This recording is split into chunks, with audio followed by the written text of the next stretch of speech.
Whole Story Quest Audiobooks presents Unrest by Robert White, narrated by Nicholas Cam. Religion is what keeps the poor from murdering the rich. Napoleon Bonaparte. Chapter 1. Ewan Stryker pushed his palm into the print reader that controlled the door mechanism of Lancashire Constabulary's anti-terrorist branch offices. It was the most secret and clandestine part of the police headquarters. The building was silent. The majority of the high-skilled souls employed on these floors worked daylight hours. After midnight, well, they were indisposed.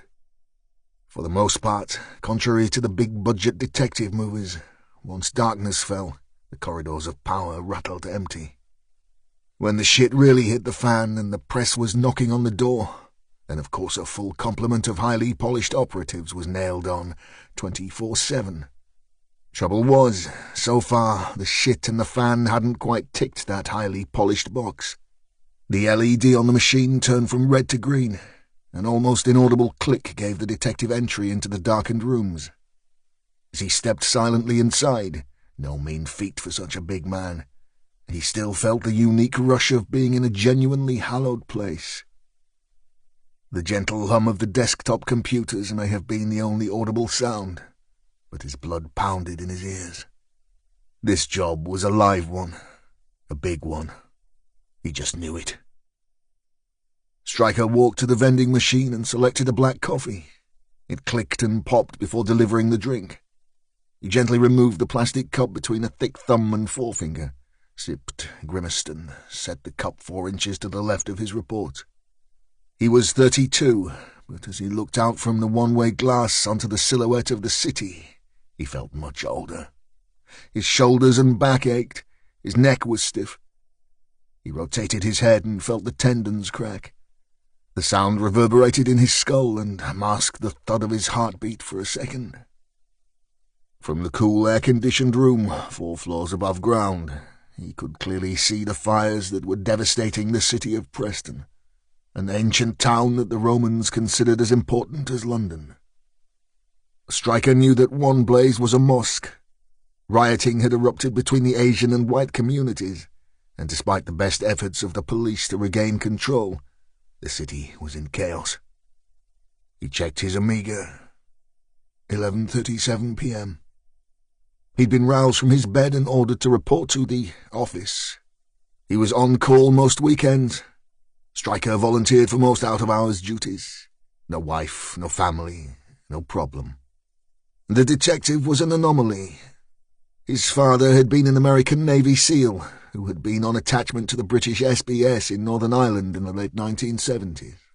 A whirlwind romance with a pretty but stubborn Irish Catholic girl, Margaret Mary O'Dowd, had resulted in an unplanned pregnancy. It may have been the era of free love for the rest of the Western world, but in Ireland the shame on the O'Dowds was sufficient to force the couple to live stateside to avoid the gossiping locals. Stryker was born and raised in Chicago, Illinois, until his 17th birthday. When Stryker's father was taken by cancer, his mother, who had always had little time for the American way, decided her heart was still in the Emerald Isle. They moved back to Belfast. 2 years on, he was completely alone. Margaret Mary, the victim of a hit-and-run driver. He lifted his cup and considered another sip of evil coffee, thought better of the process and set it even further away from his report. Several hundred yards from the burning mosque was a murder scene, and the victim was flagged by MI5. According to the intelligence brief, Abdullah Mohammed Hussain had visited Pakistan 3 times in 12 months. He was loosely associated with individuals of interest to the firm and had been arrested at a recent anti-government protest. More significant to Stryker was his alleged association with the Black Flag movement, a radical Islamist group who were intent on bringing Sharia law to the UK. Hussain had been secretly filmed by the EDL, harassing couples walking the streets of West London. Their crime had been drinking alcohol or holding hands. Stryker considered that the boy's profile was interesting enough. But there was another, more pressing matter, which made the detective's presence a priority. Abdullah Hussein had been kidnapped, tortured, and killed. He lifted his desk phone from its cradle and dialed. "I'm going to need a car and a spacesuit." His accent was immediately recognized by the store officer, a strange mix of Irish-American that made him sound like a caricature from a 50s US cop show. Few people had the courage to mention it to the detective, though. He had inherited his father's tremendous strength and toughness, together with his mother's red hair and temper. It took Stryker 20 minutes to get within half a mile of the scene, then another 20 of detours and doubling back. The delay aggravated him, but despite his irritation and the occasional vocal outburst toward the odd rioter, Stryker was calm-ish. In spite of his horrible temper and frightening appearance, Stryker had what his mother had insisted calling a gift. His father had been more pragmatic and called it intuition. Stryker could visualize things in his head that others couldn't. And when something wasn't quite right, well, he just knew it. Roadblocks were set at every junction, some official, some no more than residents with makeshift barricades trying to protect their homes. He eventually eased the Audi forward through the riot cops that were a thin line of defense for the fire crews, trying valiantly to douse the burning mosque 30 yards further down Deepdale Mill Street. His roof light flashed blue neon into the night sky. It reflected off the clear plastic shields that protected the cops from missiles, and back to Stryker's windscreen. Young Asian men, their faces hidden by scarves, thumped on the roof and bonnet of the car, shouting abuse at the detective sergeant as he edged ever closer to his destination. Older men in national Pakistani dress sat on their haunches at the curb, dazed and subdued. It seemed they were oblivious to the violence in the air, and simply watched and waited. The rioting had started almost 30 miles away in Nelson, but had spread like a malignant virus across the country. Despite 3 neighbouring forces assisting the Lancashire officers, resources were stretched to their limit. Stryker studied the stunned faces of the older men and wondered if they even knew why it had all started. He took a left and was immediately faced with a further line of cops, this set protecting an altogether different scene. He dropped to the window, flashed his ID, and was waved through. Mill Autos was a small industrial unit, the last in a line of 5. The garage-turned-car repair shop was protected by metal gates and a G4S sign. How often the area was patrolled by the private security firm, Stryker had no way of knowing. He did consider that it was extremely unlikely that any guy on less than £7 an hour would have risked a visit to Deepdale in the anarchy that surrounded the site this night. The not-so-protective gates had been pushed ajar, but the opening was sealed by yellow crime scene tape. A young detective with bird-like features and an unfortunate chin, dressed in an overcoat far too big for his slight frame, stood at the gates. He held a clipboard and did his best to look important. Stryker parked behind the long line of murder-scene vehicles, walked around to the boot of his car and removed a set of paper coveralls from a sealed plastic bag. He added shoe covers and what resembled a surgeon's face mask, before tramping over to the thin-shouldered detective. He nodded at the fresh-faced man, pulled down the mask and held out his ID long enough for him to record his presence at the scene.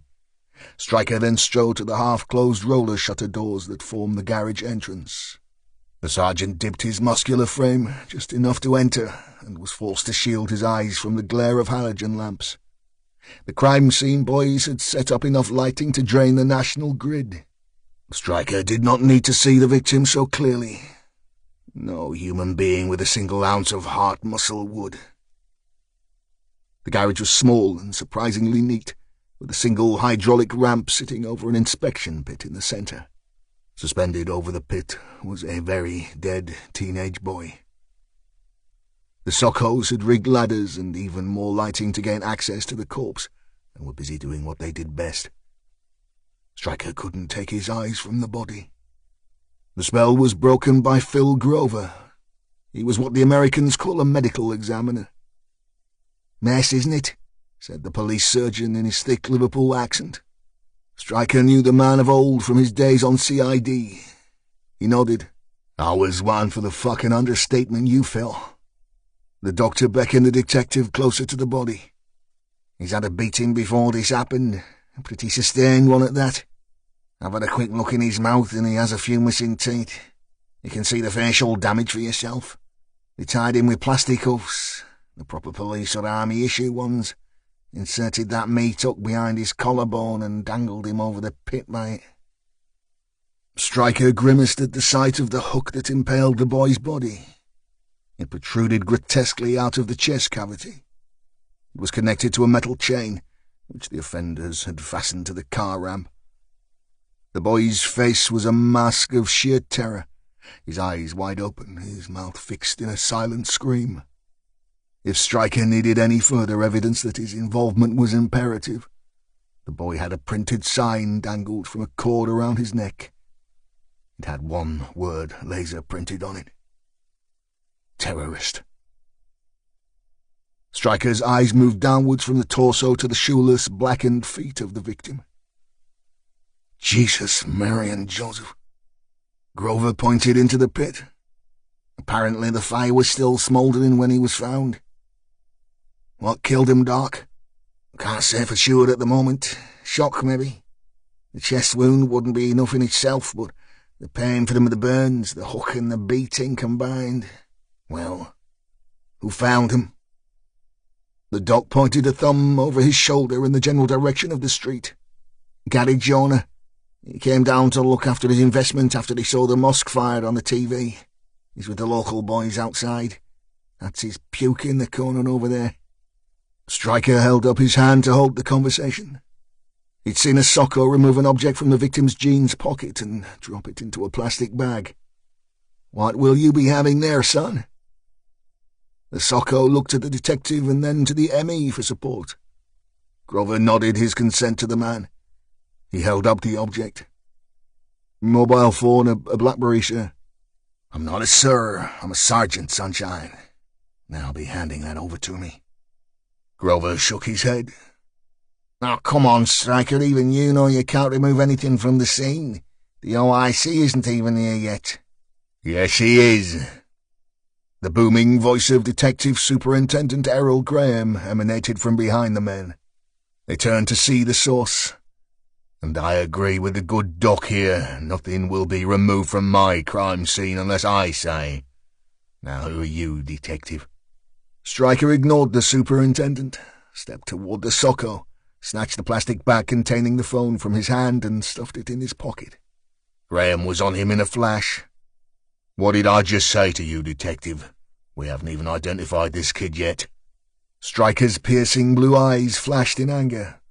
The tufts of his flame-red hair protruding from his hood almost matched them for ferocity. He removed his warrant card from his wallet and held it out at arm's length. "My name is Stryker, Detective Sergeant Ewan Stryker, a terrorist branch.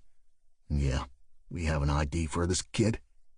These boys have found his driving license, and the second it was checked by PNC, it triggered at our end because he's flagged." Graham wasn't about to back down, and he had the rank and the experience to go with it. "That doesn't mean you can write—" "Yeah, I can, Superintendent. You can make the call right now." Stryker pulled his own mobile from his pocket and pushed it onto the nose of the burly man. "Call the Chief Khan. Tell him that Abdullah Mohammed Hussein is hanging from a fucking meat hook in a back street garage, and he's been tortured. Tell him he's just off the plane from Pakistan for the 3rd time in a year, and tell him that the chatter tells us he's active." Stryker moved to turn away from the senior detective, but changed his mind. "Oh, and tell him he's got that sign around his neck, for good measure." The two men were locked in a stare, neither wanting to be the first to blink. Dr. Phil Grover intervened. "Come on, gents, this isn't getting us anywhere." Graham poked a finger into the chest of Stryker. "Sign for that phone, Sergeant, and make sure you're at my briefing, 9 a.m. sharp." Chapter 2. Barry Williams stepped out into the street, lit the man's cigarette and then his own. He made a show of clicking the lid of his Zippo closed. The change in temperature, from the warmth of the bar to the chill of Plunkington Road, made Barry shiver as he inhaled. The man standing opposite him, sharing his love of nicotine, was a new face to the regular meetings of the Preston branch of the English Defence League. The regular clientele of the Miners' Welfare Club stayed away on the second Wednesday of every month. They were replaced with around 25 men who drank their way through a couple of barrels of beer and plotted the next white revolution. Somewhere over to the east of the city, sirens wailed. "Something's going off over Deepdale, pal," said Barry, blowing out a plume of smoke. The man nodded. He was a big guy compared to Barry. Then again, most were. The males in the Williams family were notoriously small and wiry. Standing just over 5'5", Barry fitted the model perfectly. He had also inherited the family penchant for violence. Despite his lack of physical bulk, Barry had the reputation of a hard man who would take on men much bigger and stronger than himself, hence his nickname, Mad Barry Williams. "Probably something to do with that fucking mess in Nelson this afternoon," said the big man, stubbing out his cigarette with a booted foot. Barry mirrored his action. "Saw it on the news before it came out. Fucking black twats need a lesson. We're all going on a march to protest about it." The man let out a short laugh. "Oh, a march? Well, that'll leave the packies quaking in their boots, eh? A bunch of pissheads sitting in a backstreet boozer moaning about how the twats are fucking the country. Well, that is going to make a whole lot of difference." Barry squared himself. He didn't like the guy's tone. The lads at the EDL meetings were good sorts. They all felt the same way. They could see what was really happening in their town, how the blacks were taking over, taking jobs, playing the race card to get houses and benefits. The EDL were the ones to sort out the mess the government had made. Barry was sure of it. "We'll be going up Deepdale if it's a kick-off, pal." He threw her thumb in the direction of the door of the bar. "None of them lads in there are scared of a few packies." He jutted out his chin. The big man had to restrain himself from punching it. "I'll bet," he said calmly. Barry's short fuse was burning. "So if you don't like it, why don't you fuck off?" The man held up his hands. "Whoa, mate, steady on, I'm on your side." Barry balled his fists. The drink had given him just enough Dutch courage. The guy looked a real handful, but you couldn't let that stop you. Not when you were Mad Barry Williams. "Don't seem like it to me," snarled Barry. The man was not intimidated. He knew what would happen should the stupid drunk try it on. It wouldn't be pretty, but he wasn't there to break heads. He was there to recruit. The man unzipped his jacket and found his wallet. "Listen, you working at the minute, mate?" Barry took on the look of a puzzled bulldog. He hadn't seen the change of tack coming. "Might be. Why?" "I'll take that as a no, then," said the man, who flipped open the wallet and found what he wanted. He could quite happily put Mad Barry in the hospital, just for his bad attitude. That said, the sap was just the type his boss was looking for, so he smiled and played the game. "Look, pal, I can see you've got some bottle. Not many would square up to me outside a pub." He removed a business card from the expensive-looking leather wallet and held it out. "Give this guy a call. He provides security for Alistair Sinclair, the politician. It's good money, cash in hand." Barry took the card, all thoughts of violence temporarily suspended, as his brain slowly processed the information on it. Danny Slade, security consultant. Thanks, pal. I'll give him a call." "You do that," said the man, walking away. Barry shouted after him.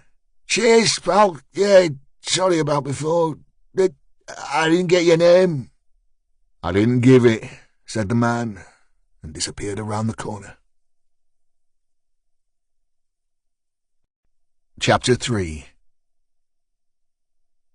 Westland found the whole thing ridiculous. The human body was just not meant to be up and awake at 8:30 a.m. Not unless accompanied by loud new-school punk and naked women. His often abused bones had never quite got used to the shock of finding that not one, but 2 8 o'clocks existed in the course of a solitary day. Westland was convinced that his head was about to split into tiny pieces. He rummaged through his uniform pockets for aspirin. Bile prickled his throat, and he felt his own sweat drip cold onto the base of his spine. Total confirmation. Westland felt like shit. The sun had forced itself from a no-doubt prettier view to shine over the less-than-delicate skyline of Avenham. Tonight the whole town had seemed to be on fire.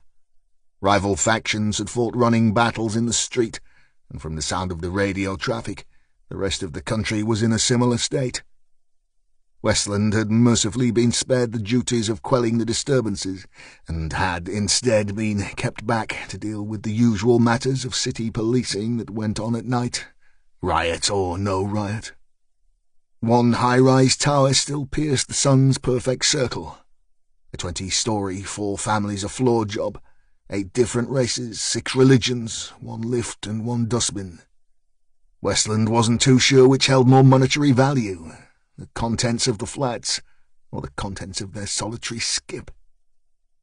He'd once suffered the misfortune of being too close to this particular building when a disgruntled Croatian on the 20th floor accidentally dropped a bin bag of heavily soiled nappies from his balcony. Even young constables should know better, and he had found the shame of being forced to walk the 1¼ miles to the station, covered in a positive smorgasbord of excrement, a particular piss-off. Now, surveying the interior of his patrol car, he decided it smelled little better than the contents of that very bin bag, a vague mixture of fags, stale farts, and whatever takeaway the previous driver had managed to spill on the seats. 6 months he'd been a street copper. He'd been shit on, spat at, punched, gouged, and been forced to stay up all night for no apparent reason. To add insult to injury, his boss, Mr. Jeremy feckin' Thompson, inspector and all-round bastard, together with every other cop at the station, thought he was an alien. If he didn't play fecking rugger, he was obviously a prime candidate for the gay police officers department on the 3rd floor. Add his grave distaste of rugger to the fact that, whilst very pissed on his first invitation to the divisional ball, he announced that all bloody Masons were bigots. Well, let's just say it wasn't going too well for Tag Westland. During the previous 7 hours of his life, Westland had reported 9 crimes that would never be investigated, never mind solved. Fought his way out of an Indian takeaway using CS spray, and attempted to rescue a woman who had locked her keys in her Lexus, very close to the rioting hordes that were going to make headline news. It was as Tag Westland struggled with the very capable locking system of this particular luxury model that serious doubts were cast into his mind regarding his suitability to the job of police officer. "Hurry up, will you?" pouted the 20-something obvious avid Friends watcher, who insisted in speaking in that student drawl where every sentence rises with the final inflection. Westland had given the woman his very best. "I know I'm wearing a uniform, therefore I'm a public servant, but shut the fuck up," look. But it hadn't registered. In fact, with one manicured hand on hip, she continued, "Nick Cage would have had it open by now. You'll never make it in the movies, will you?" And let out an inane giggle. Tag had countered with the reasonable explanation that, indeed, Nick Cage was a god, and that his performance in leaving Las Vegas had reduced him to tears. Despite this, Gone in 60 Seconds was hardly gong material, and a tad unrealistic. Tag's obvious grasp of movie trivia would have gone down quite well had he not muttered words to the effect of, "Now stop getting on my bloody nerves whilst I get this door open." A strong complaint had been registered to Mr. Fecking Thompson by the woman's husband within an hour of the incident. As most of Deepdale was burning, and the Muslim League of Great Britain, the English Defence League and the British National Party were massing all around Lancashire, The complaints had fallen on temporarily deaf ears, but Tag would undoubtedly suffer eventually. So, at stupid o'clock in the morning, feeling like shit, stuck in a stinking, knackered patrol car, Westland made the biggest decision since his last biggest decision. He was going to resign from the police. Chapter 4. Ismay curled into a ball so tight she had to fight for each tiny breath. When Ismay was scared, really scared, the ball always helped. It was almost a hug. The bedroom was okay. It was warm and dry in there, and they had electricity all the time. Her father was a hard man, but never struck her. Indeed, life would be pretty cool now if it weren't for the noises. There were bangs from the spare room and definitely a woman's voice. Ismay heard her crying. The woman sobbed, pleaded, and begged. It sounded as if she were choking on something. Her dad was making funny grunting sounds and swearing, and there were other noises.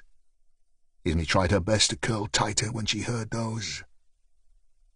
Ismay suddenly wished that they lived on the ground floor rather than 3 floors up.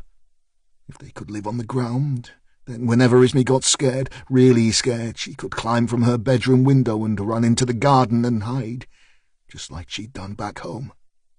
She would wait in the bushes until the danger had gone and her mother would find her and make it better.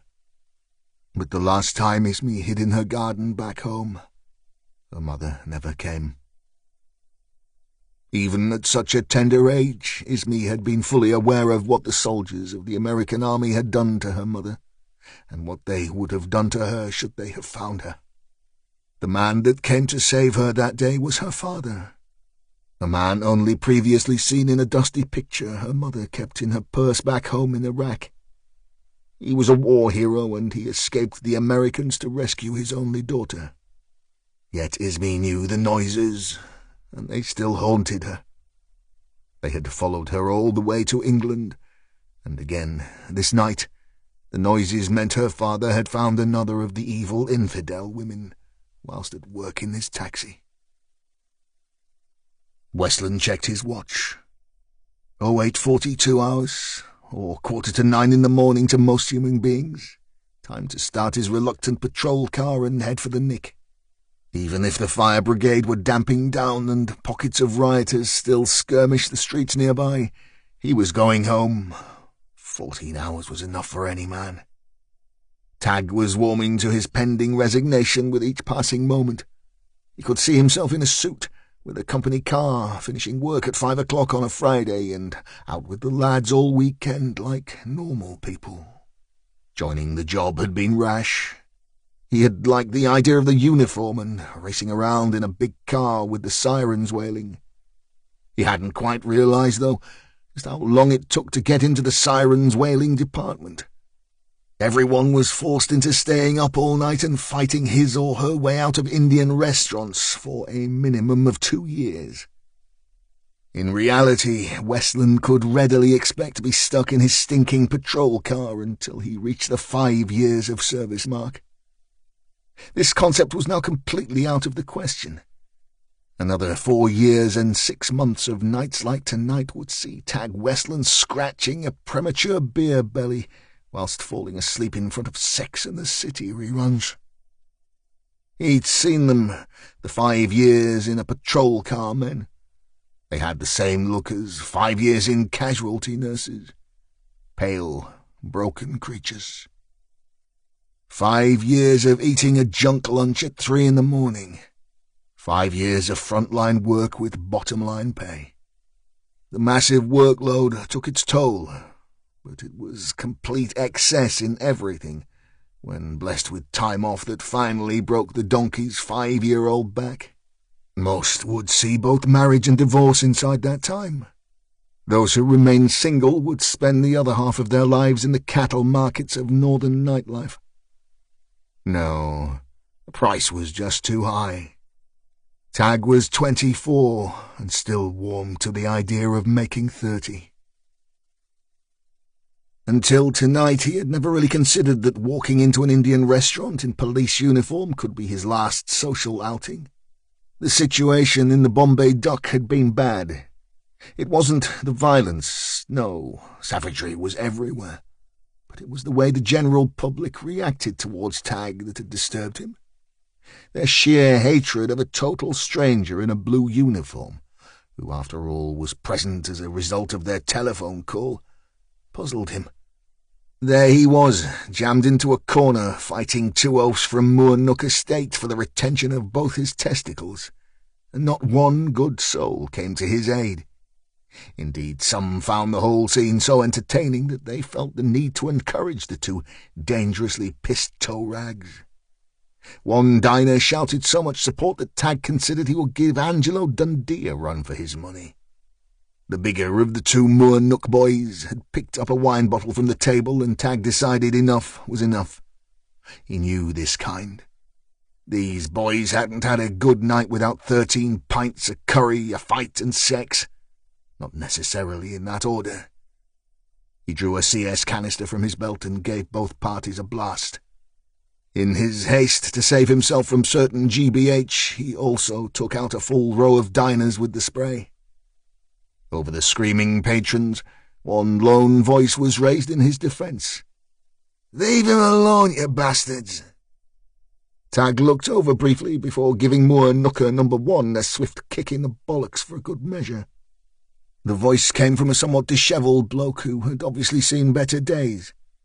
He looked like he'd suffered from the Moornook boys himself, and was bandaged in various areas. He was probably 45, but looked a good 10 years older. Tag noticed he had a Help for Heroes badge on his coat, and a bottle of cider in his pocket. Ex-squaddy? Ismay was really scared now. The woman in the spare room was screaming, and glass was broken. This was not normal. The noises should be gone now. Her father should be back on his way to work, making sure decent people got home safe. There were angry cries from her father. He sent shivers down Ismay's back. The woman screamed again, bad words some Ismay didn't even know. Then the flat door slammed, and all that remained were her father's quiet sobs. Sandra smashed her fist into the lift controls. She had little care for the choice of floor, just as long as it wasn't this one. The lift floor refused to close, so she pushed her head out of the empty corridor and screamed, "Bastard!" Her eyes were wild, her voice had all but failed her, and her sobs were transformed into strange hacking sounds. She slid down the cold metal wall of the lift, uncontrolled, shoulders heaving. "Fucking bastards!" As the lift doors shuddered to a close, Sandra whispered the childhood prayer. She felt the chilled remains of her attacker seep from her. For a brief moment she sensed her anger subside, and the first insolent pangs of guilt. Strangely, her attention was drawn to her feet. Her new shoes were missing. The lift doors opened onto a foul-smelling entrance hall. First glimpses of sunlight only pinpointed the squalor of a front door used by over 100 inhabitants. Sandra stepped onto the cold tiles, oblivious to the Saturday night human deposits. It took her a few moments to work out how to open the electronic exit. She pushed the heavy, reinforced door ajar and almost fell onto the concrete outside. Then she ran. Not far. Just 30 yards or so to Tag Westland's patrol car. Abu al-Zakari felt at the wound on his head and found a towel to stem the blood that flowed freely from it. The whore had caught him out. No man had ever got the better of him before, let alone an infidel female. This could mean trouble, and he knew it. The months of planning, the grooming of the soldiers, the glory of victory could all be compromised. He reached for his mobile, plugged it into the encryption device and dialed. "Salam alaikum." The voice 5 hours ahead in the mountains of Pakistan was wide awake and didn't question why the great warrior needed a clean-up team in northern England. "It will be done," he said, in perfect Queen's English. Chapter 5. Wilson sat in the Eagle and Child. It was one of those wonderful new pubs that opened at breakfast and closed when the last drunk left. He'd been on a real bender. Exactly where was unclear. He had memories of a curry and throwing up, hair of the dog and all that. He twisted his pint glass with his fingers, eyeing its rim with some suspicion. Once confident he had detected half the shades of Max Factor's most recent range ingrained around it, he stood and edged to the bar. He held the glass outward with his good arm, keeping the offending lip gloss and the offensive pourer in his slightly blurred sights. If this was to work for a second time, he would need all his wits about him. Before Wilson could consider formulating the wording of his very justified complaint, the steroid-enhanced barman cut off his approach. "Don't come that fucking shit, pal. That's twice now. I've washed that fucker myself, and anyway you've drunk it." Wilson considered the glass and its remaining quarter of a pint of Stella Artois. In his peripheral vision he could see Sky News flickering behind the beetroot-red face of the barman of the year. He hadn't seen the news for a while. In fact, he didn't know what day this was. He screwed his eyes up in an attempt to focus. It appeared a group of Muslim women had thrown paint on some poor bastards returning from Afghanistan during their homecoming parade in Nelson. Small electric pulses fought to connect memories in Wilson's head as he watched the story unfold. As a result of the action by the unnamed Islamist group, the reporter gushed, there had been rioting in Padiham, Burnley and Nelson, all of which boasted BNP councillors and, according to the newsreader, were strongholds of the renegade right-wing party. The English Defence League was planning a march in protest, and police had cancelled all leave as a result. To his surprise, Preston too was already in chaos. A mosque had been burned to the ground. Someone was dead in a garage. He hadn't noticed. By the time Wilson looked away from what appeared to have been a terrible day in Lancashire's recent history, Mr. Happy the barman had him by the throat, and he was being moved towards the exit, none too slowly. Wilson's ribs were already broken, as was his left cheekbone. The muscle-bound arsehole that was propelling him outside might have noticed this due to Wilson's bandages and various other dressings that were looking grubbier by the day. The population of the Eagle could see too, but were too scared to say anything against this skinhead. The word was he was connected to some Nazi extremist group spreading its own vile wings in the town. Wilson was pushed through the door and felt the cold blast of air on his face seconds before his back hit the pavement, sending rivers of pain through his previously healing body. Two kids in school uniform stepped over him and made a comment about pissheads behind cupped hands. The street noise hammered at his skull until it vibrated his teeth. He rolled onto his side and sat up, a movement that caused him further agony. Wilson raised his face to the perfectly blue sky. An aircraft was low overhead, so low he could read the orange letters on the fuselage. The Airbus on its final approach into Blackpool Airport, bringing passengers home from a warm and beautiful place. He cursed it.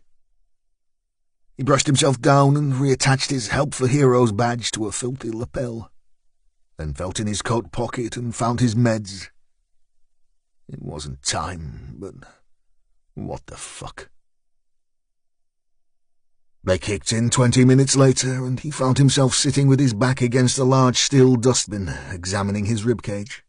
He'd collapsed in an Avon back street, somewhere between Tokyo Joe's and the Jalgos Club. The alley smelled of piss and junk, but he hadn't many options until Fox Street Mission opened its doors at 4 p.m. Wilson heard voices and knew from this particular street drawl they were Asian. To his left, 4 boys loped toward him, with looks ranging from disgust to pure hatred. "It's a fucking tramp, isn't it, Shaz?" The smallest of the 4 stood in front of the others with his arms crossed, displaying an array of golden fingers.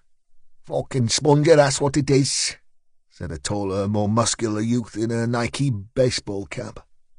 Then the small one saw Wilson's badge depicting 2 soldiers carrying a wounded comrade in silhouette, and the mantra, "Help for Heroes." He only felt the first kick. 3 miles away, Asquith's was a barrister's chambers specializing in criminal law, financial and regulatory crime, public law and immigration and nationality issues. Under the watchful eye of Tariq Hussain, QC, the chambers had developed into a thriving business with no less than 17 expert barristers. Tariq ensured his clerking team was the most energetic and resourceful in the country. Clients could use the services of any of his advocates without the use of a solicitor, though most of the lower-profile cases came via what had become known in legal circles as the taxi rank system. Tariq himself had made a name for himself defending high-profile terrorism and fraud cases, together with any individual who considered themselves to be unfairly treated by the powers that be. His cases had involved murder, manslaughter, drugs and firearms offences.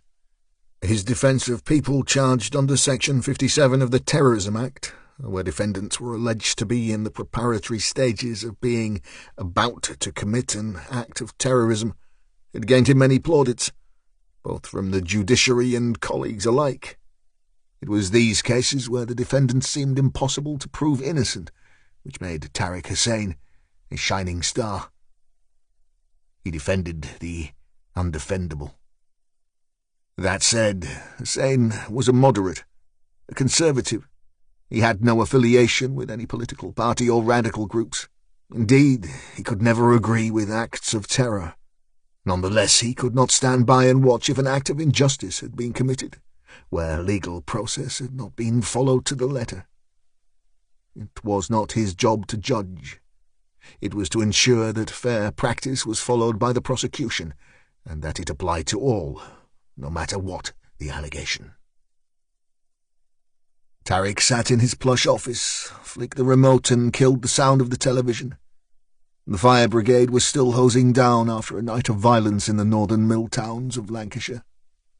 The hostility was building, spreading like a disease. A mosque had been set ablaze not a mile from his chambers in Preston.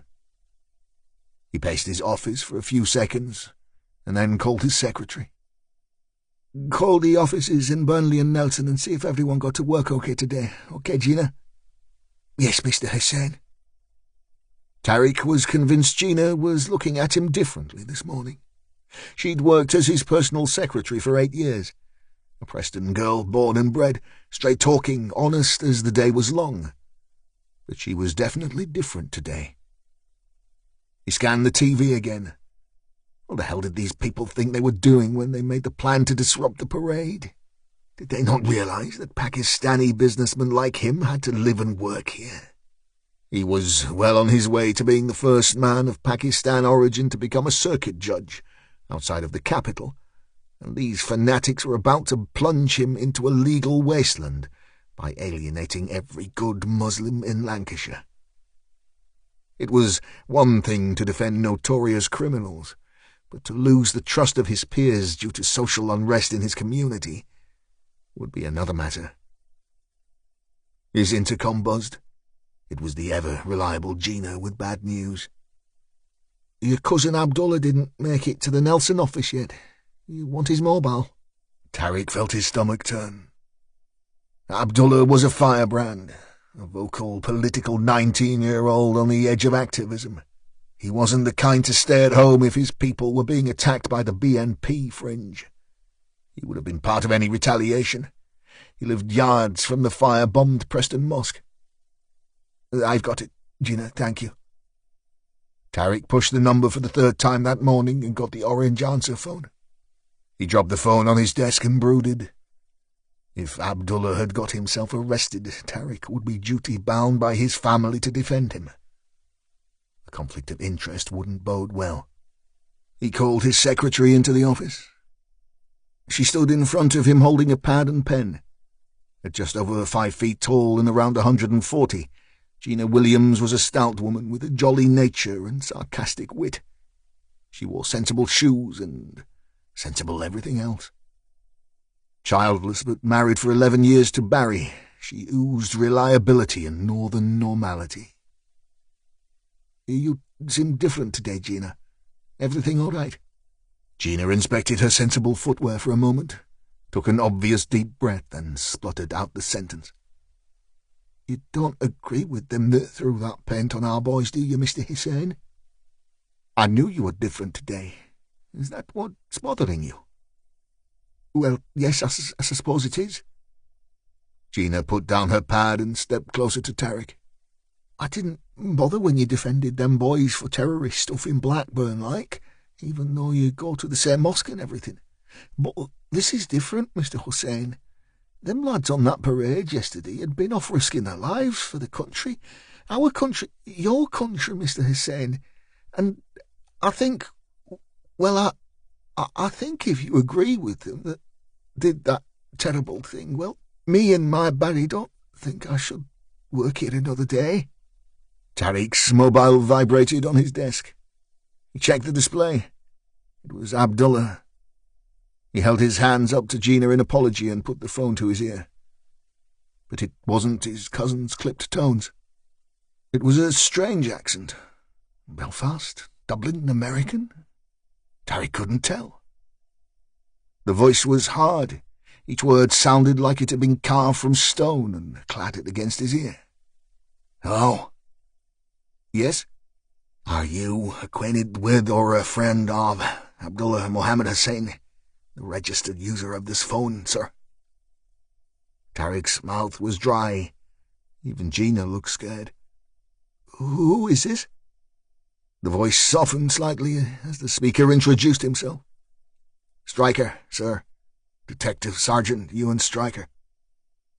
Tariq thought for a moment and considered insisting that he see the cop face to face before divulging any information about Abdullah. His fear for the safety of his cousin stopped him. Yes, he is my cousin. Is something wrong?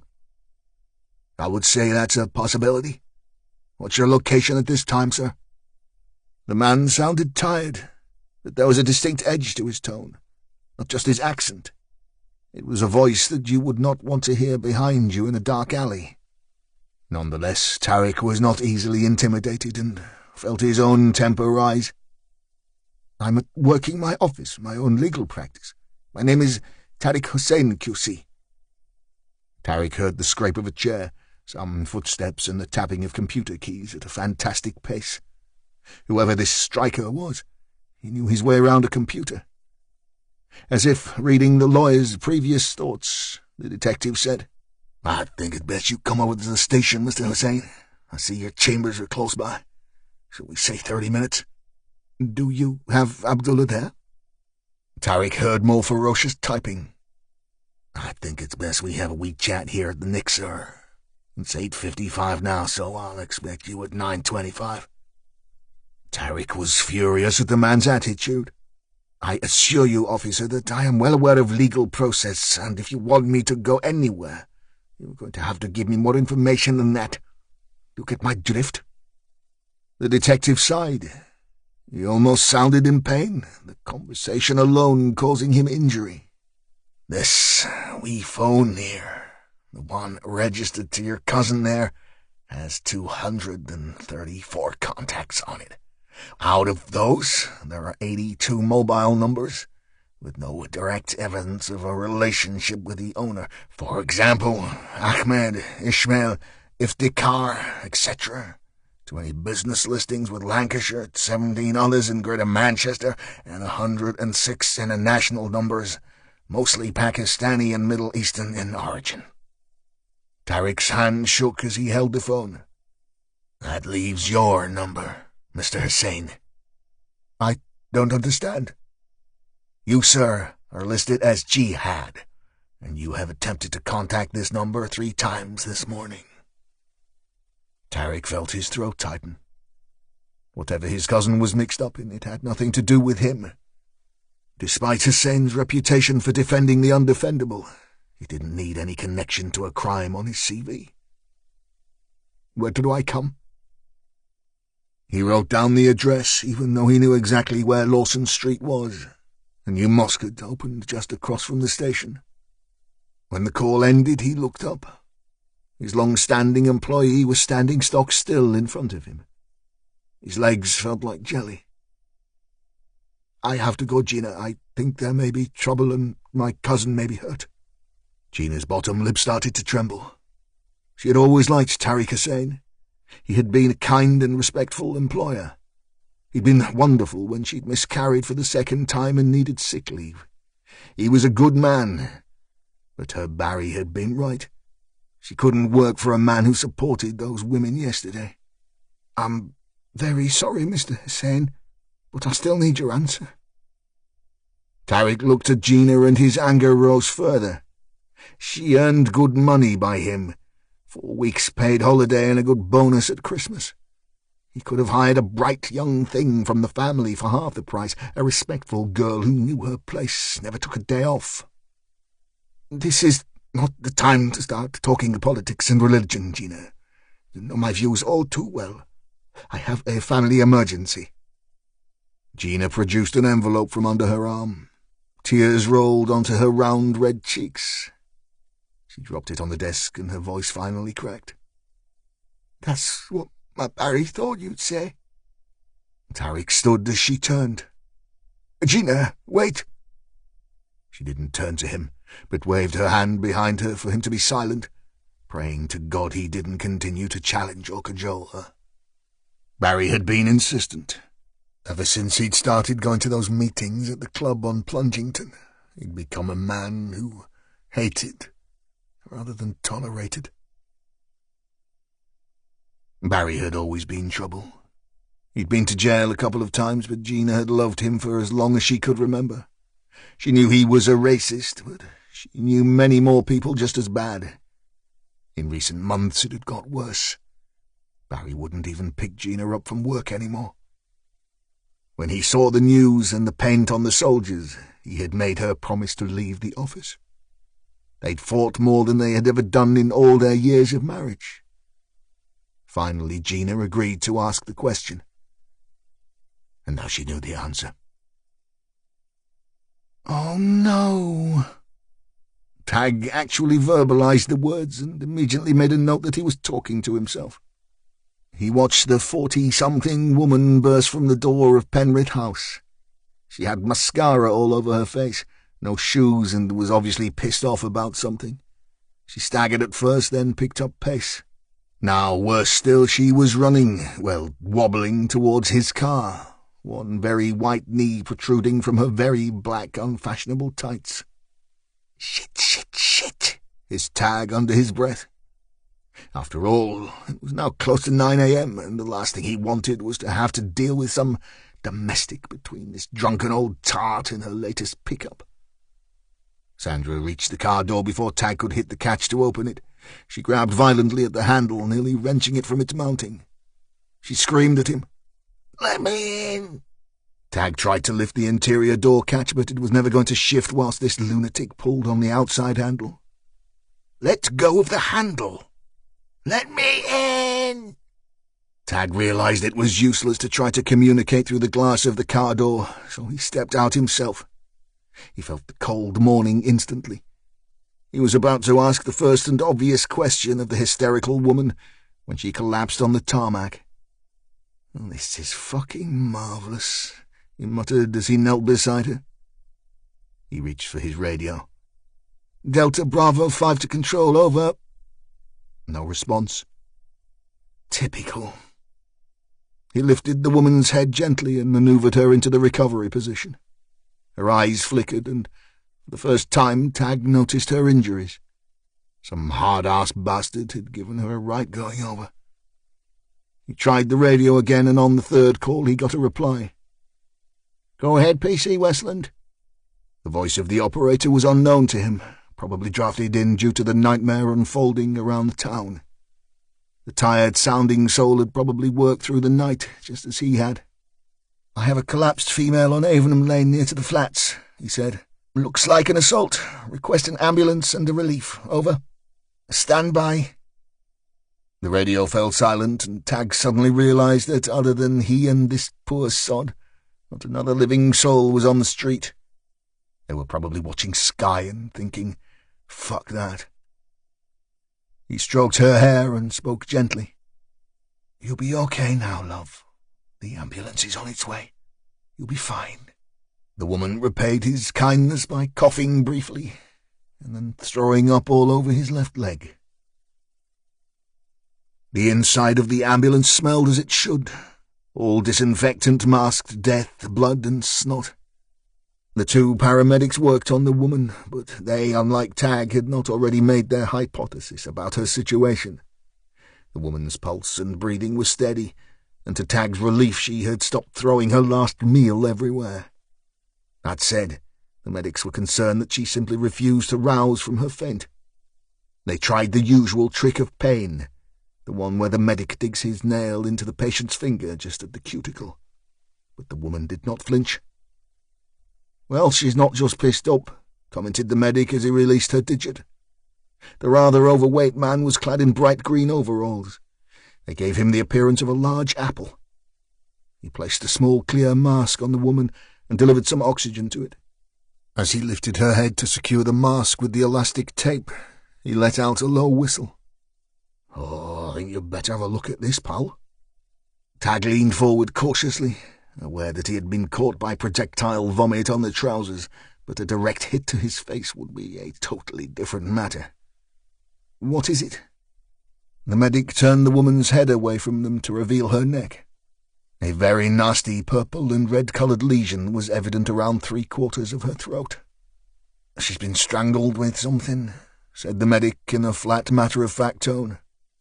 Tag stared at the injury for a moment, his mind temporarily blank, and then turned to the medic. "I think, this might be a CID job, eh?" He instantly realised he sounded like a southern ponce with too much university education to be of any use, but it was too late. The golden delicious guy gave Tag a knowing look. "Well, I reckon it might need someone with a bit of experience, son." Tag grabbed his radio, looked sideways at the medic and muttered a sarcastic, "Thanks, mate." No one wanted to talk to him on the air. He presumed that the radio operators were in it up to their eyes. He could hear sirens in all directions. The shit had truly hit the fan, somewhere close. Tag reluctantly directed his comments to the fat medic. "Looks like I'll be the one following you to casualty." "Whoop-de-doo," said the man. Chapter 6. The parade story ran like old newsreel in Wilson's head. He knew every millisecond of it, and he now knew why it mattered to him. Burqa-clad women screamed at the soldiers as they marched by, eyes front. The men and women were used to the abuse on the streets of Jalalabad, but not Nelson. As the paint struck, he heard the physical gasp of the crowd, the sheer shock of what was actually happening on a British street. Women covered their mouths or wiped tears as the reality struck. Then placards appeared as if from nowhere. "British murderers," they said. One paint-covered soldier broke discipline and flailed at the crowd, damaged and ashamed, before being floored by his own kind to preserve his dignity. The police finally made it and arrested several angry bodies, none from the Islamist group. That was my Charlie's parade. Wilson opened the drawer, 1989. Back then he had worked for a living. Charlie had just arrived and Molly still loved her husband. He had a good yard, 17 wagons and 20 drivers worked for him. Another year, said the accountant, and he'd be a millionaire. He still liked to drink and fight, of course. The English loved to fight. Everyone knew that. He was the county's middleweight champion 3 years running, and was as feared out of the ring as in. Molly had bathed his broken hands and face more times than he could remember. He'd driven a wagon to Cork, made a grand on the sale, and then bet it on himself at a traveller's fair. All comers. He'd fight the gypsies for hours, bare-knuckle too, man after man hoping to take the ever-increasing purse. Wilson never lost. Well, not in those days. He'd stagger into his cottage back in rural Howick, battered and bruised, but £3,000 better off. Molly adored him. Men admired him. "Wilson! Come on now, Wilson, you can hear me. Let's have your old mate open those eyes. Talk to me." The paramedic worked on him. Wilson could feel himself being moved around. Something was pushed into his throat and he wanted to gag but could not. Then there were straps and he could breathe easily again. He opened his eyes to see the medic shaking his head as the ambulance made its way through traffic. "This is the last fucking time, Wilson," he warned. "You're 45 years old, you stupid bastard. Your body won't take this shit anymore. You've been fighting again, haven't you? You're all busted up and you've overdosed on the meds." The medic sniffed at him. "And you've been on the piss. What did the doctor say to you about the meds and alcohol? They can fucking kill you, mate. Kill you, understand?" Wilson couldn't have answered the medic, who he recognised from several recent casualty visits, even if he'd wanted to. What was he to say anyway? He'd been fucked over again. He should have run away. The guys who'd broken his ribs again within the first minute of the beating had been easily 20 years younger. They'd done him good style. Back in the day, well, that would have been a different story. He closed his eyes and thought about Charlie's parade. His Charlie.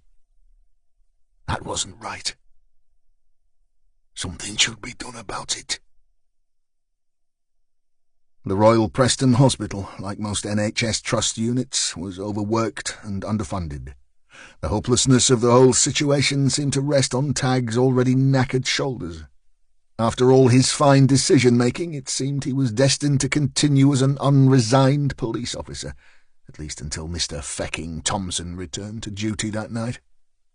Meanwhile, he slouched in a rickety chair at the foot of the mystery woman's bed, in the vain hope that someone would relieve him. But from the radio transmissions he was eavesdropping on, there was a major incident going on, and that did not seem likely. Sandra had been admitted to Ward 20, an observation unit, a place where they take you if they haven't a bloody clue what is wrong, or indeed if there is anything wrong with your body. She was sandwiched between a suspected epileptic fit and a suspected paracetamol overdose. In fine company. A ray of sunshine appeared on the horizon in the form of the tea trolley, and Tagg sat up and smiled briefly in the hope that he may be entitled to a cup himself. A young woman that Tagg considered to be of about perfect proportions controlled the trolley. Things were definitely looking up, he thought. "Morning, gorgeous," he attempted. The look of total horror on the face of the tea person told Tagg that his rather feeble line had gone down about as well as Gary Neville did with England managers. She rummaged around on her trolley, busying herself, head down, her lovely shiny strawberry hair falling around her pale, near-perfect complexion. "Would you like tea or coffee, officer?" Her voice was soft yet clear, northern, local, and lovely. Tagg perceived a slight tremor in it. She glanced up and caught him staring intently at her. Tagg felt himself visibly blush. I'm sorry, sweet. I mean, Miss, tea. Yes, that would be nice, thanks." The girl wore a lapel badge, and Westland noted her name. Scarlet with 1 T. She poured dark, overbrewed tea into a pale blue hospital cup and handed it to Tagg. Her hand visibly shook, and she withdrew it with great speed once he had taken control of the saucer. "Sorry," she cleared her throat. "I'm a little nervous around the police." Scarlet 1 T managed a weak smile before retreating behind her trolley. "I must get on."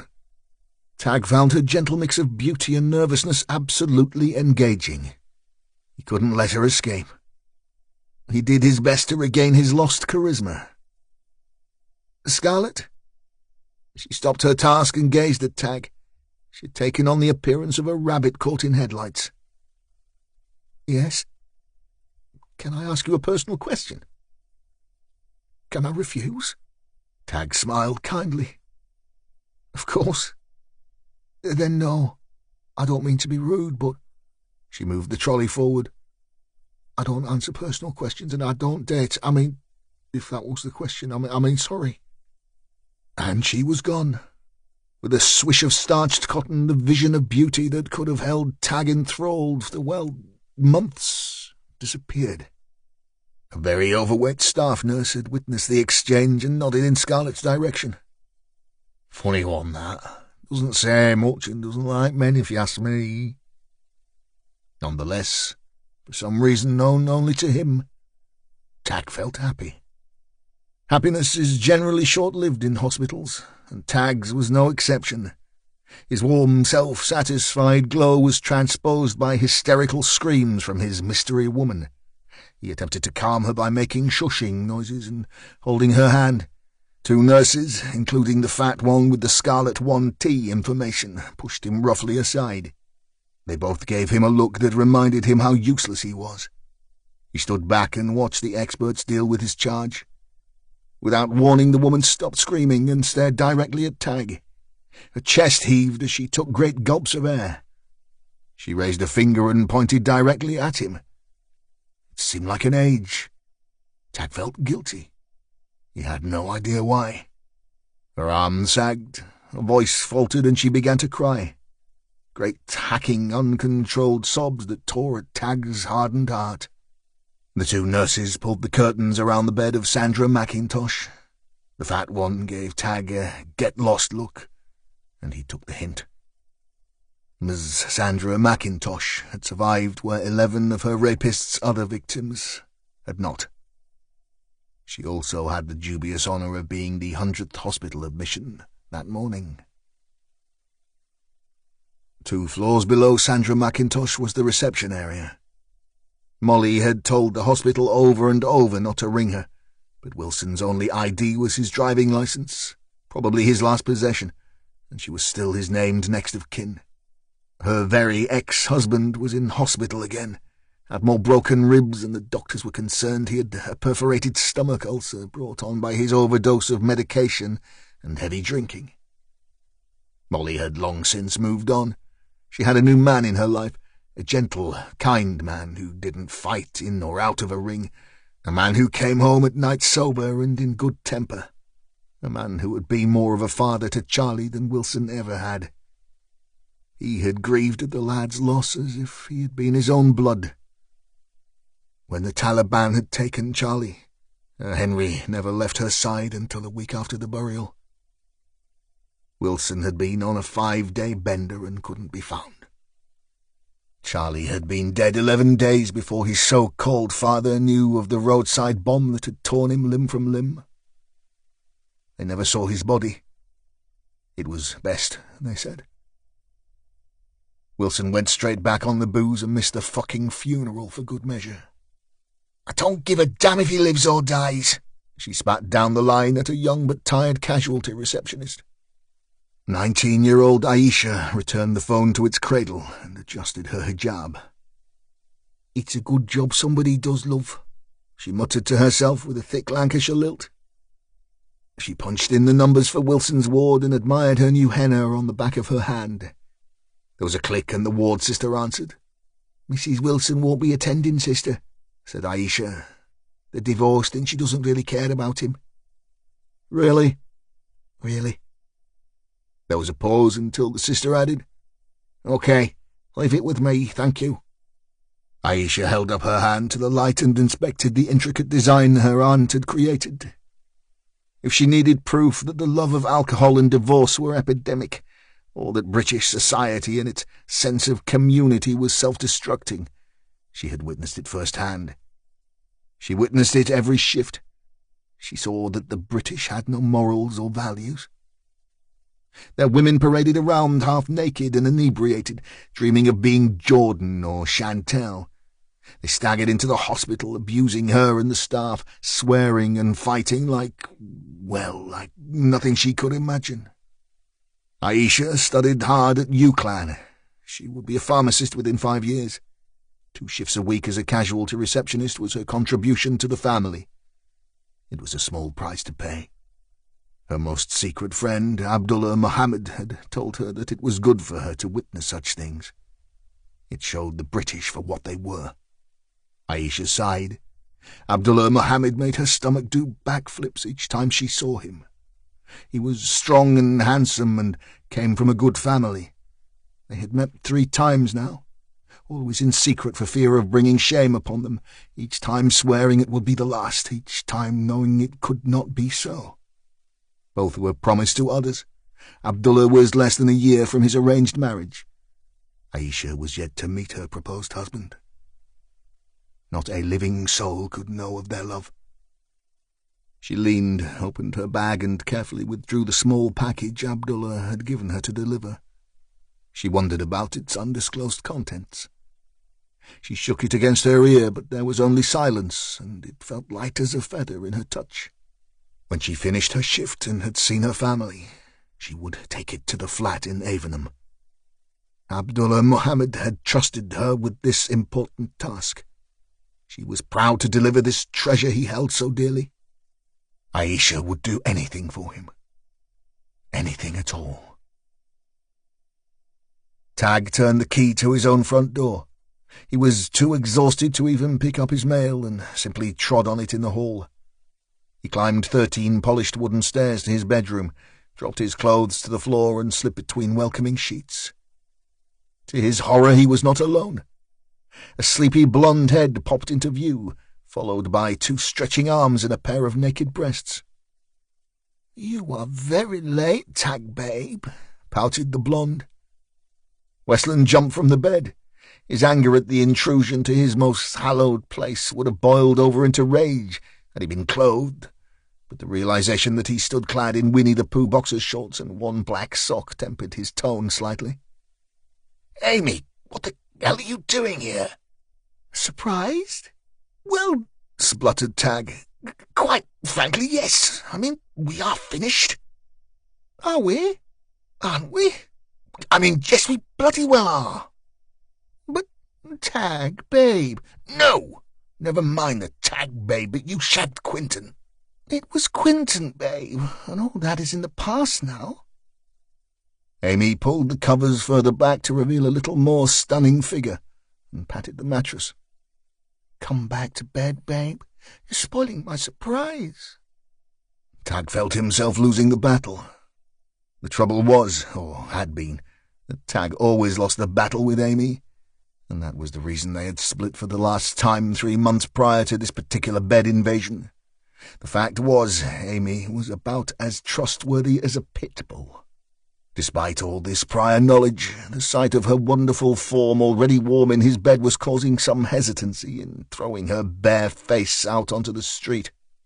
It was then that God, or some other superior being that occasionally watches over the truly not that bad people, came to Tag's assistance. Amy leaned over to her left and lit a cigarette. The fact that the 2-timing tart had the audacity to break into his house purely on the presumption that he would perform degrading sex acts at the snap of her fingers just because she was beautiful and naked, well, he couldn't really be annoyed at that, as he had done it before, was bad enough. But she knew that Tag hated smokers with a passion, and to add insult to injury, Amy was using his treasured Liverpool FC treble-winning plate as an ashtray. All thought of temporary reunions and great sex went straight out of the window. Tag ripped at the duvet and threw it to the floor. "Get the fuck out of my house!" "But—" "No buts. Get out! Oh, and give me my key and don't stub that out on my plate." Amy looked hurt, and the look was very brief and quickly turned to a "I suppose I'll have to go back to Quentin" type look. Tag stomped downstairs, sat on his sofa and listened to Amy collect her things. She didn't say goodbye.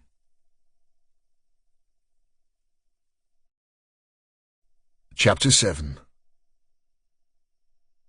Detective Superintendent Errol Graham bit on a rogue piece of skin on his left thumb. He read the press release again, and it didn't get any better. Half the town had been on fire overnight. He had every spook that MI5 and 6 could muster setting up camp in his police station, and now he had a teenage boy hanging from a hook in a backstreet garage. Errol spat the offending skin onto the carpet and pushed his tired frame from his desk.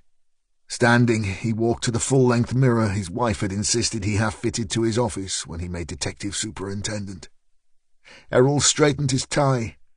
He stood well over 6 feet tall. His once muscular frame was going to seed, and he patted his ever-increasing gut and vowed to restrain his wife from making such large portions of home-cooked food. Perhaps he could take up a sport. Badminton, maybe? He opened his office door and stepped straight into the melee that was the incident room. It was buzzing with excitement. The chief constable himself was to facilitate the first briefing.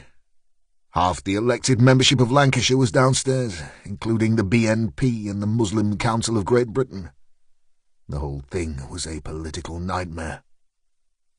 He took his seat next to the chief, moved the mic toward his mouth and waited for silence. He commanded it without a word, and received it in seconds. "Ladies and gentlemen, for those of you who don't know me, I'm Detective Superintendent Errol Graham. I've been a police officer for 22 years. I was the first black senior detective to work on Operation Trident in the Metropolitan Police area. I've seen more hate crime than most men alive. I've seen every race, colour or religion you care to mention dead on the pavement, and I've heard all the reasons why it shouldn't happen. That qualifies me to run this investigation, and I intend to do just that starting now." Graham eyed the front row of detectives. DSU and Stryker sat toying with that mobile phone in its plastic evidence bag, oblivious to the briefing. Graham instantly disliked him. He'd had the audacity to countermand his direct order within seconds of meeting him. He was a loose cannon. Stryker had the social skills of a slug. Despite his credentials as an excellent intelligence and counter-terrorism expert, Graham thought Stryker brash, tactless, and what his wife would call common. He continued to annoy the chief by first messing with the mobile and then tapping furiously into an iPad. Graham did his best to ignore him. Abu al-Zakari gently placed Ismi in the back of the cab as it idled noisily on Avenham Lane. Within 2 hours, every trace of his being would be erased from his flat. The team would have done their job without question. He considered, not for the first time, that his failing may be overtaking him. The infidel whores were his duty to defile, degrade, and kill. This was the will of Allah. But the last one had escaped, and the great plan could be undone by his weakness. The council would never understand his flaws, and so it must remain a secret that he and Ismi would take to the grave. Ismi was now of an age where she understood life's urges and temptations. He could no longer depend on her naivety or her silence. In the boot of the cab were 2 suitcases that contained almost all he would need in this life.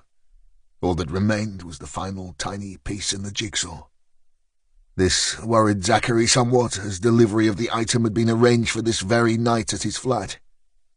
He walked the 10 meters to the public phone and grimaced at the smell inside. He would need to contact Abdullah to arrange an alternative site for the delivery. He closed his eyes and mentally put the last hours behind him. He dialed the number from memory and inserted the coins in the box. "Yes," the voice answered. Not an English voice. Not the voice of his brother in arms. Scottish, Irish. Zachary had difficulty in discerning the difference between the two. He dropped the phone into the cradle and walked briskly to the cab. This was not good. Not good at all. The sound of the mobile ringing in the briefing room was as welcome as a fart in a spacesuit. Stryker struggled with the small buttons through the plastic bag, but eventually on the 4th ring managed to accept the call. His analytical brain moved into overdrive. The screen pronounced the caller ID as unknown. "Yes?" Silence on the line. Well, not quite silence. Stryker heard breathing and the unmistakable ambient noise of a phone box. The line went dead.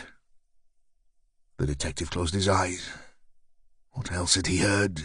A car idling nearby? A diesel car? A taxi? Stryker opened his eyes to see the furious face of the chief constable glaring at him. A shrug was all he could muster. He didn't apologize, because he wasn't sorry. He wasn't sorry at all.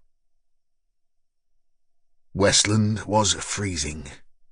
This was hardly surprising, as he had fallen sound asleep on his sofa after Amy's departure and lay prostrate without covers. His newly acquired house had yet to have the benefit of central heating. It hadn't been the cold that had caused him to wake, but the constant simultaneous ringing of both his house and mobile phones. In his delirium he attempted to answer both. On the house phone was a pushy little nerd trying to sell him a new kitchen. Unfortunately, in telling the call centre complication to go forth and multiply, he insulted his mother on his mobile. "Sorry, Mum. I was talking to someone else. I should hope so, Trevor." Westland winced at the use of his name. He had been christened Trevor Arthur Gordon by his delightfully middle-class parents, and instantly hated all three options. The various abbreviations were no better. He couldn't bear the thought of Trev or Gordy or, for God's sake, Artie, and therefore always used his initials. Tag scratched his nether regions and shivered. "What do you want, Mum? I'm on nights." "What have you said to poor Amy, dear?" "Poor Amy? You know who I mean, Trevor. She's been on the phone in a terrible state. The child could hardly speak, she was so upset." "Really?" "Yes, really. There is no need for that kind of attitude, my boy. You know full well that your father and I hope that the two of you would—" "Stop!" Tag took a deep breath and forced himself not to raise his voice to his mum. "Stop right there, Mother. Have you forgotten the little matter of Quentin, the chartered accountant?" His mother sighed. "She was taken in by his money, darling, that's all. That and you going off to this dreadful police job. I mean, any girl would have her head turned. If you had taken the job in the city that Daddy had organised for you, none of this would have happened." "I don't want to talk about this now, Mother." "Well, you should. I was married and pregnant with you by the time I was your age." "I'm on the pill, Mum." Tag's mother knew she was on a loser with this one. She secretly didn't care for the girl anyway, but she did play bridge with Amy's mother Wednesdays and Sundays and quite liked her. It was just a shame that Amy, as with most of the upper classes these days, couldn't keep her legs together. "So it's really finished?" "Really." His mother did not give up on her matchmaking that easily. "Shame. Still, the old cock's daughter is just home from Cambridge University for half-term. She's lovely, and we're having supper with them on Saturday." "No, Mother." "But no." "Anyway, I have a date." He lied. "Tell me more, darling." "Nothing to tell, Mother." "Well, at least tell me her name." Tag thought for a moment. "Scarlett, Mum. She's called Scarlett. 1T.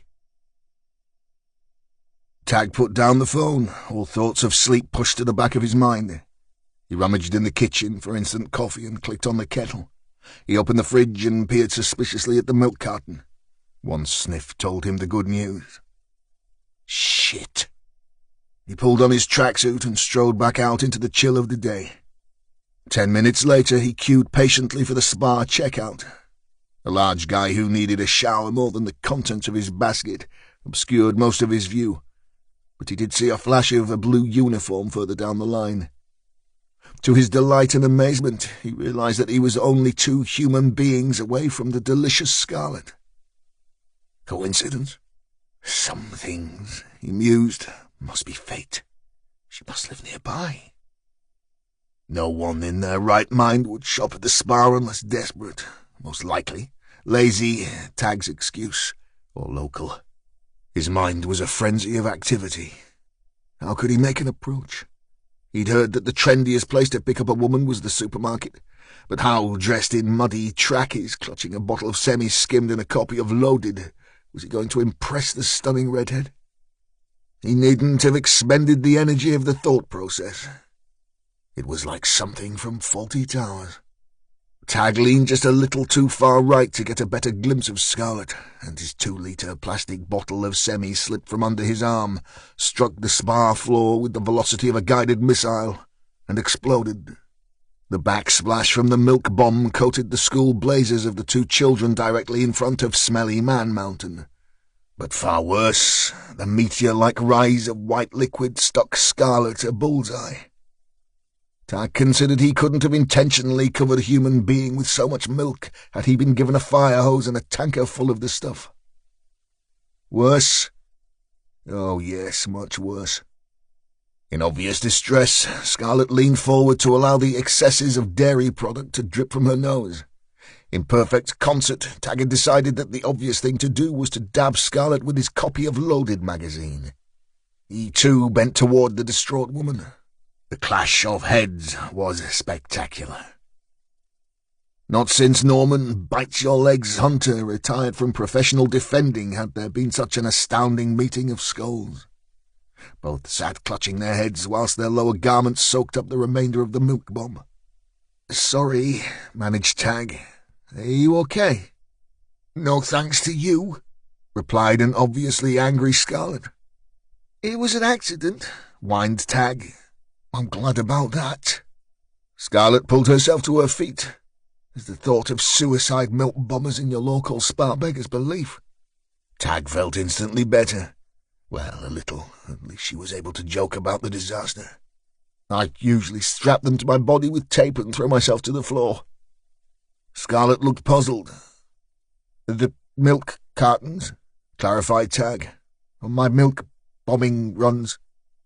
The beautiful girl actually smiled. He was winning after all. He continued with the triumphant chat-up line. "You've probably seen me on America's Most Wanted. I think I was number 7 last week." Scarlett looked into Tag's face. It was dawning on her. "I've seen you before, haven't I?"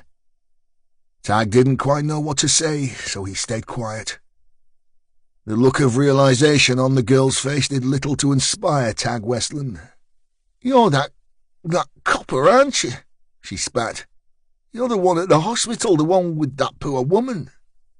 "That's me, Scarlett." "How do you know my name? Have you been spying on me?" Tag realized that the suicide bomber routine had definitely failed, and that there was a need for emergency modification of his initial plan. "I know your name because of the nameplate on your uniform at the hospital. I wasn't arresting that woman. I was just trying to help her, and I just thought..." "Thought what?" "Thought you could just smile and twinkle those brown eyes of yours, and I'd come running. I told you, I don't date. I know I heard you the first time. I just want to take you for a drink, just friendly sort of stuff, you know, the pub, bowling, whatever." Tag purposefully twinkled. "No tongues?" Another smile. "I don't like policemen. Join the club. I'm resigning tonight." "Really?" "Really. But what about that poor woman?" And so it was. Oblivious to the carnage she had left behind, Tag walked Scarlett from the shop.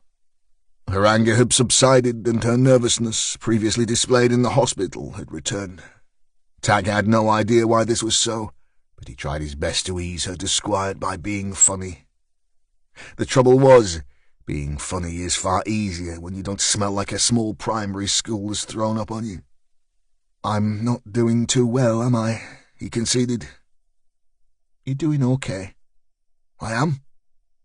"Look, Scarlett fumbled for his name. "Tag," he prompted. "Yes, Tag. I'm not too good at this right now, and you don't need to be good at it. I'll be good for the pair of us. Please?" She captured him with another smile. He pleaded.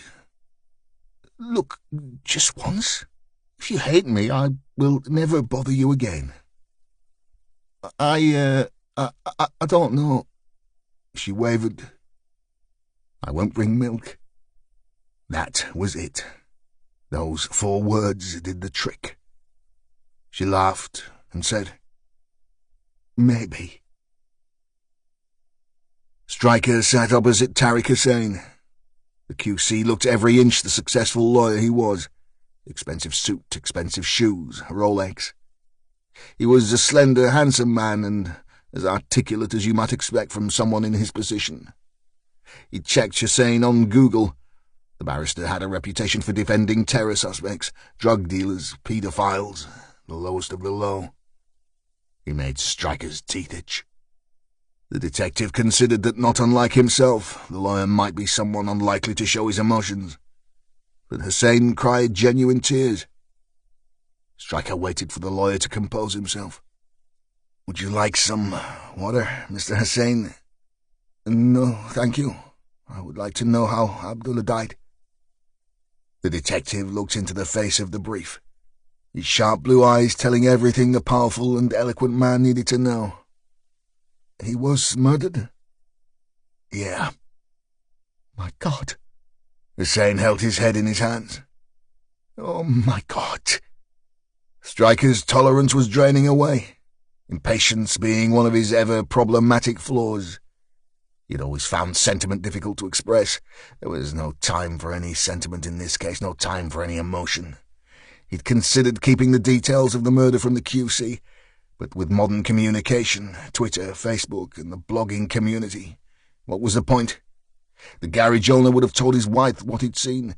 She would have told her friends, and they would have told theirs. Before the day was out, it would be all over the internet. The jugular was Stryker's favourite place to start. He was tortured before he died, Mr. Hussein. Why would that be? Tariq's head shot up from his cradling hands, eyes wide in shock. Tortured? What do you mean, tortured? I mean, he would have told whoever did this exactly what he knew. Stryker tapped at his iPad and changed tack, a classic interview technique. Your cousin had visited Pakistan 3 times this year. Why was that? Hussein shook his head and raised a finger, tears still present but drying as he regained his professionalism. Now, don't even begin to suggest that Abdullah had connections with terrorists, detective. Stryker snorted. Why? He was arranging his marriage? Visiting family? Yes, of course. He is... Hussein corrected himself. I mean, was about to arrange his marriage. His parents lived in Islamabad. Why should he not visit the homeland? His home is here, Mr. Hussein. Don't play politics with me. Tariq banged the table with a clenched fist. Stryker grabbed the man's hand and held it to the desk. There was little contest. Don't what? Don't tell you that we already know where he's been and who he's been associating with? Don't say the T word. Be politically correct. Hussein struggled to free his hand. Stryker gave him the option. Exactly what are you implying here, detective? Stryker sat back in his chair, opened the brown envelope and removed a single black-and-white proof of the murder scene. It showed Abdullah Hussein, hooked like a carcass for butchery. That sign around his neck, the look of sheer terror etched on his face. He held it towards himself, briefly considered the implication of showing it to the lawyer, and then dropped it on the table in front of him without another thought. Hussein gasped. Stryker almost punched a hole through the photograph with his finger. I know what is happening here, he said, his voice no more than a whisper, and I don't like it one bit. He pushed the image closer to the QC. Tariq shook. These people, the ones who did this terrible thing, they are vigilantes? Call them that if you like. How long did the Islamists think this shit would go on before some good old flag-waving Anglo-Saxons started to fight back? They swallowed the 7/7 bombings. I was surprised it didn't kick off then. I suppose the English had seen it all before. The IRA bombings in litter bins, that kind of thing. Even soldiers being brought home in body bags and paraded through wooden basset didn't light the fire. Muslim hate preachers walking the streets and employing fancy lawyers just like you to ensure they stay in the country. What the hell did you think would happen when Lee Rigby was run over and half decapitated in broad daylight? It was the straw that broke the donkey's back. Stryker picked up the photograph and held it inches from Hussein's face. The Irish, the PIRA, were hard to spot, hard to target. But it still happened. Innocent Irishmen were murdered on English soil in the name of so-called justice. The Islamists, well, they're not so difficult to see. The dress, the beard, you know what I'm saying. This murder is not being carried out by some right-wing thugs. This is a professional job. He pushed the image back into the envelope. His eyes bore into the QC. They flashed with anger. If Tarek had been facing the man in the courtroom, he would want him behind bulletproof glass. If it was the hope of the Taliban to wake a sleeping giant, Stryker hissed, they finally have their wish. The chatter on the internet will bring the Muslim community out in their thousands tonight. The EDL and BNP will do the same, together with every racist thug the town can muster. If it continues, there will be troops on the street within a week. You're alleging that my cousin is Taliban? I'm saying that your cousin was connected to an active terrorist cell, and that he has been radicalized enough to take part in some kind of atrocity. Hussein glared at the detective. Abdullah was a 19-year-old boy who wore super dry fashions and shaved every day.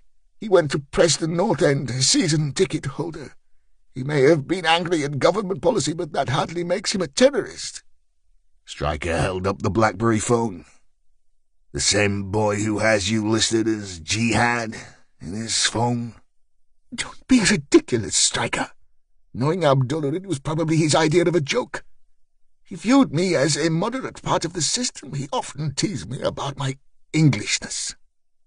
Stryker moved the goalposts again, changed his tone, and used the brief's first name. Look, Tarek, I know all about disaffected youth. My mother was Irish Catholic and lived in a time when your beliefs either got you employed at the local factory and a nice council house, or firmly in the slums and trapped in the benefit system. My uncles fought running battles on the streets of Belfast with the RUC and British Army. To them, Ireland was and still is an occupied country. You want to see segregation, want to see hatred, go visit the states where I grew up. We all read history at school, Tarek. Trouble is, no one ever learns from it. Hussein was an expert cross-examiner. He knew exactly what the detective was trying to do. To lull him, cajole him, show empathy. He was having none of it.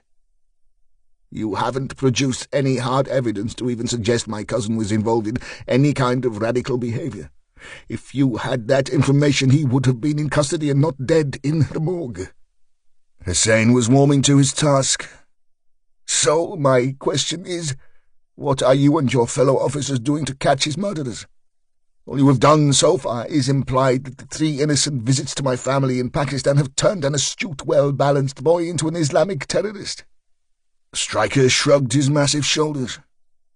Believe what you wish, Hussein. I'm not here to catch your cousin's killers. Not in the sense you think, anyway. There are dozens of detectives upstairs right now, doing just that. I'm here to find out why he was killed. Because if I'm right and your cousin was about to commit some kind of terrorist act, something spectacular, then we are in trouble. Big trouble. This time the security services seem to be a step behind. Up to now we haven't considered that an opposing vigilante force would appear, especially not one as professional as these guys. Whoever did this to Abdullah is very serious. Serious enough to torture and kill to get information. Now what did Abdullah tell them? That's the million-dollar question. Hussein stood. You give a good speech, Stryker. Maybe you should be in politics rather than a policeman. But as I said, unless you can show me that my cousin is involved in anything more than giving me a funny name on his phone list, any more than your gut feelings or childhood experiences, then this conversation is over. Stryker waited for a second, but the brief was right. He had nothing more to add. He walked Hussein from the interview suite to the door of the station and watched him walk down the steps to his Mercedes car. Black, top of the range, private plate. Money talks, he said under his breath. Tag Westland had returned to duty at 6 o'clock to find Mr. Fecking Thompson had been seconded to Bronze Command, meaning he was sitting in a mobile control room somewhere in the division, attempting to coordinate officers on the ground, who in turn were getting the shit kicked out of them by both the Asian and white rioters. The station was full of unfamiliar faces, all dressed like RoboCop. They looked as tired and pissed off as Tag himself felt. Resignation would have to wait.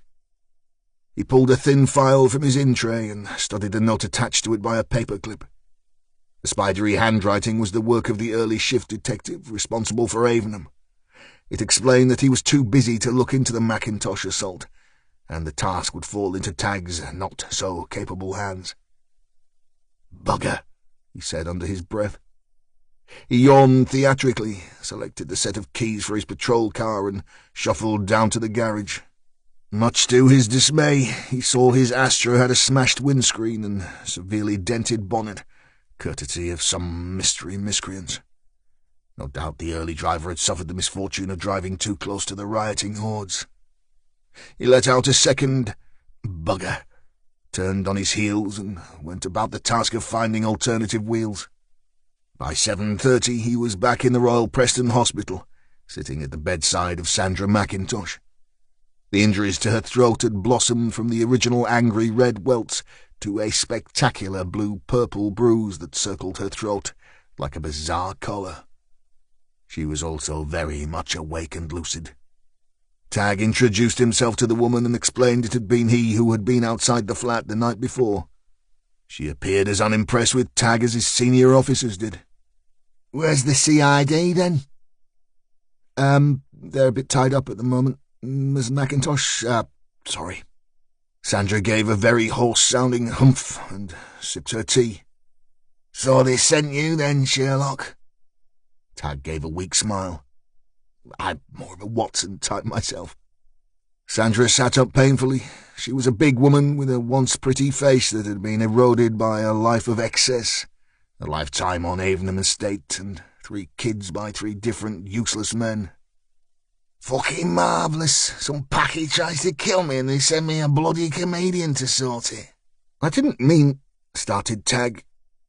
And packy is not the preferred term, Mrs. Sandra cut him off. "Look, son, I was pissed last night. I was on the vodka from tea time, had a right good night too. I've been in the cuddy house and this packy driver was in there. He had his cab outside and offered me a free lift. I knew exactly what he was after. He weren't bad looking either, so I thought, fuck it, why not? A shag is a shag, right?" Tagg winced at Sandra's coarseness. She was not going to enamour any jury with her testimony, that was for sure. He scribbled a few notes in his pocketbook. "So, you went up to his flat for, sex? Yeah. Listen, son, how old are you? 22? Before Tagg could answer, Sandra was off again. "Look, I'm 47. I've lived in my shithole flat since I got up the stick at 16. I've now got 3 lads who haven't worked a day in their miserable lives and spent more time in Preston Nick than you do. I work 3 jobs cleaning and get to go out once a month. So if I want some cock, then I reckon I'm entitled, right?" Tagg felt himself blush. Sandra noticed immediately. "Oh, Jesus, you are a proper posh boy, aren't you? Look, son, I should tell you this before we go any further. I'm not going to make a complaint on this one." Tagg made to speak, but the woman held up a meaty hand, cleared her throat agonizingly, and continued. "If I make a statement against a raghead, my life will be a misery on Avenham, lad. I'll get untold grief from the lot of 'em. Then my lads will get the hump, and before you know it they'll be in the nick again for bottling one of 'em. It's not worth the hassle." Tagg was tempted to get a short retraction statement in his pocketbook, ask Sandra to sign it, and get on with the rest of his life. Then again, that would not endear the lovely Scarlet 1T, who, on exchange of mobile numbers outside the spa shop, had been insistent that Tagg look into the matter. She would be very upset by a lack of progress in the case. Alternatively, she would be seriously impressed with his detection skills should he solve the crime within the day. Tagg considered his position. He knew the seriousness of the assault meant he wouldn't need a complainant statement to make an arrest. Therefore he did what he always did in these circumstances. He bullshitted. How about I just go round to this gentleman's flat and give him a warning, then?" "Yeah, right. The guy's fucking massive, must be near on 7 feet tall, son." "No, really," said Tagg, attempting bravely to keep any sound of pleading out of his voice. "I'll just give him the gypsies." Sandra thought about it for a few moments. "One condition." "Okay," said Tag. "You get me fucking shoes back. They cost me 25 quid, them. Only wore them once." Stryker had slept for 2 hours when his mobile shocked him awake. It was the office. The call to Abdullah Hussein's mobile had been made from a phone box at the junction of Avenham Lane and Oxford Road. He rubbed his eyes and powered up his iPad. A quick check on Google Earth showed the area. He zoomed in and looked at the phone booth in question. He called the incident room and was patched through to a very weary-sounding Errol Graham. Stryker did his best to be polite. "Hello, sir." "Where the hell have you been, Stryker?" "I grabbed a couple of hours." Graham was not a happy bunny.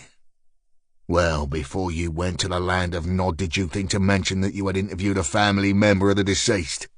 I had him in the morgue this afternoon for the formal ID, and he tells me you more or less accused his whole family of being terrorists. Not only that, the guy's a fucking QC. He'll be a judge in a year. What are you thinking, Sergeant?" Stryker rubbed the top of his head and let out his trademark sigh, the one that told any party within hearing that he was bored with the conversation. "It's in my report, sir." "What fucking report?" The chief's voice was rising with each sentence. "I emailed it to you at 10:12 this morning." There was a brief silence and a tapping of computer keys. "This tells me nothing, Stryker." Stryker would have loved to explain that the lack of content was deliberate, due to the fact that his investigation was on a need-to-know basis, and that Graham didn't need to know. A full and detailed document had winged its way to the security services with all his findings. Instead, he replied, "Little to report, sir. The man was distraught. He must have misunderstood my line of questioning." Graham was unimpressed. "What do you want, anyway?" "The call I took in the briefing this morning, you remember?" "How can I forget that Chief Con was fuming?" Stryker smiled to himself and pressed on. "Well, that call was made to the victim's mobile from the phone booth outside Penrith House, Avenham. It was a silent call. When they heard my voice, they terminated. I need full forensics on the booth ASAP." Graham's voice hit another octave. "Let me get this straight here, Stryker. You want me to pull the only socko team that is awake off the murder scene to examine a phone box that has been pissed in more times than my toilet?" "That's the strength of it, sir. I have a feeling about this one." Graham's booming voice rattled Stryker's ear. "A fucking feeling? Just trust me on this one, boss, okay? Get me the team down here and I'll be in your office within the hour. I'll brief you, give you all I've got." Another silence, then, "Be here in 20 minutes." Stryker knew he wouldn't be in Graham's office any time soon. It wasn't that he was being awkward, although that was a formidable character trait of his. It was the inherent way of the anti-terrorist squad, as was Special Branch before it. Keep as much information out of the public domain until it can work in your favour. He knew it would only be a matter of time before his own boss would come under pressure and MI5 would come sniffing around and try and take the case from him. That was not going to happen. Stryker's house was situated on Buckshaw Village, a new housing development created by the private sector. After the Royal Ordnance Factory had been demolished, it left 16 square miles of prime building site slap bang in the middle of the M6-M61 corridor.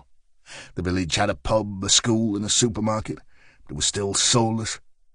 On his rare social outings, Stryker preferred to visit Preston's old quarter, around Friargate. There you could find pubs with character and, more importantly, for a man who was teetotal, great jazz. He paid £225,000 cash for the 3-bedroom, 2-reception, 3-storey. Something that had raised eyebrows during his vetting procedures for the anti-terrorist unit. That was until it was seen that the cash had been raised from the sale of his mother's house, in what had become a very trendy area of Belfast. Stryker pulled on a pair of US Navy-issue boots. He had spent thousands of hours pounding the sidewalks of Chicago with his father, and latterly the pavements of Belfast and Preston alone. He'd considered buying some new training shoes, maybe some Nike or Asics, but his father had used boots all his life, therefore they were good enough for Ewan. When faced with problems, some cops turned to the bottle. Stryker turned to the sidewalk. He lifted a heavy backpack that contained 8 rubber bricks, each weighing 5 kilos, onto his shoulders and adjusted the straps. His final touch was to push the earphones from his iPod into his ear, select a Charlie Parker album and hit shuffle. He stepped out into the chill of the evening and ran. Stryker headed onto Dawson Lane and toward Leyland, the Lancashire town once famous for manufacturing buses and tyres. He dug in hard as he climbed the railway bridge that would take him toward the town centre. By the time he hit the ancient stone cross on Towngate, he was feeling the burn and his head started to clear. He turned right past Tesco supermarket and headed for the main shopping street. Darkness had fallen and the air was the perfect temperature for his run. The only outlets open were the small independent takeaways and the pubs. As he approached the Ship Inn, he saw a smartly dressed man standing just outside the doorway handing out leaflets. Stryker dismissed it as a promo guy, drumming up business for the latest local band. He'd seen 2 or 3 decent blues bands there since moving to Buckshaw.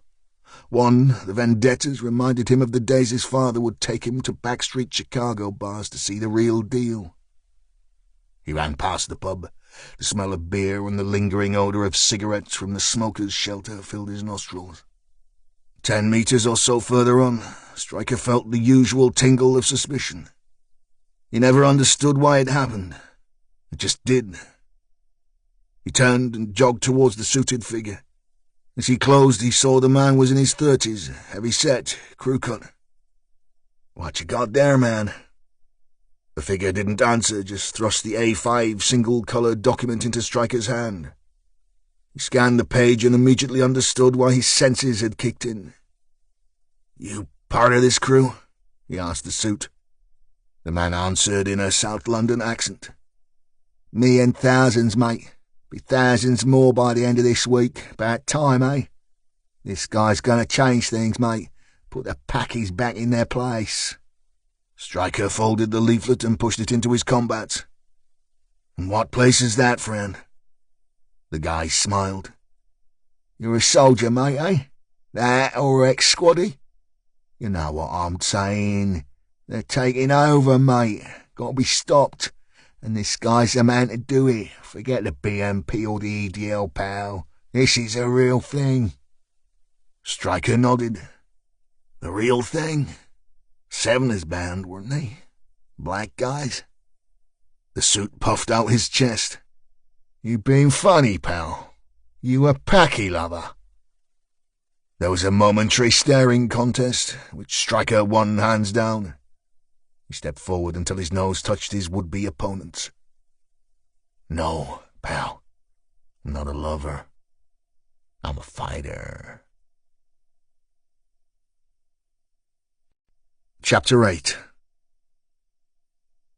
Aisha parked her Fiat 500 in the multi-store car park just off Avenham Lane.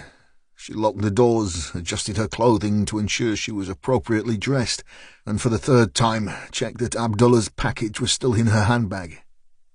Aisha was unfamiliar with Avenham, her own home being in the far more affluent area of Fulwood to the north of the city. She wasn't scared, but it would be obvious to anyone that Oxford Road was not an area to be wandering around alone at night.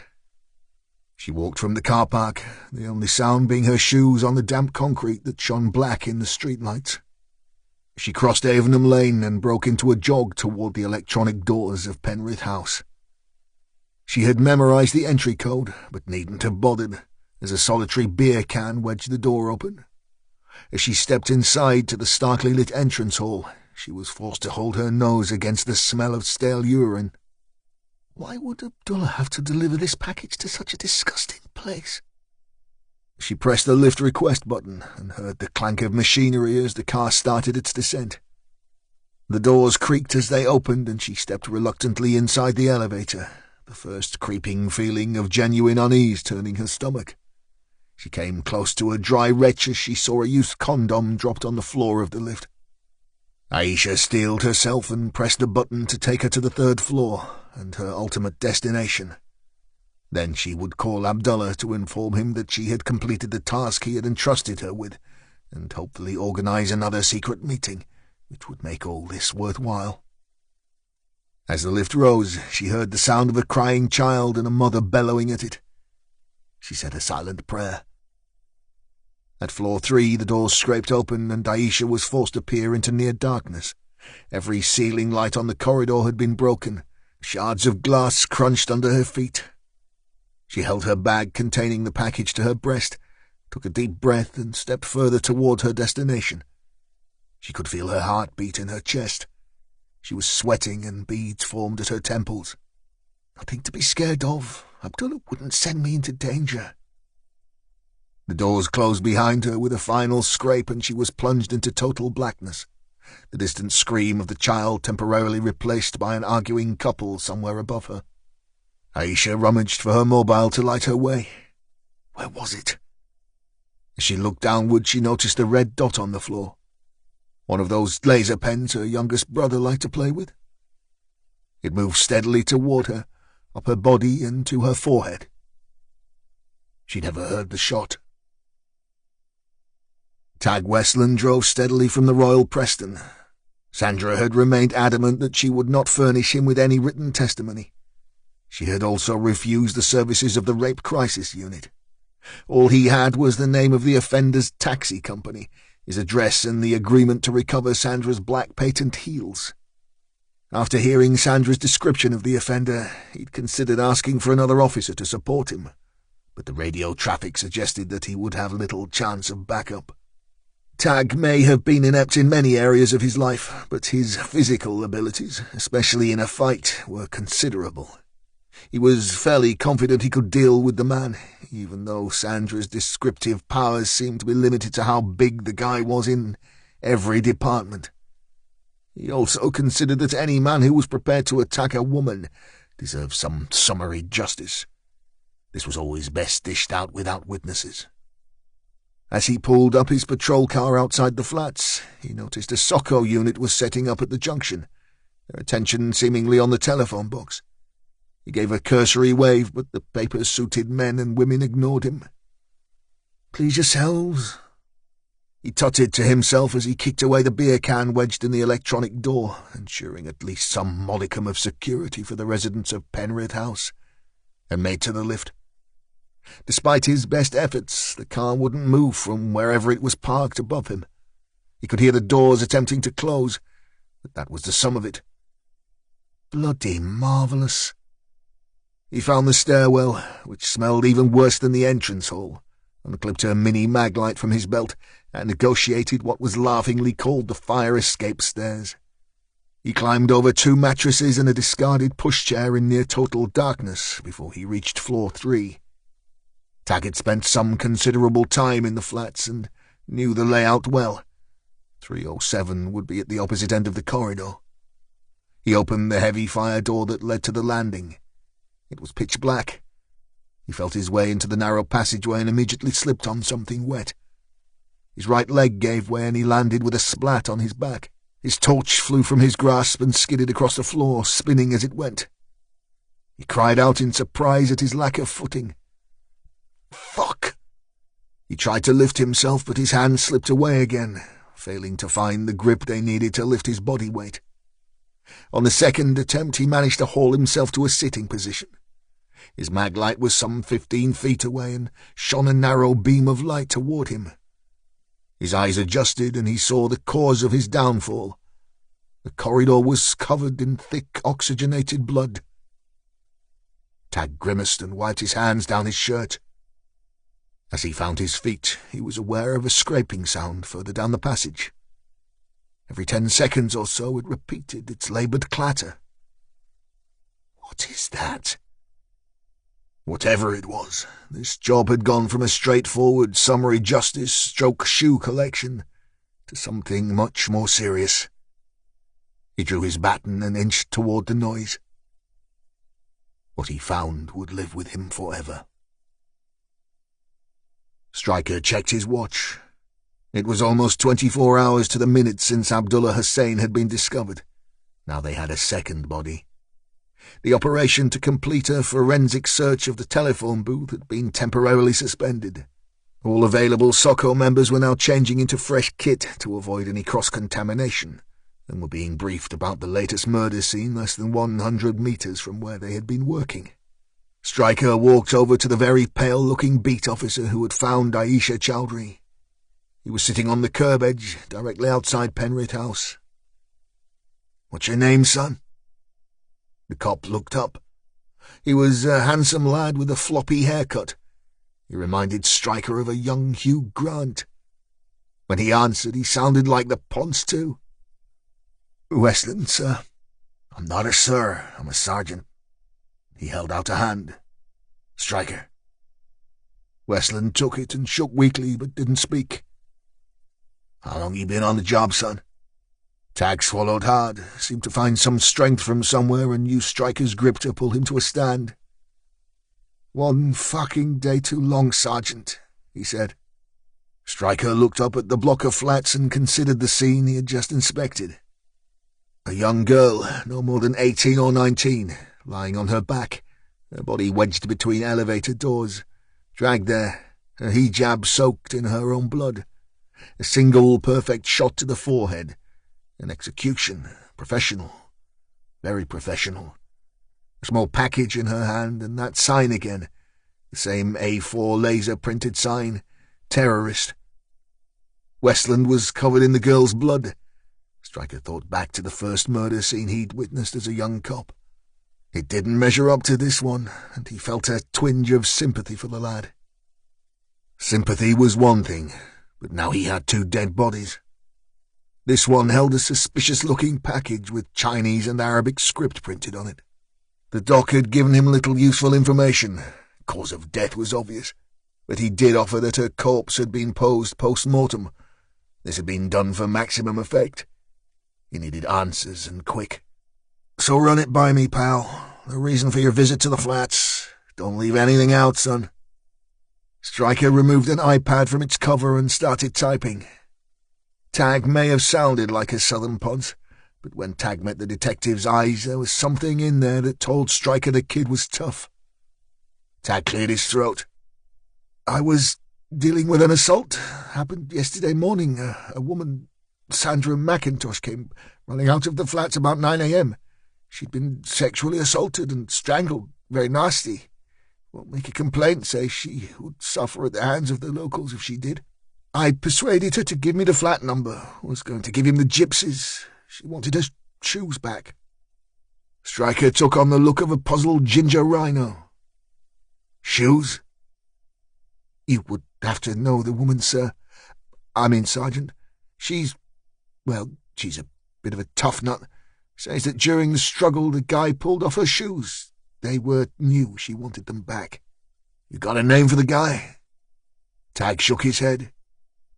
"Strong possible. I know he lives at 307. He's a taxi driver, probably Arabic, works for J&G on Manchester Road. The victim says she was convinced there was a child in the flat during the assault."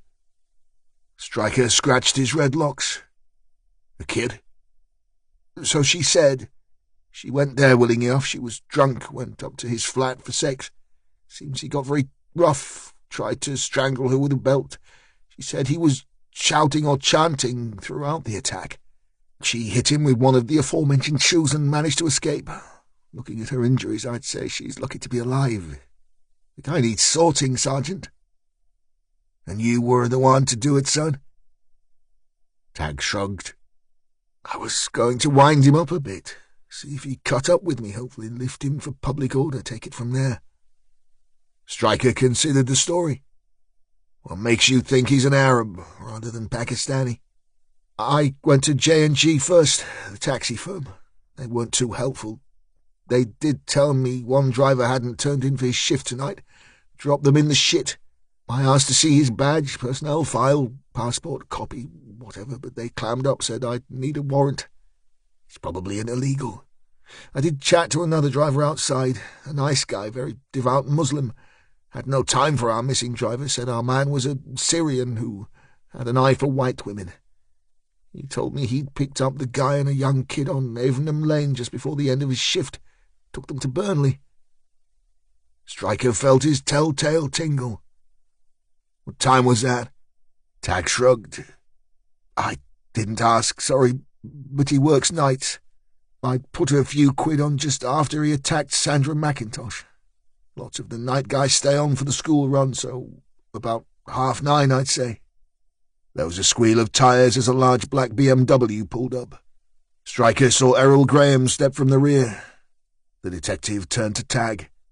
If you were up to it, get back to the Nick, get cleaned up and meet me at J&G in 30 minutes. Westland gave Stryker that look again. You think this fucker killed that girl up there? Possible. See you in 30 then. Chapter 9. Even at 2 a.m, Alistair Sinclair looked immaculate. He shaved 3 times a day through necessity, cut his jet black hair weekly, and wore the best suits money could buy. Of Scottish Protestant descent, he had been schooled in England and studied politics and history at Oxford. He was married to Catherine, had 2 daughters, and had no sexual skeletons in his cupboard.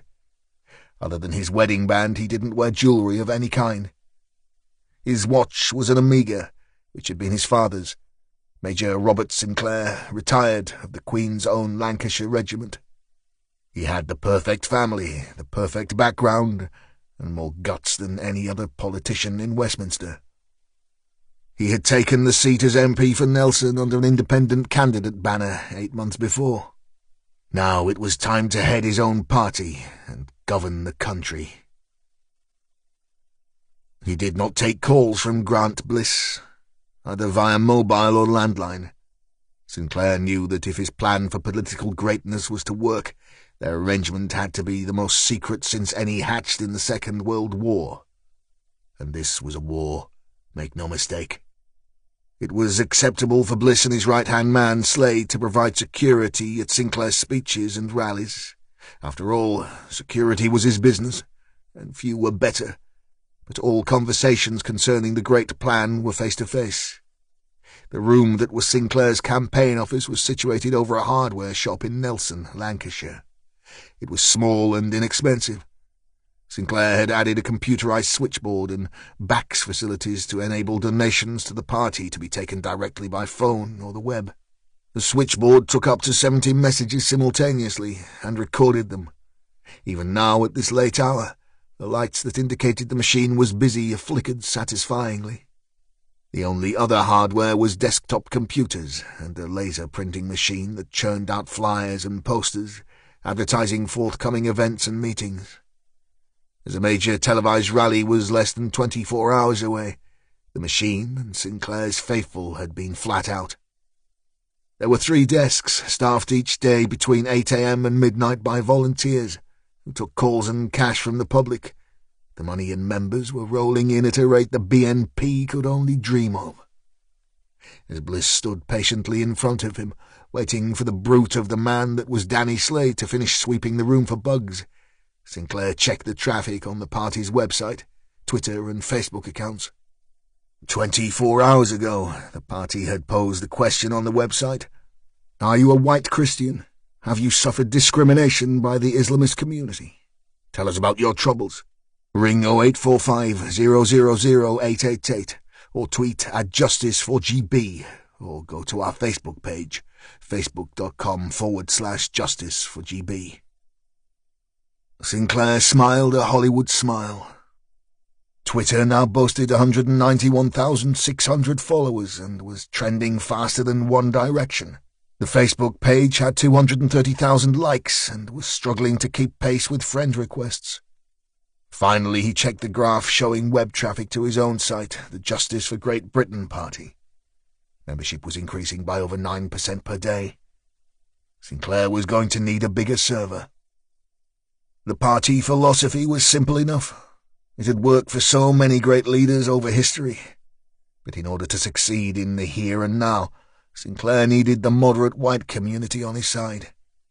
It was all very well having the shaven-headed extreme right on board, but they were also counterproductive and frightened the middle classes away. Firstly, just as Hitler discovered, people who were living through a depression were vulnerable and scared.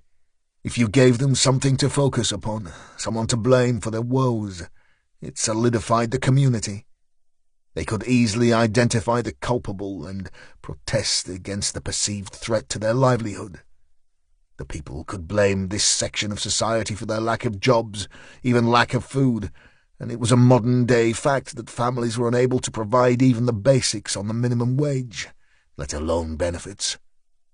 Food banks were a modern-day fact of life. They had opened in every major town in Lancashire. In recent times, mothers had seen their kids go without a hot meal, whilst others drove around in new German cars. Not having a job was just one thing. Not being able to eat was quite another. All those issues were more than enough to engage the working classes in his plan. But the better off was still better off and didn't have to live in the areas where the biggest changes in British society had taken place. Sinclair considered Enoch Powell a visionary. His foresight had left him damned by his peers, but many now rued the day they stood against him. He foretold what Sinclair now considered a national disgrace. It had always been a far thornier issue to engage the middle classes and prize them away from the main parties, especially if the race card could be so easily played against them.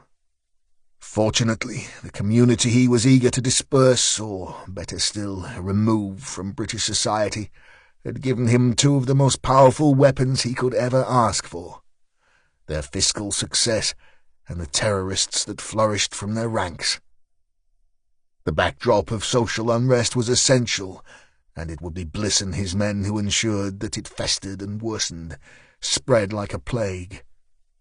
The sight of the police surrendering the streets to the army would be enough to destabilize the already fractured coalition of the Con-Lib alliance. Labour were a spent force, with a weak leader and too much union involvement. That left UKIP and the BNP. To Sinclair, it was already a no contest.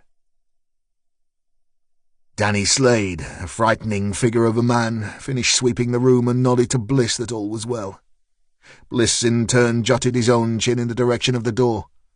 The man duly obliged and left silently. Sinclair waited until he heard his footsteps fade to the street below before he spoke. "Let me see," he said. Bliss opened a laptop, hit the power button and selected an icon on the desktop. He turned it to face Sinclair, who scrolled through the content. "When does this go live?" Bliss checked his own Rolex. 6 hours and 37 minutes. Sinclair nodded slowly and checked the content one last time. "Security? The site's server is in Amsterdam. Everything on the page will be downloadable by anyone visiting it for as long as it's up. The site will automatically tweet its own web address to 100 random Twitter accounts and then close itself 15 minutes later. Gone forever." Sinclair gave the trademark smile again. "Good work, Bliss. Very good work." Stryker had endured the hairdryer treatment from Errol Graham, dismissed it as an occupational hazard, and walked the short hop from the flats on Oxford Road to the J&G taxi office. Westland was parked outside. A young girl with the shortest of miniskirts was leaning into his patrol car. The young cop appeared to be enjoying the situation. Stryker stood watching the show for a moment before he spoke.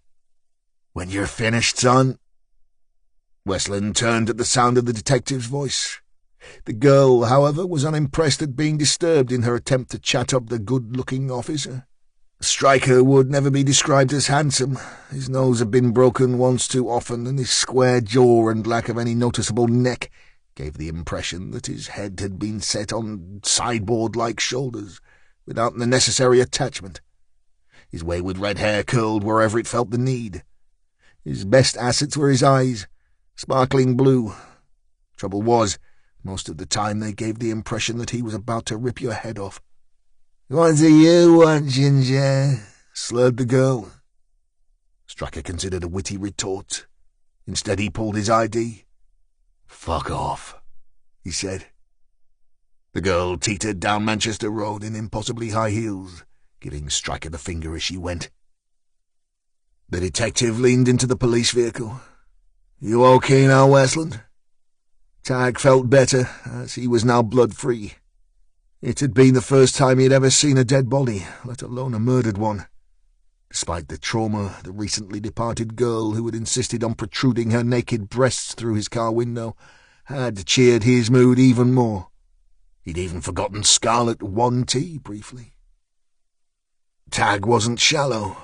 He was positively superficial. "Yes, not bad, sir. Sergeant. Call me Stryker, son. It's fucking easier for you to remember." Tag smiled meekly. He had to admit he was a little scared of the weird-sounding detective.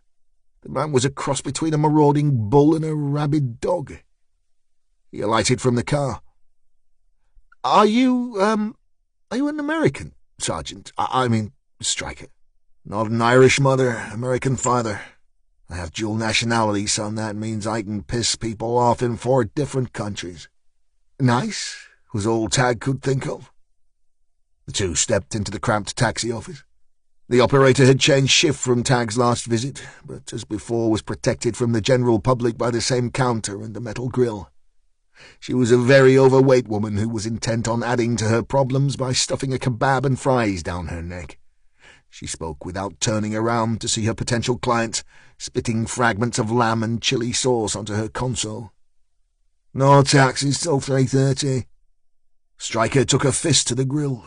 Tag thought he would punch it clean through. The woman jumped.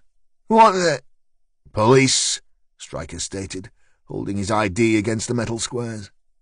The woman dropped her pitter and wiped grease down the front of her already stained top. "I don't give a fuck who you are, pal. I told you." "We don't want a taxi," interrupted Stryker. "I want to see the boss." Despite the obvious threat to her well-being, the woman had the advantage of her metal cage for protection. She had regularly seen aggressive behaviour at this time in the morning and was unfazed by 2 cops. "Yeah, right, he's always around at this time of the day, pal. Come back at 7. Tag sidled up to the mesh and gave his best twinkle. "Sorry about my friend here, love. He's a little tetchy, he hasn't eaten." Stryker gave Tag a look that could kill at 100 yards, but he ignored it and continued his charm offensive. "It's very important that we talk with him tonight. Could you give him a call, please?" The woman shifted in her seat and pushed out her considerable cleavage before licking her fingers to remove the last remnants of grease and sauce. Stryker was impressed. The kid had a gift with women, no doubt. The woman brushed her bleached blonde lock behind her ear and admired the uniformed officer. "I can't, honey. He'd give me the sack." Tag was in there like swimwear.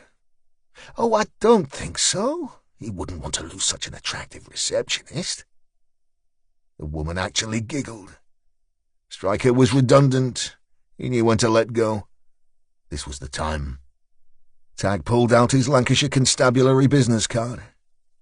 "I'll do you a deal, sweetheart. You give me his mobile, I'll give you mine."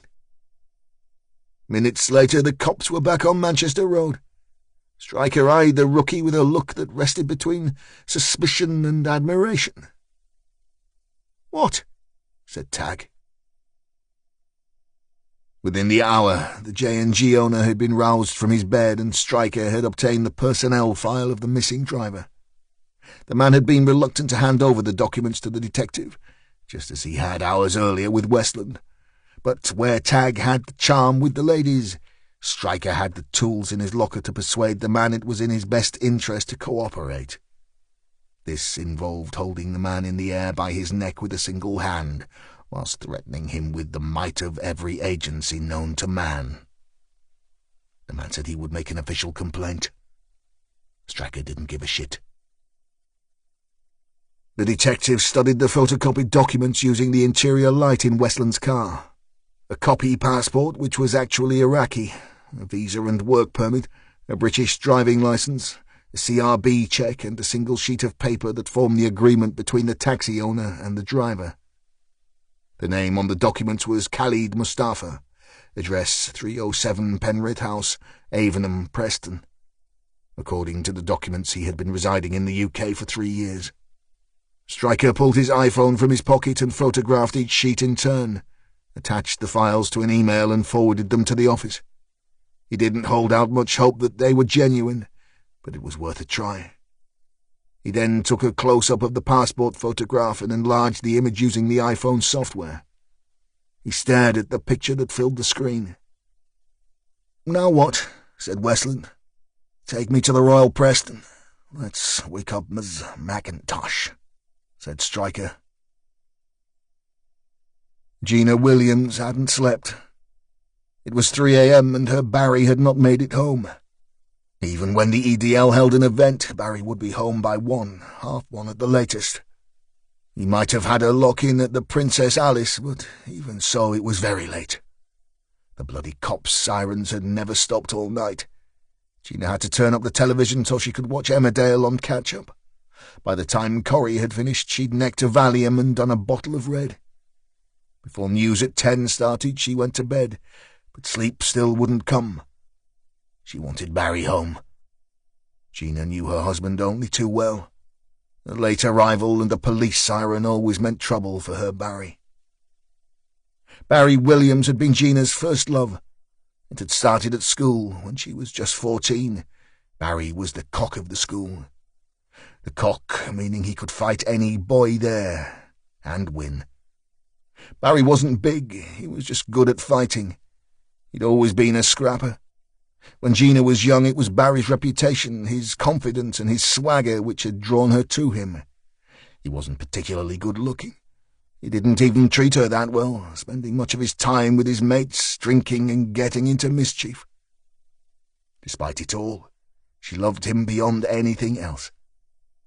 They married at 18, and as most young couples found in their early years together, money was always a problem. They struggled to pay regular bills, especially as Barry liked to drink and gamble. To make matters worse, Barry would fall out with his boss and get the sack on a regular basis. Gina had progressed from a schoolgirl who found being the girlfriend of an exciting, dangerous boy fun and exhilarating, to a young woman who had continued her education, got a decent job, hated violence, and desperately wanted a baby. In his 20s, Barry became part of a football hooligan crew attached to Preston North End. His behaviour started to put a massive strain on their relationship. His short temper and naturally aggressive nature saw him jailed for 3 months after a number of minor fracas and assaults. But it was the unprovoked attack on a police officer that saw him incarcerated for 2 years. Gina was just 21 when Barry was sent down for the assault on the policeman. On her meagre salary, the bills just kept on adding up. The electricity, the gas, the council tax, the rent. 2 weeks before Christmas, her landlord turned her out of their flat, and she was forced to swallow her pride and live with her mother. After listening to her parents tell her, "I told you so," for 11 months, Barry was released. The thing Gina had wanted and prayed for most was not to be. Gina had been desperate for a child since her 16th birthday. It was how life should be, the procreation of God's children. Gina touched her stomach absently and checked her watch for the 30th time. No, not to be. She had fallen pregnant and lost her child twice. The doctor said she would never carry full term. All she had left was her Barry, and the job that she loved. Now Barry had ensured her resignation. Half her life was over. Regret filled her heart. After all, Mr. Hussein hadn't said he supported those women who disrupted the parade. He'd been so worried about his poor cousin he wasn't thinking straight. She got up, made a pot of tea, and set down 2 cups just in case. The central heating had clicked off at 11 and the house was cool. Gina pulled her toweling dressing gown around her to ward off the chill and poured herself a cup. She looked around her new kitchen. Barry had finished the ceramic tiles just yesterday. How would they pay the loan for all this? Now she wasn't working. Barry hadn't worked since being laid off at Leyland DAF 2 years back. Barry blamed cheap labour from Eastern Europe for his lack of luck in the job market. The Poles had been added to Barry's hate list, alongside the Pakistani community, who he blamed for just about everything, from the closure of the local pub to their house price falling. Then Gina heard the key in the lock. Her heart skipped, grateful that he was home safe, yet she steeled herself for the row. Barry would be upset she was awake and waiting for him. He would be drunk. To Gina's surprise, Barry was as sober as a judge and walked into the kitchen with a spring in his step. Anyone would have thought it was 3 in the afternoon rather than 3 in the morning. "Ah, you've got a brew on, love," he chirped. He sat and poured, adding a minuscule amount of milk, the way he liked it. "How come you're up? All this racket from the riots, I suppose, eh?" He sipped his tea. Good cup of that, love." Gina hadn't seen Barry so happy in months, maybe even years. She couldn't help but smile. Since losing his job, Barry's change of character had been a major concern to her. She was terrified it could even end their marriage. "Yes, love, all the sirens kept me awake, and I was a bit worried you wouldn't be able to get through." Barry sipped more tea and nodded. "It was a bit awkward. You wouldn't believe it out there.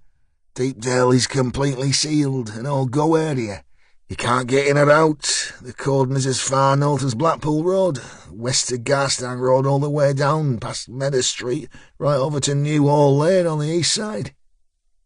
Barry gave a chuckle. "The Packies always wanted it to themselves, eh? Well, now they've got it." Gina winced at Barry's language, but ignored it as usual. "Well, so long as you're all right, love." "I'm better than all right, Gina. I've got a job." Gina jumped from her chair and hugged her husband, and for the first time in months he hugged her back. "Oh, Barry, that's fantastic." Barry even cupped her considerable breasts and gave them a squeeze. Gina couldn't remember the last time he'd paid her any sexual attention. She felt tears begin to fall. "Hey, don't be crying, love," he said. "This is the change of look we needed." Gina wiped her eyes. "Sorry, Barry. I'm just so happy. I thought you'd been on the march is all. I didn't think you'd been out looking for a job. Tell me about it, come on. I'll put some toast under the grill and do you some beans with it, eh? Oh, you must be starving." Barry sat and puffed out his chest. He was a slight man, but with a naturally athletic build. He never carried any excess weight and still boasted he could fit into his wedding suit. His hair was thinner than in those days, his widow's peak retreating even further along his scalp, and he had lines around his eyes and mouth that were exaggerated by his 30-a-day habit. "Well," he began, I've been going to them meetings." Gina's heart sank. "Yes, love." "Well, I met a bloke there the other night. He gave me a card and I followed it up, didn't I? You must have seen that MP Alistair Sinclair. He's all over the news at the moment." Gina nodded. "Well, I'm working for him. Not exactly for him personally, but for his security team." Gina opened the tin of baked beans and emptied them into a small saucepan. "I thought you said you'd never do security work, love." Barry shot Gina a look. She desperately didn't want to spoil his mood. She knew he'd turned down 2 security jobs in recent months, so why change now for this man? "This is different. This job has prospects. This Sinclair guy's going places. Right to the top, Gina. He'll be running the country before you know it." Gina stirred the contents of the pan with a wooden spoon and then touched it to her lips to check the temperature of her husband's snack, poured the beans onto hot toast and put it in front of him. "So is it full-time, love?" Barry cut a corner of toast and shovelled beans onto it, before pushing the concoction into his mouth. He swallowed quickly. "Not exactly. Not just yet, anyhow. But soon will be. Good money, too, £8 an hour in your hand." He pointed his fork at his wife. "I've been in Leyland all day, and I have to be back in a couple of hours setting up a stage and barriers for Sinclair's big rally, helping with the sound system and lights, a bit of everything, really. Then we'll do crowd control. Not that there'll be any bother, people love him." Gina looked at her husband and felt a twinge of sadness. "You mean white people love him?" Westland was concerned that Stryker's idea of gaining access to Sandra McIntosh's ward would involve him strangling the life out of a staff nurse or 2. As it turned out, he needn't have worried. As the two cops strolled toward the hospital entrance at just after 4 a.m., Sandra was in plain sight, sitting on a bench and smoking. Another patient, who Tag vaguely recognized, was with her, he too indulging in the habit that Westland found so offensive. "That's her," he said. "Classy," muttered Stryker. As Westland approached, Sandra stood. "I thought I told you. I'm not making a statement." Her fellow nicotine junkie mirrored her movements and added, "Yeah, she's not saying anything to you lot." Stryker walked over to the man. "Who the fuck are you?" Wilson did his best to square up to the detective, but his injuries were against him, as were the last 10 years of alcohol abuse. Westland had seen his type before. He had all the signs of a street brawler gone to seed. Sandra came to the man's aid. "It's okay, Wilson. I'll see you inside in a minute, love." There was a brief staring match before Wilson reluctantly shuffled toward the entrance, stubbing out his cigarette between thumb and finger as he went. Stryker turned his attention to Sandra. "Friend of yours?" Sandra inhaled deeply before answering. "Sort of. We had a thing a few years back. Not seen him in a while. He fell off his perch with a drink. I heard he got worse after his lad was killed in Afghanistan." "Tough one, was he?" asked the detective. Sandra gave a wry smile as if remembering better times. "Hard as fucking nailed, Wilson was. Still is on a good day. He'd have given you a run for your money back in the day, pal." Stryker ignored the comment as irrelevant, pulled out his iPhone and displayed the picture of the man he knew as Khalid Mustafa. He gestured toward the blue-black bruising around Sandra's neck and held the screen toward her. "That's the animal who did that to you." Sandra took a glance at the screen. "Could have been, but like I said..." Stryker pushed the phone further forward.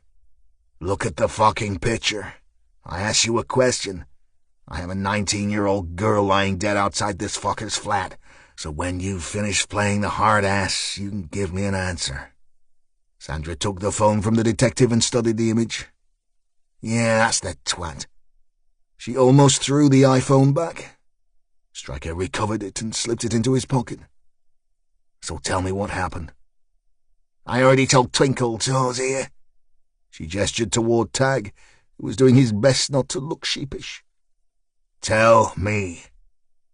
Sandra knew she was dealing with a very different animal to that of the young uniformed officer. She sighed theatrically.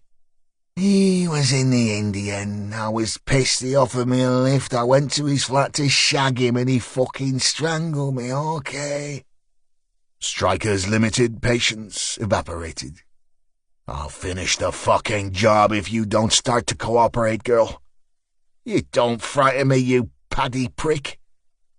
Stryker leaned in. "No? You sure? Well, how about I nip to your grubby little flat on Oxford Road and give it the once-over, then a short trip to your 3 useless bastard sons' gaffs on Farringdon Park. Say, then I finish my nice trip around town with your 3 places of work. Let's see, Bowker's on the docks. You clean there Mondays, eh? Palmer and Harvey Tuesdays and Fridays, isn't it? Then finally that little one you don't tell the taxman about, crystal cleaning, cash in hand, eh?" Sandra was furious. Tag was impressed. Stryker got his detailed information. The 2 cops ambled back to the car with Sandra's tirade of abuse fading into the early morning air. "How did you do that?" asked Tag. "What?" "Find out all that information about Sandra so quickly." Stryker stopped by the passenger door and tapped the side of his nose with his finger. "Trade secret," he said, and eased his massive shoulders into the car. They drove back to Avenham, the car silent for a while until Stryker broke it. "What made you join the job, son? You don't seem like the type." "I'm not," agreed Tag. "In fact, I'm resigning as soon as I can get hold of my shift inspector." "I see. Me joining this job, well, it was a bit rash," Tag continued. "My father had a job lined up for me. He works in the City of London, a banker." "Popular man, then?" Tag smiled. "He's a rich one." "But you chose this?" "Like I said, a rash decision.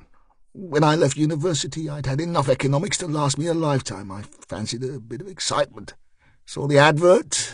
The rest, as they say, is a mystery." Tagg turned into Oxford Road and pulled the car to a halt outside the crime scene. He looked to Stryker for the next move. "Have you done with me now, Stryker? My job list has grown a bit since our jaunt." Stryker was back to his furious typing on his iPad. "You haven't got a job list, son, and that resignation letter you have in your pocket can stay there for a day or two, until we get to the bottom of this one." Westland eyed the detective suspiciously. "How did he know I had the letter in my pocket?" Stryker didn't look up from the iPad. He just tapped the side of his nose again. Stryker and Westland stood outside Penrith House and donned paper sock suits and overshoes.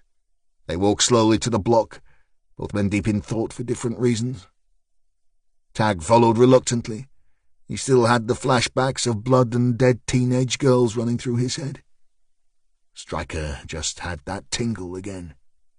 They signed in with the uniformed officer guarding the scene. The guy was about retirement age. He nodded at Stryker and gave Tagg a derisory look. Tagg thought he might just get used to the negativity just before he resigned. They stepped into the corridor. To his relief, Aisha's body had been removed and most of her blood had been cleaned away. They stood at the door of 307. Stryker nodded at Westland. "Go on, son." "What?" "Well, it ain't gonna open on its own now, is it?" Westland considered that Stryker could do a far better impression of a battering ram than he ever could, but obliged by throwing his shoulder into the door. It didn't budge, the substantial mortise refusing to give way. Stryker watched in mild amusement and simply gestured for Tagg to try again. At 6'2" and a tad under 200 pounds, Tagg was no lightweight, but after 3 attempts to break down the stubborn door, Stryker had seen enough. He removed a silver-coloured box from his jacket pocket and selected a metal implement that looked like a cross between a key and a surgical device, inserted it into the lock and turned the mechanism first time. The door swung open. Tagg rubbed his bruised shoulder. "Your idea of a joke, Stryker?" "I like to keep the atmosphere light." The detective dropped the box back into his jacket, and his face changed. "Heads up now, though, son." Tagg switched on his mag lights until he found the light switch. The hallway smelled like a hospital. Off to the right was a small kitchen diner. To the left, 3 further doors, leading to a lounge and 2 bedrooms. They made a quick sweep of all the rooms, not expecting them to be inhabited, but better safe than sorry. In the lounge was a sofa and a television. Each bedroom contained a single bed, stripped of all bedding, and an empty wardrobe.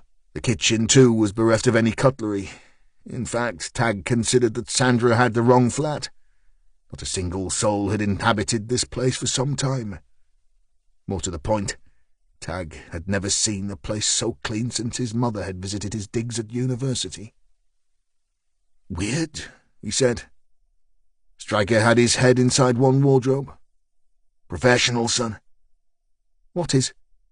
"The place has been cleaned, and I don't mean by Mrs. Mop. I mean cleaned. No prints, no DNA. We're wasting our time here." Tagg stepped into the kitchen and opened several cupboards. "Know what you mean there, Stryker, but—" "But what?" "But how do they get rid of rubbish, then?" "Who?" "The residents. You know, how do they empty the bin?" Stryker walked over and grabbed Tagg by the chin and shook it playfully. He thought he would break his jaw. "You are a clever fucker, Westland. Come on." Now, when Tagg made the rashest of decisions to join the police force, he had considered that he may have to occasionally complete unpleasant tasks. You know, look at dead people and the like. However, he had not considered that he would be forced to climb into a dustbin the size of a small country by a man who would scare Boris Karloff out of his Frankenstein suit. "Just get in there, son," Stryker urged. "It fucking stinks." "Course it stinks, Westland. It's a dustbin." "Jesus Christ, Stryker, I've just stood in something really bad." Don't be a girl. Westland poked his head over the rim of the bin, his white paper suit soiled by unknown substances. Do you want to fucking go? Privilege of rank, son. Now get on with it. What exactly am I looking for? Evidence. That being? Use your head, son. That wasted university education of yours. Any utility bills with 307 on them. There's nothing in here that isn't covered in shit, Tag wailed. Westland disappeared from view, and there was more thrashing about and cursing, including derogatory Irish, redhead, and American comments. A minute or two later he reappeared. His paper hood had slipped from his head, and his hair had flopped forward into his face. He also sported a broad smile. Tell me you love me, Striker. Tag Westland threw a clear evidence bag containing a pair of black patent stiletto shoes onto the floor. Bingo, said Striker. Chapter 10. Striker sent Westland home to shower and get some sleep as he wanted him back on duty by 11 a.m. That was followed by a heated conversation with a certain Inspector Thompson, who insisted on using the term fecking every other sentence. The inspector told Striker in no uncertain terms he couldn't have Westland, as he was already desperately short of manpower. Striker told him otherwise. The Forensic Science Laboratory in Chorley, Lancashire, was only 5 minutes' drive from Striker's house on Buckshaw Village. Sandra McIntosh's right shoe had a bloodstain on the heel, and hopefully her attacker's fingerprints elsewhere. Prints would only take hours to identify. DNA would be days. Striker was convinced he didn't have days to play with. The package that had been recovered from Aisha Chowdhury's hand contained a circuit board. It would be many more precious hours before the anti-terrorist branch had any further information as to its possible use. Why leave it for us to find? Did she bring it with her? Was it planted? So many questions. Striker entered the reception area of the lab and produced his ID to a tired-looking G4S security guard. He was waved through to the next level of the interior, where he was met by a white-haired man he knew very well. The man sat at a desk surrounded by evidence bags and samples. "I might have known it would be you, Striker," said the man. "Only you and the fucking birds are awake at this time in the morning."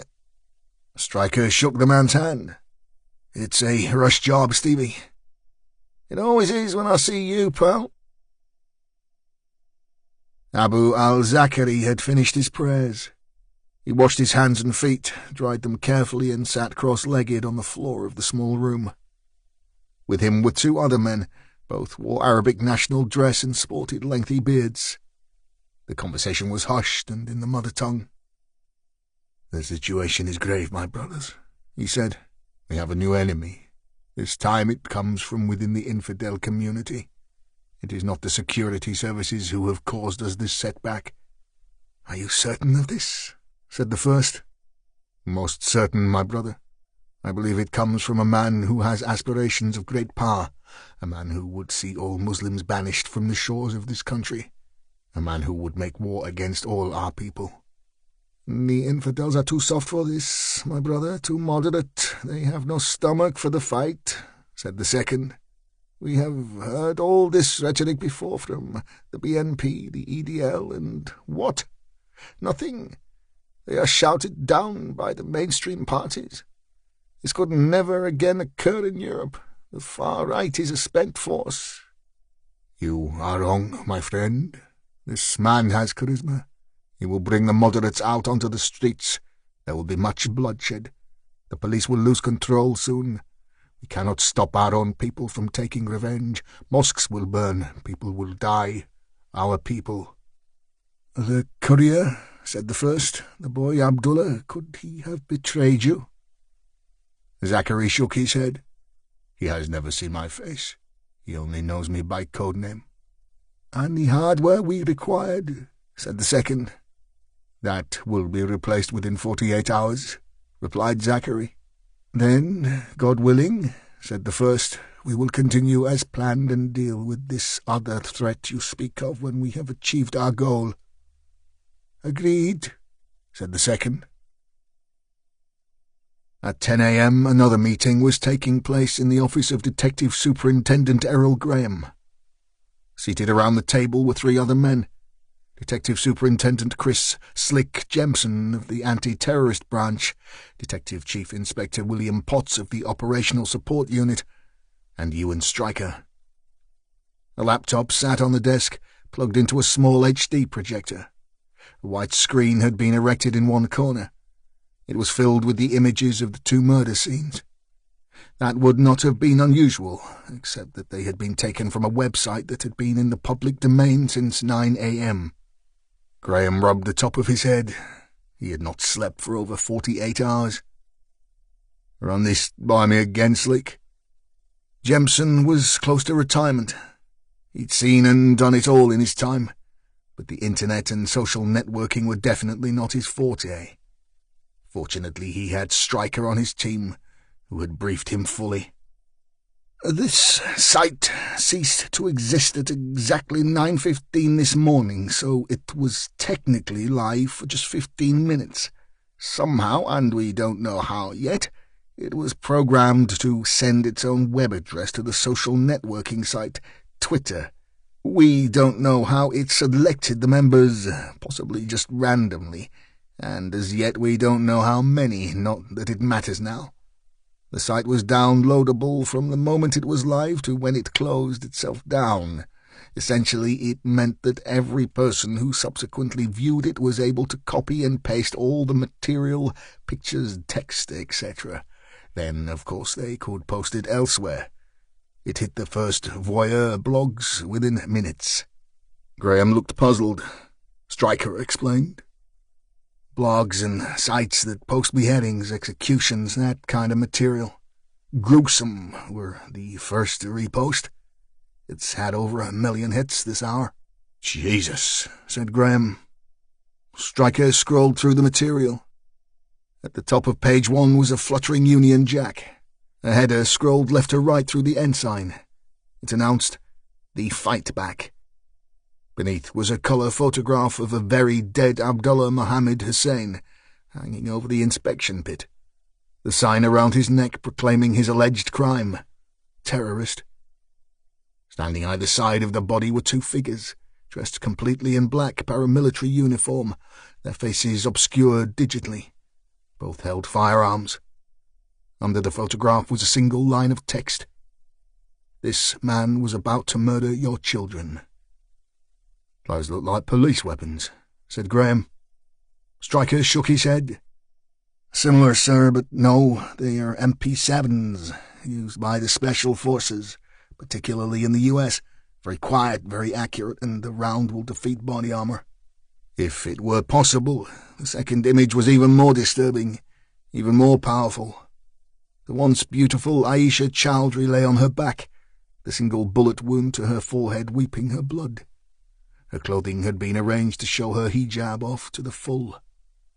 The small mystery package was clearly visible in her hand. Again, the sign proclaimed her alleged crime, terrorist. Beneath was another single line. "She carries the death of your families in her hand." Slick Jemson nodded to his sergeant. Stryker tapped at his iPad and began. "The site used a server somewhere in Northern Europe. The Netherlands is the favourite so far. Not that it will do us any good chasing that line. It'll probably turn out to be an internet cafe. Whoever designed it is a pro, no doubt. It will leave a footprint somewhere, but they're long gone. It will spread worldwide. When the rest of the USA wake up, it will go viral. We can't stop it. We need our press people working on this ASAP. Damage limitation. Thankfully, the images are so graphic they won't make the TV, but it won't stop edited versions making the screen along with descriptive and the usual surmising. Once the public see the TV, they too will search the web for the images, like drivers passing an accident." He tapped some more. "As you know, victim 1 is Abdullah Mohammed Hussein, 19 years old, worked as a clerk for his cousin Tariq Hussein QC. Abdullah was an educated guy from a middle-class family. His parents live in Pakistan and run a successful business there, exporting clothing worldwide, including the UK. The family is clean as far as we know. Abdullah was not. He was a radical and has attended 3 training camps in Pakistan in the last year. He was red-flagged. Victim 2 is Aisha Chowdhury, aged 19. She studied at UCLan and worked part-time as a receptionist at the Royal Preston. Her family are wealthy. Both the mother and father are doctors, the father being a consultant surgeon. There is no intelligence to suggest any criminal activity within the Chowdhury family. As of this moment, there is nothing to connect the 2 deceased. Aisha seems to be a completely innocent victim. That said, she appears to have been going to deliver a package to 307 Penrith House. I don't believe the package was planted. I think that whoever this vigilante group are, they either wanted us to find the item to show us that there is a genuine threat, or they were disturbed by a local beat cop investigating a separate incident before they could steal it. Our tech team is working on identifying exactly what that package contained. As of yet, other than the fact that it is some kind of circuit board, it's a mystery. The registered tenant at 307 is one Khalid Mustafa. We know that he sexually assaulted a woman called Sandra McIntosh at that address on the night of the first murder, after picking her up in a taxi. She was lucky to escape alive. Uniform were investigating, but she refused to make a complaint. The flat was searched last night. It had been visited by a professional cleanup team. Draw your own conclusions from that. I believe whoever Khalid Mustafa is, he is a major player in this plot. If the perps know his identity, he could be next on the list. Graham nodded. He still didn't like Stryker, but he had to admit he was good. Could they already have the guy? Could they have cleaned the flat? Unlikely. It would take several hours to do a job like that. I think the clean-up was to cover the assault. McIntosh was never intended to escape, but when she did, the assailant was forced to act. Aisha was found very shortly after death. Uniform came very close to stumbling on her killers. I think we scared them off before they could check the flat. Graham tapped the desk. So we need to get this guy circulated before these crazy fuckers get their hands on him. There must be a picture of him at the taxi firm. Stryker handed his iPhone around the room. Graham raged. How long have you had this? A few hours. Jemson came to his sergeant's aid. If we put this out there in the present climate, we will have every right-wing nutter in the country topping anyone who looks vaguely like this guy and posting his corpse on Facebook. Let my guys do their job for a day or 2. After a few moments, Graham nodded. 48 hours, Slick. He pointed at Stryker. And no more. William Potts had remained silent during the exchanges. Rather than investigate the murders, his role was to quell the ever-rising tide of violence that was sweeping the country. You know what will happen now these pictures are out there, don't you, boss? Graham nodded. I've already asked for another 40 support units from other forces, Will. That's another 480 cops. You realise the cost of that? It's astronomical. This could bankrupt the force. I'm counting on you to keep a lid on this. Will Potts was a tough guy. He stood and nodded his respect to the detectives. Better say your prayers tonight, guys, he said. Tag Westland had slept fitfully. Images of the dead girl flashed into his subconscious, waking him. Twice he had slipped downstairs, only to sit shivering on his sofa, drinking tea. He showered and dressed in jeans and a sweatshirt. Stryker had insisted on plain clothes. He drove the short hop into the city, doing his best to clear his head. He tried to ring Scarlett twice, but it had gone straight to voicemail. He opted to send a text. Hope you are okay. Kiss. Stryker was sitting in a small cafe named Bruciani's on Fishergate. He waited impatiently for the young cop. The building had been a coffee shop since the 1950s, and, despite the arrival of the big chains, It was still the coolest place to hang out. The deco hadn't changed since it opened. Dozens of black and white photographs of Hollywood stars adorned the walls. Tag wondered if any had actually visited. The staff all wore traditional black skirts and blouses with white aprons. A very pretty girl was serving behind the counter. Tag smiled at her and she blushed charmingly. It was 11:03 a.m. "You're late, son," barked the detective. "Didn't sleep too well, Stryker. Some of us are human." Stryker felt some sympathy for Tag, but tardiness would not wash. He handed him a £10 note. "Get yourself a coffee and a sandwich." Tag took the money and offered a weak smile. "Thanks." "And a fucking alarm clock," he added. After placing his order with blushing girl, Tag sat and played with his food, added sugar to his Americano and stirred it. He was in no mood for wisecracks, even from Stryker. "So what is the plan, then?" he said flatly. Stryker sighed. Tag considered it a strange sound coming from the man. It was hurt in the solitary breath, as if the world was against him. "I'm gonna break some rules with you, Westland. I'm gonna brief you, tell you what I know." Tag looked up from his cup. He wanted to ask why. Why him? After all, he wasn't exactly qualified, was he? That, and Stryker knew full well about his intention to resign. Despite his misgivings, he was curious. This was what he'd joined this stupid job for, after all. In the end, all he could manage was a very tired, "Okay." Stryker fired up his iPad. "First, I have some questions for you, son, and then I'm going to tell you a little about me." "Go on." "The taxi driver who took Mustafa to Burnley, who was he?" Tag took his pocketbook from his jeans and thumbed the pages. Iftikhar Mohammed-Din. Badge number?" Tag looked at the page, willing the information to be there. "I didn't get that, sorry." Stryker made a humph sound and tapped away. "Address?" "Eh?" "The address of the taxi driver, and the address he took our rapist-terrorist to." Tag was already feeling inferior. His day was getting worse. "I didn't get the address of the driver. All he could remember was he took the guy and a young girl called, Isney to Burnley, near to the football ground, picked them up outside the flats. They had bags." Stryker gave Tag a look that would cut steel. "Anything else?" Yes, the guy, Mustafa, he made a phone call from the public booth before he got in the taxi." Stryker was back to his keyboard. "I already knew that." "What?"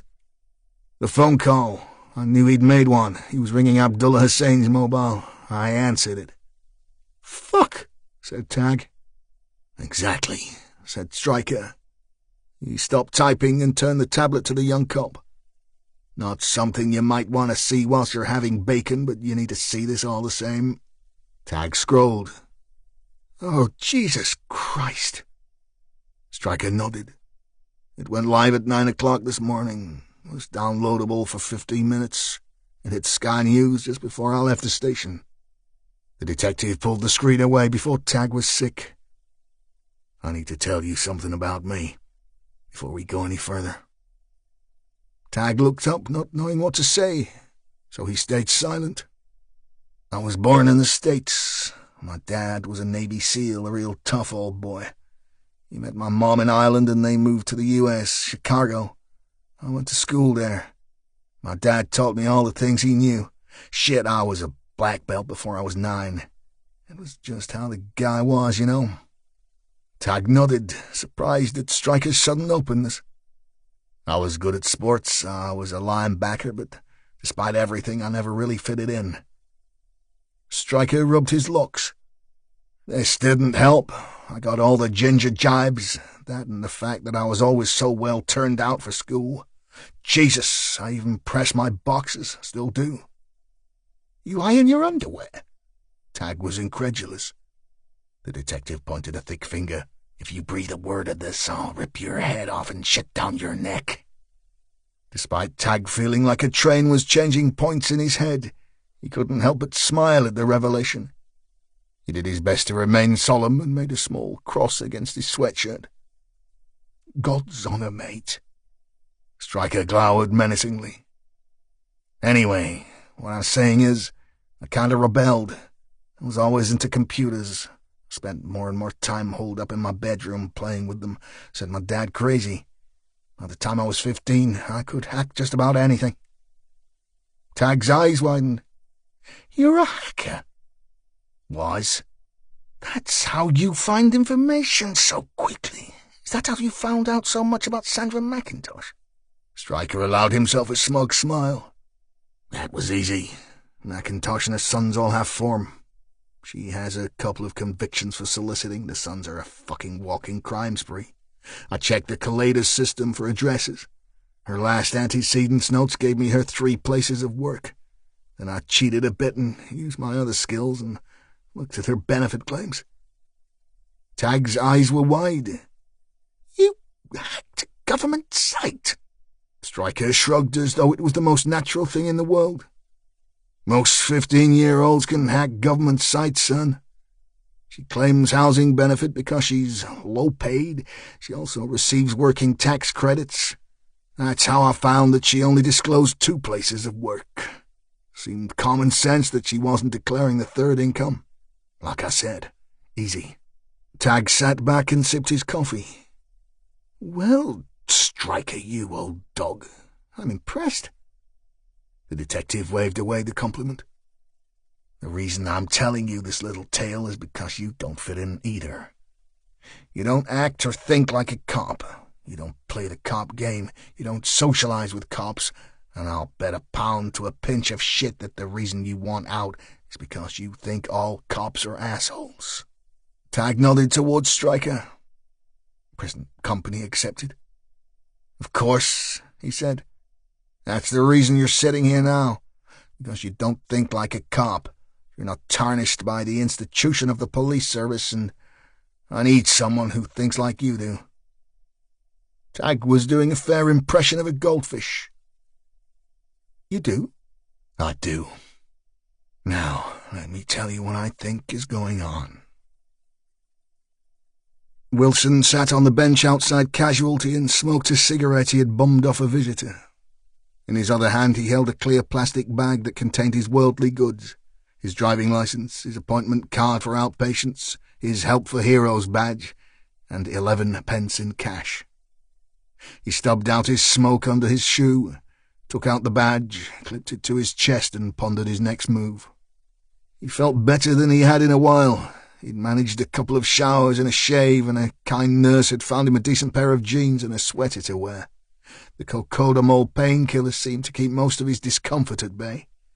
He'd even managed to keep down some cornflakes and milk just before his discharge. The trouble with planning your next move when you are jobless, homeless, and have 11 pence to your name is that you have limited options. And there lay the reason for Wilson's lack of movement from the bench. He wasn't waiting for anyone. He was just waiting. Wilson had lost track of time when Sandra McIntosh appeared at his shoulder. "They let you out too, then, eh?" she said. He turned his head. Sandra was dressed in the clothes she had been admitted in, minus the black tights. Again, the kind hospital worker had found her some footwear, but a red boob tube, black miniskirt, bare legs, and sneakers were not the look she was probably hoping for. Some men would have described her figure as ample. Others would not have been so kind.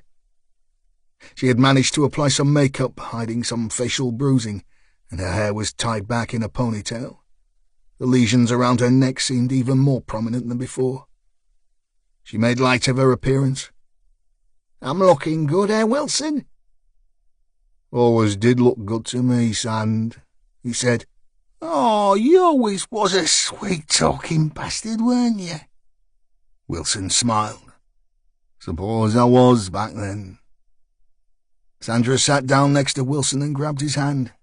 "We had some good times, didn't we? Remember that weekend in Blackpool, eh? Fucking hell, I was so sore I couldn't walk for a week after. Sandra guffawed at her own quip and slapped Wilson on the back. Even with the meds, he felt it and winced with the pain. "Oh, sorry, love," she said. "I forgot about your ribs. Them packy bastards have got a lot to answer for, eh? Between me and you, eh?" "I'm okay," said Wilson. "What about you, though, love? How are you now? Nasty business, that." Sandra stuck out her ample bosom. "'Tain't more than some Abdul with a BDSM fetish to knock me back, Wilson. I'm fit as a flea now." Wilson turned and looked at his old lover. "Yeah, I suppose it would. You always were a tough bird." Sandra took hold of Wilson's hand again. For a moment, 20 years dissolved into 20 seconds. "We were great together, me and you, weren't we? You the hard man of the town and me fit as fuck on your arm. Good times. Real good times, mate." Wilson studied his shoes, what was left of them. "Yeah, love, good times. Good job the wife never found out, eh?" Sandra smiled and let her mind wander back those years. "Yeah, he was, lover." She put her arm around her old friend. This time her touch was gentle. "Where you staying, Wilson?" "Me? I'm in Fox Street." "The Mission?" "One and the same." "Jesus, love, I didn't think you had come to that."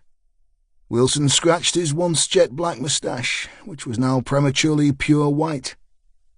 "Got kicked out of my flat 3 weeks ago. Landlord said I was a fire risk." "What?" "I put a pizza in the oven when I was pissed and forgot to take it out of the box. Made a mess of the kitchen, eh?" Sandra gave her trademark belly laugh. "Bloody hell, Wilson, you're a health and safety risk." He looked at his shoes again. "Suppose I am." Sandra's tone was tender, not something that came naturally to her. "Listen, mate, it's been a long time, eh? Who would have thought that you and me would bump into each other in A&E? Sandra touched her bruises with her fingers. "I suppose we've both seen better days, ain't we?" Wilson nodded. "Too true, love." Sandra turned.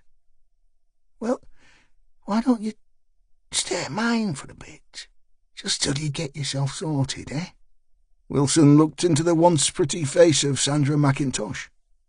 It was still there, somewhere, hidden behind years of hard graft and harder drinking.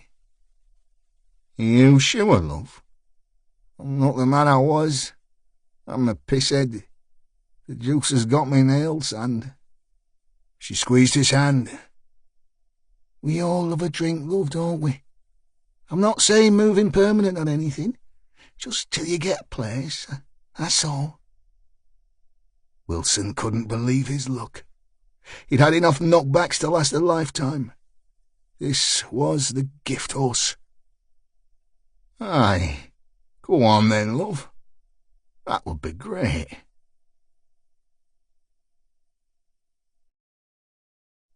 Chapter 11. Scarlett opened the washing machine, lifted out her father's bedding and dropped it into the waiting plastic basket. She looked out of her kitchen window into the small backyard of her house. The sky was clear blue without a single cloud, yet a northerly breeze kept the temperature down and the air fresh.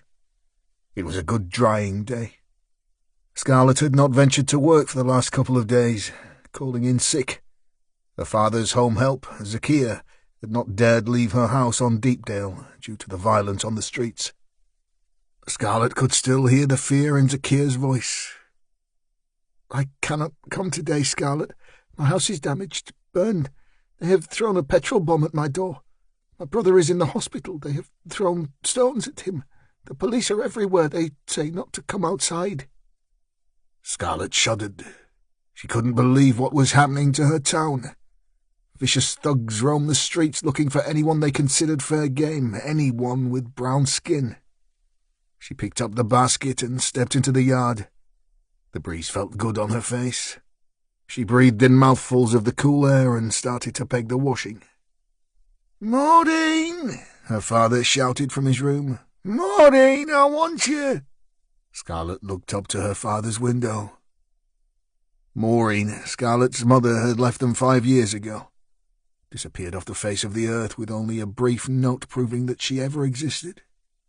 "Sorry, Scarlett, I just can't live with him anymore. Mum." Kiss. 5 years without a word. 5 years without her mother. "Come in, Dad," she shouted. Scarlett dropped the sheet back into the basket and climbed the narrow staircase to her father's room. He was sitting on a commode, his trousers around his ankles, his once powerful legs now withered to little more than spindles. "I don't want you," he spat angrily. "I want Maureen. Where has she gone? I told her not to be so long at the shop." "Mum isn't here, Dad. You know that," Scarlett said gently. "Fuck off!" he bellowed, before bursting into a hacking cough that doubled him over. Scarlett waited for the attack to stop before carefully lifting her father from the chair. She cleaned him as she would a child, restored his limited dignity, and sat him on his newly made bed.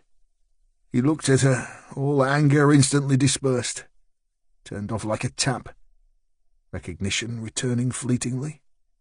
"You're a good girl, Scarlett, aren't you? Dad's good girl." Scarlett managed to smile.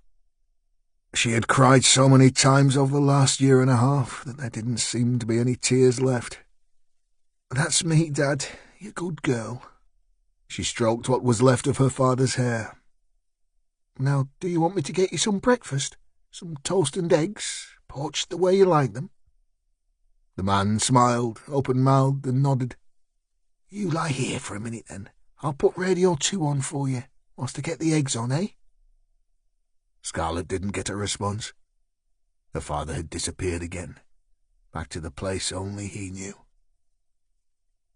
James Kavanagh, Scarlett's father, had been what the police called a career criminal. The trouble had been that he wasn't very good at it. He had spent almost half of Scarlett's childhood behind bars. Scarlett's earliest memories were dominated by visits from surly detectives at 5 a.m, dragging her father out of his bed and searching their home, tipping out drawers, turning over mattresses, laughing between themselves. As Scarlett grew older and her understanding developed, she came to hate those men, the men who took her father from her, the men who wrecked her bedroom and damaged her things. She hated the police. Even though she knew what her father did was wrong, he was still her hero. She remembered the good times, too, times when her father was at home, when he would spoil her, take her to the cinema, the park, even to Blackpool on the ride sometimes. She always had nice presents at Christmas and birthdays, although she had them taken away once it turned out they were stolen. Her dad always had a scam or plan up his sleeve. The next job was always going to be the big payday. He was a dreamer. On release from prison, he would promise Scarlett and her mum that it was the last time, but within weeks he would be back in with his old mates, planning the next big burglary. His real downfall was meeting a man called Billy Edwards. Scarlett met him once, and he scared her, but her dad looked up to Billy. He was big time, he said. Edwards recruited Kavanagh to drive a getaway car on a post office robbery. They were all caught. When James Kavanagh was sentenced to 7 years in jail, Scarlett's mum had seen enough. The following morning, Scarlett found her mum's note on the dresser. She was 16. 4 years into his sentence, James was diagnosed with Alzheimer's and was given parole. His deterioration was swift. 6 months later, the doctors found a growth in his left lung. Despite chemotherapy, his condition remained terminal. Scarlett cracked 2 eggs into boiling water. The phone vibrated in her pocket, and she checked the screen and read the text. "Hope you are okay. Kiss." Stryker and Westland walked along Fishergate toward the multi-storey car park that served St. George's shopping centre. It was a good day for the time of year, blue sky, warm sunshine. Westland broke the silence. "You married, Stryker?" The detective shook his head. "Ever?" "Nope." "You got a girl, then?" Stryker turned to Westland and pointed at his chin. "You think anyone could love this face?" Westland shrugged. "There's someone for everyone, so they say." "That's so?" "Yeah, that's what they say." Stryker turned down the edges of his mouth and shook his head. There was a brief shadow that drifted across his face, but he shook it off. "Nah, not so far anyhow. We ain't all like you, kid, all smooth-talking and twinkle-toed. I think you could do all right if you weren't so grumpy." Stryker stopped walking. "I'm a pussycat, son. You have me all wrong." Westland took a step back, light on his feet and a smile on his face. "More like a fucking bulldog." Stryker pulled back a fist. "A bulldog that bites, you cheeky little bastard." The banter continued until they reached the opening to the shopping precinct. Westland looked across the road. "What's going on there?" A small group of people were gathered outside Aslam's Clothing, a small independent retailer. Some held placards, one held a megaphone. 2 uniformed officers in full riot gear stood nearby, but didn't appear interested in taking any action. Stryker and Westland stopped to see what the commotion was about. Fishergate was the main shopping street, and despite the unrest in the city, it remained remarkably unscathed. Business seemed to be going on as usual. The majority of the violence had been contained within the predominantly Asian areas of Preston. Stryker looked at the small group and let out a low growl. "I know who's behind this," he said. The placards being waved about were not handwritten, but printed. A red, white and blue design was on top of each banner, displaying the emblem of the Justice for Great Britain party. Tagg stood at Stryker's shoulder. "Who?" "A sleazeball called Alistair Sinclair, the Right Honourable MP for Nelson." Westland read the various captions. They all sported the same rhetoric. "Stop Muslim racism. Boycott racist stores. Play your race card." The man with the megaphone was in his 40s, with greying hair. He wore a smart suit and tie. Tagg was also surprised by the appearance of the other demonstrators. White, middle-aged, all female, all equally smartly dressed. They looked more like a contingent of the Women's Institute than ultra-right-wing nutters. "Weird," he said. Megaphone man started his rant. "This business behind me is owned and run by a racist. Aslam's Emporium has 5 stores in the northwest of England and employs over 30 young people. They manufacture clothing right here in your town, not 5 miles away. The factory employs 28 men and women. Aslam's also has a warehouse and distribution centre in Bamber Bridge with 18 staff. Out of those people, how many are white? None. Not a single member of Aslam's staff is white. Not only that, all of them, every employee, are of Pakistani origin. Forget white.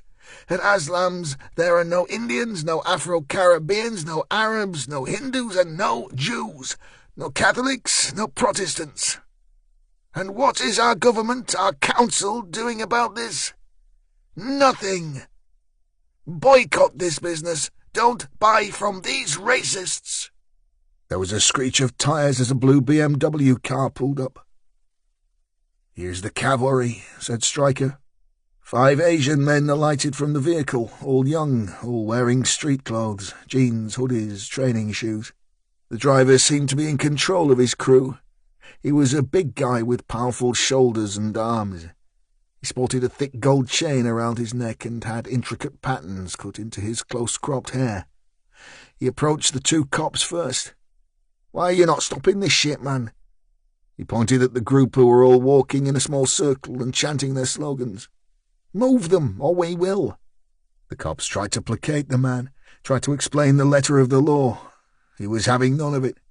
He got into the face of one cop. "Fuck you, man. You're all as bad as these fuckers here." He turned to his crew and motioned them into action. There was some pushing and shoving. The cops moved forward. One got straight on his personal radio. Megaphone man started up again. "See what happens to ordinary people when they protest about racism.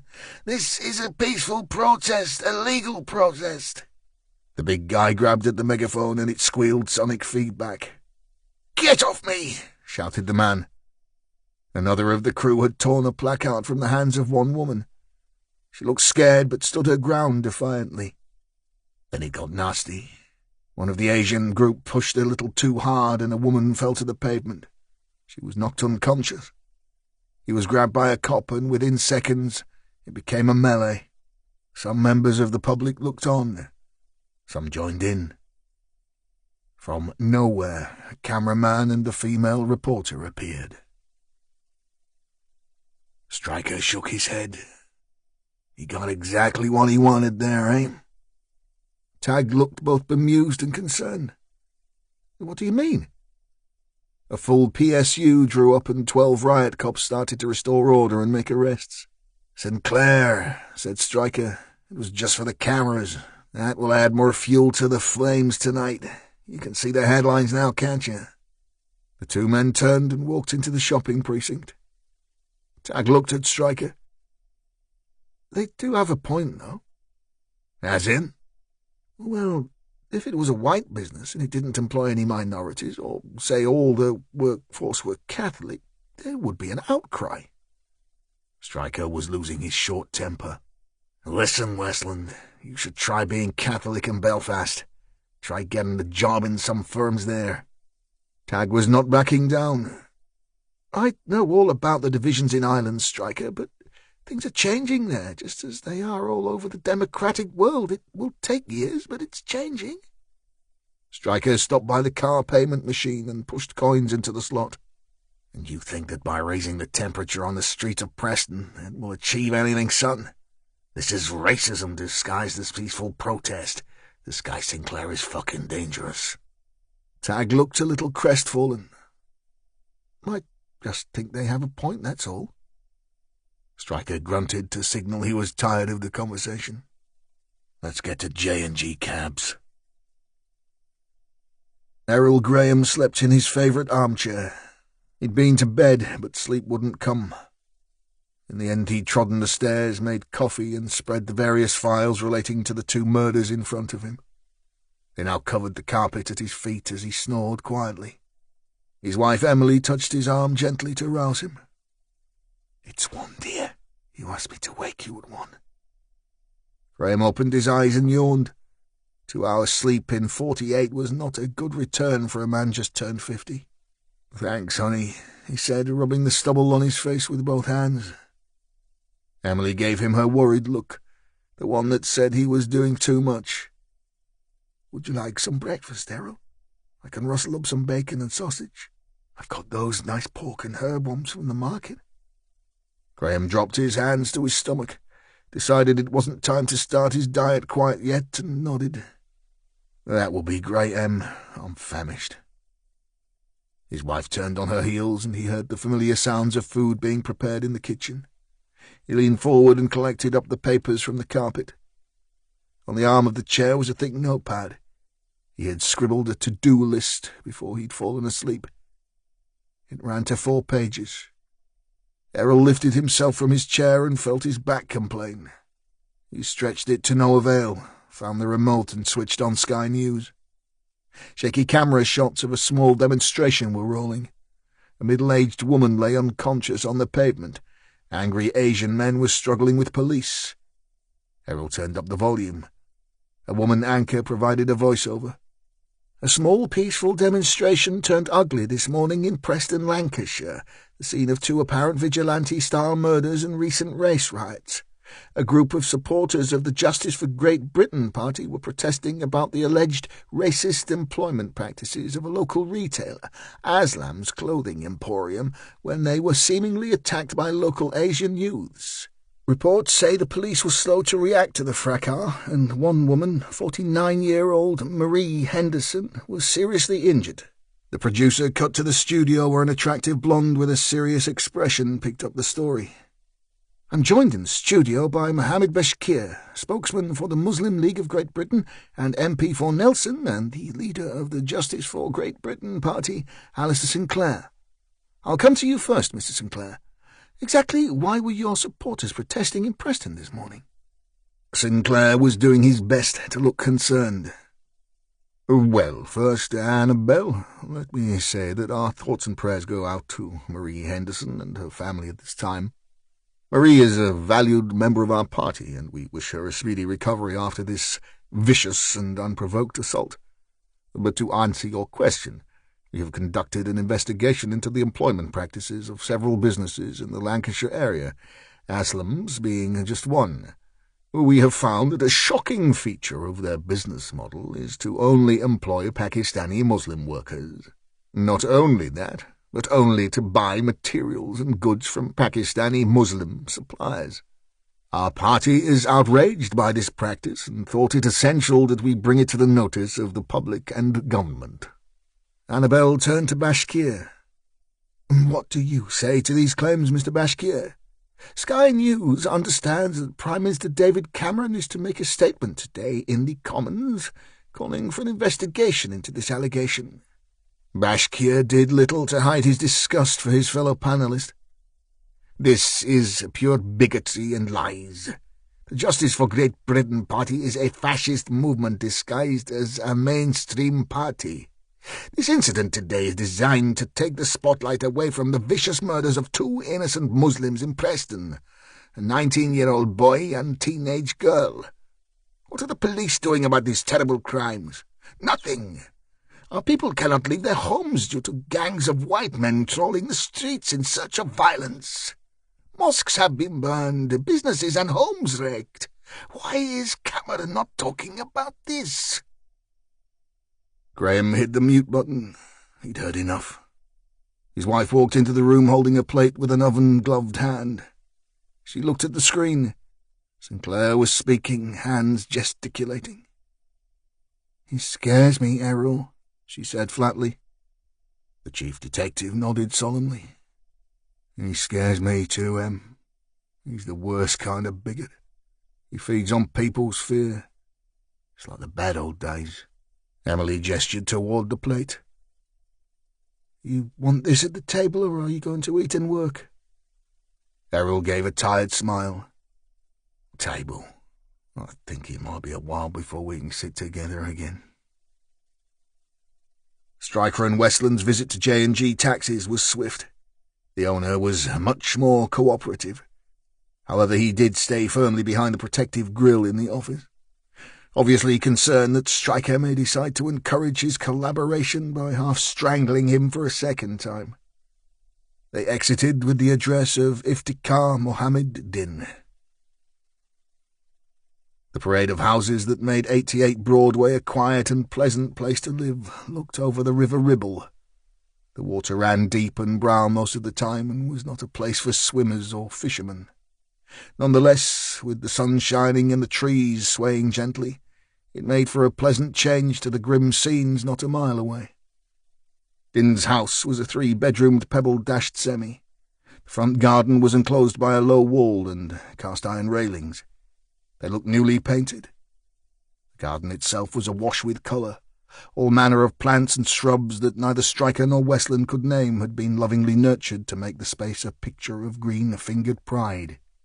2 taxis were parked outside the house. Both were in great condition and as clean and tidy as the house itself.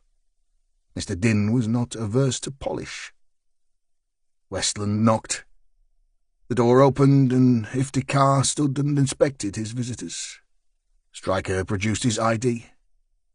"Police, sir. Lancashire Anti-Terrorist Branch." The man looked at Westland. Most people would not have recognised him out of uniform. But after a few seconds a light came on. "You are the policeman from last night?" Westland nodded. "Yes, sir, that's me. Constable Westland, and this is Detective Sergeant Stryker." Iftikhar stood back. please. Come in, officers." Westland thought the house smelled delicious. Cumin, coriander, garlic, and masala filled his nostrils. They were led to the front of the home, a comfortable lounge that was filled with family pictures. "Please sit," said Iftikhar. "Would you like some tea?" Stryker dropped his considerable frame onto a large sofa. "That would be nice, sir, thank you." The man turned and walked into the kitchen where his wife was preparing the curry that had made Westland's mouth water. They spoke Urdu to each other, Iftikhar explaining who the men were and that his wife was not to be alarmed. She did not question her husband, simply accepted what he had to say and hurriedly found a hijab to cover her face. She was not expecting male visitors. Iftikhar returned to the lounge and joined the officers. As he sat, there was a rumble of small feet that careered downwards from upstairs. The din was mixed with giggles and stage-whispered conversation. Iftikhar raised a black eyebrow. Stryker could tell that Din was a serious soul, not given to outbursts of emotion, but was unable to hide his amusement at the noise that was approaching them. Before he could speak, two young girls, dressed identically in bright green and gold trousers and tops, barreled into the room, howling with laughter. Both landed at Stryker's feet. "My daughters," said Din, as sternly as he could muster. Din's wife rushed into the room, covering her face with her hurried addition, and ushered the children from the room. One of the obviously twin girls complained briefly, but it was short-lived. Iftikhar himself was a tall, lithe man, dressed in traditional white trousers and shirt. Stryker noticed that they were as immaculately clean and pressed as his own shirts. Iftikhar's handsome face was angular, almost Roman. He sported an impressive beard and had close-cropped hair that was covered by an intricately designed skull-cap. His voice was deep, and although he couldn't hide his first language, had the strongest Preston accent. "Allah, in his wisdom, gave me girls. They are devils, no." "They are children," said Stryker. "You must be very proud of your family." Din revealed a set of perfect teeth that a dentist had manufactured, rather than nature provided. Stryker felt the man was as much of an anomaly as he had encountered in a while. There was no doubting Westland's first impression. Din was indeed a devout Muslim, but Stryker couldn't take his eyes from those dentures. Although the Quran states that any wealth acquired through business was to be used for the support of the family, he considered that some of it went on Din's vanity rather than charity. "I am a modern man, sir. I believe in education for all. My daughters will use their God-given intelligence. It is a religious activity for any Muslim." "They are very pretty," stumbled Westland. Din smiled again. He nodded at Westland. "They are, officer. It will be a trying time as they grow up in Western society." Stryker stood as Din's wife walked in with tea. Thank you," he said. "Very kind of you." Westland pushed himself further into his armchair and concentrated on not spilling anything. Quiet settled on the room as each sipped black, sweet tea from small glass cups. Din broke it. "So you were here about the man called Mustafa?" Westland sat up. "I am not a fool," said Din, shooting a surprisingly hard glance at Tag. "I may be a taxi driver, but I'm educated and know people." Stryker leaned forward and placed his tea on a decorative tray. "What do you know about this man?" Din jutted his sharp chin. "The Quran forbids the worship of idols. This man was obsessed with women, white women. He could not take his eyes away from bare flesh, both real and photographed." Stryker pressed on. "His passport says he's Iraqi." Din shook his head. "I don't think so, detective. I think he spent time there, but he's Syrian. I am Shia, Ashariya, or Twelvers in your language. Our religion separates us from the majority of Muslims in this country. Over 80% of the Islamic population is Sunni." Westland couldn't help himself. "Didn't the Shia form Hezbollah in the Lebanon, the anti-Jewish group?" Stryker was both annoyed and slightly impressed. He turned and gave Westland his best shut-the-fuck-up look. "Go on, sir." Din turned to Westland. "That is true, young man. Every religion has its fighters. I think you will find your own fair share in the Christian world.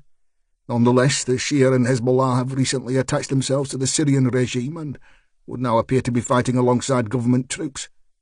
It has put them back in the news again, I'm afraid.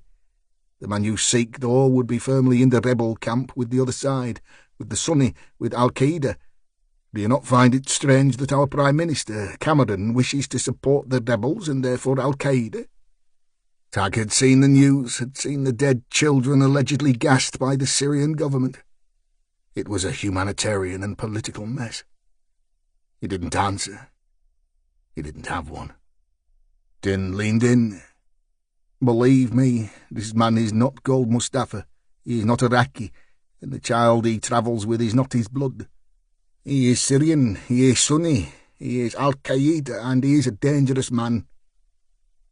Stryker couldn't decide if Din was simply perceptive, or his religious bigotry was clouding his judgment. Stryker was well aware of the origins, developments, and deep-rooted divisions within the Muslim faith.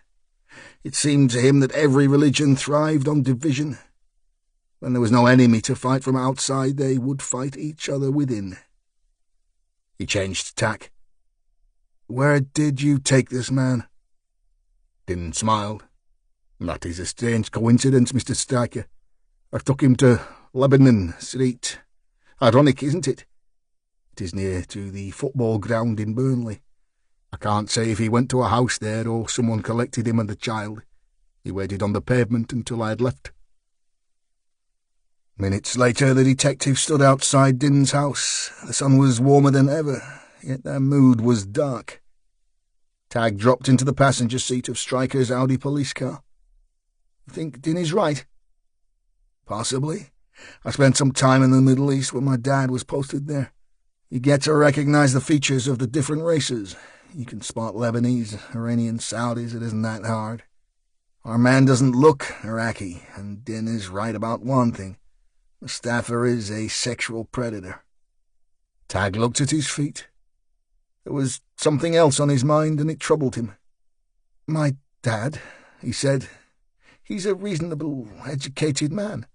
He goes to church, calls himself a Christian, yet he hates the Jews. Always has. We fought about it a lot when I was at university. He blames them for everything that is wrong in the banking world. Din is a good guy, yet hates Mustafa more because he's a Sunni than because he could be a terrorist.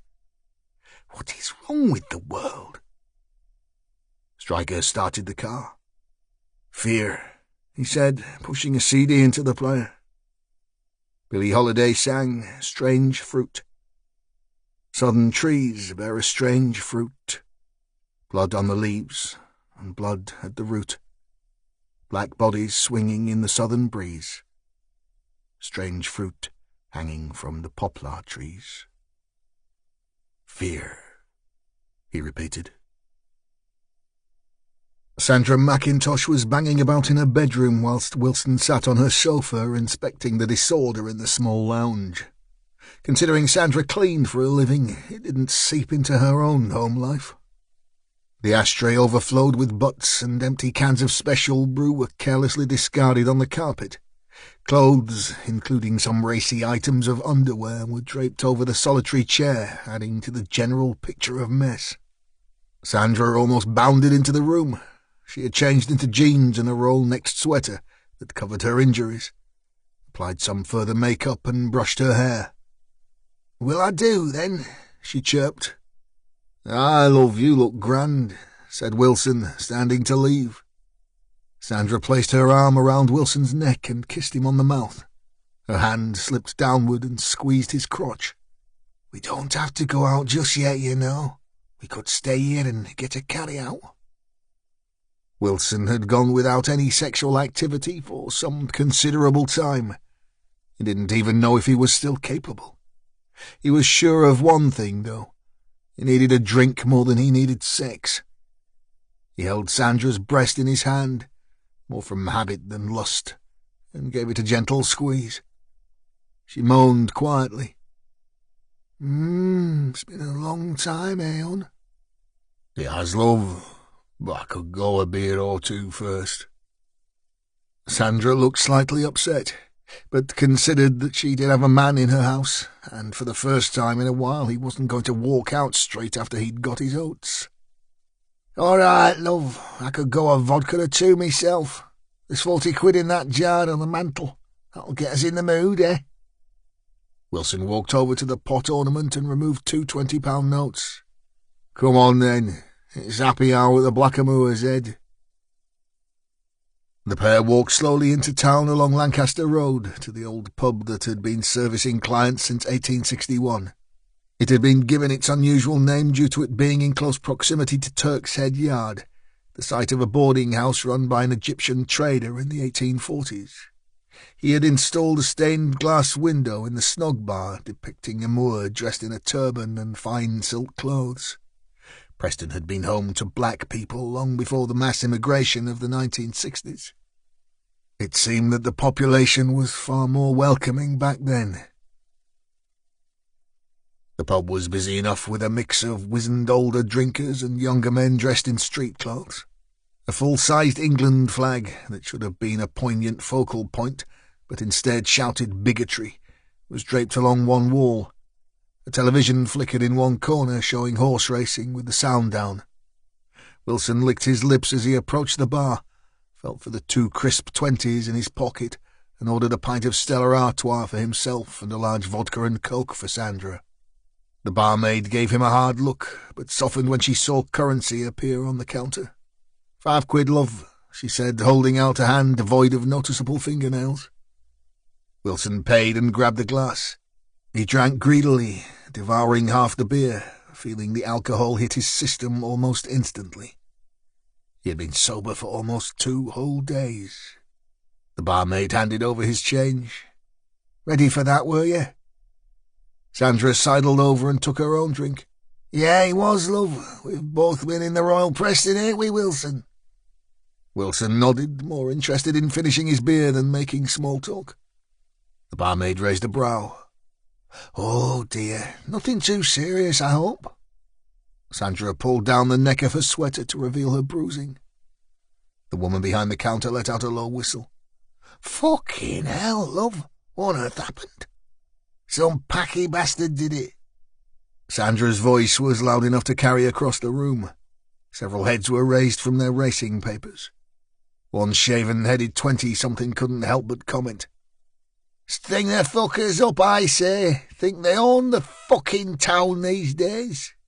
"Too right," added another tattooed thug. "About time we did something about the black bastards. That bloke that's been on the telly has a right idea." "Who's that?" said the barmaid. "That Sinclair fella," said Tattoos. "He knows what to do with 'em. Started that new party, Justice for England or something like that. He's going to send them all back where they came from, stop 'em from taking our jobs and that." "You never had a job, Craig," cackled the barmaid. "You're fucking born idle." "Fuck off, Murdy," said Tattoos. "There's no jobs out there 'cause of them packies and poles and that." Wilson finished his pint and waved his glass at the barmaid. "The Poles are all right, lad," he said. "They fought with us in the war." "Yeah, right," scoffed Tattoos. "What war was that, then?" Wilson took a long drink from his new pint. "The Second World War, son. That's why there are Polish clubs all over the place. The Poles hate the Germans and the Russians for that matter, but you're an ignorant twat and no fuck all." Tattoos stood up and flexed his considerable muscles. "Listen, Grandad, if you know what's best for you, keep your gob shut." "Wind your neck in, Craig," bellowed the barmaid, "or you'll end up bad again." Wilson turned and faced the lout for the first time. At 25 years older and with broken ribs, Wilson would have his hands full, and he was sober enough to know it. Even so, he didn't like the lad one bit, and he had never been one to back down. "Sit down, son, or I'll break your jaw." Tattoos walked forward and balled his fists ready to fight. Sandra stepped between the aging gladiator and the young pretender. "Now then, lads, come on, it's them packies we should be fighting, not each other, eh?" "That's right, love," added the barmaid, grabbing her mobile and waving it at the lout. Now sit down, Craig, and drink your beer or I'll call the cops. Tattoos looked across the room for any support for his cause, but found none. Wilson may have been a drunk, but he was still well known in the town for his vicious temper. Reputations were long-lasting when it came to street fighters. "Ah, fuck the lot of you," he shouted, turned on his heels and barreled out of the door. Wilson shrugged his shoulders and resumed his pose at the bar. Sandra placed her beefy arm around his waist and eyed him admiringly. "No bottle these kids here, love. You still got it, Wilson, ain't you?" Wilson didn't reply, just drained his beer and waved his glass again. Westland had tolerated the dismal music in Stryker's car for almost 30 minutes when they pulled in at Lebanon Street, Burnley. After Billie Holiday had finished, there'd been a procession of tracks by people he had never heard of, a mixture of wailing saxophones, screaming trumpets, strange time signatures, and indeterminable melodies. Stryker called it jazz fusion. Westland had another name for it. The area around Turf Moor Football Ground, the home of Burnley FC, is one of contrasts. To the north is a shopping area with a large supermarket and a bus station. To the east there are smaller shops, mixed with fast food outlets that serve the football crowds in the daytime and the drinkers that frequented the pubs to the south of the stadium at night. Lebanon Street sat to the east and formed part of a larger block of streets containing private and council dwellings. Both men stepped from the car. Stryker rubbed his locks and scowled. This doesn't add up. Tag understood immediately. Red and white England flags adorned almost every house. Bunting was stretched across the street in the red, white and blue of the ensign. It doesn't seem the kind of area that our man would hide out in. Stryker fumbled in his trouser pocket, removed a pack of gum, offered Tag a piece and nodded. "Just the kind of place that will welcome him with open arms, son," he said, sarcasm dripping from each word. Tag looked around and set off walking towards the eastern side of the ground. "Where are you going?" asked the detective. "Not far," he said. "Come on, I need to get that bloody music of yours out of my head." Stryker caught him up. "You don't like jazz?" "Punk is my thing." "Punk?" "Yeah, you know, Dead Kennedys, Green Day, Dropkick Murphys, that kind of thing." "Shite," muttered Stryker. Tag smiled, not expecting anything else from the bullish cop. "Bet you've never been in a mosh pit in your life, have you?" "Nope." Tag looked at Stryker's massive frame, doing its best to burst from his leather jacket, and judged it was probably a good thing for any fellow moshers that he hadn't. "Each to their own, Stryker," said Tag. "Each to their own." They strolled along Harry Potts Way and into Brunshaw Road. On the corner of Albert Street, Tag stopped and inspected a building. "What's that, Stryker?" He read the sign. "KSC 110 Club?" "The Knights of St. Columbia, son. I thought you were educated. That's an Irish thing, even though it was founded in Glasgow. A Catholic fraternal organisation named after St. Columba. Some say they're the Catholic equivalent of the Mason, but that isn't quite true. They're not a secret society, more like a charitable club." Tag nodded at the door towards three burly drinkers enjoying a cigarette in the sunshine. They looked like off-duty doormen, and they viewed the cops with suspicion. The KSC was not the only venue to have a presence outside its doors.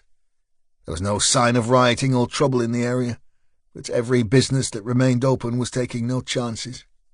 "They don't seem too welcoming, if you ask me," said Tag. "Anyway, I'm a Protestant." Stryker moved on. "That's not the only reason you couldn't be a member." "Oh, yeah?" "Yeah," he said. "They don't allow women." Sandra McIntosh sat in the window of the Greyfriar, a J.D. Weatherspoon's house on Friargate, which sold cheap drinks to anyone who could stand around.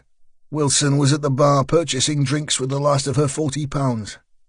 After the Blackamoor, they had visited 2 other hostelries, and she was well on her way to being pissed. Wilson sat heavily and spilled a little of Sandra's vodka in the process. "Hey, come on, Wilson, that's the end of the fucking cash, mate. Don't spill me last drink." Sorry, love. Sandra quickly found her good humour and draped an arm over Wilson's shoulders. No worries, lover. We've had a good day, ain't we? It had been a good day. For anyone else, it would be time to go and sleep off what had been a very boozy afternoon. But for Wilson, he had just about got the taste. His mind wandered to how he was going to finance more drink. We're skint now, then. Sandra took a large gulp of vodka. Well, I am, lover. That 40 was my shopping money for the week. What you got? Wilson felt the tiniest pang of guilt. When I last looked, 11 pence. Wilson knew that Sandra was a product of the system. It wasn't a system that was given much airtime on the BBC. She may use bad language, but she wasn't a bigot or a racist. Not in the sense that the politicians might suggest. Sandra would never dream of hurting someone because of their creed or colour. She might do you damage if you threatened her family or friends. She might if she was drunk and you upset her. But she wouldn't give two hoots what colour you were, or where you worshipped your God. That said, she had been brought up on a Preston council estate in the 1970s, one of 5 girls. In her lifetime, the paper shop had become the packy shop and the chippy had become the chinky. It was just how it was. It was natural progression. Her father was a good, honest working man. Some would have called him a navvy, a term given to Irish labourers who came to England to dig the maze of canals that fed factories and ports during the Industrial Revolution. The nickname came from the word navigator. It was now considered offensive. Seamus Murphy was an Irish Catholic who, like many in the 1960s, settled in Preston to work on the roads and motorways. He worked hard, fought hard, and drank harder. But there was always food on the table and coal for the fire. Despite everyone knowing Seamus well, all the drinkers in the local club called him Paddy. To them, all Irishmen were Paddies. It was a term Wilson had used himself, just as his own father had. Education didn't come into it. Sandra's mother didn't have an opinion on the various races and creeds that filled their town, until she had a drink in her. Unfortunately, that was most of the time. From an early age, Sandra had always liked bad guys. Even at school, the boy who had taken her virginity, Mickey Brown, had been a villain and been to prison. She loved him. They had gone behind the art block. It hurt her, but it was the best thing ever. To Sandra, he was a god. He had power over people. They were scared of him, and that meant they were scared of her. She was just 13. After Sandra's mother died suddenly, her father found life impossible. He couldn't juggle 60 hours a week on the graft and 5 teenaged girls. Less than a year after her first sexual encounter, Sandra was briefly taken into the care of the local authority as a wayward girl. There she mixed with girls of the same age, with the same issues or worse. It was an accident waiting to happen.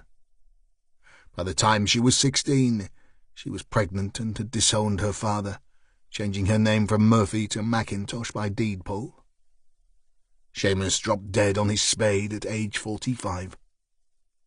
Sandra didn't go to his funeral.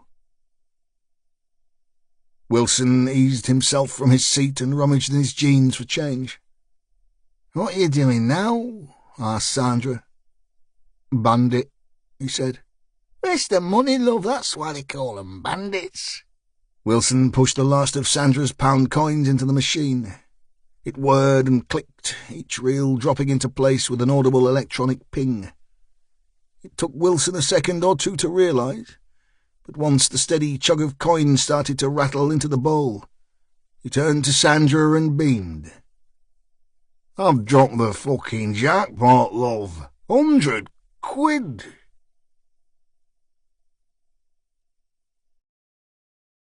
Chapter 12. Tariq Hussain QC had returned from chambers and was studying a brief at his desk in his Preston office. He found it hard to concentrate on the subject matter. The events of the last days played on his mind. His children hadn't been to school. His wife refused to leave the house. Even though they lived 15 miles away from the troubles, they were virtual prisoners in their own home. Not because they were at risk, but because Tariq's wife perceived the risk. That was fair enough. Fear had locked the doors and bolted the windows of their beautiful house. He checked his watch, closed the brief, and stood. He shouted in the direction of his temporary secretary's office. "I'm going to prayer, Hilary. I'll be back around 5. "Okay, Mr. Hussain." As Tariq trod the stairs to the street, his mind turned to Gina, his devoted ex-employee. He missed her wit and efficiency. He turned over that shocking morning's events in his mind. Abdullah's murder, the brash detective, Gina's tears. He cursed his own mistake. He should have denounced the protesters that had disrupted the homecoming parade. Hussain had little time for British or American foreign policy, especially when it came to the Middle East. However, he valued the democracy that ruled in the UK. Unlike the corrupt regimes in India and Pakistan, and the dictators that headed the royal families in the Emirates and beyond, his country had a free and fair electoral system. The people in the UK had the ability to protest, the freedom to speak out. It was a basic human right. But to inflame tensions between communities, who had so far lived peacefully together, was folly. Whoever had made the decision was foolish in the extreme. It had given the far right the opportunity they had been waiting for. Now a far more formidable source of bigotry and evil was amongst them, in the shape of Alistair Sinclair. Tariq walked in the sunshine until he reached the private underground garage that served his offices. 10 steps found him in the dim coolness of the 6-car unit. He stretched out his arm and pushed the remote that opened the doors and boot to his black Mercedes car, then dropped his briefcase in the cavernous space and slammed the lid. He ran his hand lovingly along the sleek paintwork, removed his overcoat, folded it neatly over his arm, opened the driver's door, draped the coat on the passenger seat, and sat inside. He loved the smell of the leather interior. He had promised himself a car just like this one when he was still studying law. Now he had it. He had a fabulous home, a beautiful wife, and 2 healthy children. He charged more money per hour for his services than some people earned in a month. He was a success, and he enjoyed his accomplishments by rewarding himself with the car of his dreams. What is the problem with that? Hussain fumbled for the ignition switch, found it, and the engine roared into life. It was as he leaned to select the drive gear that he felt the ligature curl around his neck. Tremendously strong hands gripped the leather belt that forced his head back against the seat, cutting off his air supply and causing his eyes to bulge grotesquely in their sockets. He had mere seconds to stay conscious, the lack of blood flow to the brain shutting everything down inside his head. He couldn't think, couldn't move. Black clouds were circling his head, shrouding his vision in a darkening fog. His chest burned as he fought for a single breath that would never come unless he was freed. His bladder gave way. He was aware of the warmth engulfing his groin, but rather than embarrassment he found it strangely comforting. His hands flailed uselessly against his throat, all strength drained by the lack of circulation. Then there was light. He could breathe again. His heart pounded and he felt both dizzy and sick in equal amounts. The belt was loosened, replaced by a powerful hand that gripped his hair. There was warm breath against his ear. The man had a gruff voice, deep and throaty, a smoker's voice and a smoker's smell. He spoke in strongly accented English. "It is good to be alive, isn't it, Tariq? Dying is not all heaven and virgins, you know. It's emptying your bladder all over your car seats. It's praying that you can just have one more chance, one more breath." The man wrenched his hair again, tearing some from the root. Tariq shook with fear. He wanted to be brave, wanted to fight his assailant, but he couldn't find the strength. He felt like an animal in a snare. What do you want? I don't have money. I don't have anything. No, sorry, I do have, My watch! Take my watch! It's a Rolex worth thousands!" "Shut up!" the voice bellowed in Tarek's ear. It shocked him, made him physically jump. Okay, I'm sorry. What do you want?" The voice dropped to a whisper again. "What I want is not important, Tarik. It's what our people want."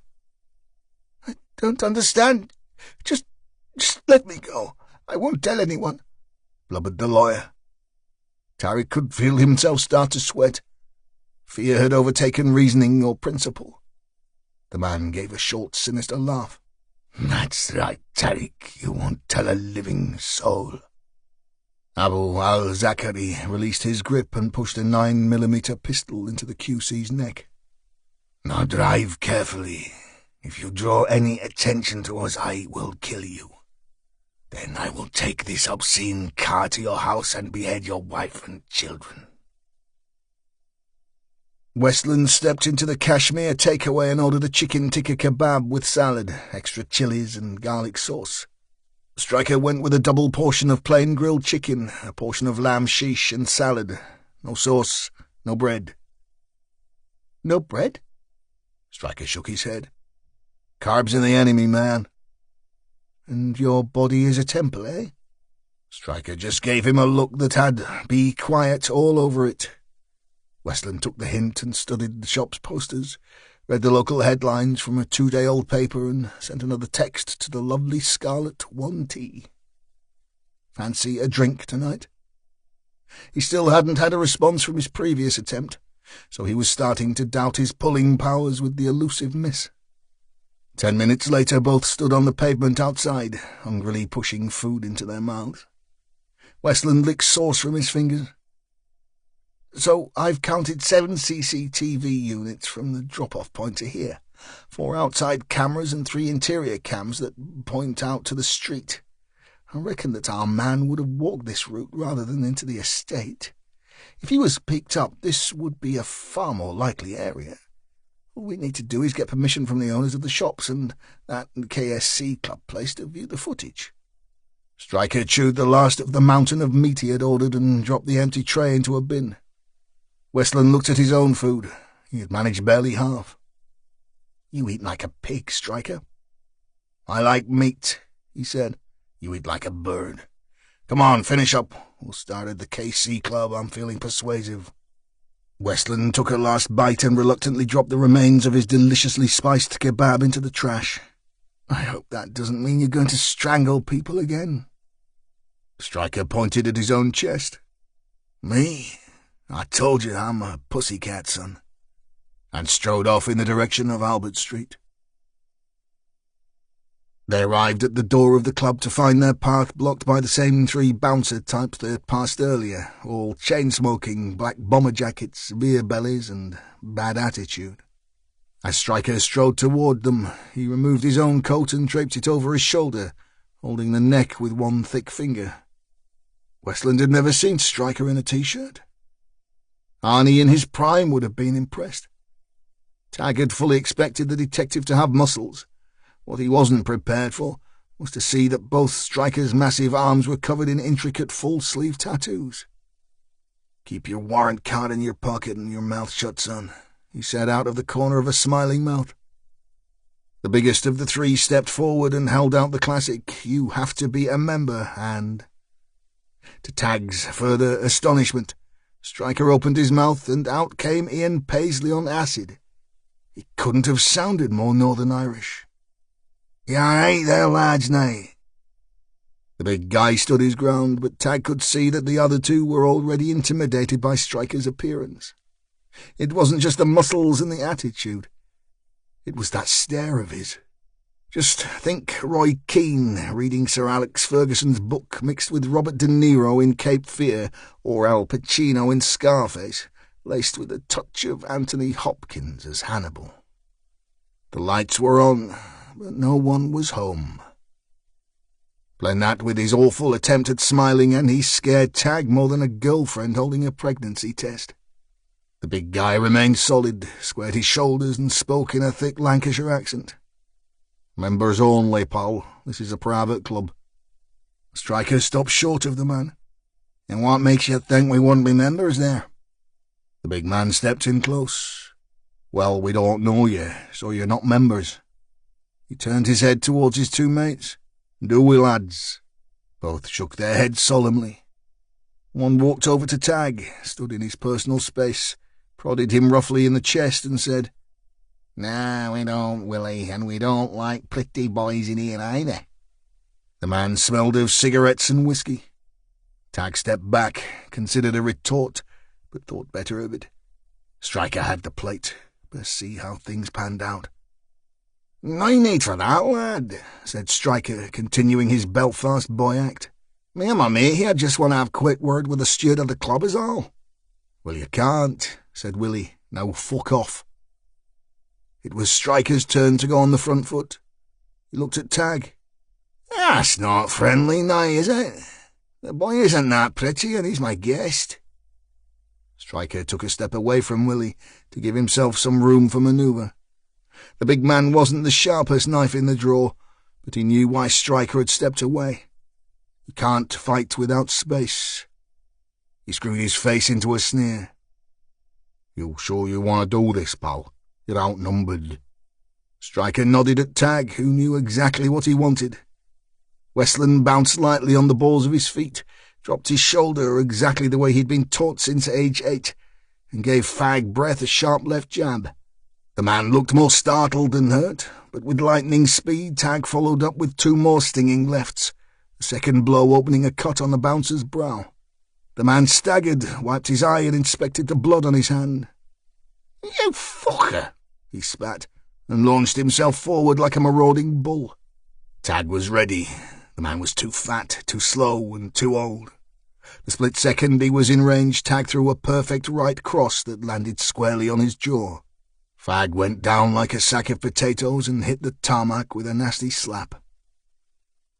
Stryker's sinister smile returned to his face, and he gave a knowing wink. "I reckon that even things up, Willie. What do you say? Do we get to see your man, or do we finish this out here?" After the standard macho staring match, Willie broke it and looked over at his remaining standing mate. He didn't like what he saw. The man was pale-faced, sweating and hopping from foot to foot. Willie had bottle, but he knew when he was beaten.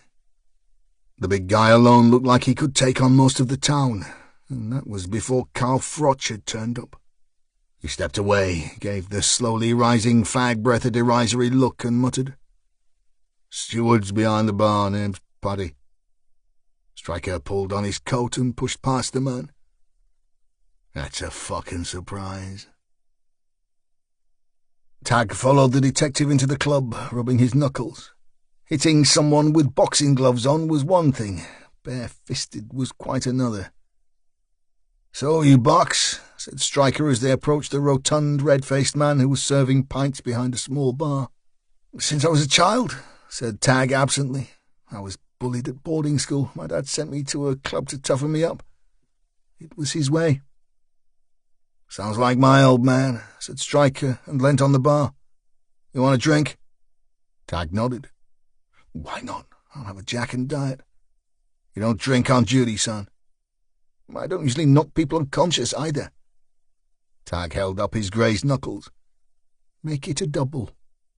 Tag got a fresh orange juice, and Stryker treated himself to water.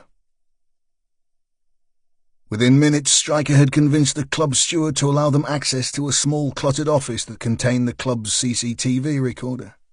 He sat at the screen of the surprisingly modern system and turned to the beetroot-faced barman. "Give us a minute, mate," said Stryker. Word had already reached the steward's drinking clientele that the 2 men had easily got the better of Willie and his bully boys. He decided not to argue. "Don't be long," he managed. Stryker tapped at a dusty keyboard and entered the times he was interested in into the unit. 4 camera shots appeared simultaneously onto the screen. Stryker selected the outdoor camera and wound the scene forward at double speed. Tag watched over his shoulder. Within seconds he heard himself say, "There."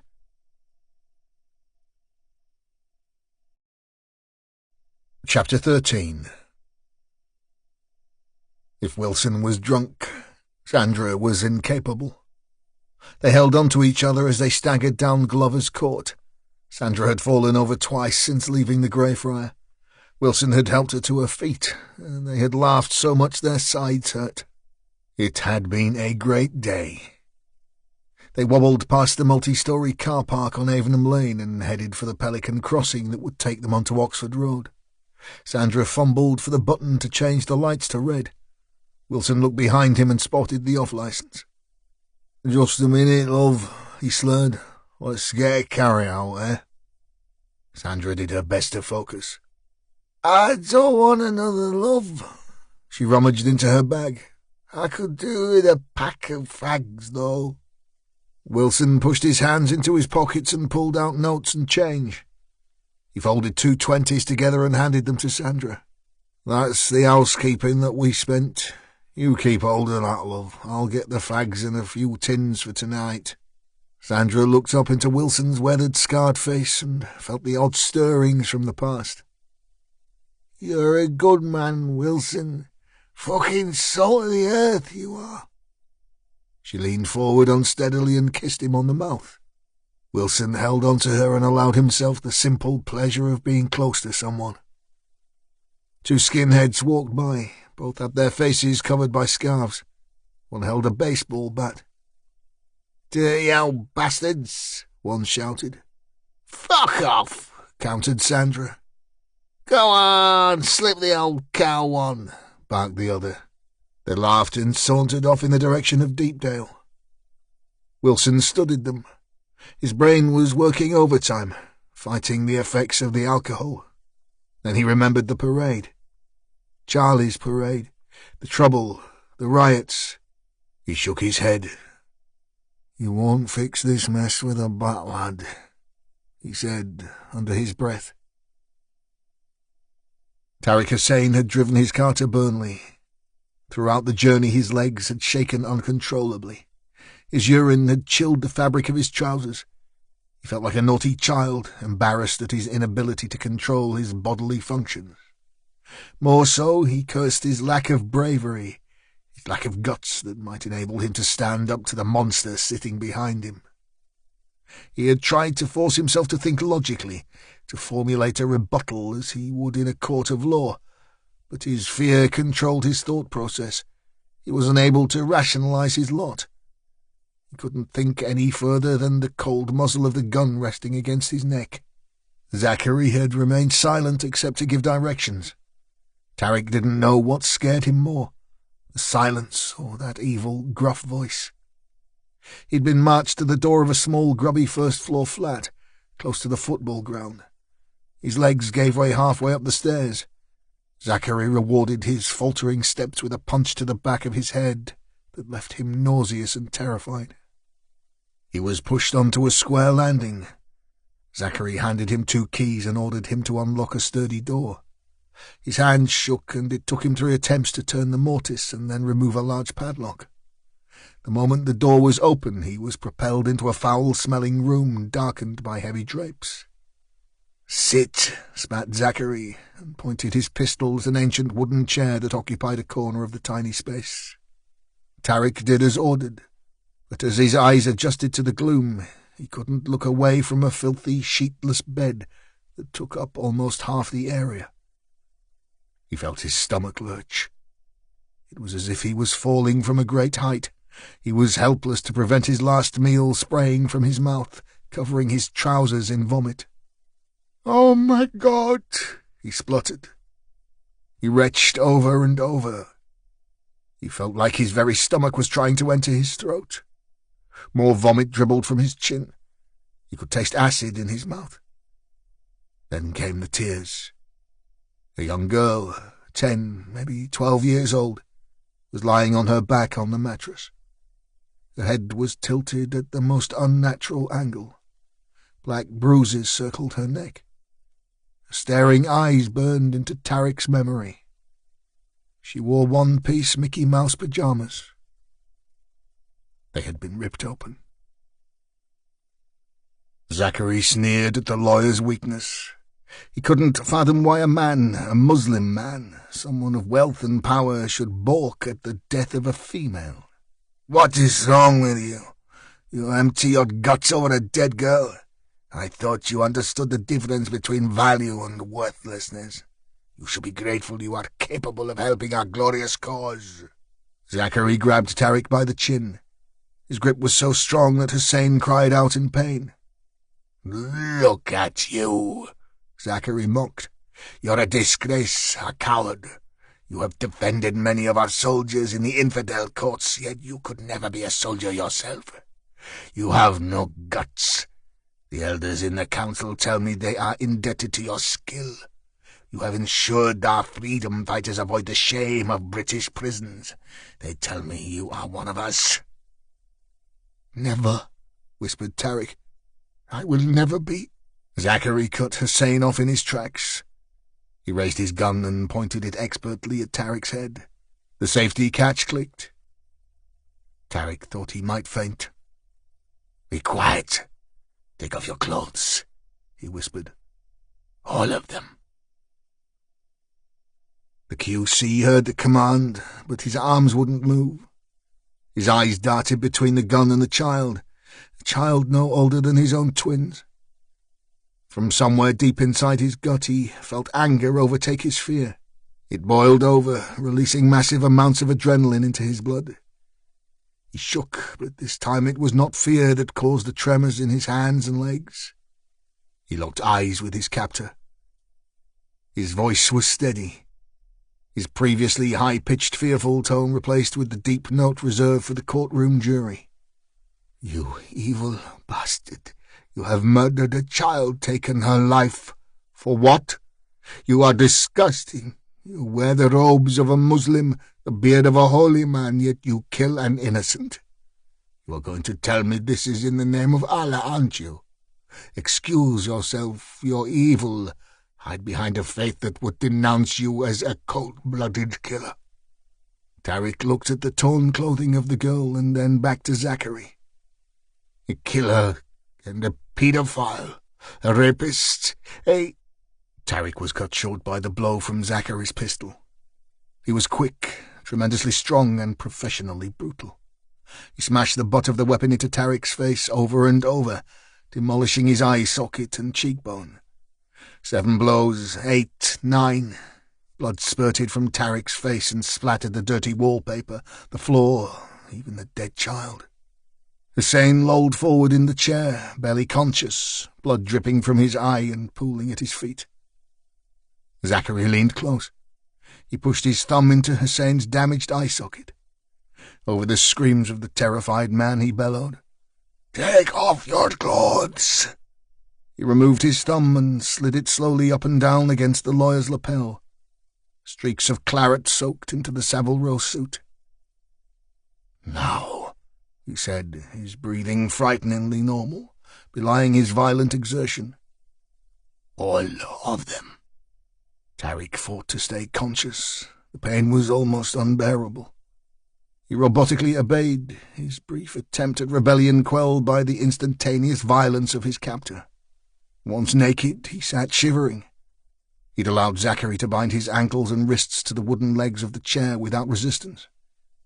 He was beaten, and he knew it. Now he watched as Zachary searched the pockets of his blood-stained suit, the suit his wife had bought him for his birthday. His face was agony. He was convinced he would never see from his left eye again. Zachary threw down Tariq's jacket in frustration. "Where are your keys?" Tariq looked up. Rivers of pain shot down the side of his head. He licked his dry lips.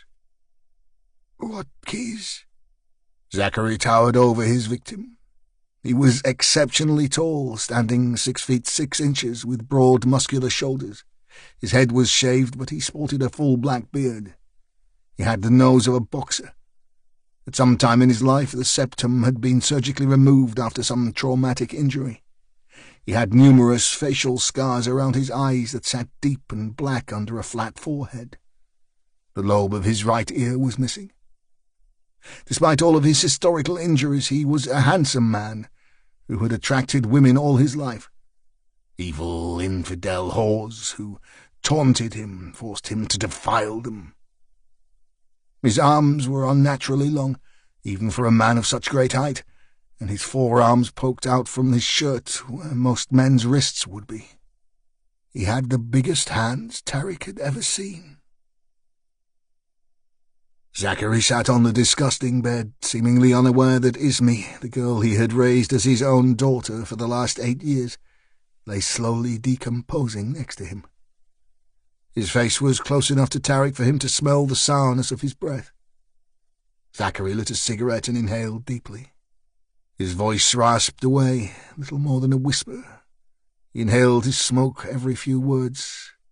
"I need the keys to your Nelson business, that and the combination to your private safe in the upstairs office, the one used by your incompetent and cowardly cousin." "Abdullah?" "Yes, Abdullah. It seems cowardice runs in the family, eh?" I don't understand," stammered Tarik. "What has my cousin to do with you, with this?" Zachary blew smoke from his nostrils. It was of little consequence that he might divulge information to the lawyer. Tarik would die this day, no matter what. He could spare himself suffering. He could avoid the death of his wife and family. But he would die here in this stinking flat. "Your cousin has been holding some items that are of extreme importance to the cause. On his last visit to one of our training facilities in Afghanistan, he brought 5 very important items home with him. He was a courier, a mule. He considered they would be safe in your office. Unfortunately, it was his job to deliver one of the items to me." He raised a huge finger and wagged it. Just the one, and keep the rest safe until we require them. Not a difficult task. Instead, he gave the job to a mere girl." Zachary stubbed his cigarette and immediately lit a second. "You know the girl's family, I understand. Chowdhury, yes? The father is a fine surgeon, is he not? Aisha, of course, was the apple of her father's eye. Shame Abdullah had been fucking her rather than concentrating on the task at hand, that and his forthcoming marriage." Hussein grimaced. "Oh, you don't know about that, about your young cousin's dirty little secret." Zachary laughed. It was a hollow sound, devoid of any emotion, even sarcasm. "He could have lain with dozens of the cheap whores who hang around handsome young Pakistani boys. But no, he had to break the rules. His mind was not on the job. He became careless. And more importantly, he was being watched. A vigilante group with connections to the security services knew of his secret. They caught him, took him to a backstreet garage and dangled his cowardly body from a hook until he told them all he knew. He spilled his guts to the infidels." Hussein did his best to focus on his captor. "He told them about Aisha." "The child walked to her death because of his lack of courage. She was shot in the head, my brother." Zachary stubbed out his second cigarette and blew the last of the smoke from his lungs. "More importantly, the item was lost." Tarik was open-mouthed. Drying blood covered one side of his swollen face. "What item? What could be so important?" Zachary shrugged. "The what, this is of no consequence. The important matter is to replace it, and the replacements are inside your safe." With his right hand he pointed his pistol at Hussein. It was a casual gesture, as if aiming a loaded gun at a man's head was the most natural act in the world. With his left he picked at his teeth. Some morsel of food had suddenly annoyed him. He spoke through his thick fingers as he fought with the rogue piece of meat. "You have 2 choices, Tarik. Give me the keys to your office. I'll need the combination to your safe, of course, and then I shall return." He found the annoying item and spat it on the floor. "Then I will kill you swiftly without pain. You understand that?" He stood. Alternatively, you could cross me, give me the wrong code, and I will return and kill you slowly. Believe me, I know many ways to keep a man alive through agonies you could never imagine. Then, of course, there is your family. That pretty wife of yours. Your children. Tariq could take no more. His shoulders began an uncontrollable spasm. He wept. "Please," he begged, "not my family. Take what you want from me. The keys are in my briefcase in the car." "And the code?" 97984. No, 97985. Zachary turned, tore one last strip of tape and secured it to Tariq's mouth. "Pray to Allah that you have remembered well, my friend." Tariq heard Zachary turn the key in the padlock before his heavy footsteps faded ever further as he trod the stairs to the Mercedes. His ankles and his wrists were numb. The more he struggled against the gaffer tape, the more it seemed to cut into him. The room was silent except for the rumble of traffic from the street below. The curtained window 10 feet to his left muffled the sound. The air smelled of blood and death. He considered trying to shout for help despite the tape, tried to weigh the consequences of crossing Zachary against what would undoubtedly happen once he had the mystery items he needed. He'd never gambled, but he didn't like the odds of both bets. Hi, just a quick pause. Take a moment to relax and breathe. Here's a short musical interlude, and remember, this audiobook is completely free for you. Thanks for listening.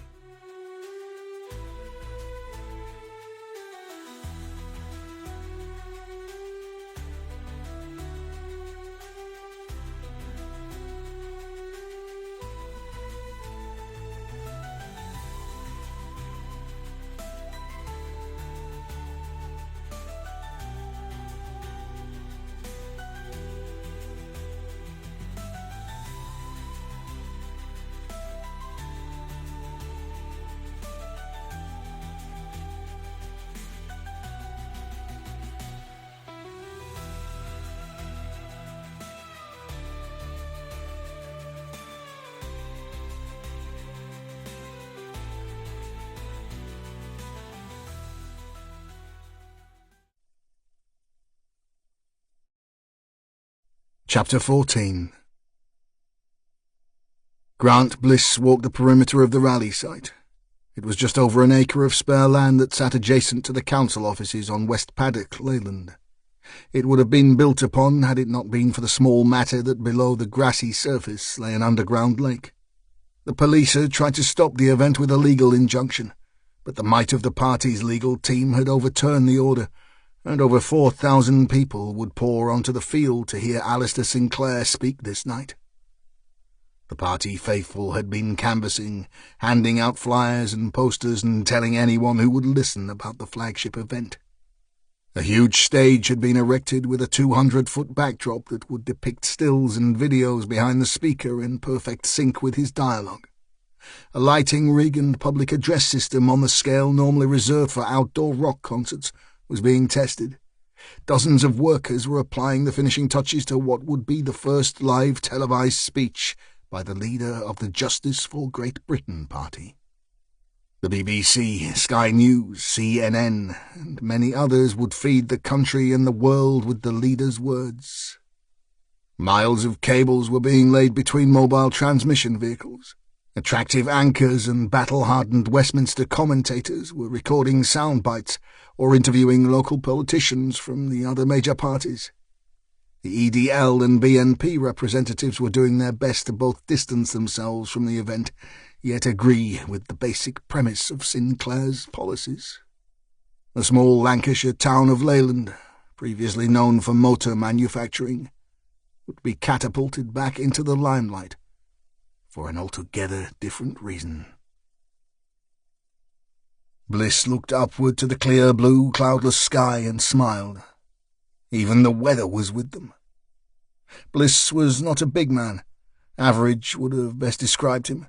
Average height and average build.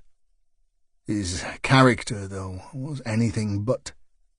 Bliss had joined the army as a boy soldier aged 16 to escape the mean streets of Clapham, London. He was attached to the Royal Engineers and took an apprenticeship in mechanics.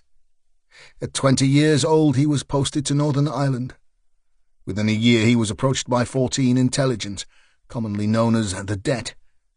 Working in plain clothes on some of the most dangerous streets of Belfast, Bliss had 7 kills to his name in as many months. He served his country until he was 35 and was decorated for bravery on 3 occasions. Now, 20 years on, he ran his own private security company that turned over £5 million a year. He employed ex-servicemen from 4 different countries who all had one thing in common. They would do anything for money. He'd met Alistair Sinclair at a dinner in Knightsbridge 3 years earlier. They quickly found that they held the same political beliefs. Within a year, their friendship had developed, and the outline of the Justice for Great Britain party had been formed. Bliss did not crave political greatness. Sinclair could have all that. Bliss simply wanted to see every enemy of his country where they should be. In a box. Bliss had contacts in high places. The information that had led to the capture and assassination of Abdullah Hussein had come from the very top end of the security services, from a man just like himself, a man tired of the red tape that tied the hands of the great and the good. All his informant had given him was a name and a flight number, that and the certain knowledge the target was preparing to commit an act of terrorism on British soil. The fact the victim lived in the north of England, not 20 miles from Sinclair's political heartland, was pure luck. The decision to publicise his murder at a time of social unrest had been political genius. Bliss and his most trusted men had followed Hussein from Heathrow. The tireless work Danny Slade and his surveillance team put in over the weeks that followed was little short of heroic. They eventually discovered that the boy was nothing more than a mule that had carried a package back to the UK from Pakistan. Despite their disappointment at their seemingly low-level target, they kept the 19-year-old under surveillance as he played out his teenage life. Thousands of man-hours went into the round-the-clock observation, but the package Hussein had smuggled into England remained untouched in the safe of a local barrister. Worse still for the team, there was no sign of the mysterious recipient. On the very day the violence erupted in Nelson, the surveillance team lost their boy for 4 hours. By the time they relocated him, Sinclair and Bliss had made the decision to act. The timing was just too good to miss. Hussein was snatched from outside his house in Preston. In the chaos that raged in the area, no one noticed 3 men break into a backstreet garage and drag a boy inside. Hussein had been tougher than Bliss had expected, but as any soldier knows, they all talk in the end. Even Bliss had grimaced as his men forced a meat hook under Hussein's collarbone. Despite a rag being forced into the boy's mouth, he had screamed so loud that Bliss thought he might be heard in the street outside. They had let him dangle from the hook for 30 minutes without posing a single question. As Hussein moaned in agony, Bliss had carefully prepared the sign to go around the boy's neck and set the camera for the money shot. The sign had been Sinclair's idea. He was a man for finishing touches. The boy had told them all about Aisha, the drop and the code-named recipient, before the fire was lit under him. But Bliss knew it was best to be sure. Besides, it would look good in the photograph. The girl had been a major bonus. When the tap on Abdullah's mobile messaging first revealed the affair between them, little did they know that the boy would use her for the drop itself. She may well have been an innocent party, but this was a war, and collateral damage happened in conflict. Ask any soldier. The images of the dead girl were priceless. They had ensured that the violence on the streets had festered, infected and inflamed the very hearts of the Muslim community. The police would soon lose control, and out of anarchy would come order. the kind of order that Bliss understood perfectly. Finding Aisha Chowdhury was simple. Bliss himself shot her, watched her bleed. He had removed the package from the girl's bag and slipped it into her lifeless hand. Then he posed her, not just a small square box, but also her clothes, her limbs, until they were just perfect. She was beautiful in death. Had Slade not been there, he would have been tempted to touch her further. He would treasure those photographs for years to come. They were disturbed by a nosy beat cop and had been forced to leave the package. It would have been nice to know exactly what it was. His mole at MI6 had stayed as firm on that snippet of information as he did about the identity of the man Abdullah had called the fisherman, the intended recipient of the item. The spooks could have the address of their fisherman as payment in kind. Let them have him. Bliss had achieved exactly what he'd wanted. Half the north of England was on fire. Bliss reached the back of the stage. Danny Slade was bawling commands at 3 of his temporary guards who were erecting barriers. Bliss didn't interrupt, rather he waited until Slade noticed him.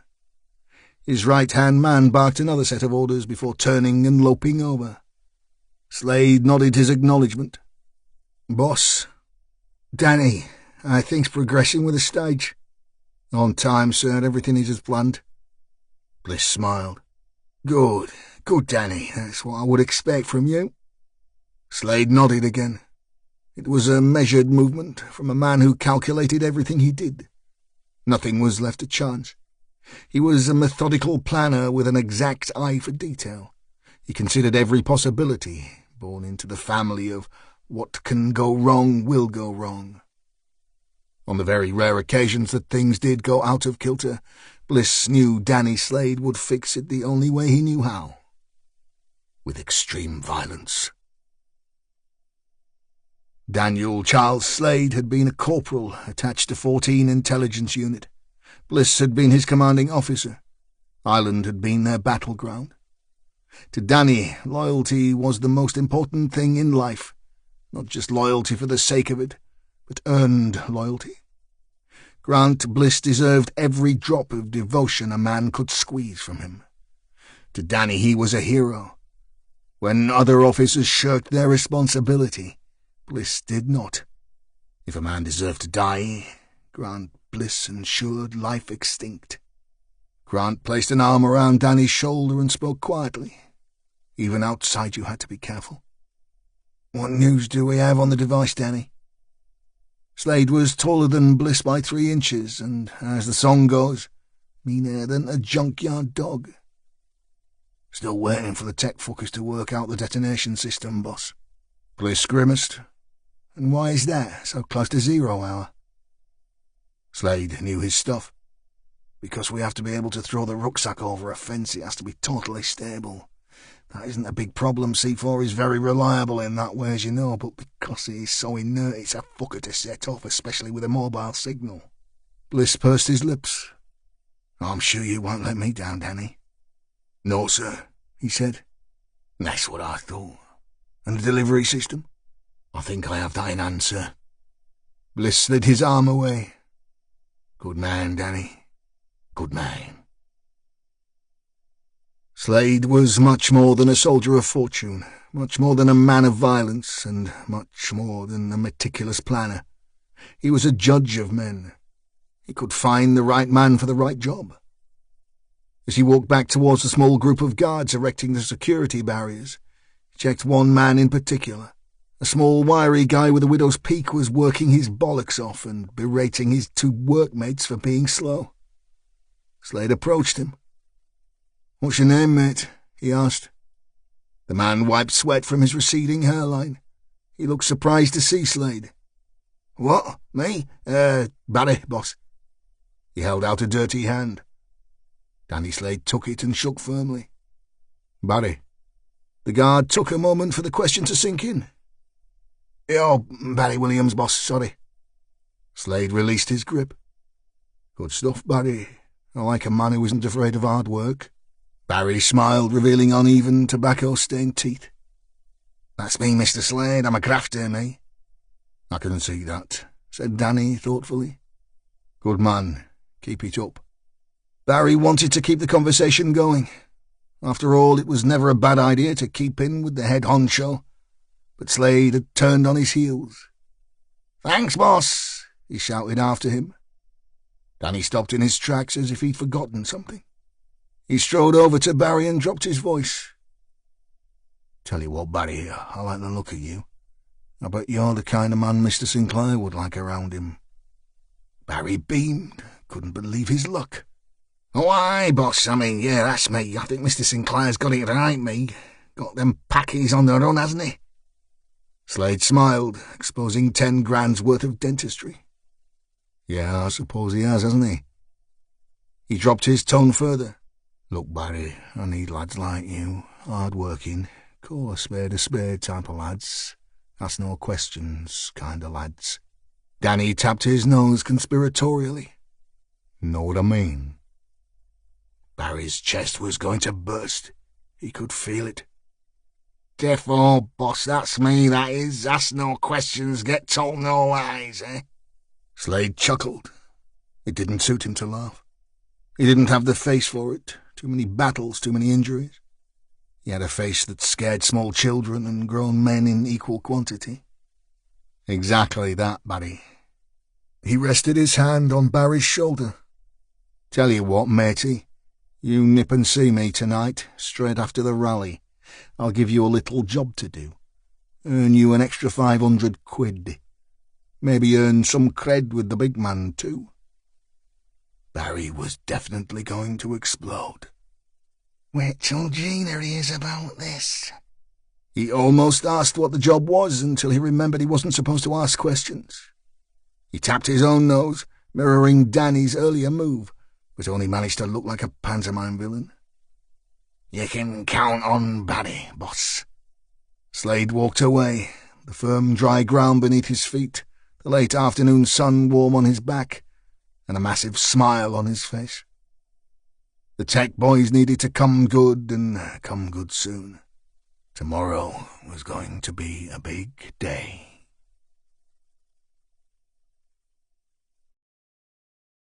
Chapter 15.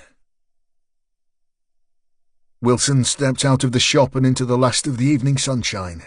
He wore a puzzled expression.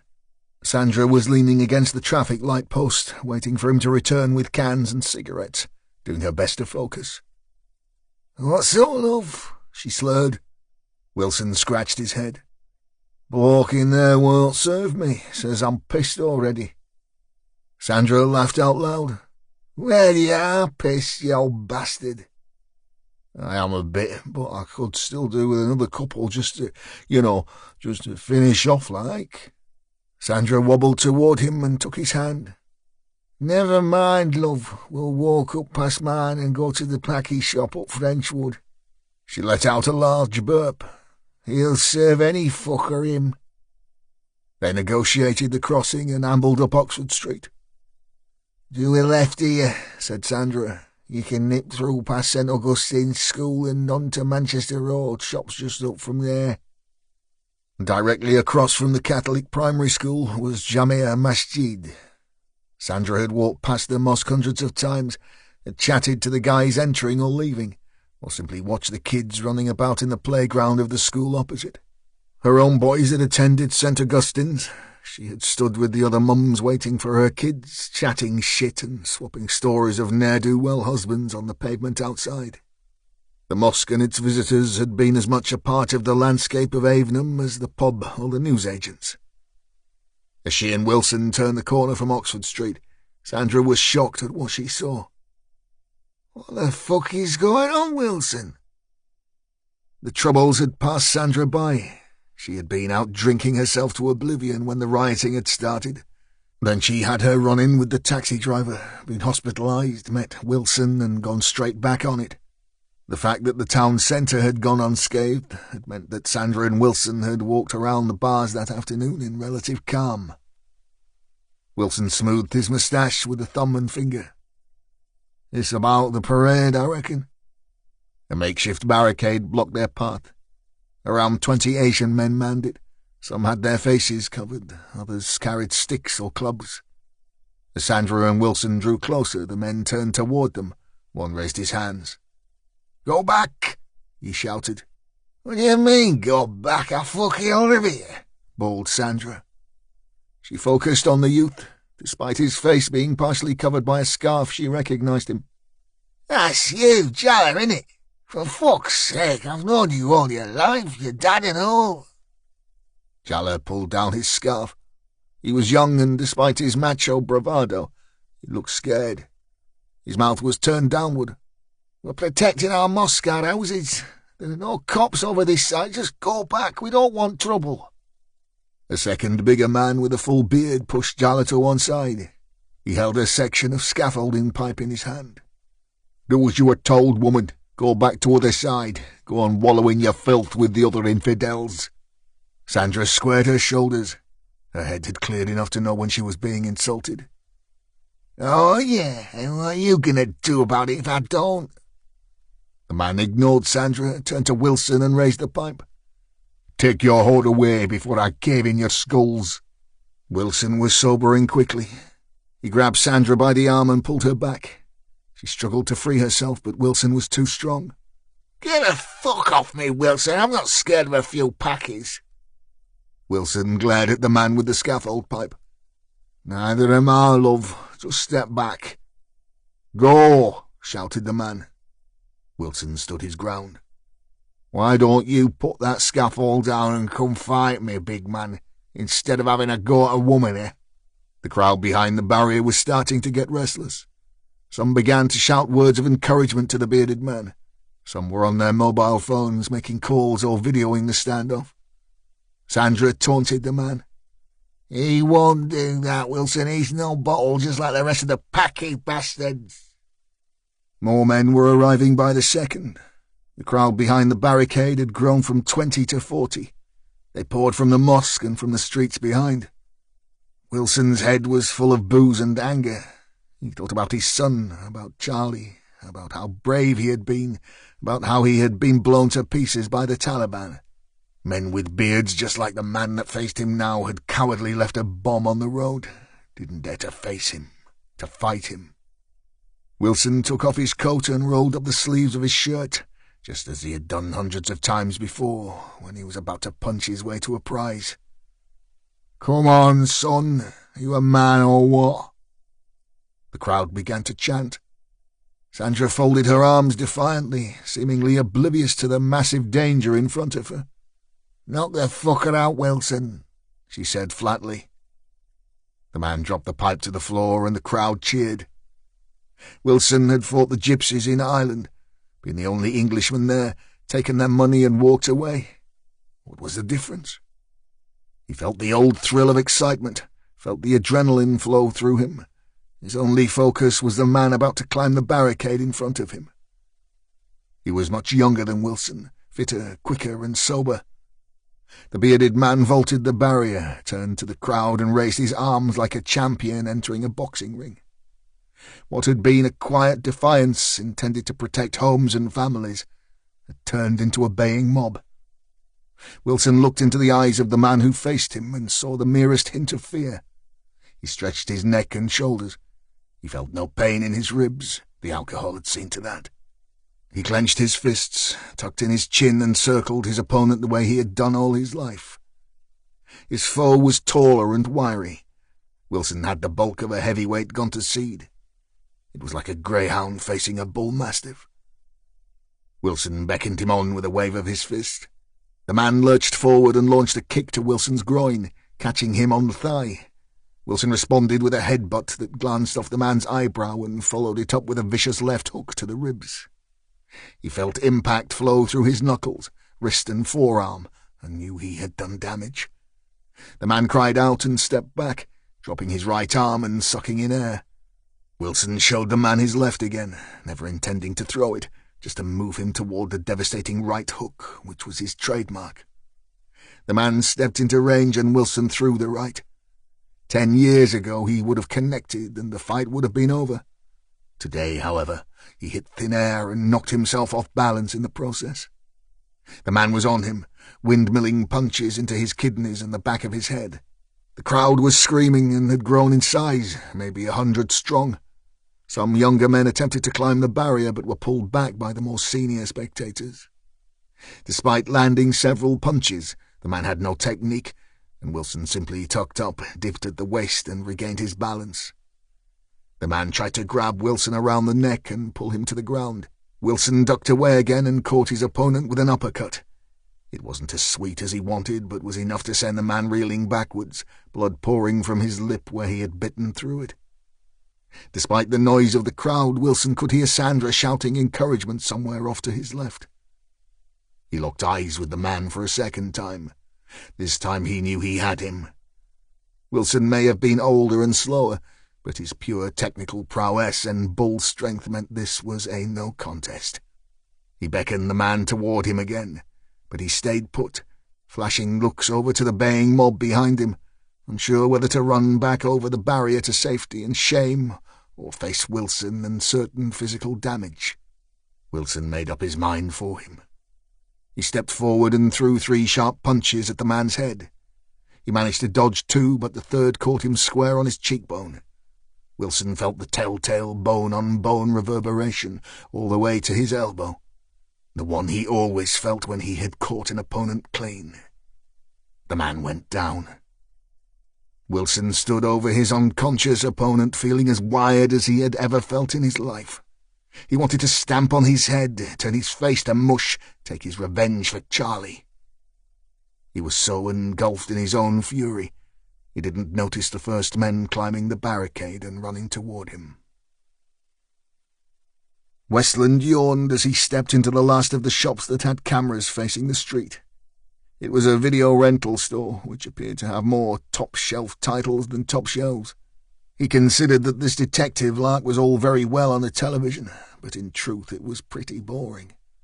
All it seemed to entail was walking door to door, asking the same questions and hoping to see yet another few seconds of footage of the man they were looking for. All they had managed to see so far was shots of him walking further toward the town of Burnley, dragging his luggage and a young girl behind him. Stryker, on the other hand, seemed immune to tiredness or boredom. The man was a machine. What had been a sunny day had turned to chilly dusk, and Tag had zipped up his hoodie against the cold. As he stepped inside the shop, he reversed the process as the place was sweltering. Stryker introduced himself and showed his ID to a small pug-faced man with glasses that were thick enough to start the Great Fire of London if left in the wrong place. "Police?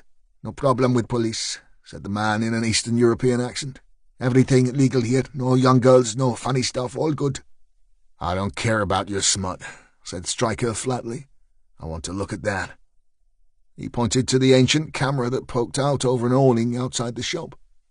The man shrugged. "Broken," he said. Stryker turned to Westland. "Go and stand outside, son." Tag was about to complain about the temperature, considered it futile, and walked into the chill, muttering more Irish, American, and ginger jibes. Stryker leaned over the counter to get a better view of the back room of the shop. A prehistoric tube television sat on a desk surrounded by old VHS boxes and soft porn magazines. Westland appeared centre stage on the screen. The picture was blurred, but it was the young cop, no doubt. Stryker struck like a viper, grabbing the proprietor with a ham of a fist, lifting him from his feet. "Broken, eh? Let me go, I complain, you can't do this," spluttered the man. Westland ran back into the shop as Stryker was starting to shake the shopkeeper like a terrier with a rat. "Sarge, put that guy down, eh?"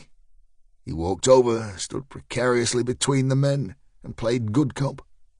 "Sorry about that, mate," he said, brushing down the flustered shopkeeper. The man was pale. "He crazy?" Westland nodded. "Yes, sir, he is. He's not quite right."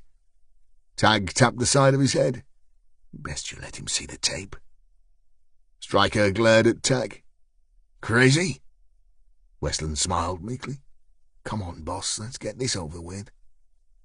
The shopkeeper stood aside. When I say broken, I mean machine broken. No times, no such. Just record." Tag continued with his placating tone.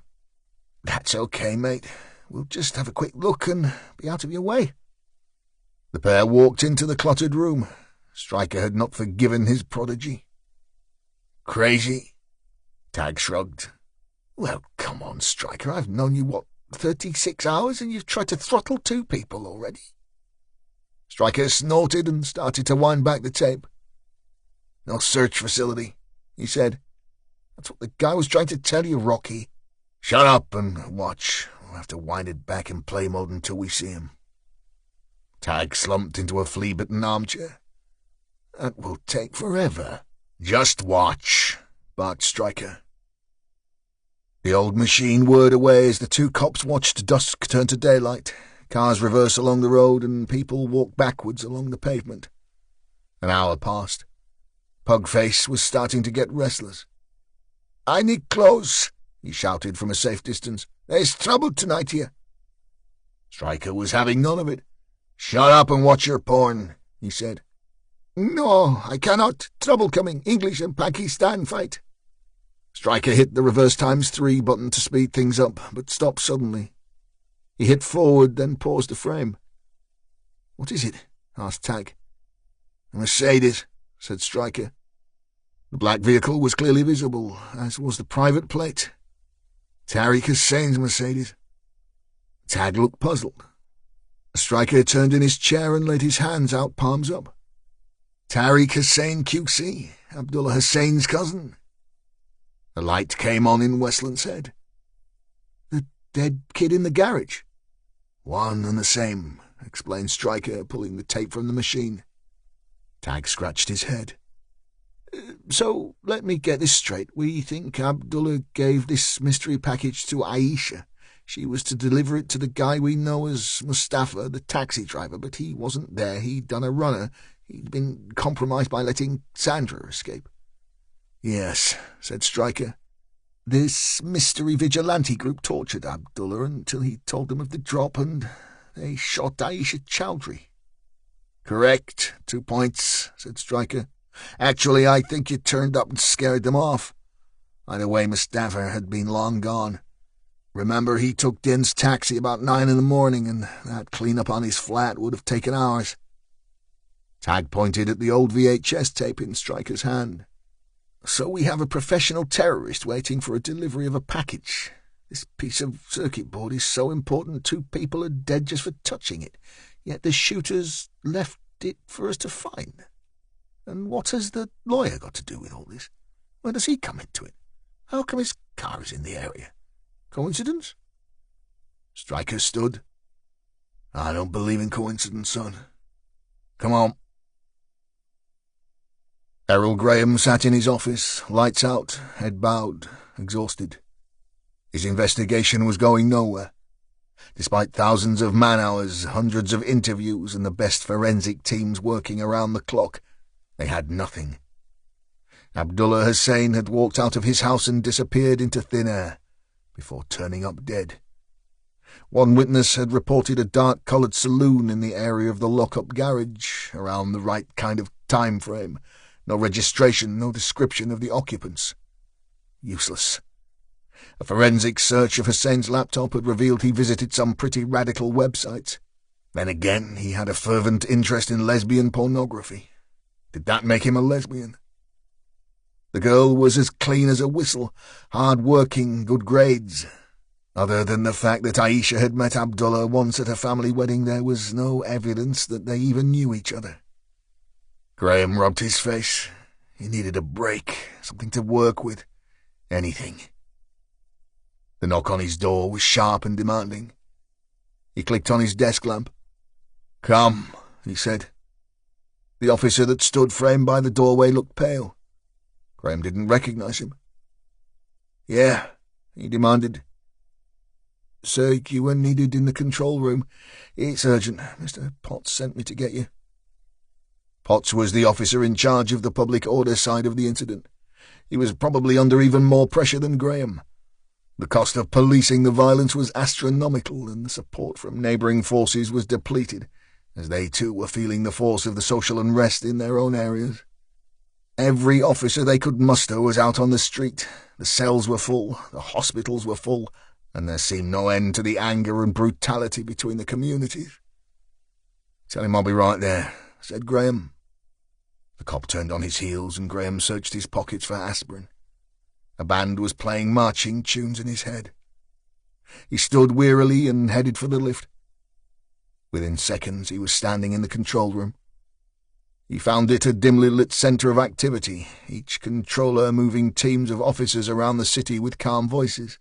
Large whiteboards with lists of call signs and hours of duty were constantly updated by the control room inspector, together with inventories of reserve support units awaiting deployment.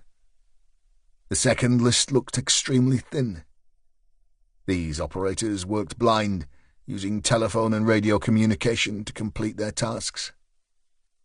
To the left of the room was a separate area that contained 11 television screens. Here, streamed images from the city's CCTV systems were constantly scrutinized by specially trained civilian operators. The remote cameras mounted around the hotspots of Preston could be panned and zoomed at will, and the footage used to deploy officers and subsequently prove guilt or innocence of offences. William Potts was hunched over one screen. Graham stood at his shoulder. "You wanted me, Will?" Potts turned. He had the look of a beaten man. His voice was level, but underneath Graham could sense the note of fear in it. "Jesus, Errol, you need to see this." Potts wound back the footage before hitting play. The images were crystal clear. They came from a camera mounted high on a building on the corner of Oxford Street and Charlotte Street. A group of men were erecting a homemade barricade in front of a mosque. "That's the Jamia Masjid," said Potts. "The locals must have been feeling a bit vulnerable. We haven't had any incidents in the area until now, but the rioting has been moving ever closer. I've had mobile PSUs keeping an eye, but I had to take them off about 3 hours ago to relieve the lads on Deepdale." Potts wound the footage forward. The barricade had grown, as had the crowd manning it. "Watch now," he said, pointing toward the bottom of the screen. "The two figures here, the man and the woman walking up to the barricade." Graham looked in his top pocket and removed his reading glasses. He peered at the two people, definitely a man and woman. They looked in their 40s, and from the way they walked, a little worse for wear. There was an altercation. The woman was arguing with a man. There was some waving of arms, and the small crowd seemed agitated. Then a man jumped to the barrier, and there was a fight. As the contest between the two men commenced, the crowd grew further. The older, drunken man was a boxer. Even from the high vantage point that the camera gave the viewer, you could see that he was a fighter, the way he moved, the way he threw his punches. What Graham couldn't understand was why on earth anyone would undertake such a crazy exchange in front of what had quickly become a mob. The fight lasted less than 5 minutes, but in those minutes the crowd behind the barrier had more than doubled. Then, as the younger man went down, the crowd broke ranks and poured over the makeshift structure they had erected. They surrounded the man and woman. Some had sticks or bats. They engulfed the pair, raining down blow after blow. Graham could see the man vainly trying to get to the woman, swinging punches wildly, throwing people off him, deflecting the dozens of strikes. The more he fought, the more the crowd came upon him. Then the woman was struck by what appeared to be a scaffolding pipe. A spurt of blood erupted from the crown of her head, the sight of which only seemed to inflame the throng further. Her arms flailed upward. She went down and the mob fell upon her. There was a flash of steel. Graham spoke without thinking. "Oh, my God, they're going to—" He didn't finish his sentence. He wanted to turn away from the screen, but he couldn't. He was a hair in the headlights, glued to the shocking images unfolding in front of him. A man was kneeling on the woman's chest, hacking, sawing. The throng surrounding what Graham prayed was the woman's corpse was jumping up and down, screaming, baying for more. The pack instinct had taken over. The most basic of human instincts had prevailed. The unstoppable hunger for violence had to be fed with blood. Graham had lost sight of the man. He too had fallen to the floor under the melee. The detective had seen so many things in his life, so many things he would rather forget, things that only ever came to him in his darkest nightmares. Yet he had not been prepared to witness what unfolded in front of him. A man, no, a boy, no more than 16 or 17, was standing on an oil drum, playing to the crowd, a smile on his face. In his left hand he held a knife, and in his right the head of Sandra McIntosh. To the left of the boy, the crowd parted and the corpse of William Fighting Billy Wilson was being dragged along the tarmac by a rope around his neck. Minutes later, he was suspended from a lamppost as the crowd danced around it in victory, hung like an animal after slaughter. Graham realized he had his fist in his mouth and he had drawn blood on his knuckles. Where the fuck were our boys, Will? Potts barely mumbled his answer, a mixture of shame and defeat in his voice. Just out the shot, 6 constables and 1 sergeant at the junction. Graham was incredulous. He pointed at the scream, hand shaking. And they watched this, stood by and fucking watched this. Potts kept his voice as calm as he could.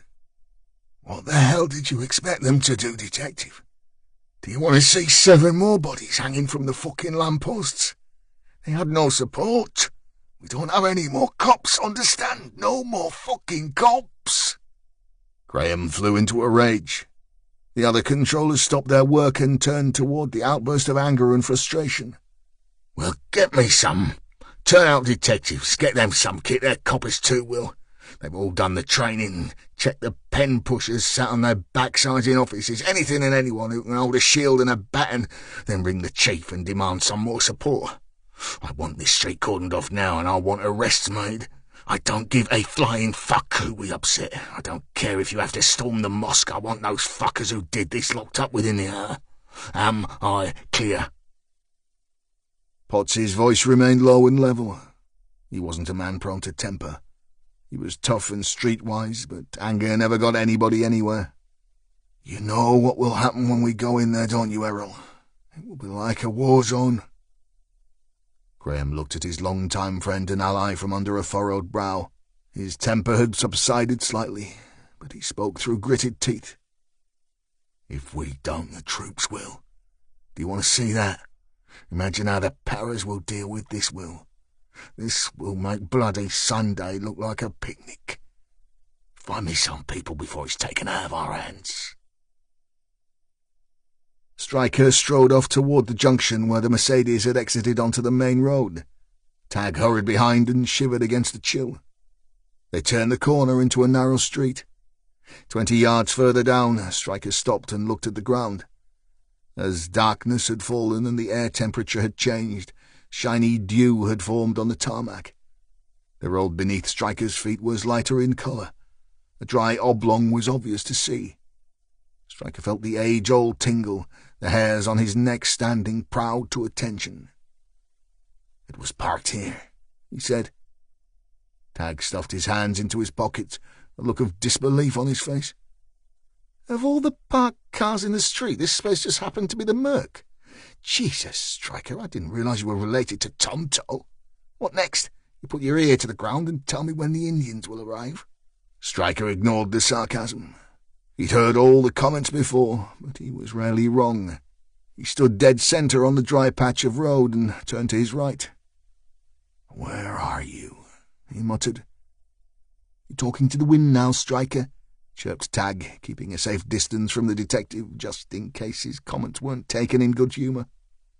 Very funny, Westland, but our man was here, no doubt. Tag shook his head. Okay, so what does your spider sense tell you to do now?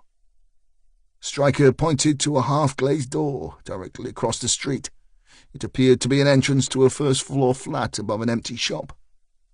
There, he said. Let's have a look in there. Tag followed behind the detective. He was starting to feel like a lapdog attached by an imaginary leash to a raging bull crossed with a Marvel comic hero.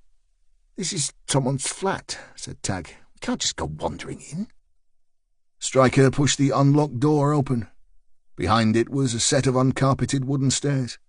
Weeks, maybe months of junk mail filled the square space at their feet. Tag was about to speak, but Stryker put a thick finger to his lips and gave him the hard stare. They started their silent climb.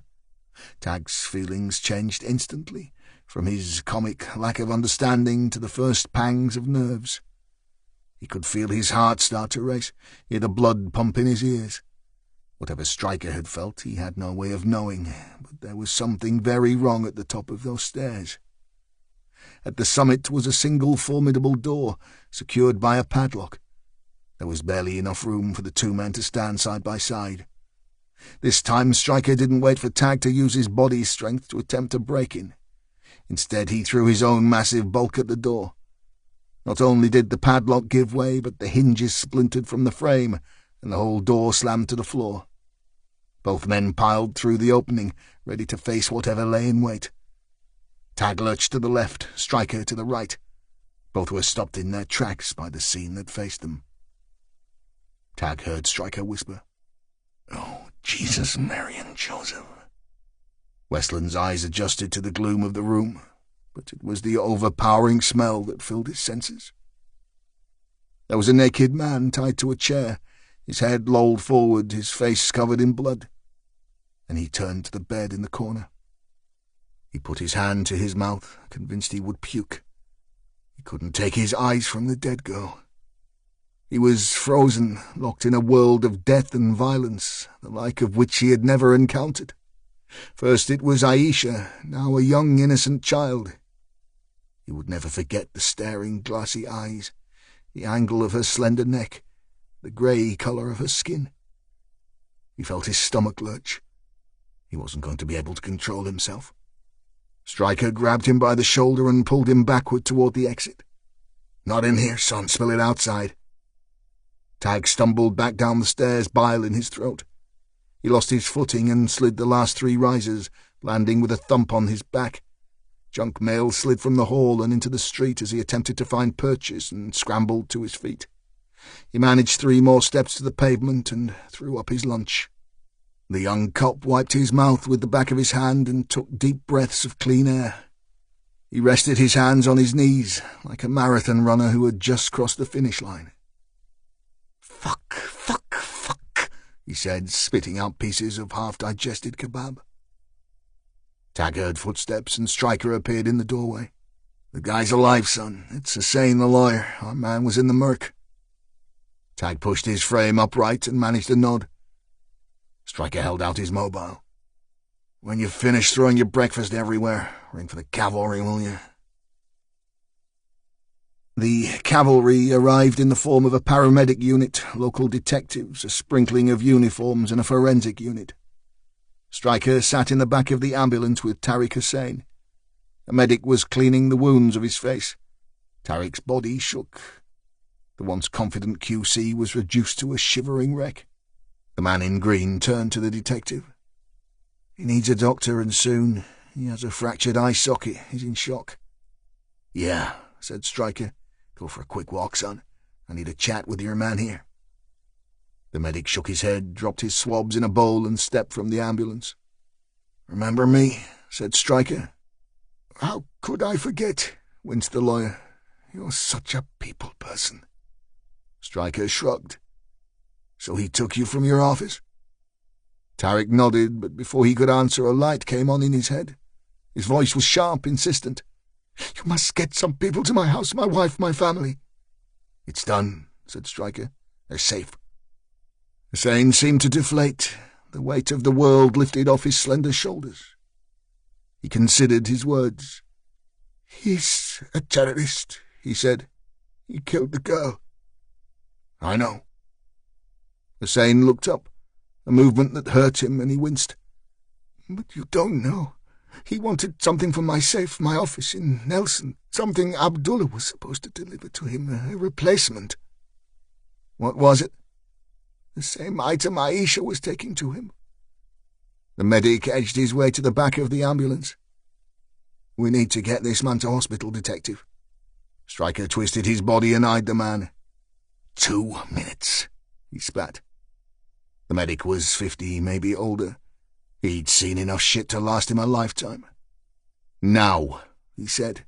"Talk later, big fella, at the hospital." Stryker paused, took a look at Hussein, and nodded.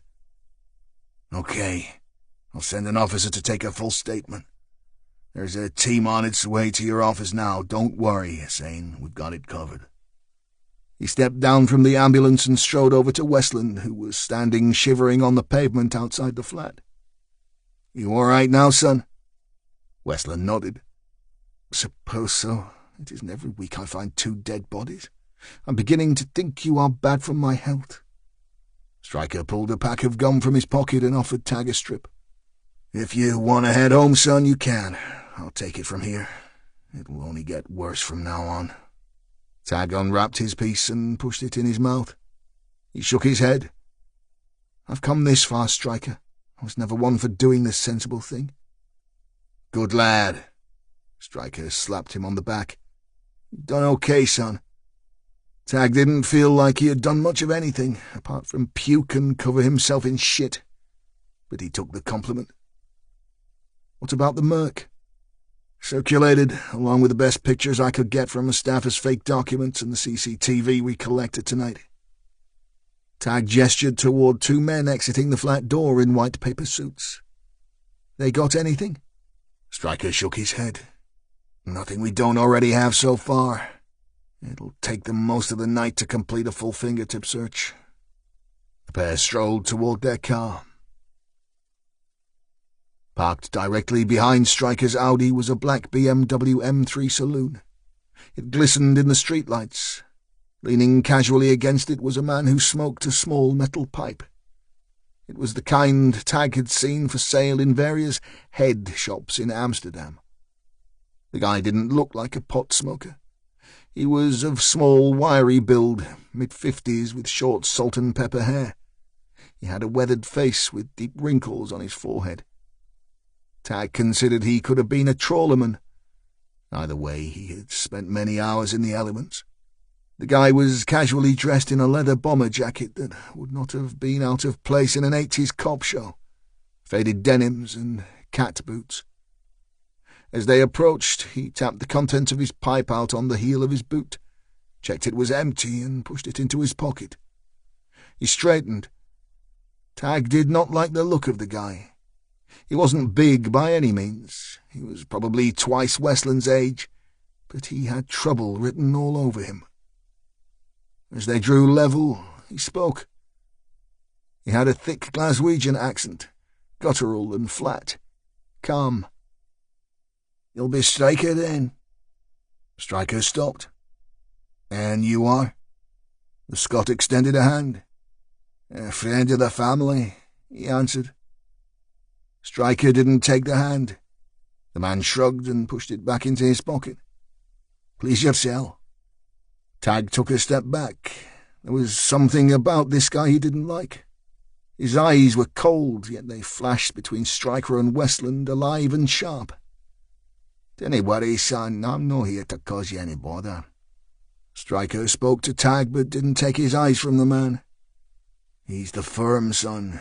MI6. "No, exactly," said the man, "but I am here to help you and the big man here." Stryker walked on. "We don't need your kind of help."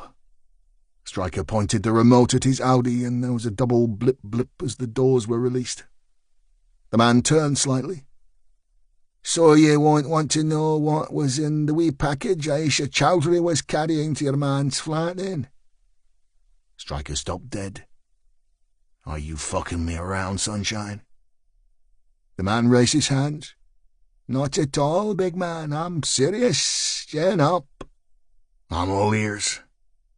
The man zipped his coat. "That's a long story, and at my age I'm starting to feel the cold. Is there anywhere a man can get a good pint of Guinness around here?"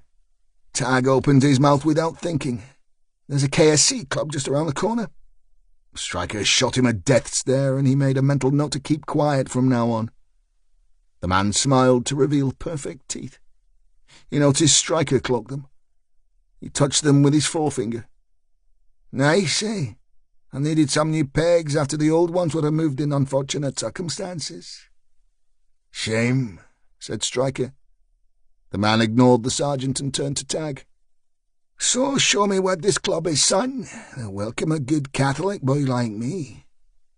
"I'm not too sure about that, mate," muttered Tag. "It's this way." The three men walked onto the main road and back towards the club. Police support units, minibuses with metal grills on the windscreens filled with helmet-clad officers cruised past small groups of Asian youths, forming on each street corner. "Looks like they're expecting a wee bit of border," said the Scot. As they reached the KSC, the same three bouncers were standing outside. This time they had added pickaxe handles to their armory. "So do these boys," added Tag. This time there was no challenge other than a cold stare from the men. Stryker, Tag, and their mystery guests were allowed access without an issue. They stepped into the warmth of the bar.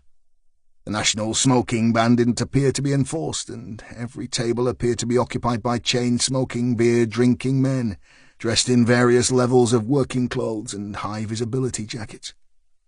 "Just my kind of place," chirped their guest, rubbing his hands. Tag bought the drinks. This time he got his Jack and Coke, a pint of Guinness for the Scot, and Stryker's customary water. They huddled themselves into a corner as far away from the cigarette smoke as possible and sat. The Scot guzzled at his pint, quaffing half of it in one go. Then, much to the disgust of his company, removed the pipe from his pocket and started to fill it with tobacco. "Do you have to?" snapped Stryker. The man looked across the table at the bulk of you and Stryker, lit the pipe and exhaled smoke over his shoulder, away from the men. Tag noticed his eyes again. If there was anything at all behind them, it wasn't on show. "Live and let live, big man," he said. "After all, isn't what this is all about?" Stryker leaned in. "Let's just get on with it, shall we? Time is money." The Scot nodded, took another drink and stowed his pipe. He extended his hand for a second time. "Des," he said. This time Stryker took it and shook. Then it was Tag's turn. The man's hand was like sandpaper. "Westland, Tag Westland," he said. "Pleased to meet you, pal," said the Scot. He settled back in his chair and began. "My father gave me some good advice when I was a wean, in my early teens," said Des. "He told me that there were only two kinds of men, wankers and liars. You know what I mean by wankers, Stryker, you being a Yank and all. After all, you guys over the pond use jerk-off, don't you? It doesn't have the same ring to it, does it? The Greeks have a word for it, malaka. That's a good guttural sound to it, eh?" Stryker had lost patience with Des already. "Just fucking get on with your tale, son. I'm not interested in your early formative years or how many words you know for wanker." Des leaned toward the detective. His voice was quiet and measured. "If you keep on trying to intimidate me with your muscles, son, you will need the same dentist as me. Understand?" Tag turned referee. "Come on, guys, let's just play nice, eh?" Des shrugged. "And the boy might look a bit of a ponce, but he's clever, Stryker. Knows what side he's on." Stryker sat back, smouldering. "Get on with it, jock." Des drained his pint. "I think you'll find that is racist terminology, Stryker." He turned to Tag. "Get us a wee half there, son. My throat's dry." Tag rose warily, expecting fireworks at any moment. Des continued, unconcerned. "As I was saying, what my dear old dad was trying to instill in me was that we all do things we think we shouldn't do, things we are ashamed of. Catholics, Protestants, Hindus, Jews and Muslims. All of us see. And before we understand that it is a normal part of growing up, we experience guilt after the event. You're a Catholic, Stryker, just like me. You must have suffered a good old dose of Catholic guilt, eh?" Stryker remained silent. "Well, anyway, our man suffers from that guilt, has suffered from it for years. He just deals with it in a different way to the rest of us. We fault ourselves for our weaknesses. He blames the object of his desire. Where we may feel a pang of shame at our actions, visit the confessional and promise to be a better boy next week, Abu al-Zakari strangles the life out of his victim at the point of orgasm. It cleanses his soul. He convinces himself he is ridding the world of the evil of the sexual female. Stryker sat up. Abu al-Zakari. "That's your man," said Des. "Aged 42, born in Syria to a wealthy family, radicalized and trained by the Afghans. He killed 8 American soldiers before he was 21. Tag returned with a half-pint for Des. He didn't understand that the Scot meant he wanted a whiskey. Des eyed the glass. "Cheers, son," he said with a hint of sarcasm. "Anyway, Zachary travelled to Iraq in early 2000 as a soldier of the Al-Qaeda insurgents, fighting against Saddam's Ba'athist party. He added a few more bodies to his tally, but his liking for rape and murder had already started to get the better of him." Des took another sip of his beer, felt for his wee pipe, and thought better of it. He was arrested by the Iraqi police in 2001 and jailed for an attack on a Western journalist, a woman called Tabitha Freeman, an American. She was 32, just his type, heavy-set, brash. He posed as a taxi driver, something he has continued to do his entire career. He raped her, but was discovered by locals before he could finish her off. He was sentenced to 10 years. Trouble was, when the American invasion started in 2003 and Saddam was deposed, one of the first things the Ba'athist regime did was release every prisoner in captivity. They considered that it was best to let the American soldiers deal with the scum of the earth. Zachary was free. Quite how he found the girl we now know as Esme, the poor soul you just found in the flat around the corner, we don't know. He probably selected her at random, maybe even killed the mother. She was maybe 2 when he took her. What Zachary did do was use the girl as a passport to travel. He posed as a refugee fleeing the war zone. We believed he crossed the Turkish border and somehow made it to Greece. From there he was in the EU and he could move about at will. The nice people in Italy gave him a visa, a passport and refugee status. He settled in Pescara using the name Mustafa. Whilst there he contacted his Al-Qaeda chums and restarted his work. His job has always been quartermaster. He has the talent and guile to source and stockpile weapons, ammunition and explosives.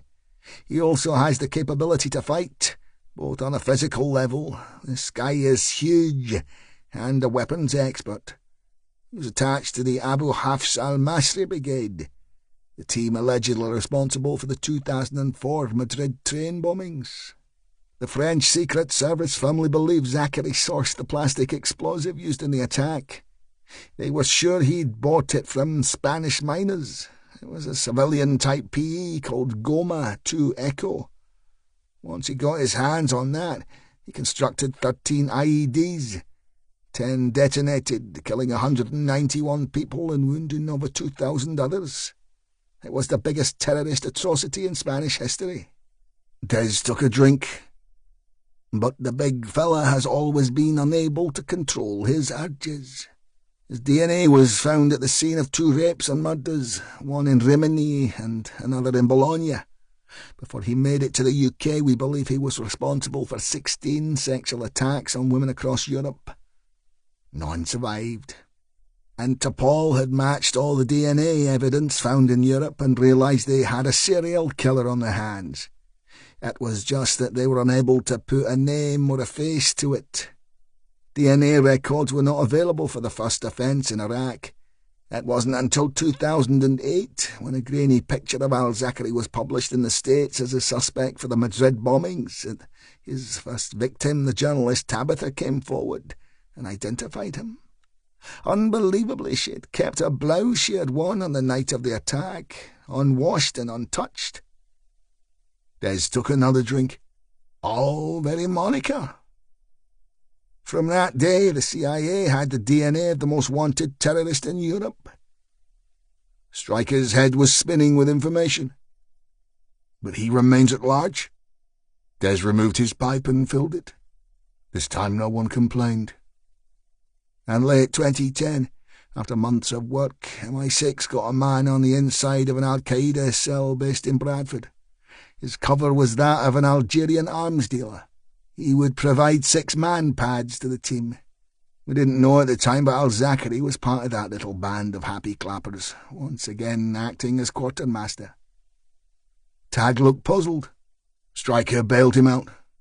Man, portable air defence systems. Westland was open-mouthed. You mean rockets? Des nodded. 6 FIM-92 Stingers, to be precise. Stryker was incredulous. So, let me get this straight in my head. You and your boys at MI6 thought it was a good idea to let a bunch of terrorists living and active in the UK get close to 6 surface-to-air missiles? Des held up a hand. Listen, Stryker, decisions like those are made way above my pay grade. I'm just a messenger here. Believe me, it gets worse. The plan itself was sound. The man on the inside would deliver the 6 man pads. One was fully functional and was used to demonstrate the capability of the unit. The other 5 had a key component missing from the guidance mechanisms. They were pretty much useless. Once the deal was done, the plan was to follow the dud packages to their destination and make the arrests. Des lit his pipe again, exhaled and announced, Piece of piss, eh? I sense a big fuck-off butt coming, said Stryker. Too right, pal. The 5 Stingers were concealed in a container that was to leave Hull and dock in Zeebrugge. Half the surveillance team followed the container. The other half stayed UK side and kept tabs on the boys who had loaded the merchandise. 2 days later, we lost all contact with the team on the Belgian side. The port police found them in a disused warehouse a week later. They'd been beheaded. The knife used to kill them had been left for us to find. It had Abu al-Zachary's fingerprints on it. He was taunting us. Stryker shook his head. And the Stingers? Des shrugged. What about the terrorist boys on our side of the pond? Asked Tag. Des drained his half-pint and wiped his mouth with the back of his hand. That sweet little bunch currently reside in Belmarsh prison. They have never spoken a word. It took us a year to even identify them. Stryker's mind was working overtime, digesting everything he had heard in double-quick time. So the minute I dropped Sandra McIntosh's shoes into the forensic lab, all the bells and whistles went off on Canary Wharf. Des nodded. This is the closest we've been to him since that day. And the items he's so keen to get from our lawyer friend? The missing link. It's a ROM chip. The Stinger is a pretty old piece of kit. It locates its target via infrared proportional navigation. Pretty much point-and-shoot kind of stuff. The chance of hitting a modern-day aircraft is about 8 to 1. The chip that was removed was fitted to a later model. That enables a second navigation mode that directs the missile towards the target's airframe instead of its exhaust plume. Basically, you can't fucking miss. Zachary probably had copies made in China. They were delivered to Pakistan and collected by Abdullah Hussain.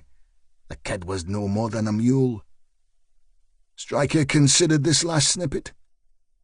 So you were here to find Al-Zachary? Not exactly, said Des, standing to leave.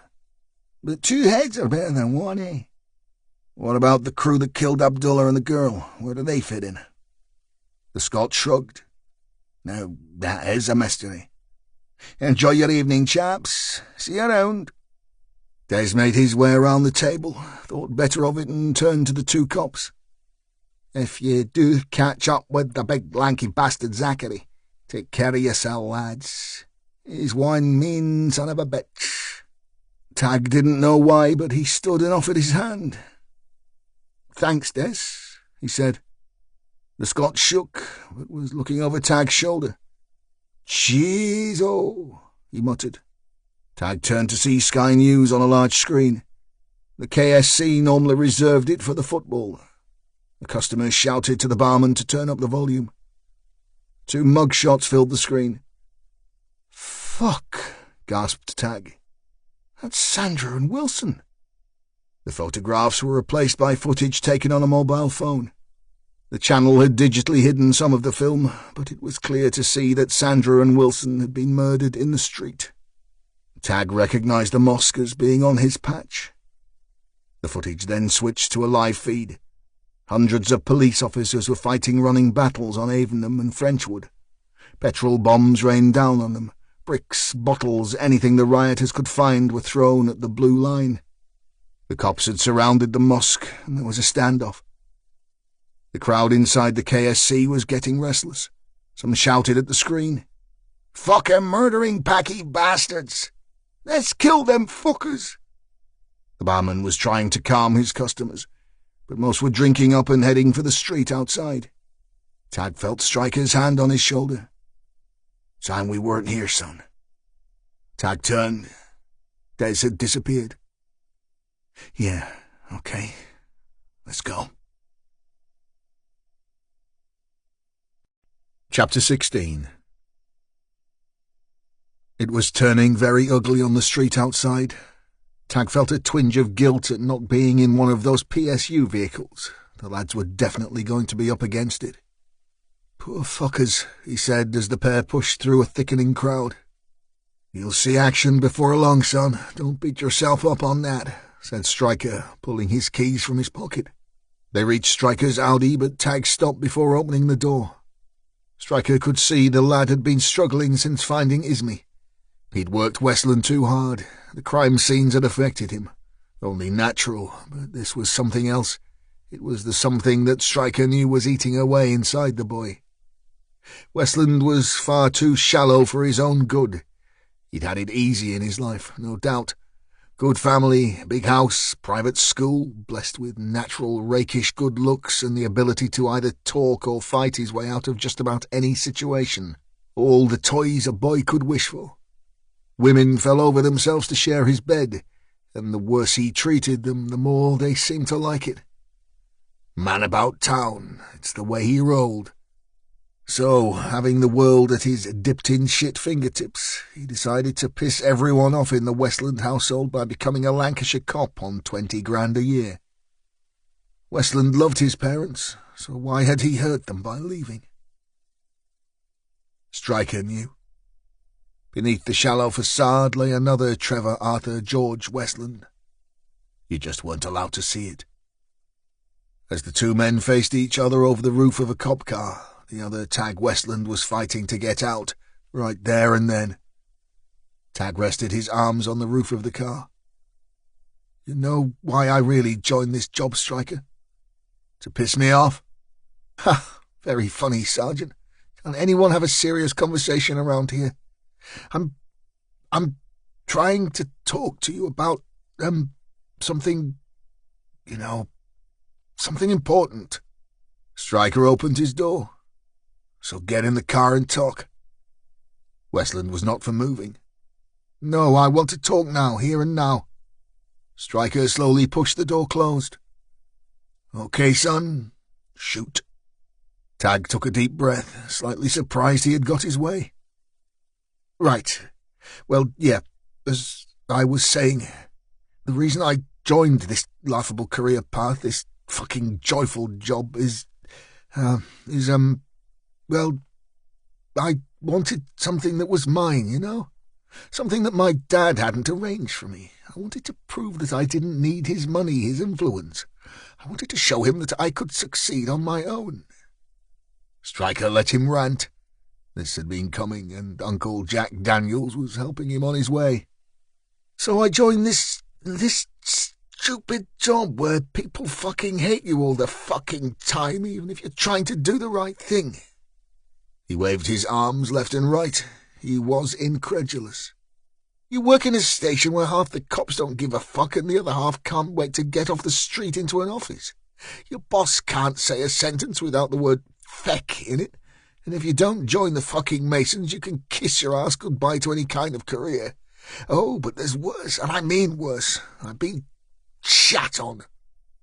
Tag pointed at his head. "Fucking shat on, Stryker." The sergeant did his best to hide a smile. Oh, that's right, Mr. Fucking Perfect. Mr. Fucking Yes, sir, I've ironed my boxes, sir. I've got big muscles, so I'm fucking right all the time, sir. Have a good laugh at the posh lad. Go on, snigger away that he's bitten off more than he can chew, eh? Tag held his palms together, and for the first time Stryker saw fear in his eyes.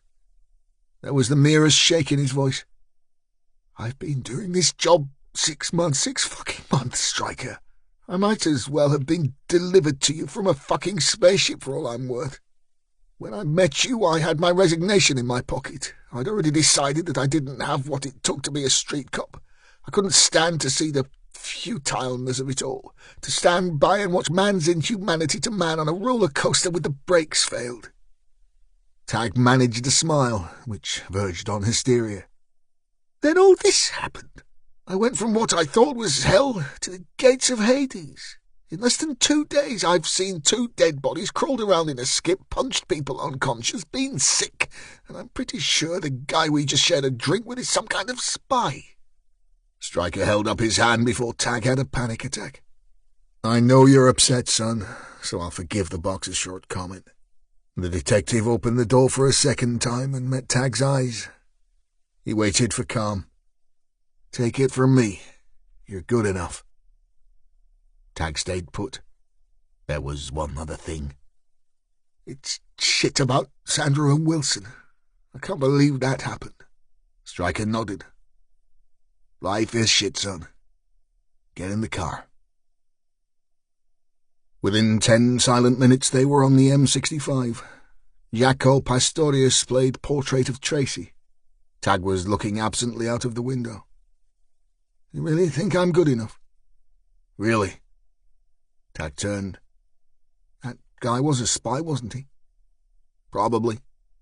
I knew that, said Tag, and the car fell silent again. Stryker pulled onto his drive. Home, sweet home. Nice, said Tag. It's a sort of postmodern Victorian Bellway Barrett development moment. Not everyone can live in a 17th century house in the country. Tag laughed. I rent a 3-bed semi with no central heating as my landlord considers it a luxury. Stryker unlocked the front door. I can run to heating. Tag didn't quite know what to expect from Stryker's house. Clean and tidy, organised definitely. One look at the guy and you would expect that. What else? Well, the entrance hall was all clean lines, wood floor and white walls. The unexpected additions were the 3 photographs that hung to Tag's right. All were works by the American photographer Richard Avedon. His stark style dominated the senses the moment you stepped inside. Black and white single portraits on white backgrounds. Louis Armstrong, taken 1955. Oscar Levant, shot 1972. And centre stage was Chet Baker, a close-up face shot taken 1986. Tag couldn't take his eyes from the Baker image. So much emotion and life experience condensed into one single facial expression. Tag waved a finger at the stunning image, but couldn't find the words. Stryker stood behind him. Seen it, bought the T-shirt, eh? Tag smiled. Hell yeah, that is exactly it. I saw this shot in New York at an exhibition when I was on gap year. Lucky boy, said Stryker. I saw it in a book. And I had the silver spoon, blah, blah, blah. Don't rub it in, Sergeant, said Tag, inspecting the stretched canvas. After a few seconds he turned to the detective and pointed his thumb over his shoulder. He had a big daft grin on his face. These ain't cheap, Stryker. The big man pulled off his coat, ignored the comment and stupid face. I don't do cheap, son. Now I'll have to send some reports by secure line. The coffee machine is through there. I'll take a double espresso. Tag shrugged and found the kitchen. It was as the builder had designed it, no new units or surfaces, pretty much the show home style on the budget the buyer could afford. There was one notable exception. Where a microwave had once sat was a built-in Bosch espresso machine. Tag let out a low whistle. His mother had whined for months at his father to purchase the very same item, At £1,300 for a coffee maker, Dad had remained firm. 2 silently delivered espressos later, Tag wandered right and negotiated a spiral case before finding a surprisingly cosy lounge. Wood burner, fat couches, lots of books, hundreds more long players. Pride of place was a Lynn hi-fi system. The Kilmax Exact DSM system is built and personalised to your own room. Tag rested the coffee cups in a safe location before approaching the Rolls-Royce of all hi-fi systems. He ran a finger over the controller. Tag knew his hi-fi. It was something close to his heart. He wouldn't have chosen the Sergeant's unit, but if you were a classical or jazz fan, it was just perfect. It was also the price of a small saloon car. Well, you are a dark horse, Striker. Tag found his cup, sat in a comfy chair and took stock. No sign of a television. A small pile of newspapers and magazines sat neatly on top of a leather-topped coffee table. The Telegraph, Chicago Tribune, Modern Jazz, Computing Today. No surprises there. He studied the considerable bookcase. Everything from Booker Prize winners to Pulp Fiction was ordered together alphabetically. There was plenty of escapism on the shelf. Heroes and villains, cowboys and angels, all rubbed shoulders with political history and sporting biographies. There was no sign of literary snobbery, just a single guy with a taste for the written word, rather than the moving image. There was no doubt Stryker had expensive taste. The pictures in the hall, the coffee maker, the fabulous hi-fi. Not an easy thing to achieve on a sergeant's pay. Had Tag been able to see into Stryker's garage, he would have been even more impressed. The Audi was a police vehicle, but tucked away in the centrally heated integral garage under several layers of protective sheeting was a classic 1972 Porsche 911 Turbo with less than 10,000 miles on the clock. Stryker appeared and broke Tag's thought process. He changed into joggers and was pulling a backpack onto his shoulders. "Pass me my coffee, son."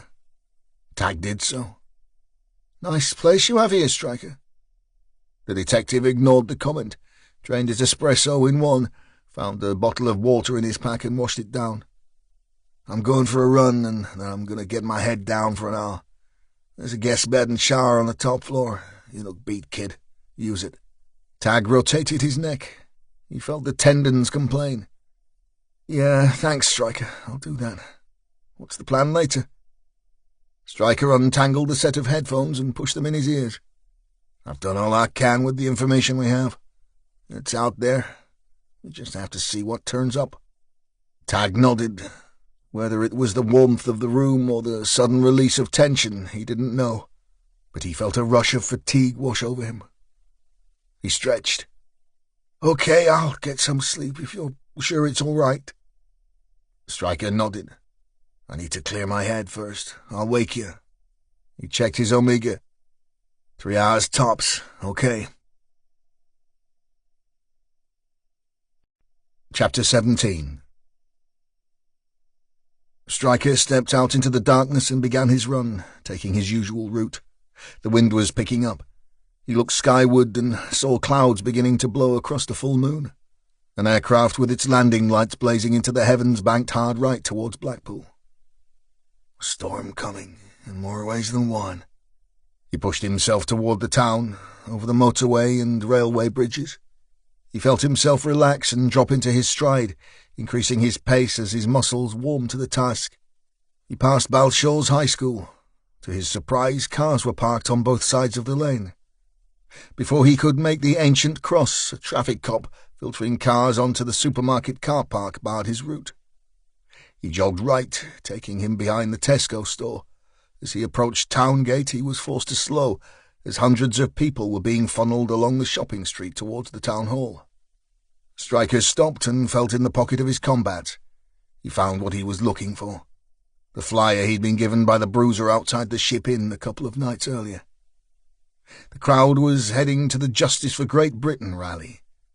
The numbers surprised Stryker, in stark contrast to the atmosphere he had left in Burnley and what was being televised in Preston. The crowd had a carnival feel to it, Burger vans and balloon sellers were doing a brisk trade.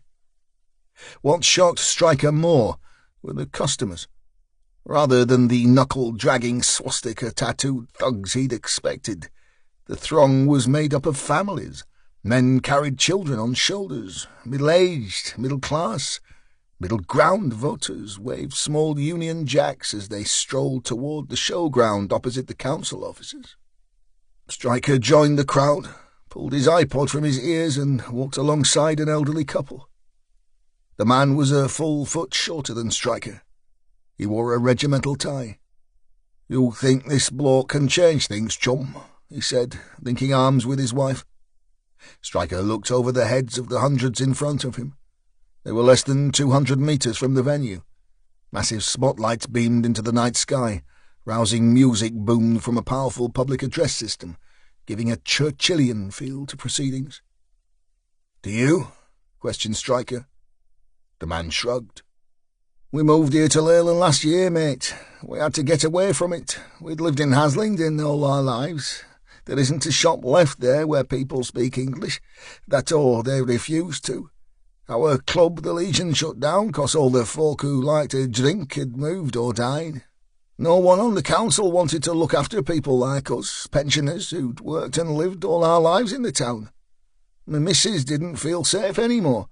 Something needs to be done. Them folk in big houses who don't live next to 'em don't understand. My hometown isn't mine anymore. It's like blooming Pakistan." "I think people should be careful what they wish for," said Stryker. "That's what I told him," chirped in the man's wife. "We need to see what this chap has to say, though, Maureen," said the man, tapping his wife lovingly on the hand. "I like the sound of him." It seemed to Stryker that thousands of others felt the same way. The jovial atmosphere followed the crowd all the way to the site. It was unbelievable that 5 miles away, Preston was burning. Yet here over 4,000 souls were squashed onto a patch of land, eating hot dogs and candy floss. The media were lapping it up. The press and TV were everywhere. The detective clocked some private security guys keeping a watchful eye on the crowd. But it was low-key. Other than the traffic cop he'd seen earlier, he couldn't find a single officer. He did, however, see a black face. He was standing dead centre of the massive stage. The music died down and the backdrop changed from pure blue to the logo of the Justice for Great Britain party. The man held up his hands and approached the mic. "Ladies and gentlemen, welcome to our rally. My name is Glenn Johnson. I was born in Preston, Lancashire. My parents travelled from Jamaica to settle here in 1962. They have lived and worked alongside the people of this country for over 50 years. I am proud to be a black man. I am proud to be British. However, I am not a liar, so will not tell you that life has always been easy, that my parents and I have not suffered racism at the hands of the white man. Yes, we have suffered. We have fought against the racists and will always fight against the curse of racism in our community. I am not here to support a racist. I am here to support fairness." The huge subwoofers either side of the stage started a low rumble. "I am here to support justice." The noise grew to deafening proportions. The crowd was expectant and began to cheer. The announcer was starting to sound like a man about to introduce the world heavyweight champ at a boxing match. "I am here to support the Justice for Great Britain party. I am here to support Alistair Sinclair." The crowd erupted. Pyrotechnics exploded from somewhere behind the stage, firing strips of shiny red, white and blue paper high into the air. Lasers twisted and flicked into the night sky. Land of Hope and Glory blasted the crowd. Sinclair took to the stage. He wore dark trousers and a white open-neck shirt. His sleeves rolled up to his forearms. Man of the people, ready for work. The music stopped, but the fervent crowd did not. They cheered, whistled, and chanted his name. It was a full 5 minutes before he spoke. Finally he raised his hands. He started with a booming tone. I stand in front of you this evening as leader of the Justice for Great Britain party, as a democratically elected member of the British government, a British citizen. The good people of East Lancashire turned out in their thousands to vote for me and my policies. Therefore, it is my right, as it is the right of all of us, to speak out against violence, intolerance, and discrimination, to speak out for a free and fair society. He settled into his rhythm. No notes, no teleprompter. The right to free speech is an intrinsic part of our civilization. Tonight I will make no secret of my beliefs, my thoughts, or my fears. I speak as I find. There is no hidden agenda. I lead the Justice for Great Britain party, a party that is growing every day. A huge graphic blazed behind him showing membership figures. As of tonight, my friends, our membership has outstripped that of the Liberal Democrats as the third biggest political party in the UK. The crowd cheered. It was almost a minute before Sinclair could continue. He was the epitome of middle-class reason. We are not the EDL or the BNP. We are not thugs with tattoos. We are ordinary people. We are not a racist organization, nor do we affiliate ourselves to any establishment that shows intolerance to any minority, to any religion. Our party is the champion of fairness. Our party is the champion of freedom. Our party is the champion of faith. Our party is the champion of justice. More cheers and whistles. Sinclair slipped a touch of anger into his tone. The gutter press, the left-wing BBC, will tell you a different story. They will say that I am a monster, the new Hitler, the new Mussolini. They say that anyone who supports our party is a misguided, uneducated bigot. But they are wrong. I am new. I'll give them that. I have new and bold ideas, but I am neither dictator nor despot. I am not a radical or racist. I represent every race and religion. The massive backdrop behind Sinclair changed to footage of the rioting on Avenham. He waved his arms towards the flickering images. Not 5 miles from where we stand tonight, a grave cancer is spreading across our country. Not 5 miles away, buildings burn, the police have lost control of our streets, vicious thugs roam our towns, the Christian community is at war with the Muslim. Within the last 4 hours, reports tell us the dreadful news that an innocent woman has been beheaded on a Lancashire street, yards from her own home. So-called community leaders hide these criminals in a mosque. They harbour the perpetrators of this vicious and senseless killing. They hide them in a house of God. Our police have lost control and are under attack from hundreds of their supporters. Supporters of this horrible crime. The thin blue line is pinned down and powerless. Sinclair dropped his voice. It is not a question of funds. The police have had all the financial support possible. In just 36 hours, the cost of policing the unrest is estimated at £2.6 million. Countrywide, the cost is 10 times that. Despite the brave men and women of our police forces, hundreds of angry Muslim men from all over the country will travel to make war against the Christian population of Preston. The violence is escalating. Rioting has now been reported in Birmingham, Luton, Bradford and Bristol. Cameron sits on his hands and watches Rome burn. But even someone as inept as he must see what is needed here. He must know who must surely intervene in this horror that is upon us.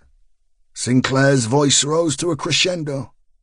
We need British troops on British streets to quell this violence now. The crowd erupted again. Stryker looked around him, studied the faces that gazed admiringly at the man delivering the rhetoric. God help us. Sinclair was just warming up. If we don't act and act quickly, the world will see that Britain is a broken country. Our economy will go into meltdown. Foreign investment will fall. Jobs will be lost. Your jobs.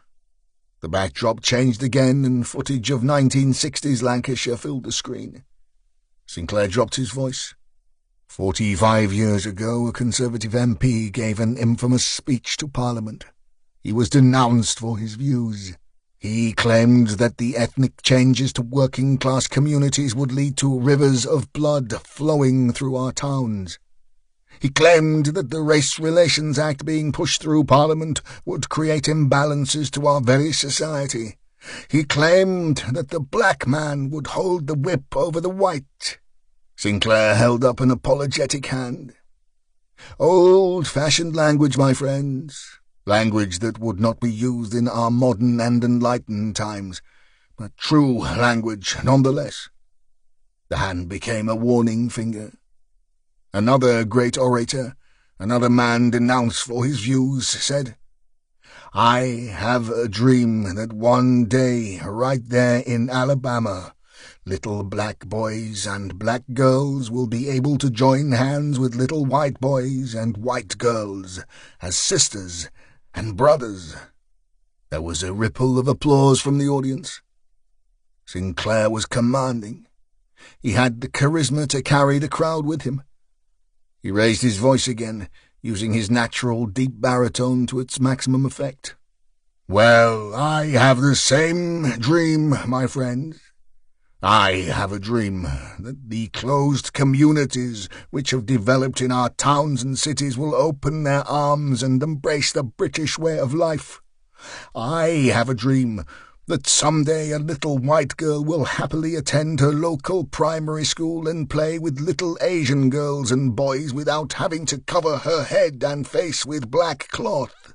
I dream an end to segregation, just as Reverend King dreamt of freedom from the shackles of Southern repression. I dream because here in the city of Preston, not 5 miles from where we stand, is a segregated community. The immigrant population has created their very own apartheid, where white people are not wanted or welcome. We have opened our borders and our arms to people from all over the world. We have given homes and shelter to hundreds of thousands of the poor and needy. Now we are seeing the cost. Martin Luther King said, "It is time to lift ourselves from the quicksand of racial injustice." I agree with him. We must stand together. We must ride out this terrible storm. But first we must quell the violence that is spreading on our streets. So I call on Cameron, call on this inept and sluggish government. The backdrop picture changed again. 3 Queen's Lancashire Regiment soldiers stood to attention. Sinclair stepped back and swept his arm towards the image. "Send in the troops now! Reclaim our streets! Send in our boys!" Tag had showered. The warmth of the water on his back had eased his aching neck, but sent him ever closer to sleep. He dried himself, pulled on his boxers, and fell onto a single bed. Within seconds he was asleep and snoring quietly. He'd managed 40 minutes of blissfully dreamless slumber when his phone bleeped and shocked him awake. He checked his messages, doing his best to focus. How about now? Tag sat up and read it again, then checked the sender. Scarlett had replied. How about now? Of course, he'd sent the drink sometime type text earlier. For fuck's sake, he thought, of all the times a girl could pick. Tag swung his legs over the bed and wiggled his toes on the thick carpet at his feet. He stared at the screen some more and did his best to formulate a plan. He had no clean clothes. Slight issue. He had no transport. Police car on drive, keys in hall. Stryker would kill him. Maybe not. It was worth the risk. Tag rushed to the bathroom and checked himself in the mirror. He needed a shave. He rooted in a vanity cabinet and found a new toothbrush, toothpaste, razor, foam and aftershave. Stryker, you are a star. 10 minutes later he was stumbling down the stairs while spraying aftershave under the arms of his sweatshirt. Keys, Where did he leave the keys? They were sat just where they should be, on the table by the front door. Tag snatched them into his palm and kissed them. "Thank you, Lord." Moments later he was adjusting the seat of the Audi and trying to find a decent radio station. He reversed off the drive, paired his phone to the Bluetooth hands-free, and dialed the delicious Scarlet 1T. "Well, hello, Scarlet," he said, using his best chat-up voice. There was a brief silence before a very quiet tone on the other side asked, "Who is this?" Tag was somewhat deflated, but wasn't the sort to give up so easily, especially after he'd taken the risk of stealing the psychopath of the year's police car to enable his rendezvous. "It's Tag," he gushed. "You texted me about that drink?" "Oh, yes," she said. "Sorry, I didn't look properly." "No problem. I'm just in Leyland. Where would you like to meet?" Her voice was almost a whisper. "I can walk down to the Tickle Trout. That is probably best away from the trouble." "I can get you from home, honey. I don't want you taking a—" "No." Scarlett's voice raised so much it made Tag jump in his seat. Okay, hon, no problem. The hotel is fine," soothed Tag. "Sorry," countered Scarlett. "It's just my daddy's not too well and, well, he just isn't." She trailed off without further explanation. Tag put his foot down and the Audi responded willingly. "Like I said, no problem, honey. I'll be at the hotel in 10 minutes or so." Tag thought he heard Scarlett say "okay" before the phone went dead. He pulled the car onto the M6 and sat back in his seat. As he did so, he looked across into the footwell. Sitting proudly on the carpet was a magnetic blue flashing light. He knew he shouldn't. After all, he probably wasn't covered to drive the Audi, let alone stick the blue light on the roof. Fuck it. Tag leaned over, grabbed the light, dropped the driver's window and stuck on the swivelling beast with a metallic clunk. He fumbled with the spiral cord attachment until he managed to connect it to the cigarette lighter, and bingo! He had a go-as-fast-as-you-like light on the roof. Tag redlined the Audi, and it responded with a satisfying growl. He hit 80 before changing up. A broad smile lit up his face. He fumbled at the dash. "Okay, where's the new NAS?" What Tag had failed to note was a very clear sticker on the blue swivelling appendage he had just stuck to the roof of a £32,000 police vehicle. A £32,000 car that Detective Sergeant Ewan Stryker had signed for. It read, "Speed limit 70 miles per hour." The light did better than the manufacturer's maximum operating speed, but at 95 it broke loose, catapulted backward, was stopped dead mid-air by its cable and bounced against the back screen. The 400-pound sheet of heated screen shattered instantly, and the light flashed mockingly on the back parcel shelf for a second or two. The neon globe then exited the vehicle for a second time. By now the cable had stretched sufficiently to allow the 3-kilogram lamp to bounce up and down on the boot at 3-second intervals. The damage would have been bad enough, but the sight of a police vehicle weaving along the busiest motorway in the country with a blue neon light bouncing around on the boot lid was not a good look. The fucking light was still working when Tag pulled up on the car park of the Tickle Trout Hotel. It continued to mock him even from the tarmac. Tag tramped on it in pure truculence. He hadn't thought to unplug it. The Audi's boot looked like it had been attacked by a horde of dwarves with those small pickaxes they carry around, except these dwarves are on crack cocaine and steroids. "Fuck!" Tag put his head in his hands. "Fuck!" He released his head, rubbed his face for a moment and looked again. He took a deep breath and remembered a line from one of his favourite movies. "Nothing is fucked here, Donnie. Nothing is fucked." "Right, think here. It's not that bad. There are lots of riots going on all over town. I got caught in one, that's all. I had to rescue some poor fucker from the rioting hordes, and the bastards trashed the boot of the Audi on a Stryker Scout's honour." Tag threw the light inside the car and loped towards the residence bar. "Fuck it," he said. "I'll worry about it later." Scarlett had given her father his last medication of the day. He wouldn't wake. Normally she would just sit in the lounge watching television until she herself felt tired enough to sleep. Tonight, however, had been different. Her neighbour, Sandy, from 2 doors down, had been camped in Scarlett's house all afternoon. Her boyfriend Les had been arrested overnight for looting a late-night shop off Newhall Lane. He'd punched a couple of coppers for good measure. According to Sandy, this meant that Les would be inside for Christmas again. Scarlett had listened to Sandy's woes for as long as she could stand it, had read Tag Westland's text message at least 20 times, and eventually arrived at the decision to meet him. It had meant fobbing off Sandy's lewd questions, but she really wanted to see the handsome cop. She was young and single, and she never saw her outside her 4 walls other than for work and shopping. And after all, Tag was tall, dark and funny, and seemed to like her. "There's lager in the fridge, Sand," she said as she pulled on her coat. "Thanks for this, love. I mean it. You've got my mobile anyway, eh?" Sandy was flicking through the shopping channels. "Yeah, no worries, Chuck. Just bring me some fags back with you, eh?" "Will do," she said, and stepped out into the night.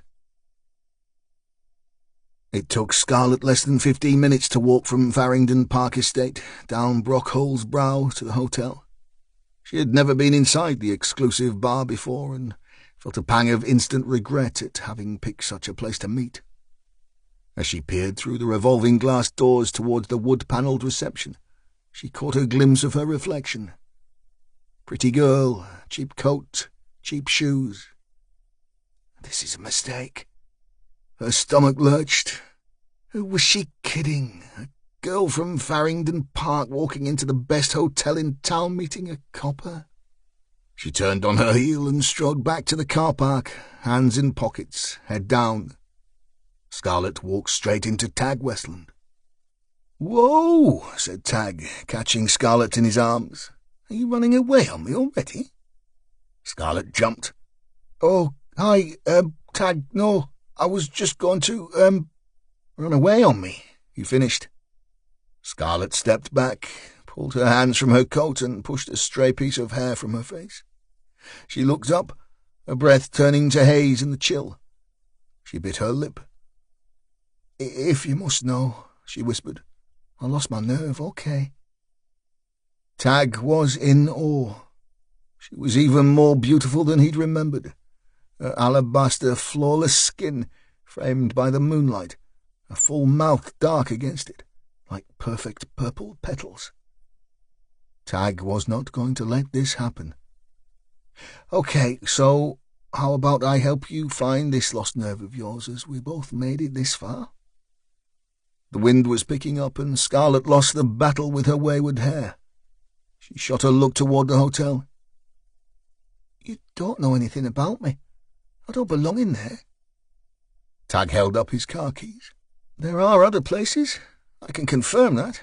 I passed a few on my way here." He gave his best smile and twinkle. Scarlett wavered. Tag bent his knees until he was equal height. "Please?" She smiled. "Okay." "Great," said Tag, linking arms and guiding his prize towards the Audi. "But I do have to mention a little problem with my car." Chapter 18. Abu al-Zakari was troubled. Despite an unremarkable journey to Hussein's Nelson office, easy access to the building, the correct code for the safe, and the 4 remaining items he required sitting firmly in his possession, something itched, but he couldn't scratch it. The something became all too apparent as he approached the safe house, where he had left the coward of a lawyer. A forensic vehicle was parked outside. Its single revolving roof light covered the buildings with blue neon. 2 uniformed cops were standing in the doorway. Zachary was a man of his word. He would have returned to the flat and killed Tariq Hussein swiftly. But now, well, it seemed he would live.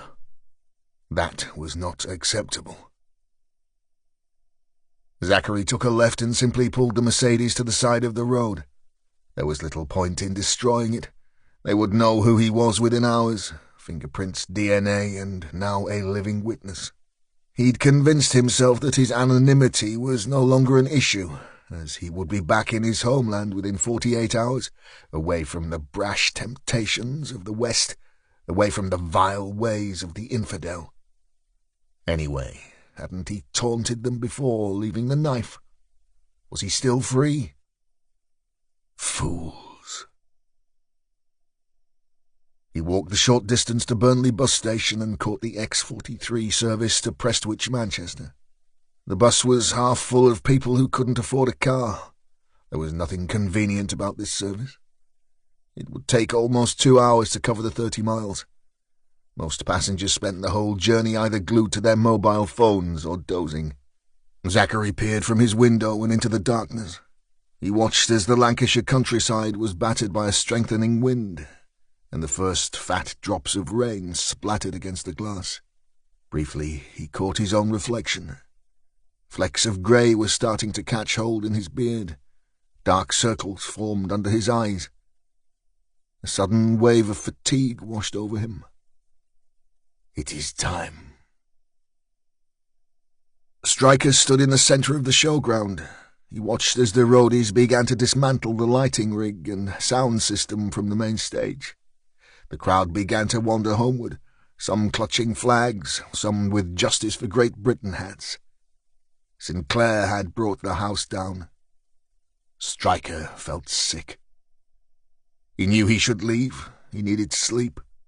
Instead, he wandered to the side of the stage. A huddle of some 24 reporters was hurriedly checking mics and recorders. Engineers barked at each other as they rigged temporary lights. The gaggle of press was kept away from a massive motorhome by security barriers and 3 very stern-looking guards. Stryker took his place at the back, his height enabling him to see everything he needed. The reporters were expectant. They were not kept waiting.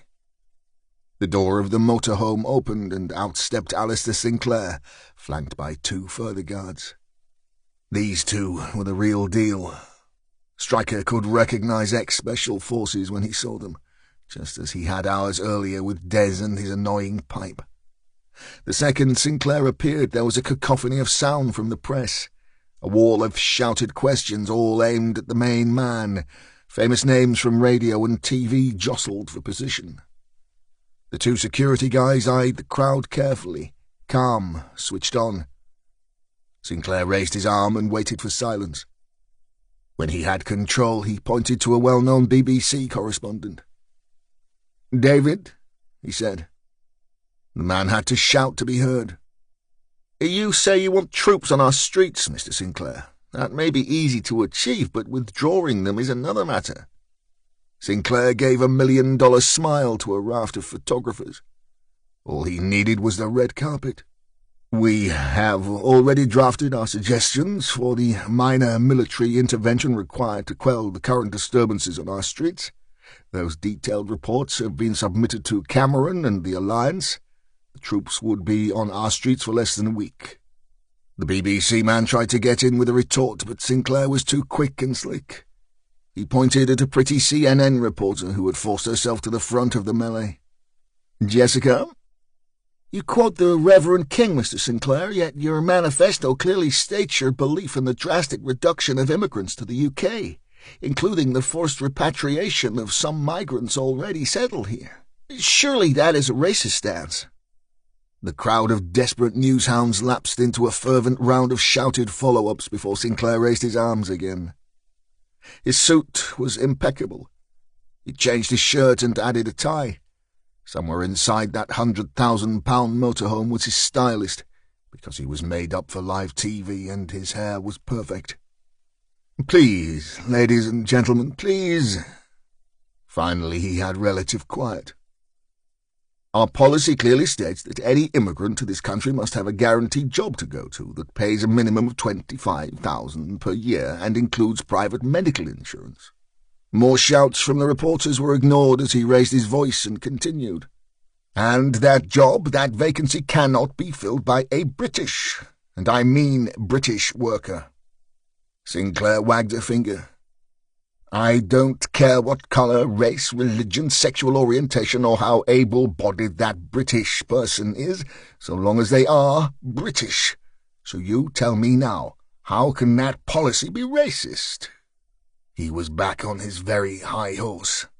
"And to cover your second point, I firmly believe, and in a recent survey 87% of my party members agree, any immigrant who has been in this country for less than a year and commits a crime should be deported at time of conviction." A voice from the back shouted, "Does that include people arrested for stealing food because they cannot afford to eat, due to the savage cuts in benefits to immigrants already implemented by the Alliance?" Sinclair's Hollywood smile faltered slightly, and there was the merest hint of anger in his eyes. "Stealing was a crime the last time I looked." The voice was in again, rising above all the others. "And what would your party do about the vigilantes that have murdered 2 innocent Pakistani teenagers just this week?" Finally there was silence from the huddle. Everyone wanted this question answered. The press had written thousands of column inches on the story. One red top claimed to have found a witness who alleged that Aisha and Abdullah were secret lovers. The woman, only known to the public as Witness 1, for fear of retribution from the community, suggested that both youngsters were to be the subject of arranged marriages, and that they were planning to run away together. It was a massive scoop. The Daily Mail had piggybacked the whole story and slotted it alongside an old piece on honour killings. It was massive news, as both a political big-hitter for the broadsheets and a good old Romeo and Juliet romance for the rest. Sinclair was close to statesmanlike. "The cold-blooded murder of 2 innocent young people is a cowardly and criminal act of violence that will not be tolerated by the Justice for Great Britain party under any circumstances. But I must say that I am now privy to information via the security services to suggest that Abdullah Hussain was a radical. He was suspected of having visited terrorist training camps in Pakistan and had acted as a courier for the Taliban." The crowd went into a frenzy at this knowledge. Stryker was as shocked as the reporters by Sinclair's level of knowledge about the case. The politician hadn't finished. "And that the item he carried into this country was some form of trigger device for use in a terrorist plot.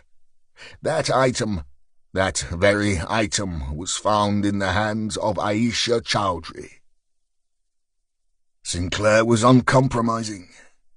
"Now, I will reiterate. There is a judicial process in this country, a process that I value above all else. It guarantees our human rights, our right to a fair trial. But is it any wonder when hate preachers spread their vile language, when bombs are planted in our tubes and airports, and innocents are beheaded on our streets, that some people will take the law into their own hands?"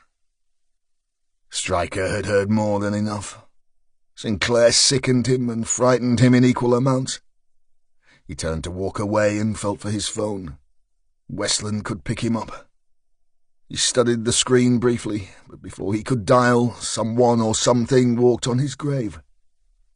He twisted and viewed the scene. Sinclair still spouting, the 2 ex-soldiers eyeing the crowd, the 3 goons at the barrier. What was it? Then he saw him. A small guy, 40s, standing off to one side in the shadows. A guy with a widow's peak and bad teeth. A guy that was waiting for something or someone. Stryker lifted his iPhone and took a picture. "I don't like the look of you, pal." Tag and Scarlett ran from the car to avoid what had become a storm. He pushed open the heavy door that led into the Roebuck pub. It was a small but cosy hostelry, with real ale, real fires, and a hearty menu. He ushered Scarlett forward. "There's a free table in the corner by the fire. Why don't you grab it and I'll get the drinks?" Scarlett nodded. Tag had talked incessantly since they left the hotel. He seemed stressed, but rather than being annoyed, she had found his nervous chatter comforting. She felt at ease with him. It was a nice sensation, a feeling she hadn't allowed herself in quite a while. "I'll have a gin and tonic, please," she said, brushing raindrops from her shoulder. Tag walked to the bar and ordered. Within a minute he returned with drinks and 2 menus. "You hungry?" Scarlett decided to pull off her wet coat. "I wasn't expecting to eat out." Tag settled in next to her. "Me either, but I sicked up my lunch earlier, so I'm starving." Scarlett gave him a grimace. "Oh, I'm sorry," he said. "I was kind of thinking out loud. I'm okay, I'm not ill or anything." Scarlett took a sip of her drink and then summarized Tag's en route chat. "So, let me get this straight. Some rioters smashed up your police car on the way here. You're working on a top-secret case that you can't talk about, and you've been sick." Tag nodded as if it was the most natural thing in the world, took a gulp of his coke and offered. "I saw a dead body." "And you were sick?" "Yes." "Tough guy, eh?" Tag held out his right hand and showed off his bruised knuckles. "Well, before that I had to knock a guy unconscious." Scarlett did her best to hide a smile. "Why?" Tag tried to think of an explanation and opted for the truth. "Well, he wouldn't let us into the KSC club." "Us? Stryker and me, the guy I'm working with on this secret job." "Stryker? He's American. He's kind of... well, he's a little weird. Does he knock people out if they don't let him into Catholic clubs?" Tag looked at his date. This was not going well. He needed to change tack. "The oxtail looks nice," he said, picking up the menu. "I'm vegetarian," said Scarlett, stone-faced. "You are?" "No," said Scarlett and burst out laughing. Tag thought it was a wonderful sound. Her face lit up, and if it were possible she looked even more beautiful. Then a miracle happened. Scarlett rested her hand on his and squeezed it. Tag's stomach did a quick flip. "Can I have the chicken, please?" Tag was caught in her gaze. "Chicken?" "Yes, please, with salad and new potatoes." Yes, I'll nip to the bar." Tag strode and ordered. It was going okay, he could feel it. She actually liked him. His phone vibrated in his pocket. When he saw Stryker's name on the screen, he felt a slight shiver. "Where the fuck are you?" Tag deleted the SMS, but the phone shook in his hand before he could pocket it and briefly avoid the issue. "And where is my fucking car?" As he shuffled back to the table, Scarlett looked concerned. "Everything okay, Tag? You look a little pale. You don't feel sick again, do you?" No. I'm fine." Grant Bliss handed Sinclair a brandy balloon half full of golden liquid. "Excellent work, Alistair," he said, pouring himself a hearty measure. "Thank you, Grant." Bliss sipped his drink and sat. The motorhome was as secure as anywhere else they could hold a conversation. It had, of course, been swept for any listening devices. It was warm, dry and quiet in its sheltered parking spot at the side of the main stage. The only sound was the howl of the wind outside. "We were lucky this didn't blow in 2 hours ago," he added. Sinclair nodded his agreement, but was studying the screen of his laptop. "The membership figures are staggering, Grant. We are adding over 1,000 an hour." The politician looked up at his comrade in arms. "If this continues, we'll overtake Labour within a week." "Just what you anticipated, then?" "Better, Grant, much better." Sinclair took a large gulp of the fine brandy and handed the glass to Bliss. "This calls for another." The head of security didn't mind waiting on his friend. He had the talent and the balls to achieve greatness, and on the back of that success would surely come the changes and subsequent power that Bliss craved. He handed the refill over. "Did you think it was wise to give out the information about the trigger device?" Sinclair shrugged. "Your man in Canary Wharf, what's his name? Carrington?" "Yes. Well, he thought it wise to inform us the second he saw that report from Stryker. He was on the blower gloating as to how good his original information had been. He was probably hoping to increase his bloody fee. My little snippet was just a taster for the press. When this Zachary chap blows up whatever he intends to blow up, it will be the final straw. The whole country will implode. We will simply point out that the security services knew of the bomber and the device beforehand. It will only add to the perceived incompetence of the powers that be." Bliss smiled. "You always were one for the spectacular, Alistair." Sinclair took another drink. "Talking of which, how are we progressing with our other little matter?" "It's all in hand. Danny Slade has his patsy. I believe he's meeting him tonight to complete the handover. A guy called Williams, Barry Williams. He'll plant the device." Sinclair raised an eyebrow. "And then?" Bliss strained his own brandy and poured a second. "When he comes to collect his fee, Slade will deal with him." The pair clinked glasses. "Excellent," said Sinclair. "Bloody excellent." Abu al-Zakari stepped off the bus and ran toward the waiting car.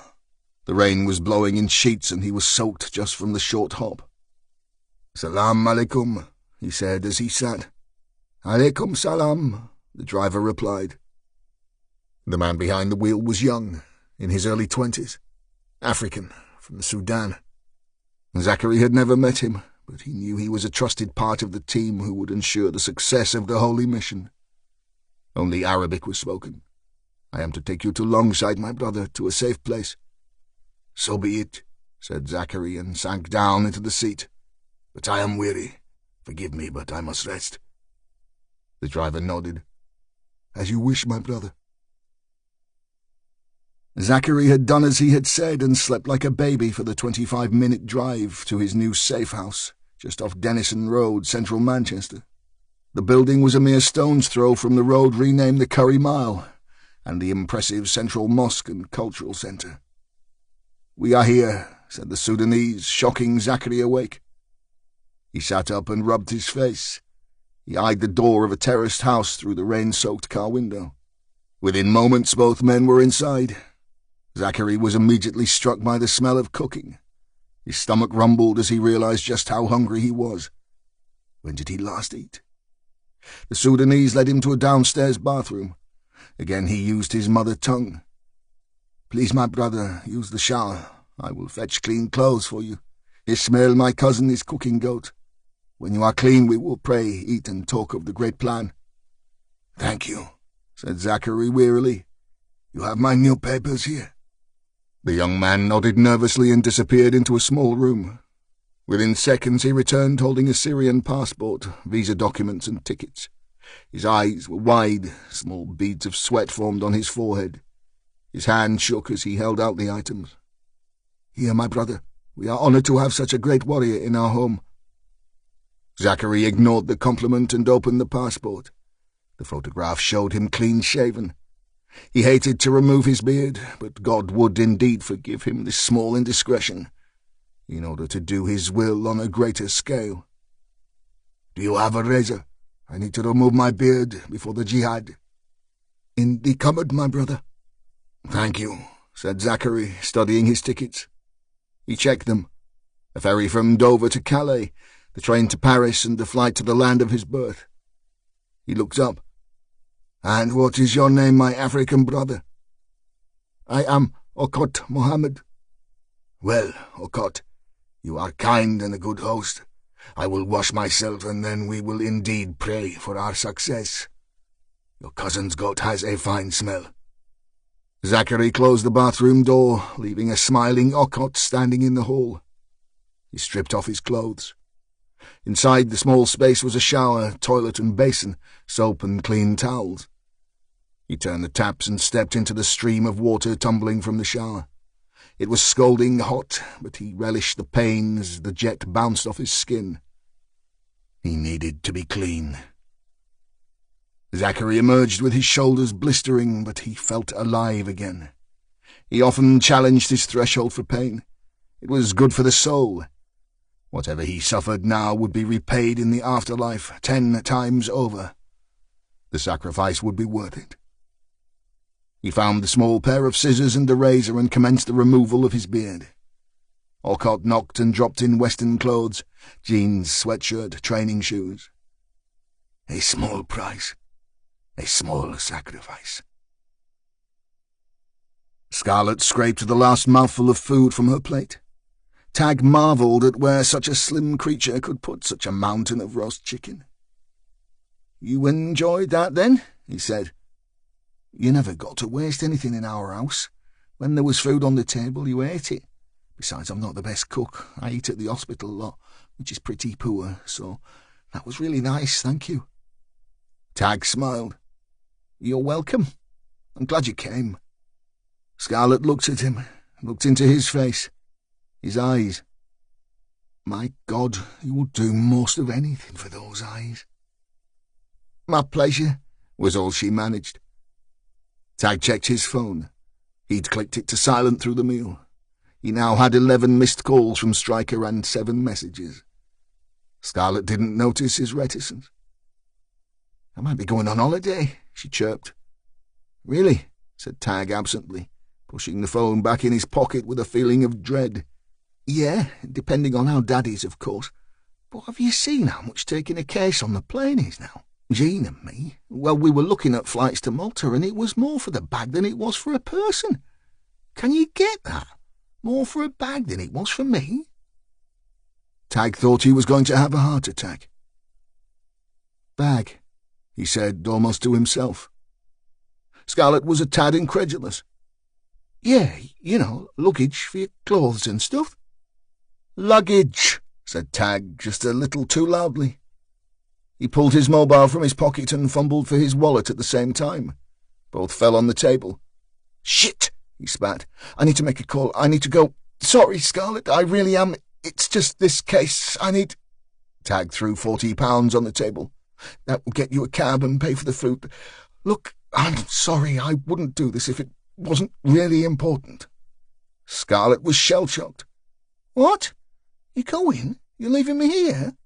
Tag grabbed at Scarlett. His hands gripped her gently either side of her face. He pulled her to him and kissed her firmly on the mouth.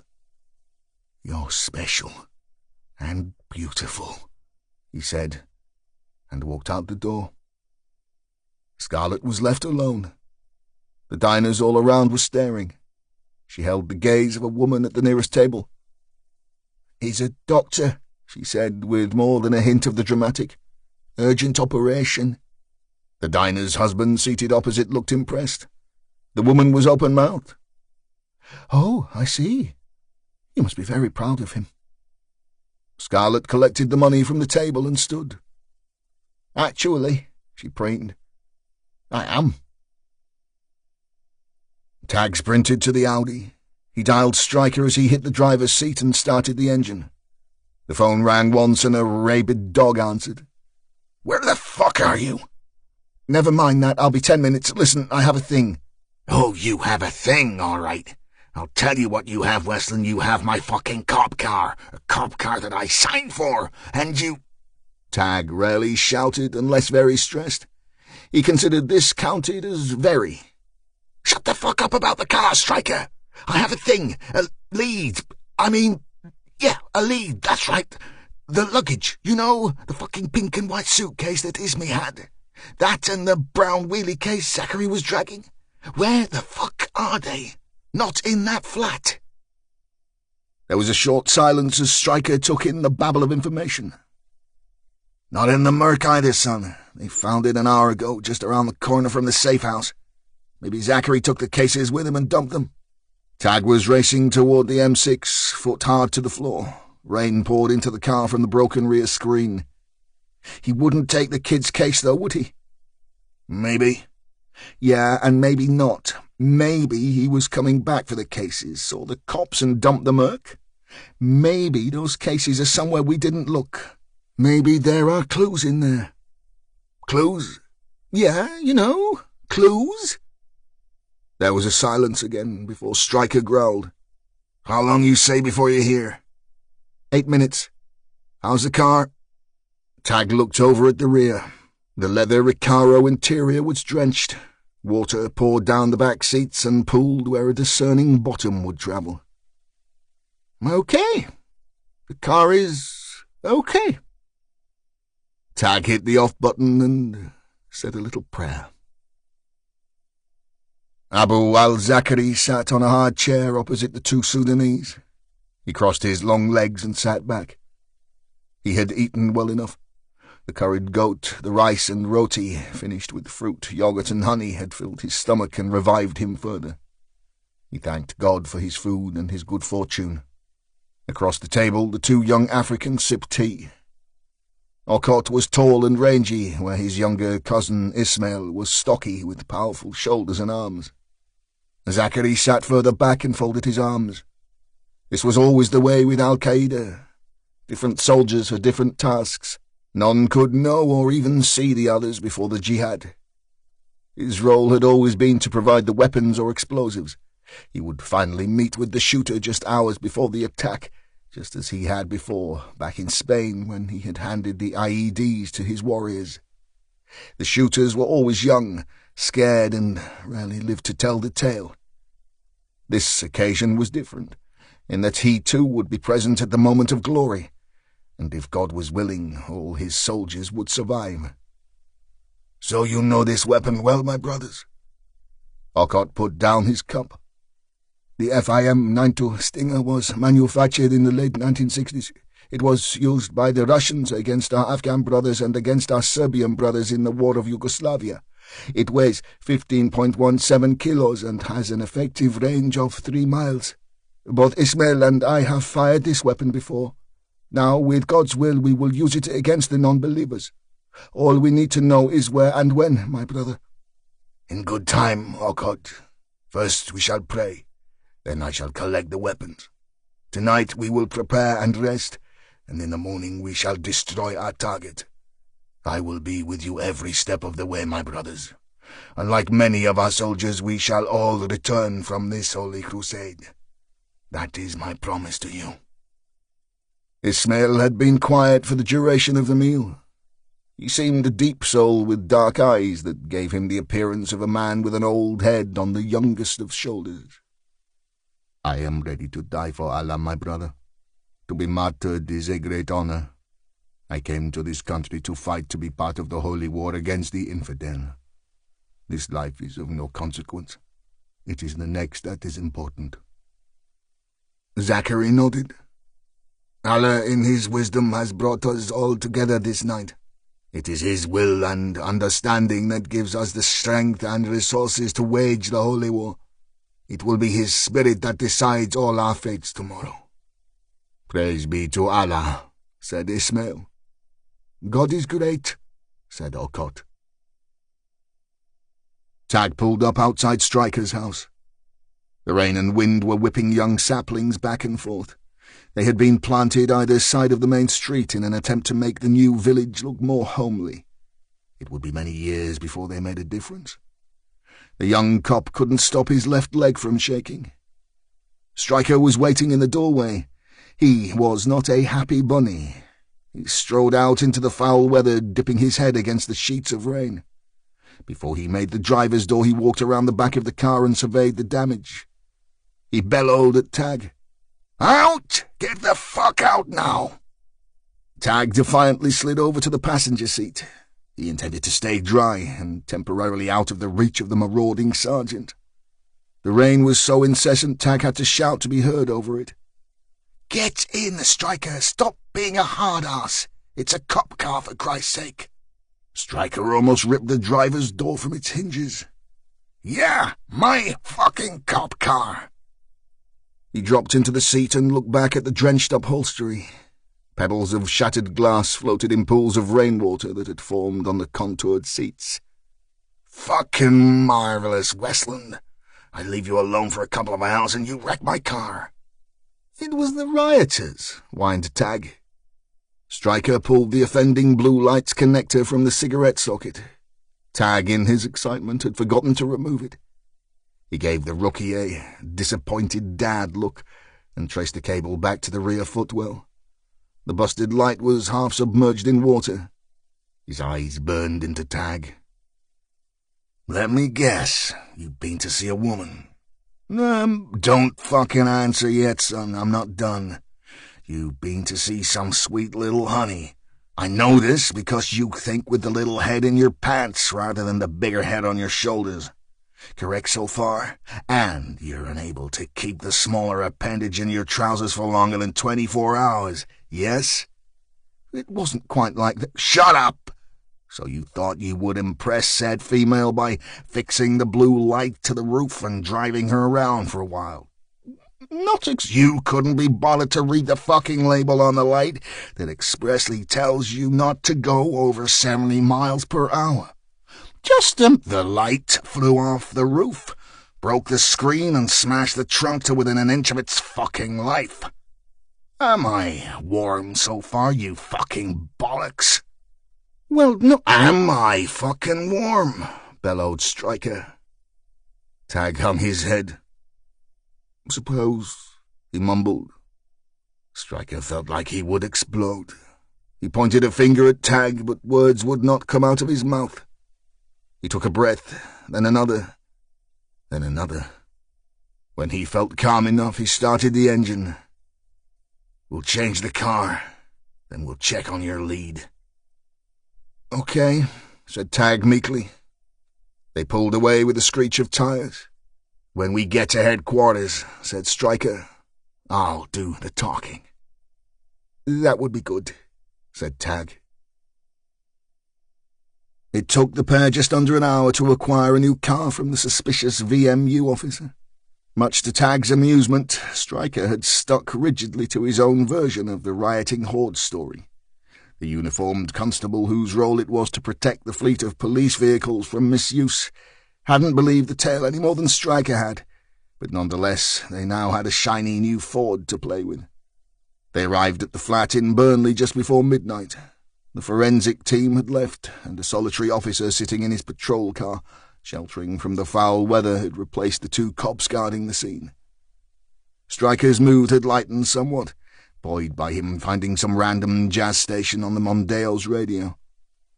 Tag walked over to the marked patrol vehicle and flashed his ID at the cop inside. The guy seemed disinterested. If you had put Tag in this cop's shoes a couple of days ago, he would probably have behaved in the same way. Bored and pissed off. Stryker and Tag started their search in the room where they had found Tariq Hussein and poor Ismi. After that they checked a dirty bathroom that made Tag retch, and a box room which was totally empty. It was obvious that the 2 cases they sought were not on display. There was a loft hatch in the box room. "Up you go, son," said Stryker with more than a hint of pleasure. Tag gave a sarcastic smile and used the chair that Hussein had been tied to gain access to the hatch. After 10 minutes of thrashing around in the dark and using his full swear-word vocabulary, Tag emerged empty-handed. "He took them with him," said Stryker, his tone matter-of-fact. Tag brushed dust from his hair and ignored his sergeant's comments. "This is a safe house for a terrorist. There has to be more hiding places." Stryker shrugged, impressed by the rookie's newfound positivity. "Go on, kid." Tag shook his head and stepped out to the small square of carpet at the top of the stairs. The door that Stryker had pushed off its hinges hours earlier was propped up against the wall. Tag moved it. Behind was a cupboard. "Ha!" he declared triumphantly, pulling at the handle. Inside was no more than an electricity and gas meter. Tag pushed his hands into his pockets. He'd been sure the cases would be here. He stared at the grey boxes inside the cupboard, watching the disc on the electricity meter turn slowly. Stryker put his hand on Tag's shoulder. "That was a fair call, son, but it didn't come off." Tag looked again. Something wasn't right. "A gas meter," he mumbled. And he turned to Stryker. "A fucking gas meter! You see any appliances up here? There's no kitchen. Where's the kitchen?" The 2 men strode downstairs and out onto the street. The rain that seemed intent on drowning them instantly drenched their clothes. Tag pulled up his hoodie and followed the wall to the left of the entrance door. It turned into a small yard. An outbuilding that had once been a wash-house and toilet back when the property was built sat in front of them. Stryker didn't mess about and leaned into the door. The lock gave way and the wood around it splintered. They were inside in seconds. Sat in the middle of the floor of the tiny kitchen were the 2 cases. Tag thought he might burst. He reached for Ismy's luggage. "Whoa!" shouted Stryker, grabbing the young cop by the arm. "Not so fast, son." Stryker didn't need to explain his actions. Tag felt suddenly stupid. Opening a gnome terrorist suitcase was not the best idea he'd had this week. Stryker pulled a maglite from his pocket and carefully checked the seal around the child's case for any sign of a booby trap. Then he removed a second device from his jacket. It looked like a miniature vacuum. "Sniffer," he whispered. "Detects most common explosives. I brought it on the slim chance you were right." Tag mouthed a couple of obscenities as the detective moved the device slowly across the case, back and forward. "Clean," he said. He pushed the case to Tag, who opened it and commenced a search. Stryker worked on Zachary's case. Again, the sniffer did its job. Stryker sat the case on its back and carefully opened it. Resting on top of neatly folded clothing was a computer. He gently lifted the notepad and held it up in his hand. "I reckon it's this baby we need to look at." Tag hadn't quite mastered the term methodical and had pulled all Ismy's belongings onto the floor in a pile. Stryker stood. "I popped those back in the case, son." Within minutes they were speeding back to Stryker's house. The car was touching its limit of 150 miles per hour as the sergeant showed off his expert driving skills, despite the shocking visibility. "Why your gaff, then?" asked Tag. "I have some kit there. We can examine the laptop at my house." "I thought forensics did that." Stryker nodded. "They do, but they take time. I have a feeling we don't have much of that." Abu al-Zachari slipped out of the terraced house, leaving the two boys sleeping. It was amazing to him that he had been able to remain the grey man for so many years. The same grey man the British SAS pride themselves on. After all, he was not a man that was easily concealed from view. His great height had always set him apart from his peers. The Sikh people were notoriously tall. They also had massive natural bull strength. Pakistani and Afghan men were coltish, but as an Arab, Zachary was muscled differently. Yes, he was of great height, but his ligaments matched his bone. He was lean, but his quads and glutes were tremendously strong. His long arms boasted long, powerful muscles. Add to that his almost inhuman tolerance of pain, and he cut a formidable figure. He stretched himself. The tracksuit and baseball cap, the street clothes that were the norm for the area he was walking, meant he cut a younger shadow than his actual years. Take away the cap and add a suit jacket to the mix, dip his shoulders, put on a slight limp, and he was 10 years older than his 42. He had long since mastered the art of blending into the brickwork. The two boys had prayed long and hard, cleansed themselves in preparation for the rigours of battle. They thought they understood death. They thought they knew why they might die in conflict. It was because God willed it. Zachary doubted that. They would die if they messed up. If they didn't pull the trigger at exactly the right time, they would definitely die there and then. Zachary would execute them where they stood. Failure was not an option. The next stage of the operation was one of the most dangerous. Moving weapons from the safety of their hiding place to the safe house and then to the firing point was perilous in the extreme. The best laid plans had been foiled by a nosy policeman. Look back at the most infamous arrests in history. Most of those poor bastards had been incarcerated completely by accident. This job was best done alone. The boys could never know the location of the weapons. Should they be captured, they would talk. Maybe not when questioned by the police, but when faced with the rigours of the security services, well, that was another matter. Zachary strode purposely toward the centre of the city. Even at this late hour, and with the relentless wind and rain, people still went about their business. Meals were bought and sold, cigarettes were smoked, students drunkenly loved and lost. He walked the Curry Mile until it became Oxford Road. He passed the Palace Theatre and headed right toward Piccadilly Station. He was soaked to the skin by the time he reached the car park at the rear of the station. The black cab was parked exactly where it should be. The ignition keys were hidden on the front near side wheel. Zachary started the cab and switched off the fairlight. He pulled out into traffic. To the casual observer, just another Asian taxi driver. In reality, he was the man who was about to commit the biggest atrocity ever achieved by any terrorist organization on British soil. "Allah wa kudotia," he said. God is all-seeing.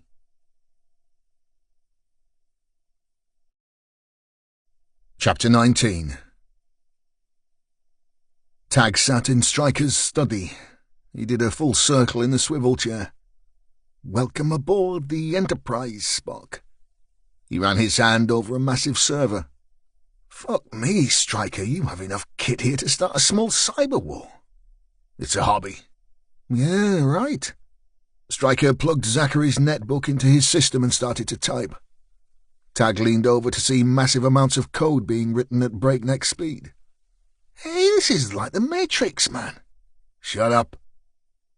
Tag was still buzzing about the luggage and the none-too-shabby fact that it was his idea, his clue, which had almost definitely solved the case. Not forgetting the stark reality that he was the one that found said cases. Vis-a-vis, he now had hero status. Therefore, Tag reckoned that all car-related problems were now written off and the slate was clean. He spun another 360 in the chair. "I've been thinking, Stryker." "Uh-huh. Well, now that I am part of the team, solving stuff and that." "Yes." "Well, that and the fact that you're only 8 years older than me." "Yes." "Well, I think you should stop calling me son." "There," said Stryker, ignoring the rookie. "Where?" asked Tag, peering at the screen. Stryker cracked his fingers and stretched himself in his chair. "Terrorists don't send email to each other anymore. It's too risky. The guys in the CIA don't give a monkeys about your privacy. They will intercept anything with a perceived risk to it. That includes every time you book a trip by air, mention a war or the government, talk to an Arab or an Afghan, whatever. So your modern-day terrorist types write an email in the draft section of a provider and leave it there. The sender and recipient both know the address and password and simply open the account and read the draft section. It's like a dead letterbox on the net. The message never gets sent. It can't be intercepted." "Right," said Tag tentatively. "So what have we got?" Stryker turned the screen. "This." Tag peered. The message read, LS740241013, Arabic text, 1325, Arabic text. "Oh, fuck," said Tag under his breath. "What?" "You hacked Zachary's mail?" "Exactly," boasted Stryker. Tag pulled the keyboard toward him, opened a new window and started a Google search. "That," he pointed at the screen, "is the Jet 2 flight LS740, arriving from Malaga into Blackpool at 13:25 hours tomorrow." "You read Arabic script?" Yeah, well, a little." Stryker patted Tag on the head. "Well done, son." To the west of Leyland lay Moss Side. It had been nothing more than green fields and older housing back in the day. It was now a mix of modern urban dwellings and business premises, an industrial estate nestled between the old town of Leyland and the relatively new sprawl of private and not-so-social housing. The Moss had a reputation for being what the better-heeled residents of Leyland called rough. It had joined Wade Hall Estate on the list of areas to look down your nose at. Danny liked it. The place was white. Slade sat in the driver's seat of his 8-day-old Range Rover Sport. Things and times were very fucking good for Danny. He'd spent his childhood in Hare Hills, the area of Leeds a stone's throw from where Peter Sutcliffe plied his trade in the late 1970s. These days it was what Danny called a spot-the-white-man place. Other than the odd Bulgarian, it was like fucking Bangladesh. From age 8 he'd cooked, cleaned and cared for his addict mother in that town. He grew up tough. Things had been shit. The British Army had both saved him and deserted him in equal amounts. He loved being a soldier. Everything was always organised, clean and tidy. It couldn't have been more different from Danny's life at home. Rather than kick out against it, he loved the regimented life and discipline, the constant battle to push your body further and further. Most of all, he loved that you got to kill people. Danny had killed lots of people. 4 Irish, dozens of Serbs, and countless Arabs. Whenever Private Danny Slade was sent into conflict, he ensured that he got himself bodies. What was the fucking point otherwise? Later in life, thanks to Grant Bliss, he'd managed to dodge a court-martial that would have ended his military career. Should the proceedings have materialised, they would have ensured he shared a cell with other sad bastards serving a life sentence. Slade was accused of disciplinary offences that involved torturing Iraqi prisoners of war. Bliss's influence had ensured his otherwise perfect army record remained unblemished. On his very honourable discharge from the army, he walked straight into the job of his dreams. He looked out towards his small industrial unit that nestled behind a newly built German-owned pizza factory. Slade would never eat a pizza from Dr. Oetker. His dislike of the Teutonic race was verging on the psychotic. The fact that they hated the Jews didn't mean shit. The football thing was enough to ensure anyone who was even suspected of being German deserved to fuck off and die. If you were white, English and Protestant, you had a chance with Danny. If not, it was best to jog on. Danny Slade once killed an Iraqi man for wearing a Celtic shirt. He pushed both his eyes into his skull. A security light flickered over the door of the building. It revealed a newly painted sign above a solitary roller shutter. 3D skip hire. The previous company had ceased trading during the double-dip recession the government said didn't happen. The downturn may not have given the residents of Greater London much cause for concern, but anyone north of the Watford Gap had been firmly in the shit. Danny had rented the building 7 months earlier. Bliss had given him the money. It was a good location, nice and quiet. Rain lashed against his windscreen, and what had become a gale rocked the car with each gust. On the Range Rover's 6-speaker sound system, the nice people at the Environment Agency were dishing out flood warnings for fun. He pushed open the heavy door of the English flagship 4x4 and braced himself against a very nasty night. By the time he'd managed to unlock the 2 deadbolts on the shuttered doors, he was piss-wet through. Danny stamped his feet on the concrete floor and pulled off his coat. Inside the unit was warm and dry. He'd fitted it out himself. It was a safe place to work, plan and store his kit.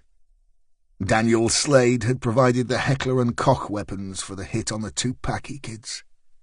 The impressive guns shown off in the Abdullah Hussein pictures, the weapon that shot Aisha Chowdhury. Slade didn't just find firepower. He sourced and supplied the anti-surveillance kit that kept the Right Honourable Alistair Sinclair clean in the eyes of the law. Danny spent many hours ensuring Sinclair's safety, yet the man didn't like Slade, and the feeling was mutual. Danny knew what people like him were all about, all mouth and no bottle. Sinclair had Danny's closest ally, Grant Bliss, in his pocket. The politician always got what he wanted.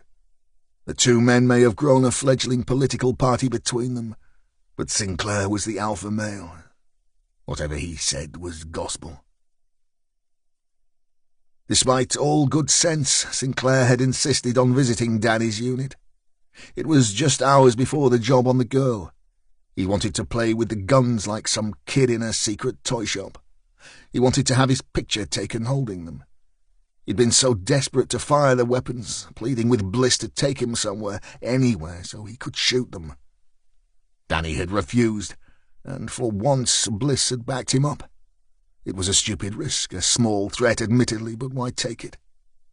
He'd overheard Sinclair bad-mouthing him on his way out to the car, the spoilt brat not getting his own way for once. Bliss continued to support his friend. He always had, but Danny remembered every word Sinclair had said about him. Slade was like an elephant, unpredictable and lethal with it. Danny stepped over to a metal table. The best bomb maker he'd ever known had delivered the device, on time and on budget as arranged. Inside a vacuum-packed plastic bag was a rucksack similar in appearance to the ones carried by the 7-7 London bombers. Danny didn't get the irony. The colour and styling on the cheap bag may have been comparable to those carried by the Islamists, but there the similarity ended. Inside this rucksack was enough plastic explosive to flatten the unit he stood in and kill everyone in a 50-yard radius outside. The cool thing about the bomb was its stability. You could throw it on a fire and the only thing that would burn would be the rucksack itself. However, once the mobile phone that sat in a separate pocket was attached to the main charge, it became a different animal. It could be detonated by a call to the phone. On the other hand, some poor bastard making or receiving a call, or even checking messages close to the device, could set it off. In modern wars, you didn't check Facebook when searching for improvised explosive devices. It could just blow your limbs off. Danny checked his watch. Mad Barry Williams would be arriving within minutes. He smiled to himself. All his life he'd been able to spot a complete loser, and Danny would quite enjoy dealing with the cocky little pisshead. Providing he survived the drop, of course. Either way, Barry would not see his fee. The violence on the streets had come to a virtual halt. Even rioters took a break when it was pissing down and blowing a gale. It had given the cops a few hours' respite, enabled them to regroup. The reprieve would be short-lived.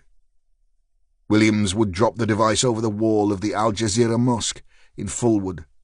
It was the newest and largest place of worship for the Muslim community outside of Manchester. It had still to be completed and as yet had been unused. Barry Williams thought he was going to destroy bricks and mortar, but unbeknown to the fool, tomorrow dozens of dignitaries of the Muslim community would be kneeling in reverence to their God and blessing the new mosque. Within a split second they would be blown to pieces. Rain or no fucking rain, that would wake 'em up. Westland had never ventured to the second floor of police headquarters. It was a deified place of secret offices and the hushed corridors of power. The ACPO conference room was dimly lit and wood-panelled. The muted lighting and dark mahogany only added to the feel of quiet authority. Westland would normally have been nervous in such hallowed halls, reminding him of the bad old days at university. However, he was convinced he was on a course, an unstoppable journey towards something huge in his life. He could only imagine what lay ahead. His worst nightmares hadn't come close to the real events that had brought him to this place. Right now, a few suits were small potatoes. Stryker fired up his iPad.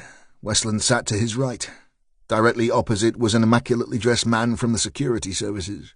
To his left sat Errol Graham, and next to him Jeff Green, some high flyer in the Civil Aviation Authority. The chief constable managed to look like he was actually in charge by sitting at the head of the grand table. Stryker would have liked to have his boss present, but this was an invitation-only party, and Slick Jemson wasn't on the guest list. The chief nodded towards Stryker. "Go on, Sergeant, it's late. Let's get this over with." Stryker stretched his neck. He didn't like the vibe in the room. This was a hanging jury. He cleared his throat and went straight to the heart of the matter. "We have information that a passenger aircraft is about to be the subject of a terrorist attack on the UK mainland. We believe the perpetrators have access to surface-to-air missiles and intend to use them against a Jet 2 flight landing in Blackpool later this afternoon." The Secret Service guy, who looked like a cross between James Bond and an accountant, held up a hand and offered an affected smile to the room. "Blackpool?" Stryker's mood grew instantly dark. "Okay, sir. As our friend in the security services can't comprehend that a northern-bound airliner is not worth attacking, I'll get to the nitty-gritty. 2 days ago, Aisha Chowdhury was about to deliver a package to the occupant of 307 Penrith House, Preston." Stryker tapped some keys, and the body of the beautiful, posed and pale girl filled a screen at the end of the table.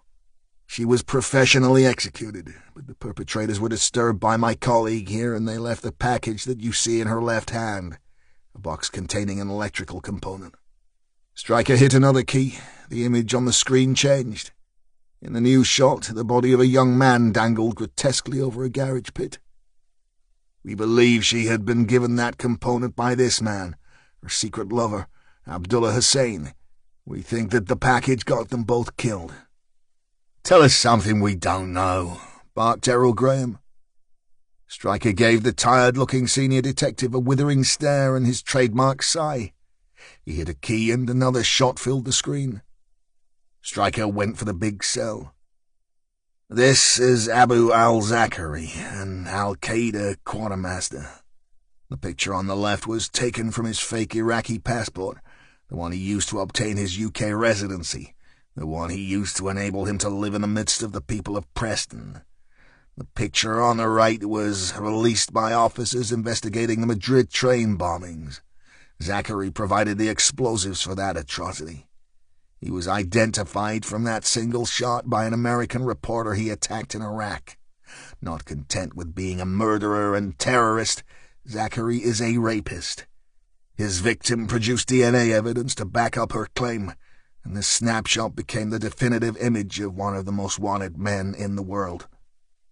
Stryker turned to the spook. "Isn't that right, sir?" Even the most skeptical could see the similarities, but the MI5 agent showed no emotion at all. "You have the floor, Stryker," he said. The detective knew he had to play the game. "The image on the left is definitely the occupant of 307. We have an ID from a taxi driver who worked with him. The same guy, Iftikhar Din, picked him up outside the flats and took him to Burnley. His statement is in the evidence pack. That was around 12 hours before Aisha was murdered.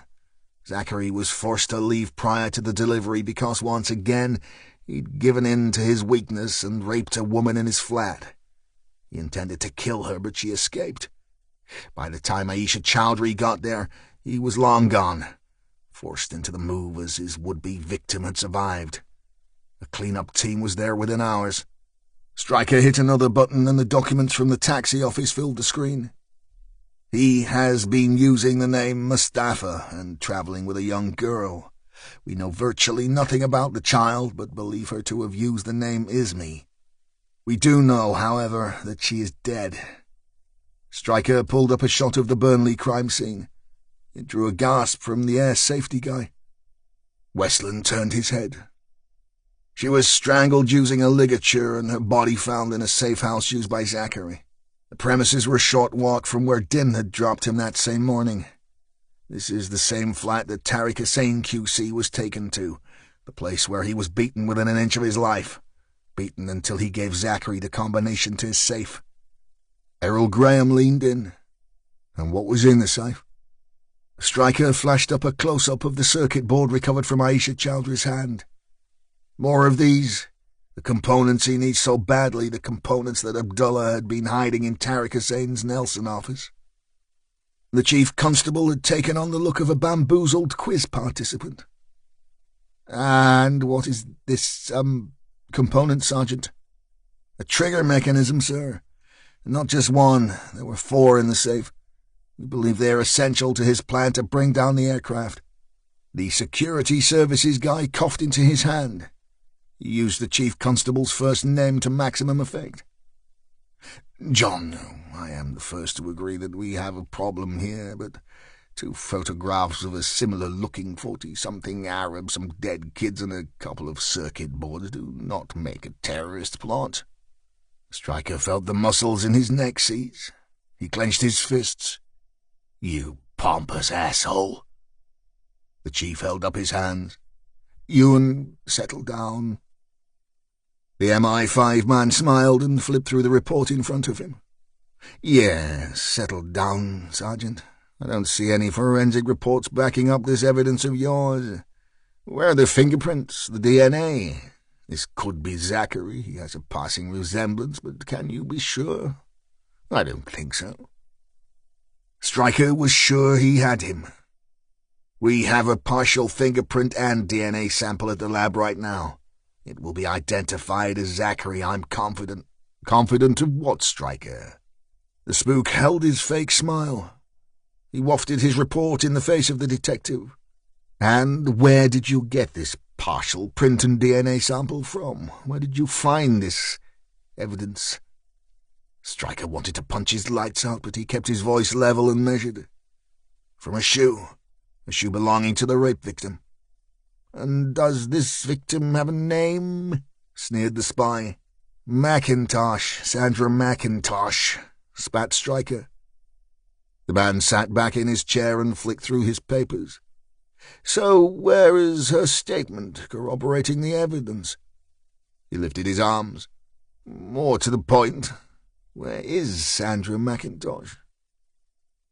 Errol Graham had heard enough. He leaned his bulk into the table. He had little time for Stryker, but he could see what was happening, and didn't like it one bit. His face was haggard. He looked exhausted. She was beheaded by a mob. Last night, a few hundred yards from her flat. They, Sandra and a guy called William Wilson, walked into a street barricade on Avenham. They cut off her fucking head with a knife and hung Wilson from a lamppost. Graham slammed his fist into the table.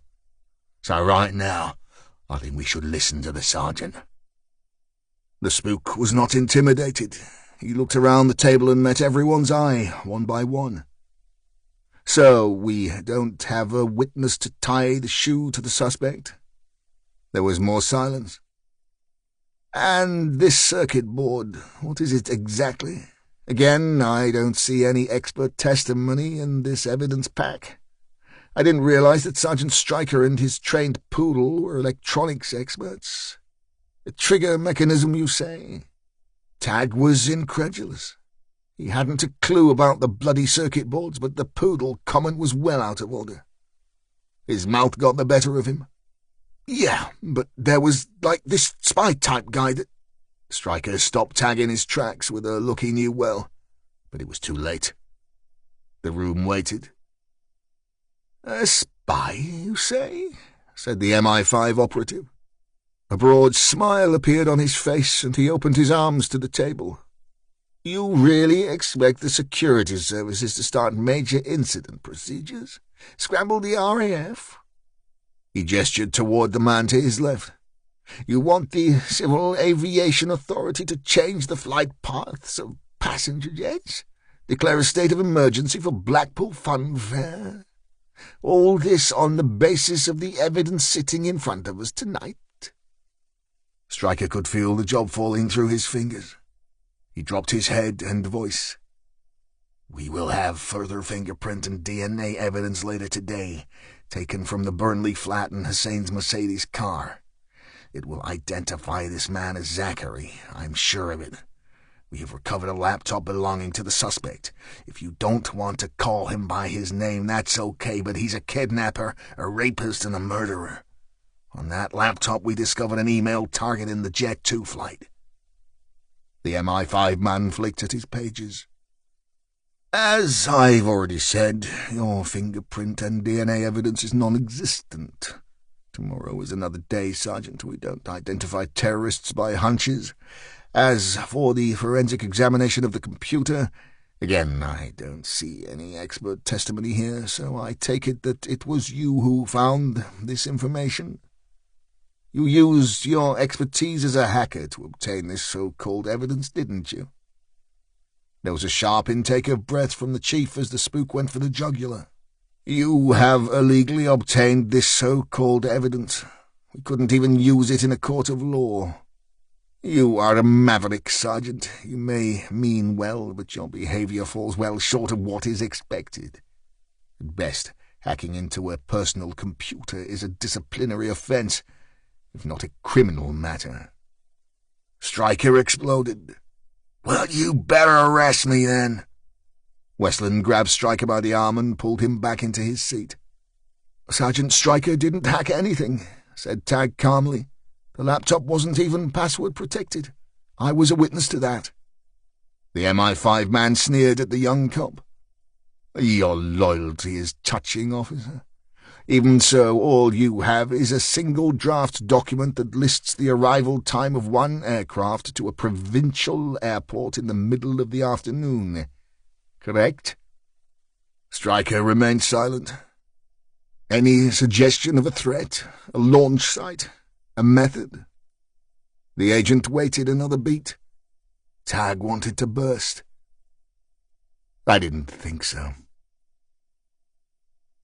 Tag found half a bar of chocolate in the glove box of the Mondeo and offered Stryker a square.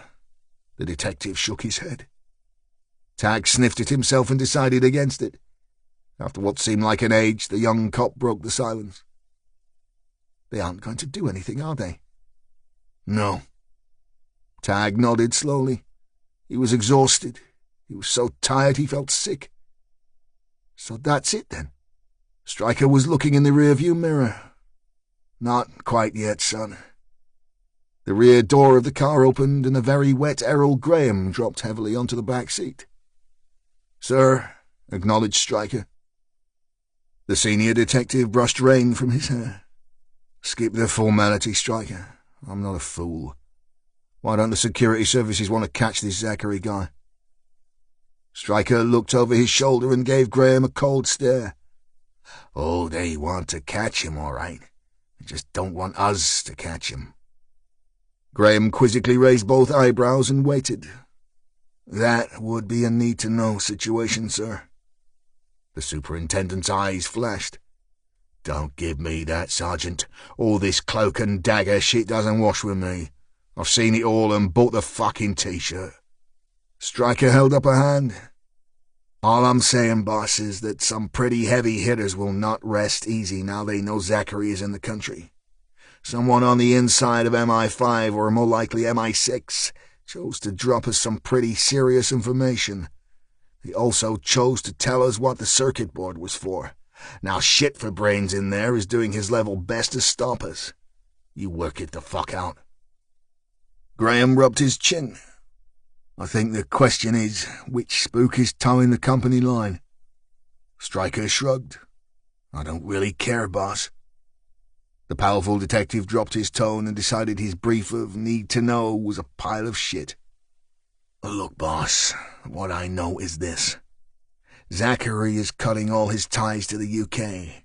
The girl may have been getting to an age where she understood too much about his extracurricular activities, but I think he killed her because her usefulness had run its course. She was not his preferred type of victim. He has always picked women in their mid-30s to late 40s, big, brash, and brassy. His clothing was torn, but I'd lay $100 right now that there was no sexual contact. It was one for the cameras, like the knife he left after beheading a British agent. He thinks he's a star. In his head, he's tying up loose ends and doesn't give a shit if we know he's here. He's on the red carpet. To Stryker's shock, Tag was in there.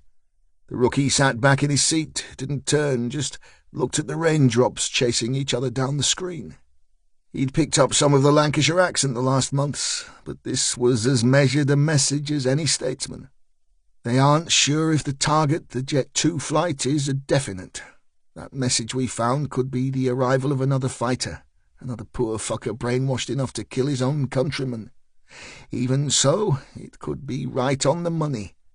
Unfortunately, there are two very different power sources working against each other here. One is for us, one against. I think the question is, sir, are you going to help us catch this fucker or not? The senior detective pursed his lips for a second. I've got every last cop to the man working 12-hour shifts. We arrested 7 suspects for the Mackintosh and Wilson murders 2 hours ago, and as a result the town will go up like a tinderbox as soon as this fucking weather stops. I don't have a single lead on the Hussein and Chowdhury killings. Every jack working on the initial murder is on their knees. I don't have anything to give you. Stryker eyed his senior. I want a helicopter and a pilot from First Light until that plane lands. Graham met the stare, pushed open the car door and stepped into the rain. He shoved his head back inside. I'll make the call, he said. You'll have the chopper. Don't let me down.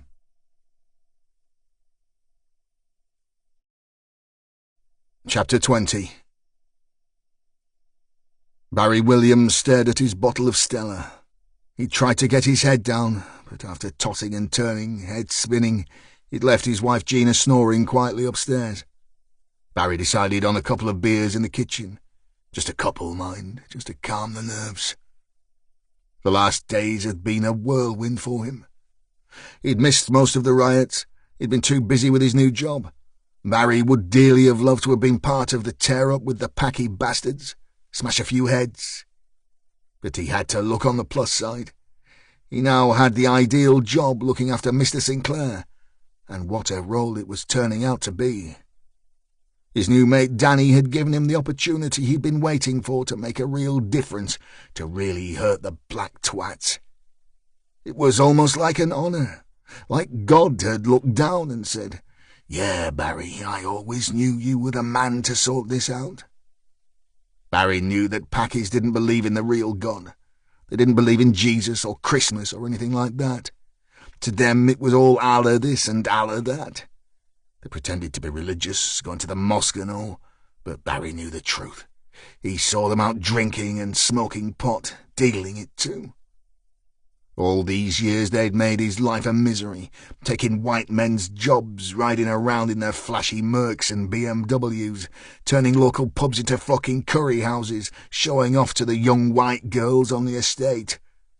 And Barry knew all too well what they got up to with them.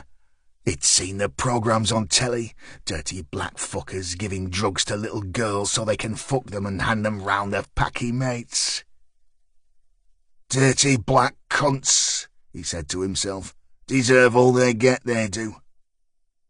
The package that Danny Slade had given him sat on the chair next to him. Barry split his time between staring at the rucksack and studying his beer. He felt a shiver, even though the kitchen was warm. Dirty fucking black cunts, he repeated. Westland carried 2 coffee cups into Stryker's lounge. He was desperately tired, so fatigued even that his hand shook slightly as he laid down the brews next to an open laptop. Stryker seemed himself. Westland hadn't even seen him yawn. He may have detected a slight darkening under his eyes, a thickening of Stryker's normally close-cropped beard. But other than that, the machine kept on running. "Found what you need," he said. Stryker tapped away at the keys. LS-740 will approach from the east.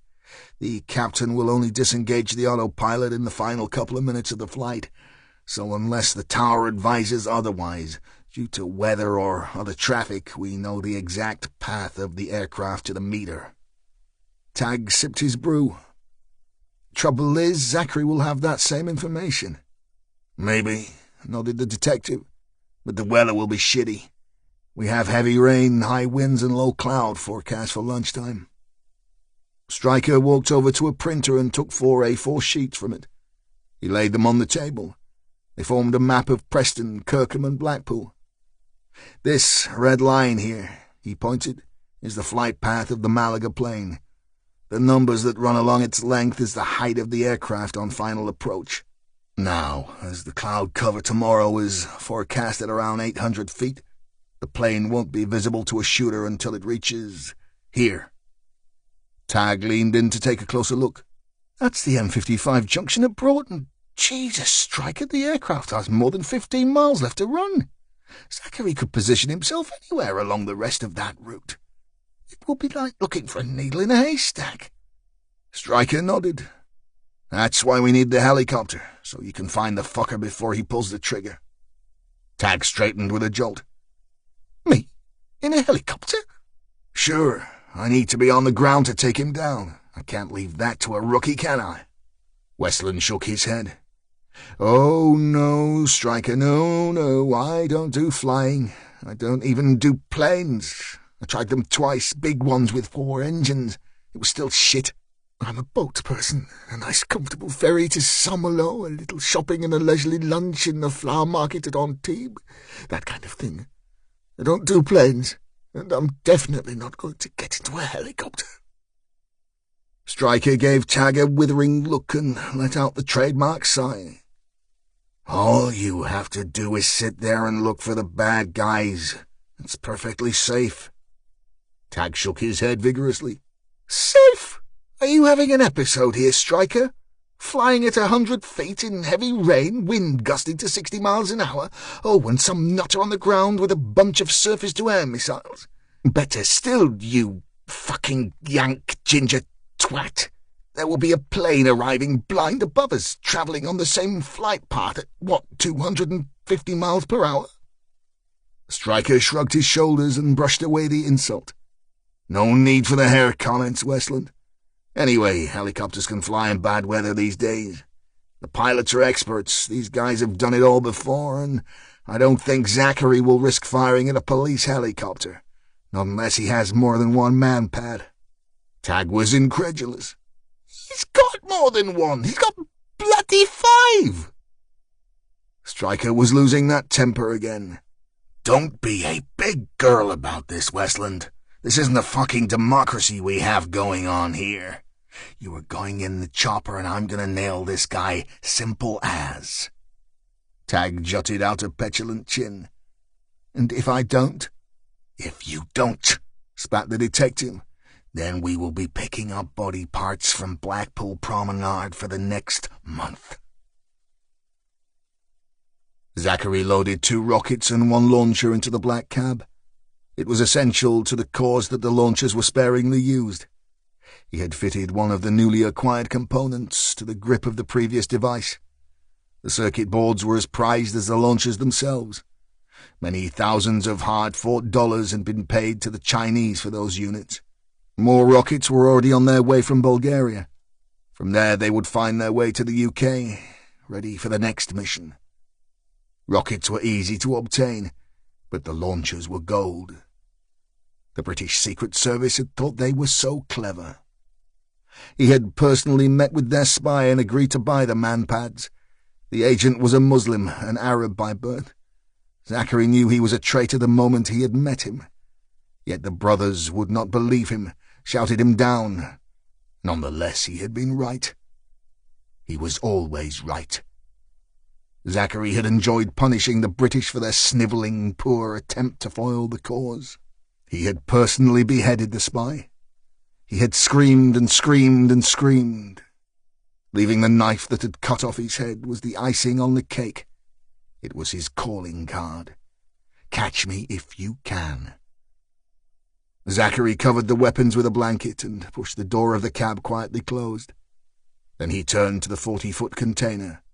The nondescript metal unit held the biggest Al-Qaeda weapons stash north of London. It was one of hundreds of international transport containers stacked in the Trafford Distribution Centre. He secured it with its padlock and seal. The armourer sat heavily in the driver's seat and briefly closed his eyes. He let his head fall backward against the rest and exhaled slowly. A broad smile drifted across his face. Within hours, a passenger jet carrying almost 200 souls would be blown out of the sky. Men, women, and children, all non-believers, the infidels would pay for their lack of faith in Allah. It would be a glorious victory. The smile grew, then his chest heaved. His laugh exploded in the confines of the cab. How he laughed! At exactly 0700 hours, Zachary pulled up outside the safe house. Okot and Ismail stepped from the door. It would be the last time they saw Manchester, their house or their jobs. They both had tickets to different European destinations. The cousins would remain separated for many months. They would form new identities until the time came for them to strike again. The Africans were the new breed of terrorist, almost impossible to trace or track. They dropped their very different frames onto the small pull-down seats in the back of the cab. Both were dressed in white disc dasher with waterproof coats to shield them from the foul weather. Zachary pulled off his street clothes where he sat and dressed in identical clothing. Rush hour was the very best time to travel. It was the least likely time to be stopped by a nosy cop. The sheer volume of traffic and number of commuters gave the men the perfect cover. Just another taxi. But with all three now in national dress, statistics told them that cops were less likely to stop them. The two greeted their revered warrior and then fell silent, both eager to find out what their mission was to entail. Zachary sensed their impatience. "Keep calm, my brothers. All will be revealed in time. Just settle in and enjoy the ride. You will have your chance of glory." He selected first gear and pushed down the accelerator. "You will strike a blow to the infidel today, a blow like no other they have ever taken." The car pulled away from the curb, carrying its own parcel of death.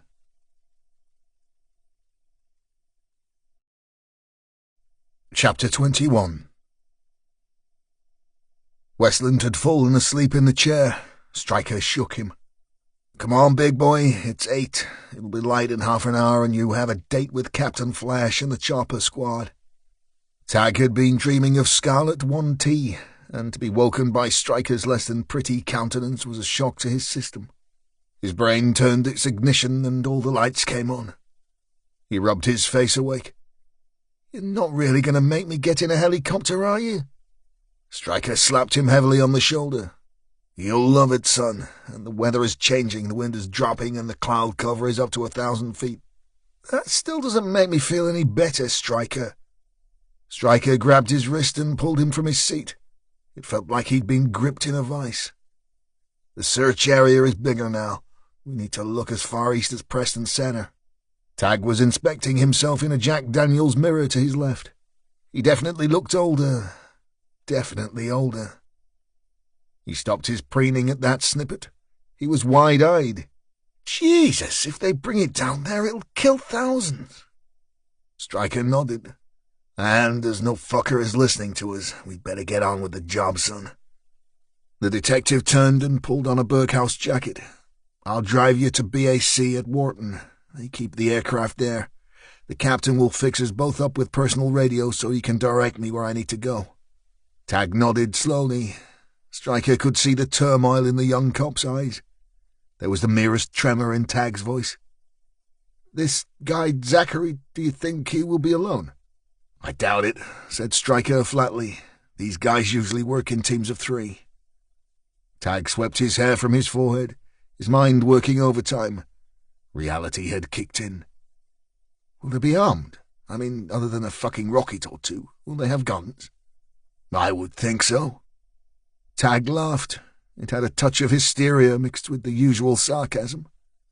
"My vest is back at the nick. I don't suppose you have a spare, just in case these chaps take exception to me flying over their heads as they're about to blow off the tail of an Airbus 320. Stryker turned. "I can do better than that, son. Follow me." Tag padded behind the bulky frame of the sergeant until they reached the door of his integral garage. It was no ordinary internal access. It had a standard facade, but the massive hinges gave away the sheer weight of the door itself. Stryker punched the code into a panel on the right of the opening, and there was a double click-clunk as the locking mechanism released and the door swung open. As the fluorescents flickered on, Tag's eyes were immediately drawn to the vehicle sitting dead center. "Nice car," was all he could think of. "I like Porsche 911s, said Stryker with more than a hint of pride in his voice. Tag was about to run his hand over the roof of the classic sports model, but caught Stryker's gaze and thought better of it. Tag once again thought about the expensive pictures in the hall and the coffee maker his mother had dreamed of. Now he was feasting his eyes on 90 grand's worth of German babe magnet. Stryker read his mind. "You will have noticed I don't drink, I don't smoke, I don't have a girlfriend." Tag walked around the car, admiring the immaculate condition, all thoughts of being shot at temporarily forgotten. Yeah, and that is how you afford the good things in life. I can get my head around the teetotal bit and the no smoking, but why have a car like this and no woman to sit in it? Stryker was working on opening a large grey safe. His voice was low. It had a tone to it that Tag had never heard before. "There was one once." Tag, always one for not noticing the need to shut the fuck up, perked up no end at this gem of information. Really? Go on, tell all. Stryker opened the heavy cabinet and passed Tag a ballistic vest. Here, put that on and stop asking questions. Tag wasn't going to be so easily dissuaded. He pushed his arms into the vest and fumbled with the fastenings. Oh, come on, Stryker, at least tell me a little bit about her. What happened? Stryker didn't answer his question. He just handed him a revolver. You ever fired one? Tag looked at the Ruger 45 nestled in his palm. Yes, actually I have. My dad was a keen sports shooter. When we lived in Bahrain, he took me to the range. Good, said Stryker, selecting an SLP for himself. He pushed a magazine into the stock, slid the action forward, checked the safety, and stowed the weapon behind his back into his belt. Just make sure you only use it if you have to. Tag shook his head and handed his gun back to the detective. I have no wish to go to jail for carrying an illegal firearm. I'll take my chances without it. Stryker groaned. It isn't illegal. It's my spare. I'm licensed to keep both here at home. Tag wasn't impressed. Maybe, but I'm not licensed. I'm not an authorized firearms officer, and I would end up inside if I used it. Stryker pushed the gun back into the rookie's hand. Trust me on this one. Take the gun. It will make me feel better. Tag opened the chamber and checked that all 6 rounds were present. I'm beginning to wish we hadn't met, he said. Abu al-Zakari pulled the taxi into a back street, just 100 yards from where the body of Mohammed Hussein had been found hanging from the meat hook. On the left of the street was an industrial unit which displayed a sign announcing it was to let. He stepped from the taxi, removed the padlock securing the gates, and pushed them open wide enough for him to drive inside. Once he had edged the cab up to the doors of the unit, he alighted again, removed 2 deadbolt locks, and raised the shutters by a chain. With the taxi safely inside, tucked away from the prying eyes of the world, he sent Okot to secure the gates. That done, the shutters were pulled down, and the 3 men, together with their deadly cargo, were in position on time and as planned. Without any order from Zachary, Ismail and Okot unloaded the man-pads and began to check the weapons for faults. Once they were happy with their test, they loaded their cargo back into the taxi and joined Zachary at a small wooden table in the corner of the unit. The great warrior had made tea and had laid out flatbread, hummus, and dates. The 3 ate in silence until Zachary broke it. His deep, commanding tone filled the space between the men. The younger 2 were spellbound by his magnificence as he laid out the great plan. They would bring down a passenger plane over the city of Preston, killing 200 in the air and hundreds more on the ground. The launch site had been chosen well. All that was left to do was to wash and pray together. Allah would guide them to the most glorious of victories against the non-believers. If they lived, they would be heroes. If they died, they would be martyrs. This was a good day to live, and a good day to die. No man cared which. It was 7 minutes past 10 a.m. In just over 3 hours, death would rain from the sky onto the filth that inhabited the streets of the city. Should any of their own Muslim brothers be killed, then so be it. It was Allah's will. Mad Barry Williams had fallen asleep at the kitchen table. His dreams caused him misery. When his wife Gina shook him awake, he jumped and cried out in shock. Gina took a step back. "Oh dear, Barry, are you all right, love?" Barry rubbed his eyes. His heart was pounding. "Course I'm fucking all right, you silly cow. I was fast asleep there." Gina was used to Barry's verbal abuse. It was just the way he was. "Oh, okay, love. Sorry. I was wondering why you hadn't come to bed, that's all. I've been awake for a couple of hours. It's gone 10, you know." Thanks for sticking around. Time for a quick 1-minute break. Enjoy this calming tune. And remember, everything here is free for your enjoyment.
Are you working for Mr. Sinclair today?"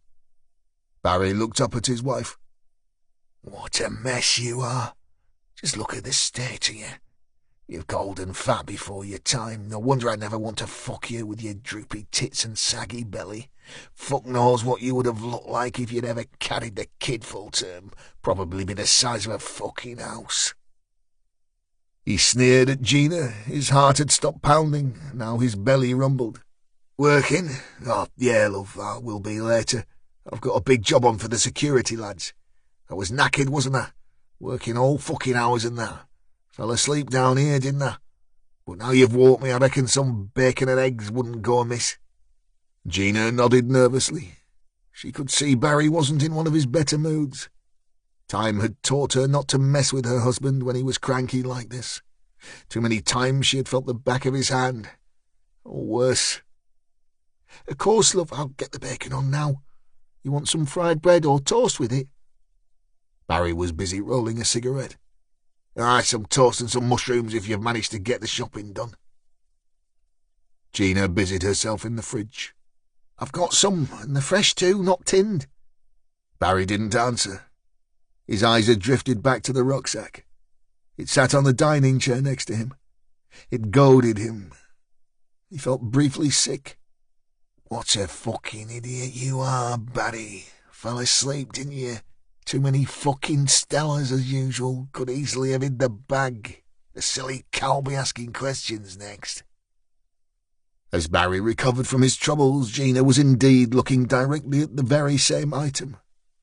"That's new," she said breezily, doing her best not to irritate her tetchy husband, but curious as to the contents of the bulging bag. Barry never was too good at thinking on his feet. The right answer never came easy, hence his various prison terms. "It's nothing," was all he could manage. He could have said it was his new work bag, anything to keep Gina sweet, but he just couldn't think quickly enough. If there was one thing that Gina had learned over the years, being married to Mad Barry Williams, it was not to trust anything that came out of his mouth. "It doesn't look like nothing, Barry," said Gina bravely. "It looks brand new and full to the brim." Barry stood, his face contorted into a menacing grimace. He couldn't take his eyes from his wife. He stood pale and shaking. "Stupid bitch. I'm never going to let you interfere with my new job. Just keep on, bitch, and I'll fuck you up. How many times have I had to tell you not to interfere with my work? Not be a fucking nosy bitch. What happens when you stick your beak in, eh?" Gina saw the venom in his eyes and took a step away from her husband. She grabbed the handle of the nearest saucepan. She knew how violent Barry could be. She had the hospital visits to prove it. But Gina was not one for lying down and taking a beating any more. She was quite prepared to clock him with whatever came to hand. Barry saw that she was ready for him, saw the heavy pan on the stove, and like most bullies, backed down. He sat heavily and his stare couldn't hide his hatred for her. "Just get me fucking breakfast and shut your mouth," he spat.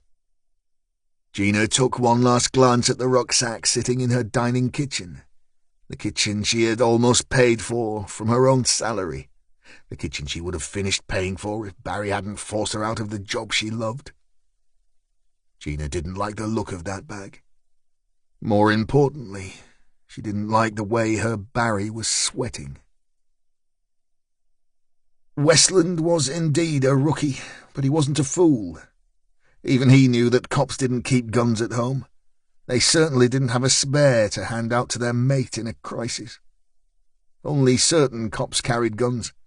On occasion, Stryker would indeed be one of them, but he would need to be issued with it and be given the authority to carry by a senior officer. It was the British way. Despite all that, Tag felt some comfort from the heavy weapon tucked into his belt. He had been dropped at the BAC Wharton, a major player in the manufacture of defence weapons and aircraft. It boasted its own runway as the fighters that it sold to over 17 countries took off and landed there. In addition to the jets, the arms manufacturer was home to Lancashire Constabulary Air Support Unit. Now, under normal circumstances, Tag would have been interested in the technical specification of the police helicopter and all its ancillary kit. He would have loved to have known how fast it flew, how many candle powers the lights were, all of the above. He would have asked all those questions, but as the rotors turned lazily on the bright yellow machine, he was being blown off his feet by the wind. Tag didn't give a shit what the thing could do. He was terrified. Earlier, Stryker had briefed the pilot. He'd left nothing out. All the dangers had been explained. They had pored over the map Stryker had printed out earlier. The plan was to make 2 or 3 sweeps of the possible launch area. The first was to try and identify possible launch sites, the second and third to find the shooters. Stryker was insistent that they fly a minimum of 50 meters north or south of the flight path of the Airbus, so the shooter may consider the helicopter to be on a routine flight, and that if anyone was sighted, they fuck off as quick as. No U-turns, no second looks.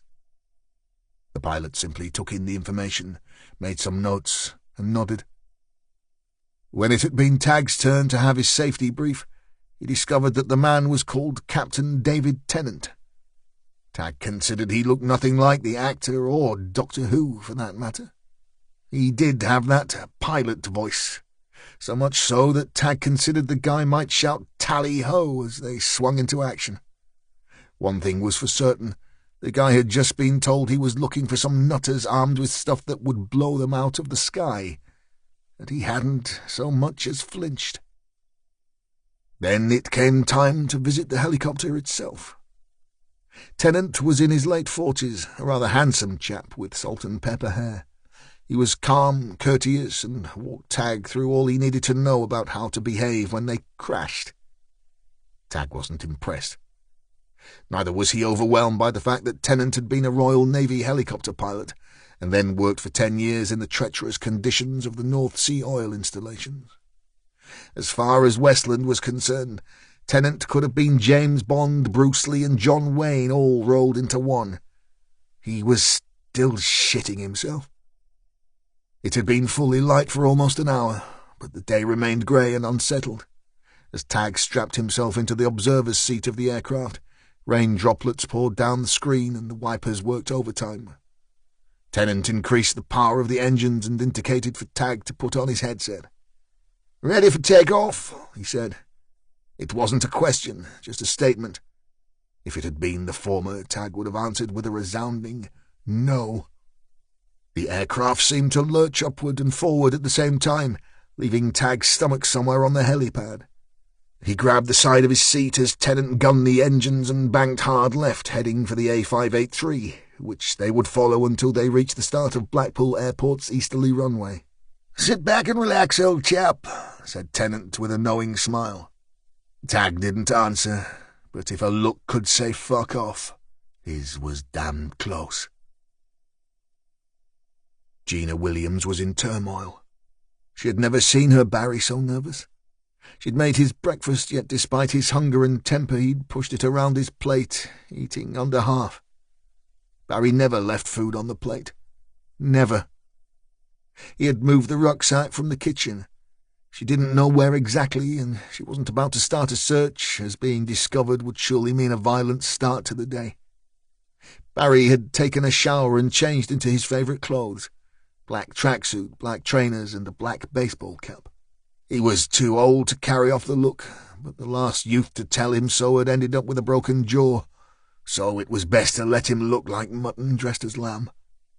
Just after 11:15, he found his keys, recovered the rucksack from its hiding place, and slammed the door behind him. Gina watched him down the path, watched him turn right towards Plungington. Then, in a moment when her heart seemed to stop, he was gone. She hesitated for a moment, unsure of what to do. She had the strongest feeling of foreboding she had ever known, stronger even than the day she had started to bleed and lose their baby. She had no way of knowing what was in that bag, but she knew one thing: whatever it was scaring her Barry, and that was bad. Gina picked up her sensible coat, pushed on her sensible shoes, flung open her front door and started the dangerous task of following her husband. Zachary checked his watch for the 4th time. It was exactly 2 hours before the Jet 2 flight LS-740 arrived from Malaga. He logged onto the live stream for Blackpool Airport and checked the flight for any delays. He smiled as an icon flashed next to the flight number announcing, "On time." Choosing a target bound for a provincial airport and striking a minor northern city had been frowned upon by the Council of Brothers. It wasn't until he pointed out the possibility of the major prize of a nuclear disaster they agreed to it. His calculations could not have been more precise. The launch site he had chosen many months earlier was 18 miles from the runway. The aircraft would pass directly overhead at 1,400 feet between 13:10 hours and 13:12 hours. He stretched his long limbs and opened a live weather forecast site. It showed winds gusting to 45 miles an hour, persistent heavy rain, but the worrying cloud cover was now up to 2,000 feet. As soon as Okot could see the plane, all he had to do was point and shoot. Now the launcher had the necessary component. The secondary phase of the rocket would guide it directly to the aircraft. He couldn't miss. The missile would explode on impact, and burning debris and bodies would fall from the sky onto the city of Preston. Travelling at 175 miles per hour, the bulk of the plane would strike the ground just before Kirkham, and if Allah was looking down on them and bestowing his most gracious of gifts, it would hit the British nuclear fuels facility at Solwick.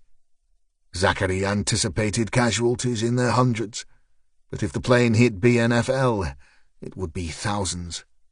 Not only that, Lancashire would become desolate and uninhabitable for centuries. He glanced over at his two brothers-in-arms. They knelt on brightly coloured prayer mats and muttered quietly. They were good Muslims. They observed the teachings of Allah and the Quran. They understood the true meaning of jihad. They knew that the true believer could not water down the true teachings to suit the soft Western settlers. Glory will come. God is great. Stryker was finding it difficult to keep pace with the helicopter, and Westland's directions were not the best. He had bellowed into his radio on more than one occasion when Tag had sent him down a dead end or to the wrong building entrance.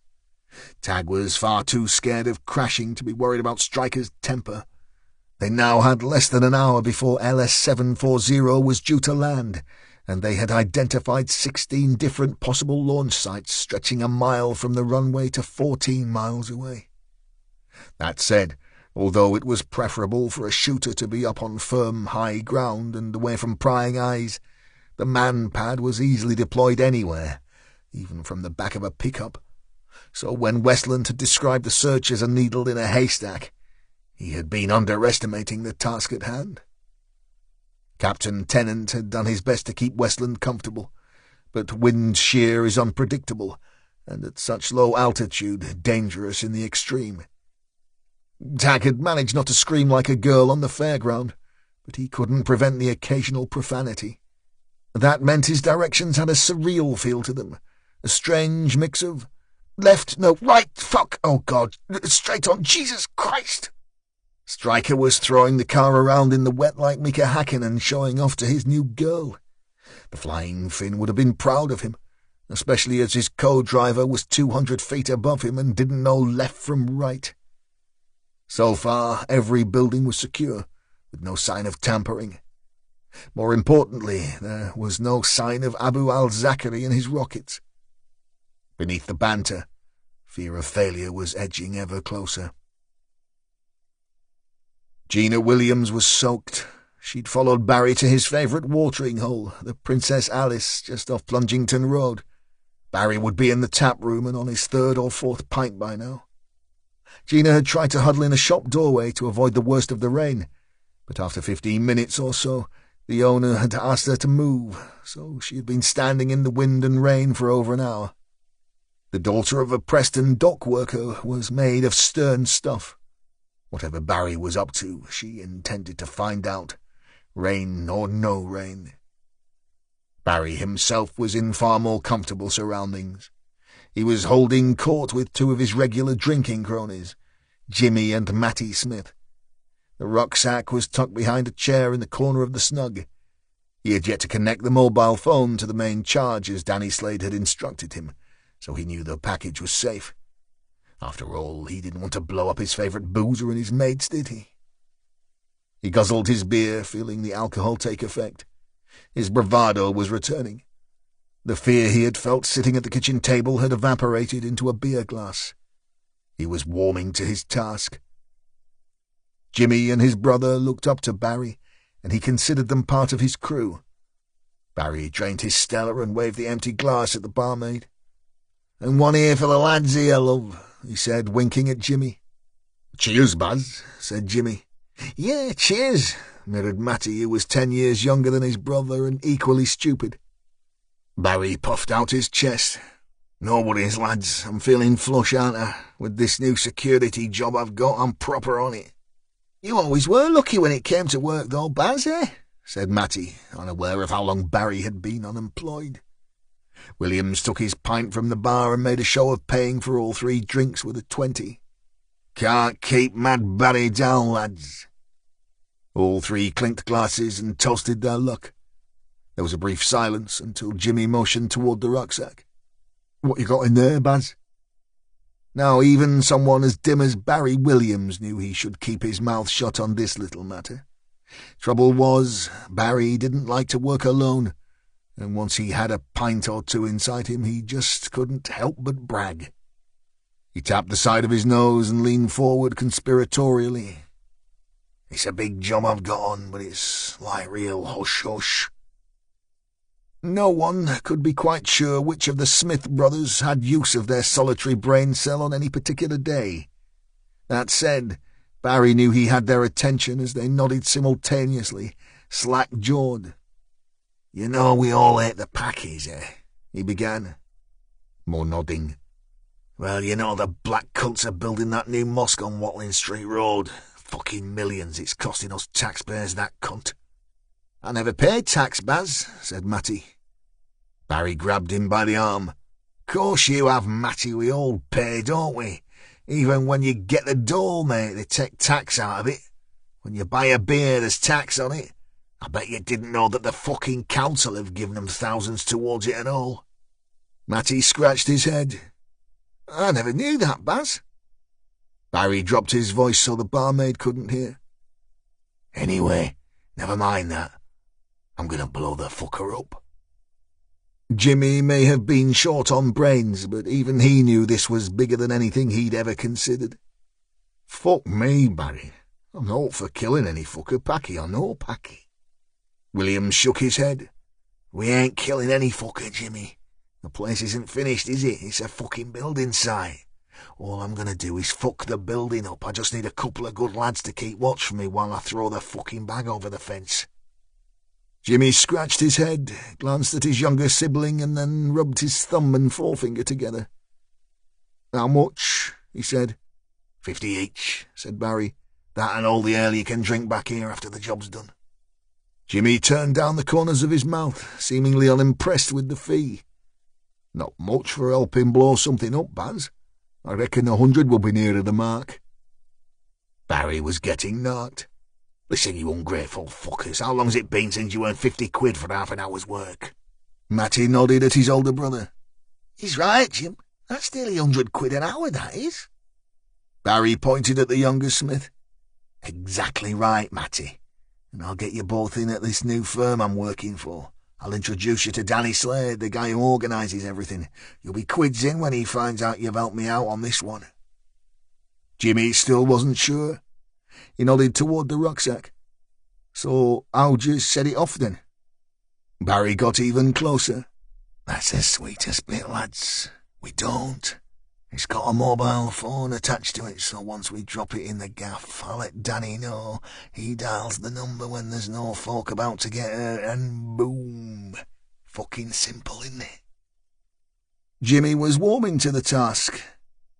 "So all we do is keep nicks for you till you drop the bag over the fence, then come back here for free ale all night and 50 quid each in our back bin?" "In one," said Barry smugly. "You're on," said Jimmy. "Yeah, Baz, you're on, mate," said Matty. Zachary slid forward the action of his AK-47 assault rifle and clicked on the safety. He had cleaned the weapon carefully and loaded 2 spare magazines with 7.62 high-velocity ammunition that the gun required. He wasn't expecting problems, but it was always better to be safe. He draped the rifle over the front seat of the cab and covered it with his coat. It was time. The short drive to the launch site would take less than 10 minutes. They would then have to climb the fire escape, 14 floors high, whilst carrying the rockets and launcher. No easy task, but Ismail and Okot were strong and Zachary was the strongest of them all. Once the rocket was deployed and they were happy the aircraft was destroyed, they would climb back down the same stairs and slip into a flat on the 3rd floor. They would change clothes, hide the remainder of the weapons for collection by the Council of Brothers, and disappear on their own separate journeys. As the carnage unfolded around them, it could be months before anyone found the launch site, if ever. Zachary knew the place well. He had lived in the flat under the pseudonym Mustafa for several years. He had spent many hours looking from his window in 307 Penrith House as the jets turned lazily in the sky above the block. He would sit on the ledge with Ismi, reading the names of the airlines. They were so low. Sometimes the greatest plans are the simplest. The cousins were watching him closely. "Come, my brothers," he commanded. "It is time for glory." "God is great," they cried together. Westland was losing the will to live, and Stryker was so angry at the lack of success he was ready to kill something. It was 12:49 hours, and the plane was due to enter Lancashire airspace in 4 minutes. The pair had taken to bickering as each building, each possible launch site refused to bear fruit. Even Tennant had felt the need to intervene as the arguing had become so unconstructive. He'd calmed them slightly by informing the pair that LS-740 had been struggling with a headwind since the channel and was 8 minutes late. Tag held the flight path map on his knee as the helicopter bounced around and lurched in the crosswinds. He studied their route again for the umpteenth time, tracking the line of flight back from the runway to the edge of the printed map. As his fingers reached the very periphery, he felt his stomach lurch. This time it was not the fault of the captain or the weather. "Stryker! Come in, Stryker!" he bawled into the headset. "Go!" shouted Stryker, gunning the car at its limit. "I know the launch site. I'm bloody sure of it." Stryker didn't reply for a moment. He was the one who had the strange moments of clarity, the bizarre feelings that led him to people and places essential to his investigations. Tag was just a rookie. "Inspire me!" he shouted into the radio. "Penrith House, Zachary's old flat, the place he attacked Sandra. LS-740 flies directly over the junction of Oxford Street and Avenham Lane." "Height?" Tag checked the map again. 1,400 feet. There was another silence before Stryker addressed Tennant. "What's the cloud cover right now, Captain?" The pilot was as cool as a cucumber. "Cover here is at 1100, clearing easterly. The site is a possible, Sergeant. Roger that." Tag didn't wait for Stryker. "See, roger that. I'm damned right on this one. I'd bet my life on it." Stryker was calculating time and space in his head. "Even with the delay, the plane will pass over the flats at 13:20 hours. In this traffic and weather, that doesn't work for me on the ground. I won't make it." Tennant hit his radio. "Do you see the farmland off to your left, 1/4 mile, maybe a touch more?" "Roger. I'll set her down there, pick you up, then drop you as close to the site as I dare." Tag turned to the captain, all thoughts of crashing forgotten. "You are a fucking beauty, Tennant." Abu al-Zachary didn't believe in coincidence. He didn't believe in fate. He didn't believe in luck. So after his team had completed their climb up the fire escape stairs, past the various stinking objects discarded by the residents of Penrith House, they set up their kit and took stock. They sat with their backs against the lift housing doors 14 floors up, listening. Even against the blistering wind and lashing rain, one sound he hadn't counted on was the thud of rotor blades. Keep tucked in here. Don't move, my brothers, he barked as he crawled along the concrete floor on his belly, soaking his chest and legs in the process. He pushed himself over the lip of the low wall that surrounded the roof of the flats. The chopper was further away than he had first thought, but as soon as he saw the yellow design on the fuselage of the aircraft, he knew where it had come from. It hovered precariously in the strong winds directly above the multi-story car park on Avenham Lane. There was always the possibility that it was there to chase a car thief, but when he saw two figures jump from the aircraft onto the roof of a parked car, he knew his disaffection with luck and coincidence was well-founded. He checked his watch. 1300. The air support unit helicopter banked hard right and quickly became little more than a dot over the city centre. The two figures had also disappeared from view, but Zachary had the feeling that he would be seeing those two very shortly. He stood from his hiding place. Now was the time for his glorious victory. "Foucault, prepare the missile. Ismail, assist your cousin. The plane will come from the east." He looked at his wristwatch again. He was forced to shout against the swirling wind and incessant rain. 12 minutes, my brothers. 12 minutes and glory will be ours. Allah Akbar! Stryker pumped his arms to keep pace with Westland as they sprinted across the top floor of the car park. The young cop was taller but lighter than the sergeant, and despite Stryker's excellent fitness levels, physics could not be beaten. The first 100 metres he was with the younger man, but Stryker's sheer muscular bulk ensured that his distance running was done at a sedate pace. Westland, however, was used to training as a boxer. Endurance was his thing, and he made the stairwell a good 20 metres ahead of the sergeant. They had 5 floors and 20 concrete flights to negotiate. By the time they were halfway down, Stryker was catching Tag using sheer willpower. Westland slipped at the door and landed with a crack, smashing his elbow into the wall and sending a river of pain up his arm. As he dragged himself to his feet, Stryker jumped over him and hit the front. "Come on, Westland, no time for a breather." Westland pulled himself to his feet, but by the time he had Stryker in his sights again, the big man was halfway across Avenham Lane. Tag's chest was burning as he hit the front door of Penrith House.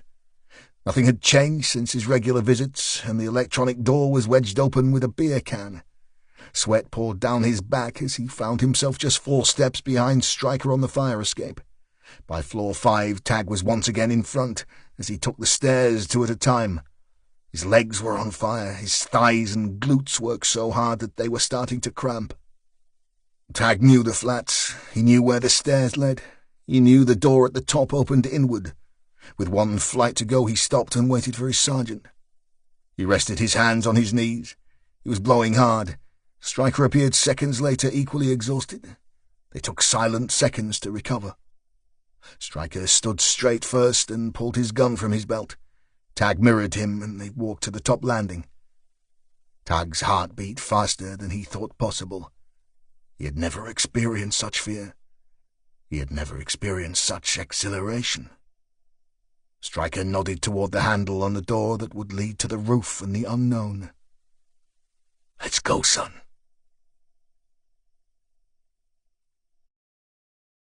Chapter 22. The 2 men burst onto the roof, hands outstretched, weapons pointed forward, ready to strike. The second they stepped from the door, Stryker knew they were in trouble. Before they had moved 6 feet, he felt the cold barrel of a gun against his temple. The voice attached to the gun was calm. "Drop your weapons, infidel. It is not your turn to die just yet." Stryker knew it was Zachary, the man the Western world had sought for years, the most wanted of wanted. He could not turn his head to see the man's face, but he knew it was he. Both cops did as they were told, and their guns rattled on the concrete floor. "Well done," said the voice. "Now kick them to my brothers. Don't be brave and dead. Think of your families, think of your wives and children." Stryker watched as 2 men, one lithe, the other stocky, picked up the guns and stowed them behind their backs. Both were dressed in dishdasha and were soaked to the skin. The wind and rain were indiscriminate. The elements soaked every soul despite their quest, race, or religion.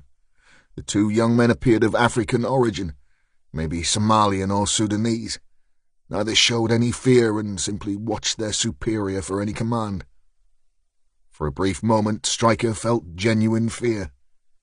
All three were prepared to die. Why did I bring the boy here? Once Zachary was happy he had control, he bellowed over the wind. Now, my brothers, now, prepare. Both men immediately went about their business, robotic, unquestioned.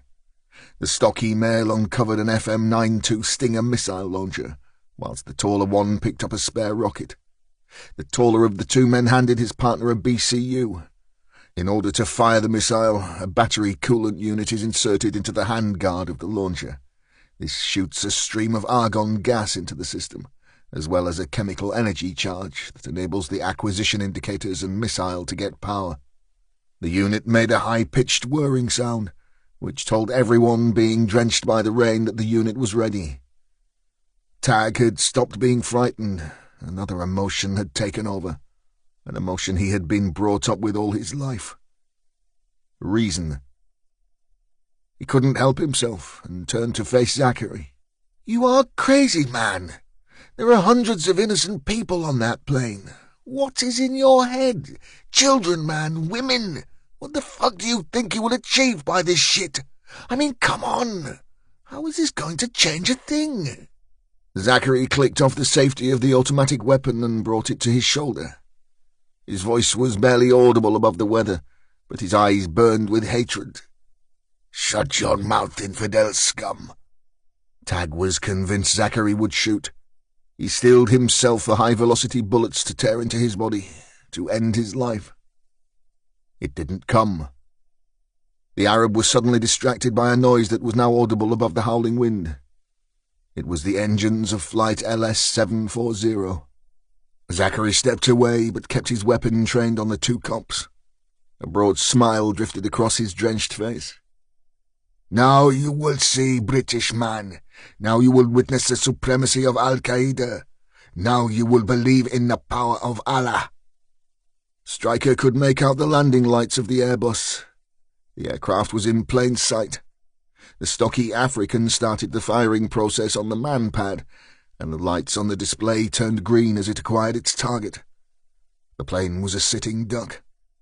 The rocket would deploy and within seconds would reach 1,600 miles per hour. The argon-cooled Seekerhead would point its way through the weather, and the annular blast fragmentation warhead would tear the Airbus apart. Okot wrapped his hand around the grip of the launcher. He felt the cold metal of the trigger against the skin of his finger. "Target acquired," he shouted. They were his last words, before all his bodily functions stopped in the blink of an eye. The African's head exploded. His skull was ripped apart in a split second and his brain was sprayed on the roof of the flats. The sound of the high-velocity sniper round followed a split second later. The man fell backward, his legs twitching for a second before he was still. The Stinger dropped to the floor.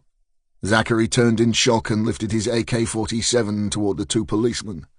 But before he could fire, his jaw exploded, taking the top of his throat with it. A fountain of blood spurted from his neck as he dropped to his knees. The rifle fell as he clutched at his throat, making a horrible gurgling sound, eyes bulging. Seconds later he fell face down and was silent. Ismail, the slender one, was in shock. He wasn't sure if he should go for the Stinger or shoot the policeman.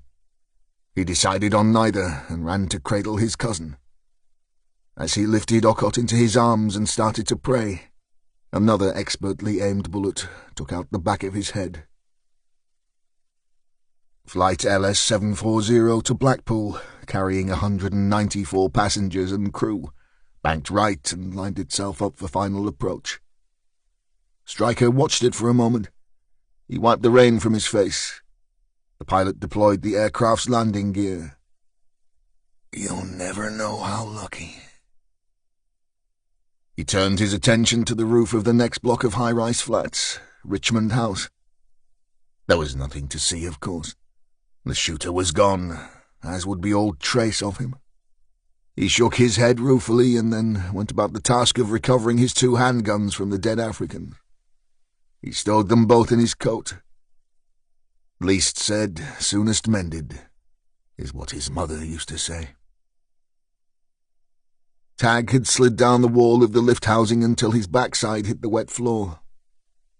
He turned his head from the carnage in front of him and retched. Nothing came out, but tears did flow. He wasn't sure if they were tears of relief or joy. Either way, he knew he'd cheated death. Stryker left him to it. He pulled out his mobile and called the office. There would be no bells and whistles to this job. This will be an interesting report. Stryker pulled Westland to his feet. The tears had stopped and mild embarrassment had taken over. "Fuck," said Tag. "Did you order that?" Stryker shook his head. "No, but I have a feeling I know who did."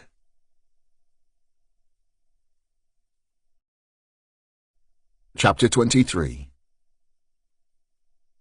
Barry carried the rucksack into the gents at the back of the Princess Alice. He'd had 7 pints and was feeling pretty pissed. Danny Slade had showed him how to arm the bomb. It was as simple as putting your own mobile on charge.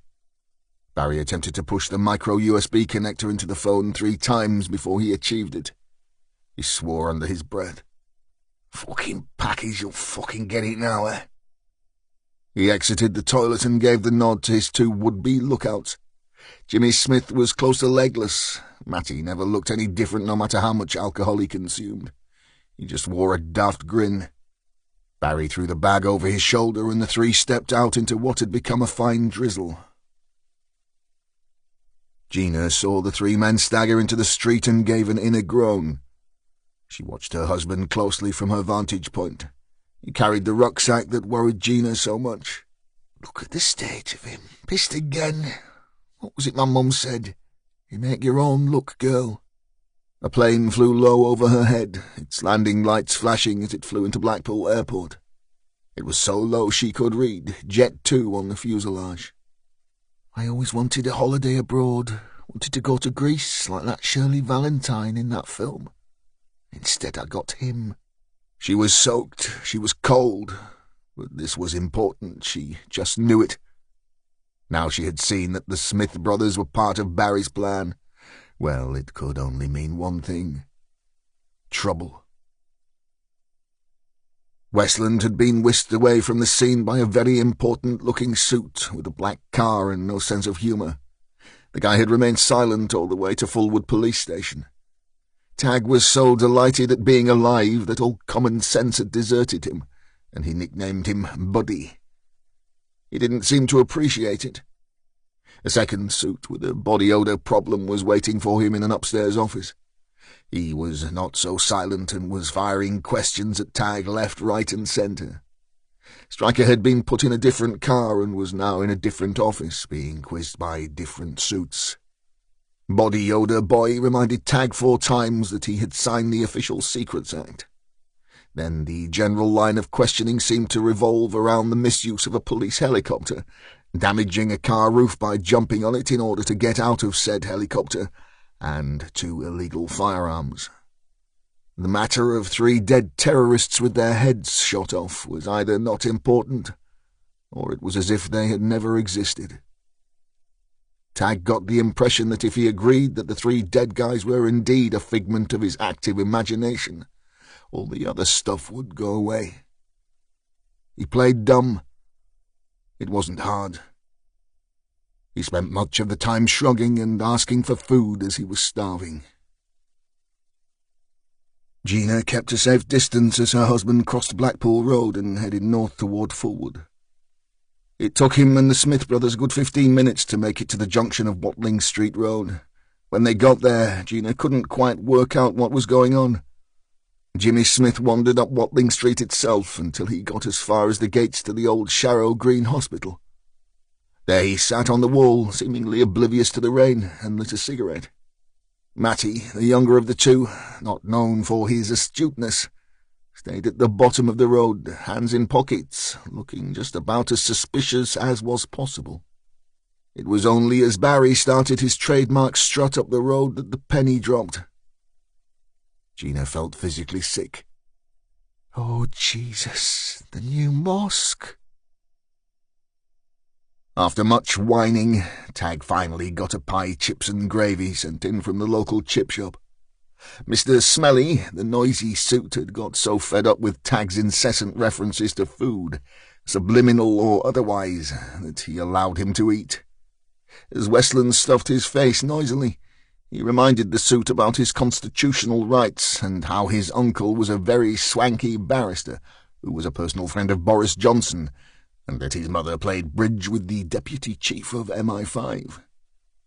He was also very vocal about how Buddy, who had kindly driven him to the station, could benefit from anger management classes.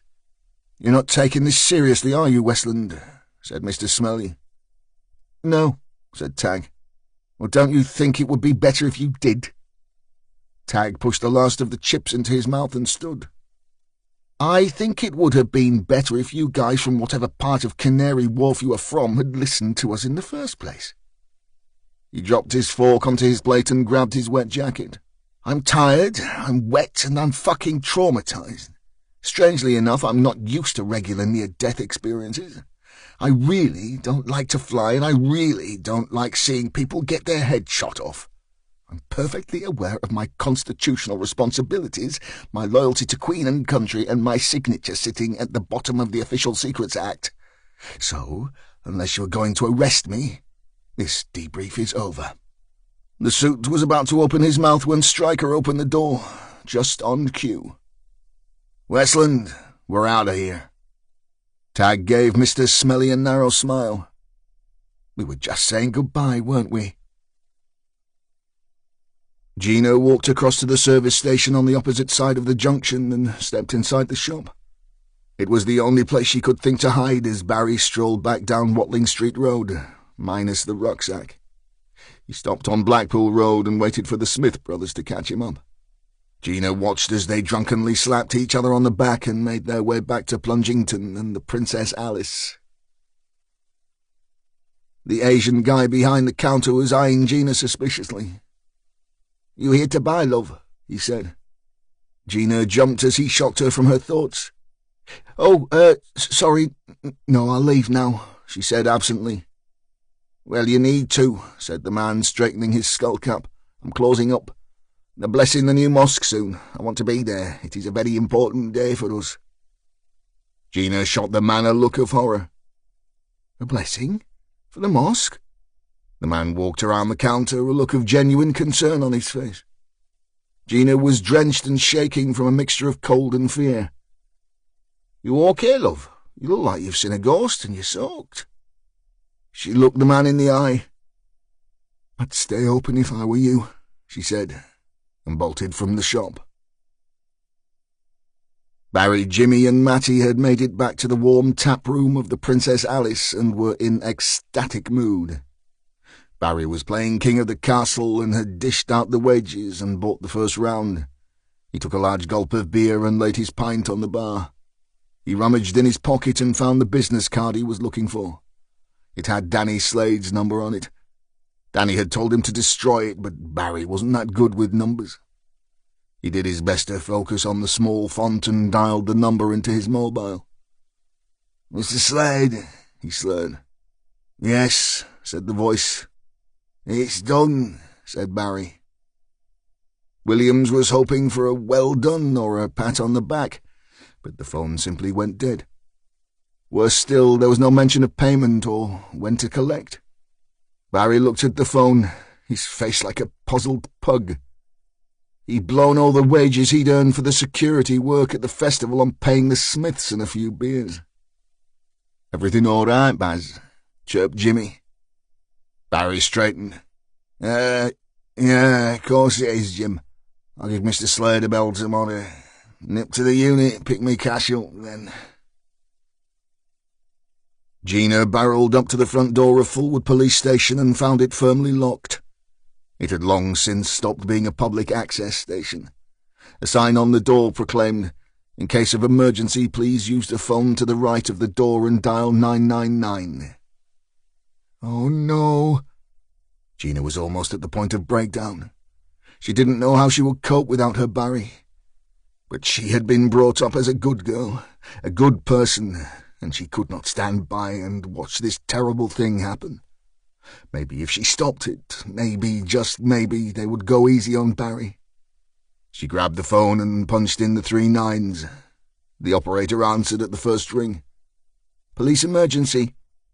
Out of the corner of her eye, Gina saw 2 men stroll from the back of the police station. One was heavy-set, scary-looking with ginger hair and dark stubble. The other taller, leaner, and very handsome. Gina dropped the phone into the cradle and ran over to Stryker and Westland. Tears fell down her face. She shook uncontrollably. "Please, please," she stammered. "Please help me." Stryker was about to call a uniformed officer when Gina blurted, "There's a rucksack. A bomb. Well, I think it's a bomb in the mosque down the road." The detective took hold of Gina by the shoulders. His voice was steady and level. He looked her in the eye. "Now just stay calm, madam. Just run that by us again." Gina pulled herself from Stryker's grasp. She was close to hysterical. "How can I stay calm? I followed them. My husband, Barry Williams and his mates. They had a rucksack. They've thrown it over the fence and there's a blessing today." The sergeant focused on Gina. "Listen, madam, pick up that phone again. Tell the operator what you told us and tell them 2 detectives are on the way to the scene, okay?" Gina steeled herself and nodded. "Okay, I can do that." Westland looked Stryker in the eye as they set off at a slow jog toward the mosque. "You got anything left in those legs of yours, Stryker?" "More than you have, rookie." Tag started to stride out. 2 detectives, eh? Have I been promoted? Slip of the tongue, son." As the pair approached the near-completed mosque, they could see cars starting to pull up on the pavement across the road. Men in national dress were walking along the street, and a small gathering was standing outside the gates of the building site. They were shaking hands, greeting each other. An important-looking man with a henna beard seemed to have the attention of the small crowd. "How are we going to play this?" asked Tag as he jogged alongside the sergeant. "The guy with the red beard is the imam," said Stryker. "We speak to him first, then get everyone across the road."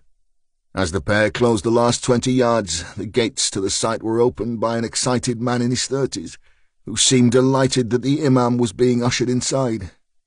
Stryker pulled out his warrant card and held it aloft. "Gentlemen, please, gentlemen. Police officers, please step across the road." 30's man stepped toward them. "What is this? What do the police want here? This is a private ceremony. Have the police not done enough these last days to disgrace themselves, to drive a wedge between our communities?" Tag tried his best. "Sir, we need to complete a search of the site before you enter. 30's was instantly incensed and stood defiantly in their path. "Nonsense! Go away and leave us in peace. You have a warrant? What on earth could the police look for in this holiest of places on this of all days?" Stryker stepped in. "We believe there is an explosive device inside the site, sir. Now get your people across the road now." The imam had been listening intently. He placed his hand on the shoulder of 30's. He spoke in Urdu, gained his immediate attention, and addressed the group. Moments later, the men shuffled across the road toward the corner of Highgate. "Thank you," said Stryker. The holy man nodded his acceptance. So, what are we looking for exactly?" Stryker held up a hand. "We aren't looking for anything, sir. A witness has reported a suspicious package. The bomb squad will complete a search and—" "Nonsense," said the man. "Surely you can have a cursory look around. If this so-called package is there, then we will await the specialist officers. But should a search prove fruitless, then our community can get on with this very important religious event. That is not unreasonable, detective." "We could have a look," said Tag. Stryker eyed the young cop for a moment and made a snap decision. He turned to the imam and pointed down the road. "Okay, you get your guys at least 200 yards along the road and leave this to us." The man nodded and moved off, encouraging his followers further away from the mosque. Tag turned and walked to the gate of the site. Stryker shouted after him, "And where are you going?" "Searching," said Tag. Then the bomb went off.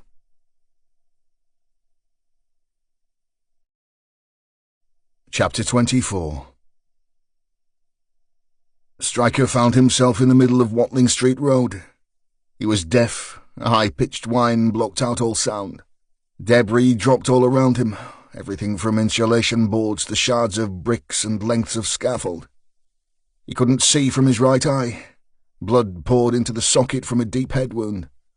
He attempted to stand, and pain shot through his right knee. He wiped his face with his sleeve and inspected his leg. A shard of glass was buried into his kneecap. His left ear popped and the whine disappeared, only to be replaced by sirens, shouts and cries. Despite the horrendous pain, he forced himself upright and staggered toward where he had last seen Westland. All he found was a mountain of rubble. He focused on the mound of bricks and concrete and staggered toward it. The fragments of bricks under his feet caused him to stumble and fall. Each time his legs gave way he fell and his hurt was tripled. He reached the place where he knew that Tag had stood moments before and fell to his knees. Stryker started to pull rubble away with his bare hands. The bricks were hot and burnt him. No matter how hard he tried, it was just layer after layer of solid metal, brick and concrete. He filled his lungs and they burnt as much as his fingers. "Westland!" he screamed.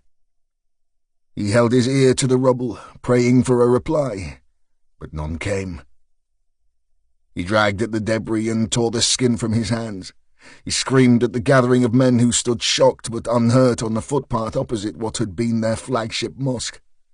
"Help me!" he screamed. "For God's sake, help me!" The men stood still, rooted to the spot, their white national dress covered in brick dust. Stryker bawled at them. "There is a police officer under here. He saved your lives. For heaven's sake, help me!" The imam was the first to step forward. When the first ambulance arrived, the crew attempted to treat Stryker. He was having none of it. He was straining to move a concrete lintel from the pile, but even if he had been fit, even if he'd had all his bull strength at his disposal, it would have been impossible.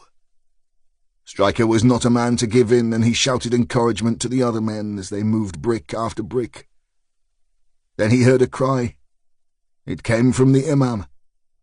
"Here! Medic! Here!" Stryker sat on the curb and watched 4 paramedics work on Westland's battered body. Another green-suited girl was fussing around the detective, attempting to treat his wounds, but he felt nothing. All he saw down the narrow tunnel of his vision was Tag. They pumped at his chest, pushed a tube down his throat, wrapped a support around his neck. It took them an age to move him. As they wheeled him to the ambulance, Stryker pushed himself to his feet to get a better look. He couldn't tell if Tag was dead or alive. From the look on the faces of the ambulance crew, it wasn't good news. He felt suddenly sick and vomited. He rested his hands on one good knee.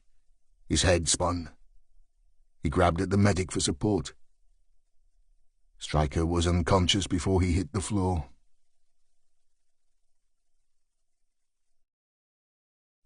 Chapter 25.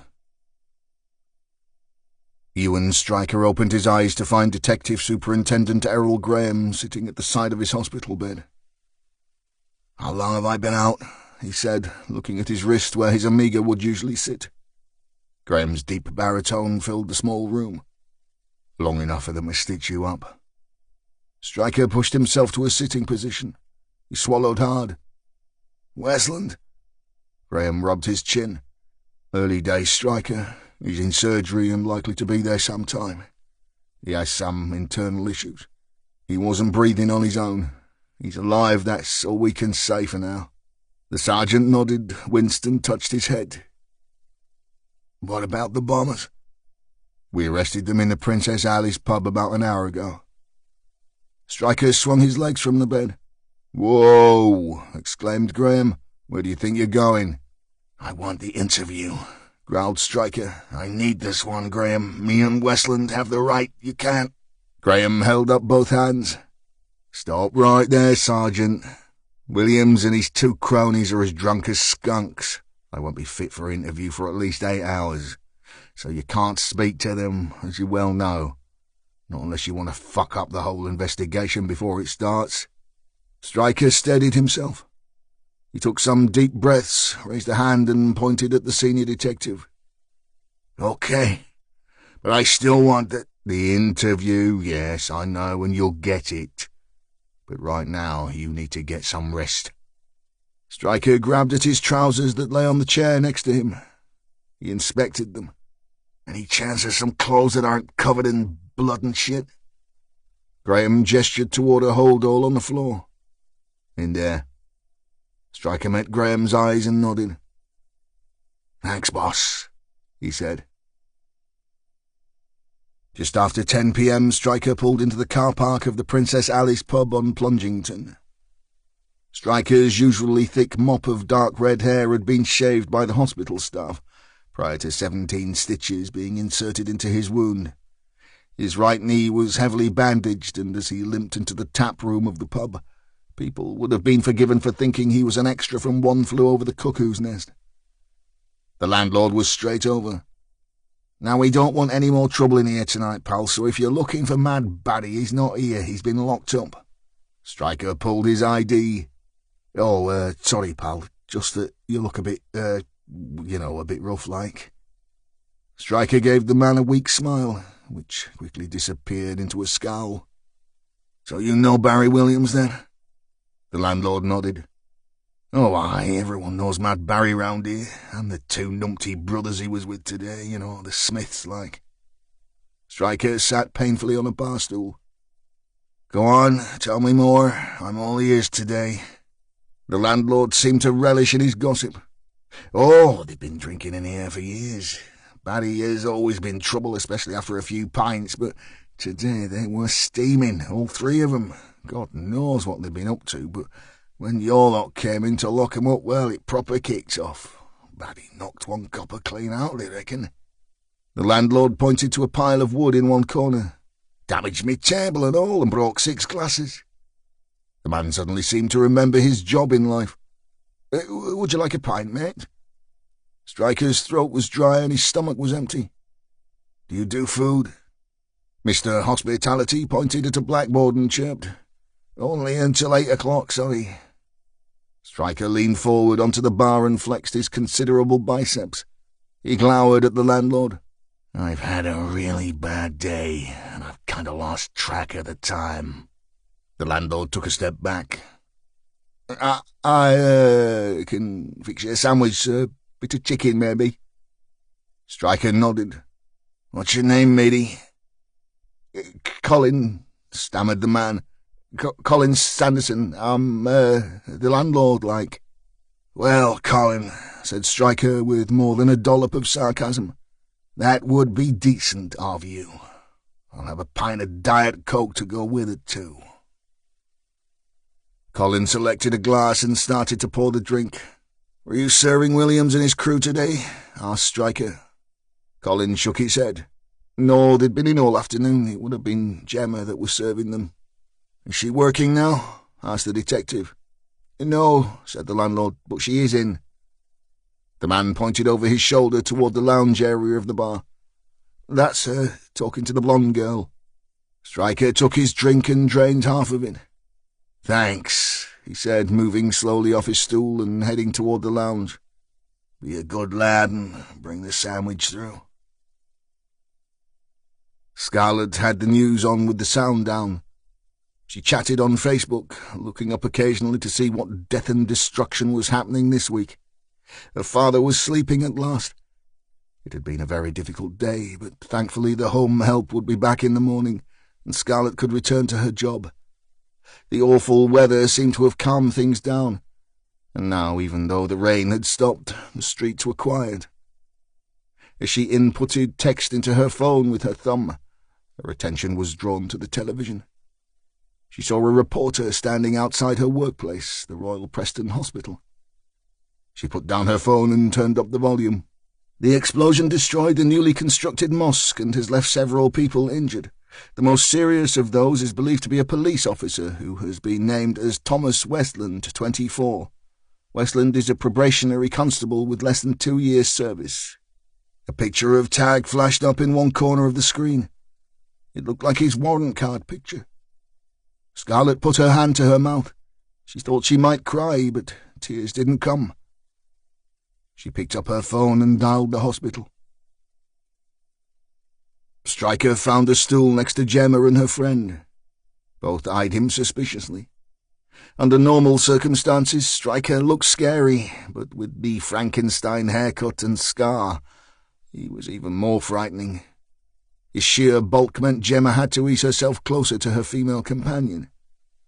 Stryker quickly realized that the two girls were a little more than drinking buddies and that squeezing closer together was not a big issue. "You'll be Gemma, then," he said as casually as he could manage. "And who are you, big man?" she answered in a thick Lancashire lilt. Stryker held out a ham-like hand. "Ewan Stryker, Detective Sergeant, Anti-Terrorist Branch." Gemma took his hand and shook firmly. "We could have done with you a few hours back when it all kicked off. I reckon you could have sorted it out on your own, pal." Stryker actually smiled. He took an instant liking to the red-headed girl. She wasn't intimidated by him. He got the impression she could look after herself just fine.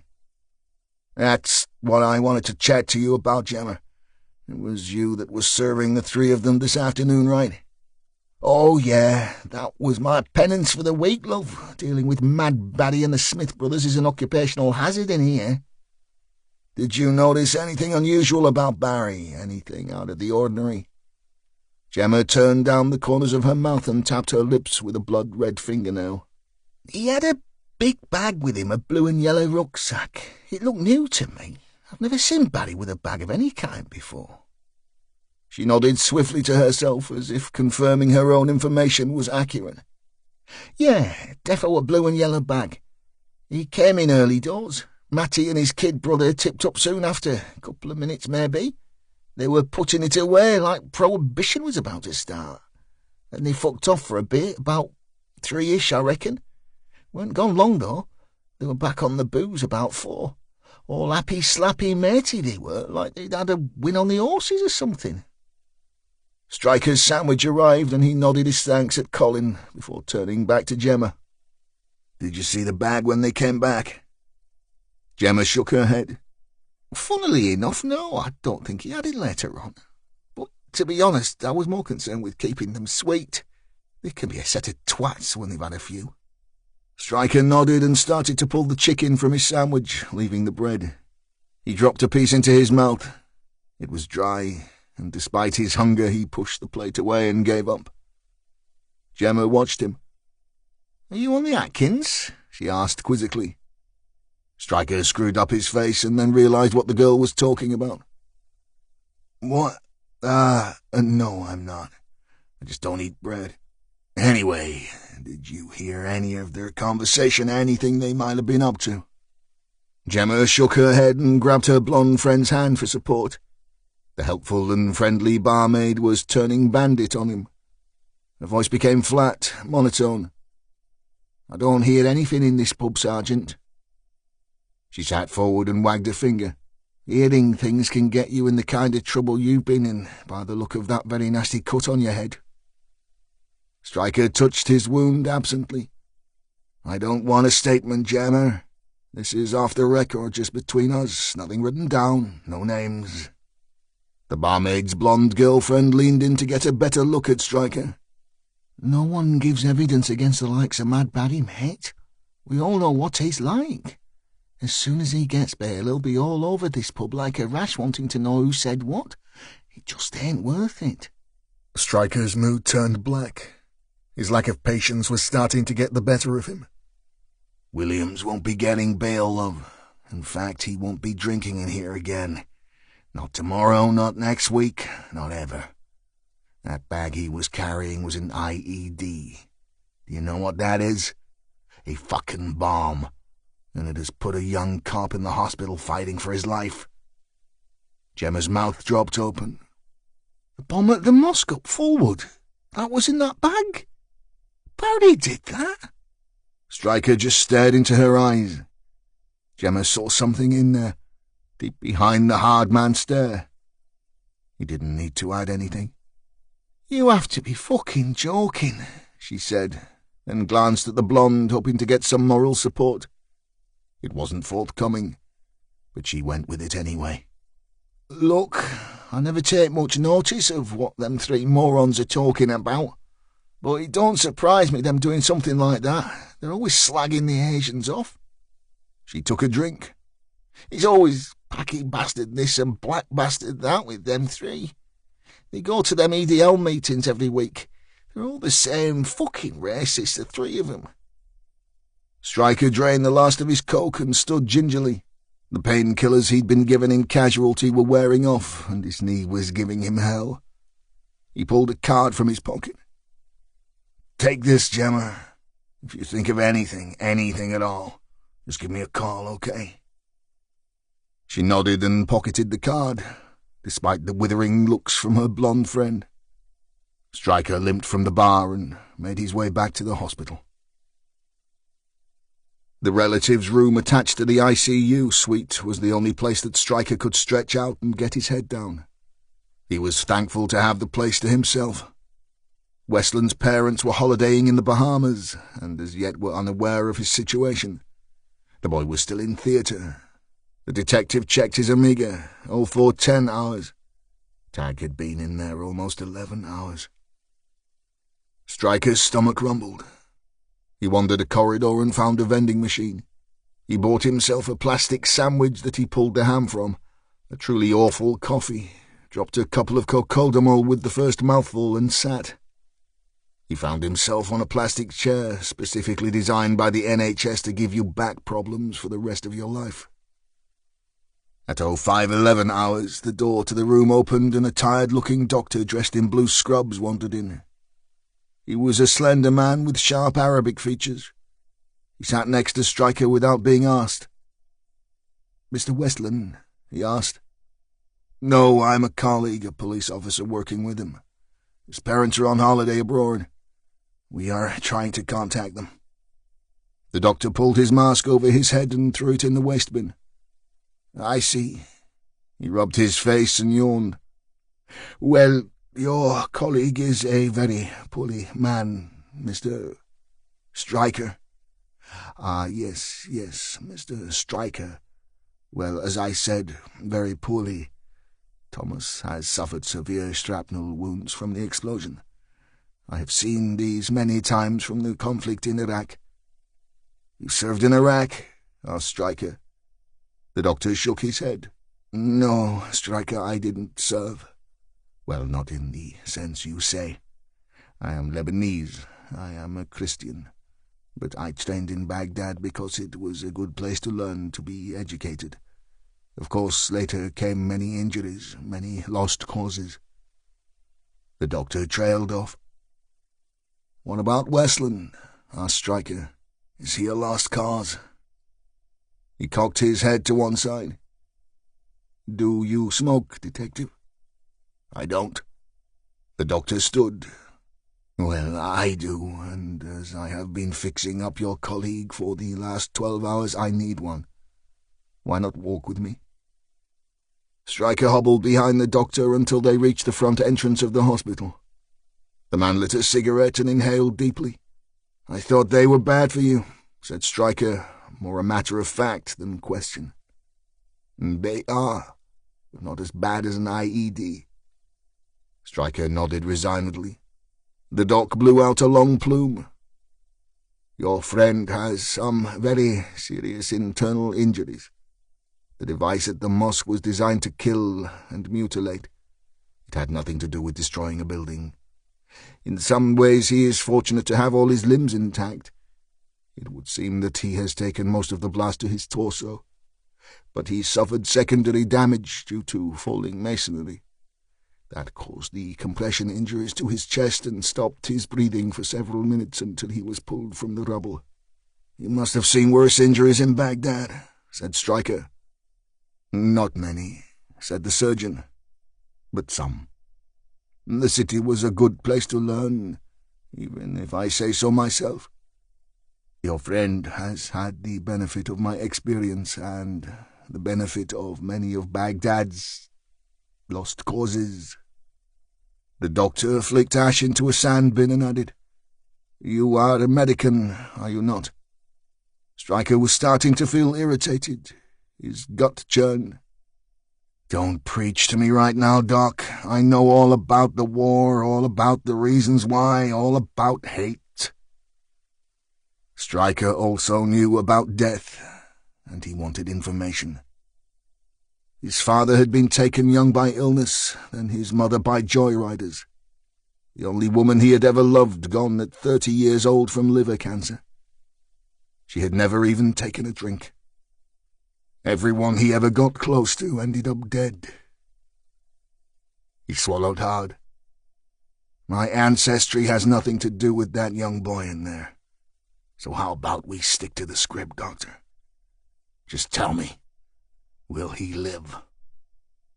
The man extracted the last nicotine from his cigarette and dropped it into a large ashtray. I'm a surgeon, Detective. I'm not God. If I were you, I would rely on your Gaelic roots and religion. I'm not religious, spat Stryker.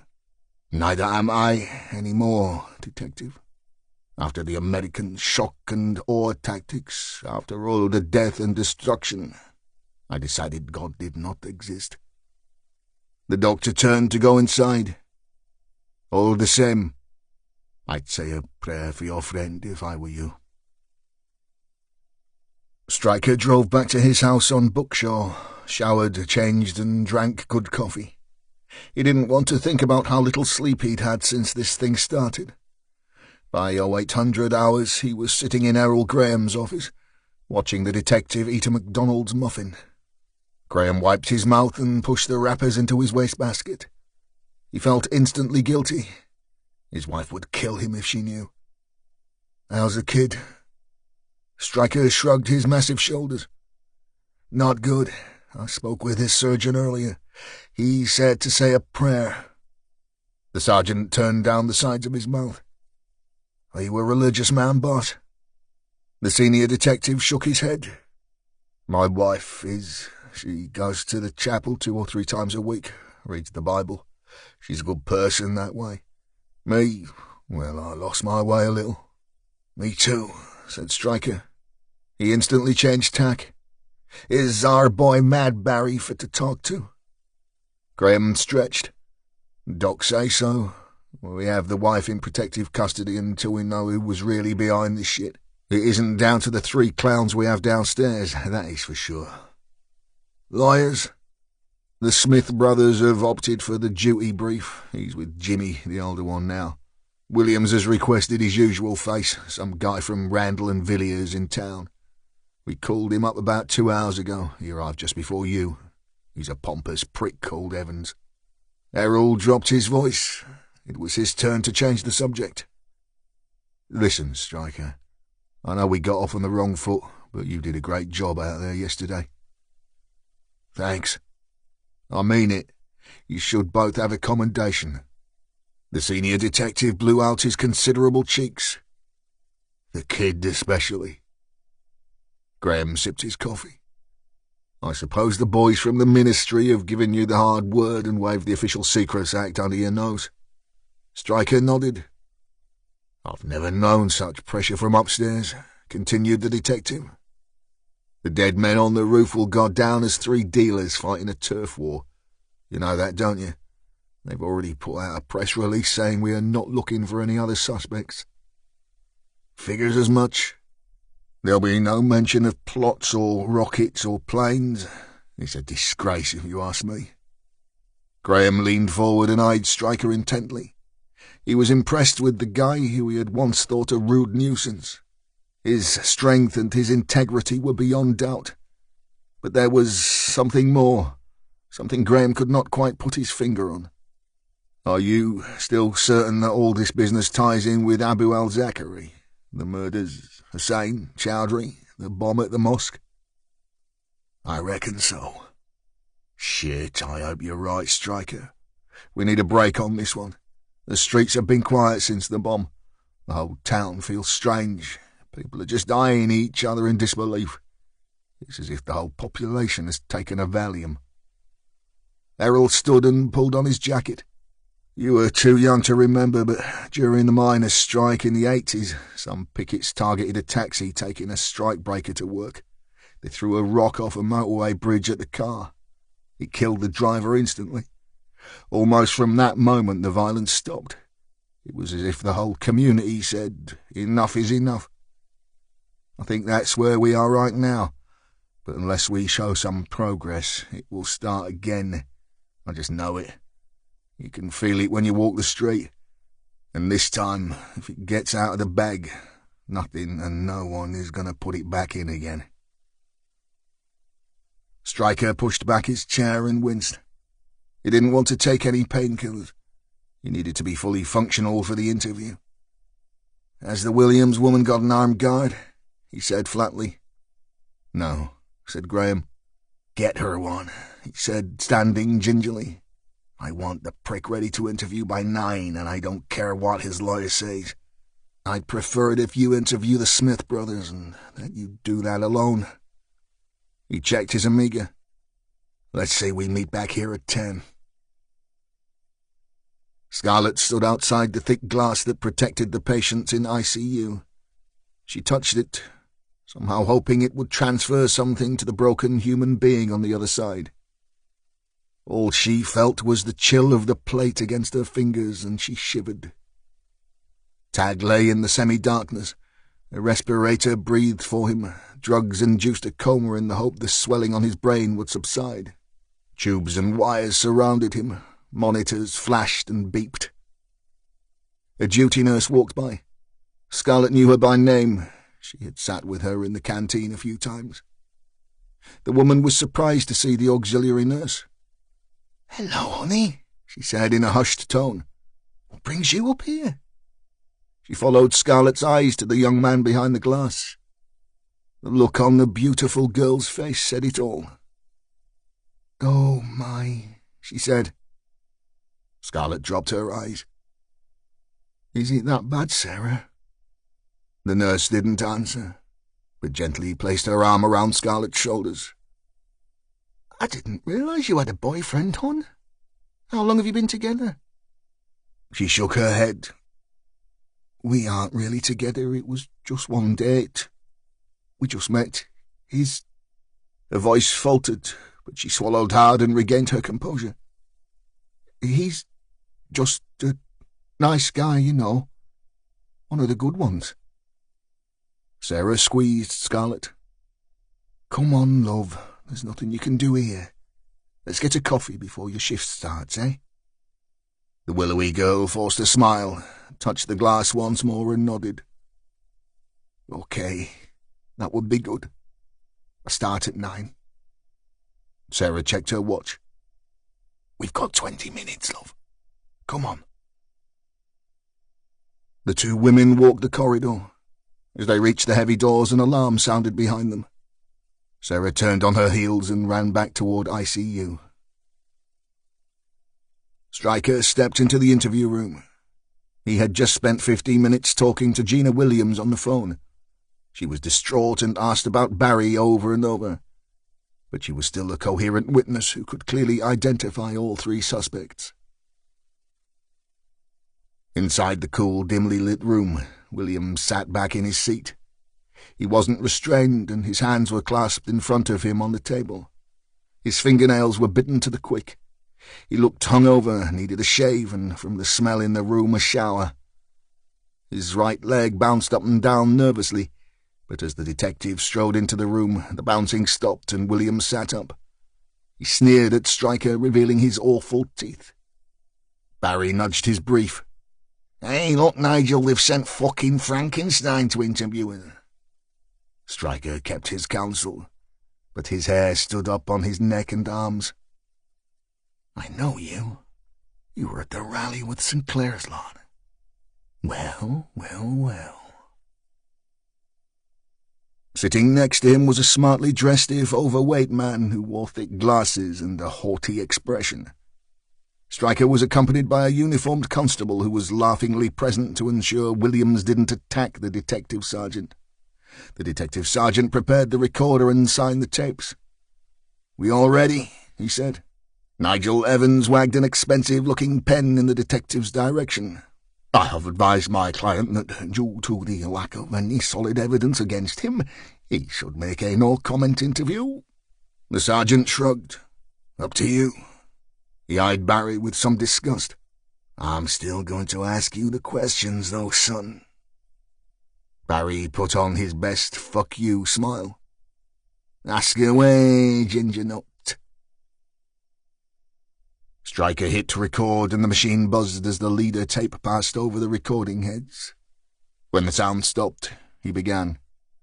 "The time is 09:11 hours on Saturday There was a sharp knock on the interview room door. Errol Graham stuck his head inside. "Sorry, Stryker, I need a minute." The sergeant stood. "For the purposes of the tape, I am leaving the room to speak to a colleague." Evans gave a plastic smile. Barry slumped in his chair and the uniform paused the tape. Once Stryker was in the corridor, Graham filled the space in front of him, ensuring they were not interrupted. The chief detective looked pale and drawn.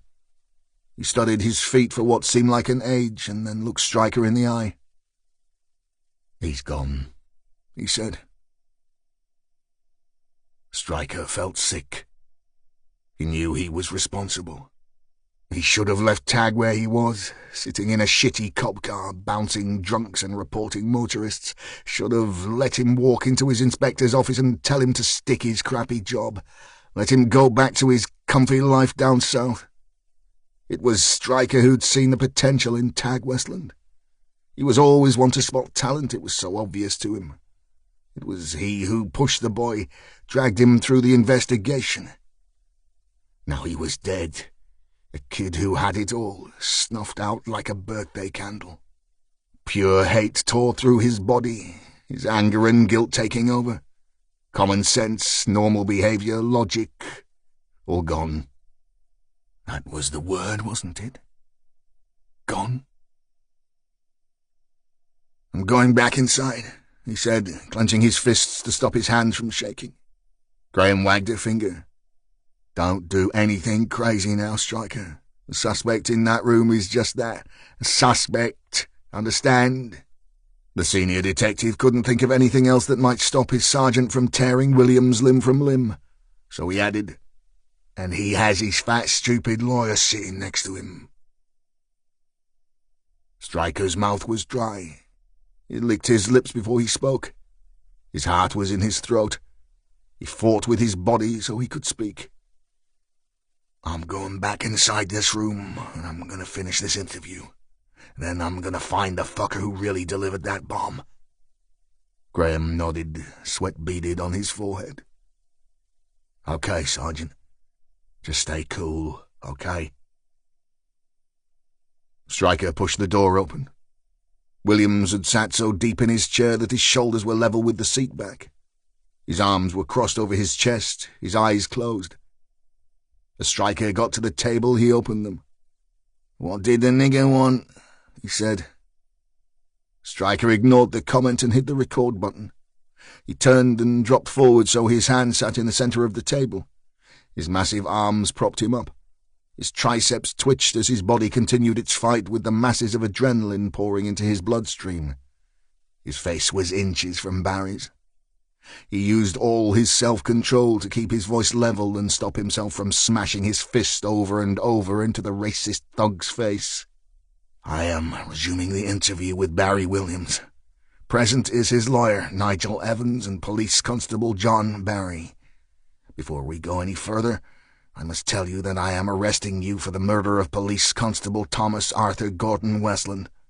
You do not have to say anything, but it may harm your defense if you do not mention now something which you later rely on in court. Anything you do say may be given in evidence. Do you understand?" Barry's mouth dropped open. He looked at his lawyer for help. The portly man remained stoic. Williams was in a blind panic. "What's all this about?" They can't do this, can they? I mean, I never set the thing off, did I?" Nigel Evans held up a small, podgy hand. "That's enough for now, Barry. Remember what we discussed. Williams was having none of it." "That was before. I never wanted to kill anyone. It was just supposed to be the Packies' place, weren't it? Just the mosque. I'm not going down for setting the thing off. That weren't us." Stryker pushed the plastic evidence bag containing Danny Slade's business card across the table. Then he added a second bag that held Barry's mobile phone. "You called this guy at 16:08 hours yesterday. The call lasted 11 seconds. 2 minutes later, the bomb went off." Barry was pale. He shook with fear. He eyed his phone like it was some kind of alien object. His mind worked overtime, clinging to any excuse, no matter how flimsy. I never rang anyone. I must have given me phone to... "To who, Barry?" snapped Stryker. "To one of those dimwits sitting in the next interview room? Do you really think they're going to back you up now they are in the same boat? They are looking at the same life sentence as you, pal. Killing a copper. A life sentence, Barry, a full life term with no hope of release. That's what you and your chums are looking at. Just ask your fat lawyer here. Ask him what a judge will dish out." Stryker stood straight. His voice boomed. "Conspiracy to cause explosions and a cop killer to boot. It's goodbye to Mad Barry Williams. Do not pass go, do not collect. £200 go directly to jail for ever and ever, son." Evans placed his hand on his client's shaking shoulder and looked at Stryker.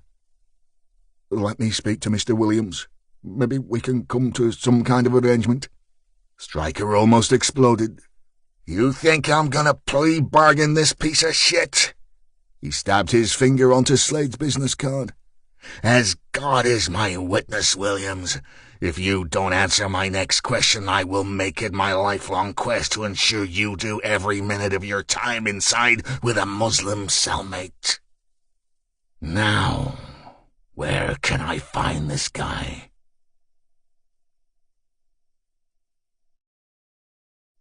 Chapter 26. Stryker sat heavily in his lazy boy armchair and raised his injured leg onto a cushion. Miles Davis was playing So What? He tried to read, but his mind wouldn't allow him the level of concentration required for the task. Not on this day. The investigation was effectively over. Danny Slade had put up a considerable fight when the support unit and ARV crews went into his unit to arrest him. It took 3 blasts with a taser before they could get the cuffs on him. Once the specialist search teams went into the Moss Side building, it became apparent that the cops had struck gold. 2 Heckler & Koch MP7 automatic weapons were found, together with hundreds of rounds of ammunition. Within days, one of the guns was identified as being the weapon used to kill Aisha Chowdhury. The forensic lab painstakingly checked every unused round in the gun's magazines and found an unidentified partial thumbprint on one shell. The party really started when the guys checked a memory stick stuffed in the bottom of Slade's briefcase. On it were 11 pictures of Grant Bliss and Alistair Sinclair posing with the machine guns. Bliss was arrested the same day attempting to board a flight to Vietnam. He had the best lawyers money could buy, but once his prints were taken and were matched as the ones found on the solitary bullet, he was in trouble. The final nail in his coffin was a further set of pictures found on his personal laptop. They were encrypted, but once the boffins had finished with them, they revealed 6 images of Aisha Chowdhury being posed limb by limb. In one image, the picture taker had placed the terrorist sign around the girl's neck, and his gloved hand was clearly visible.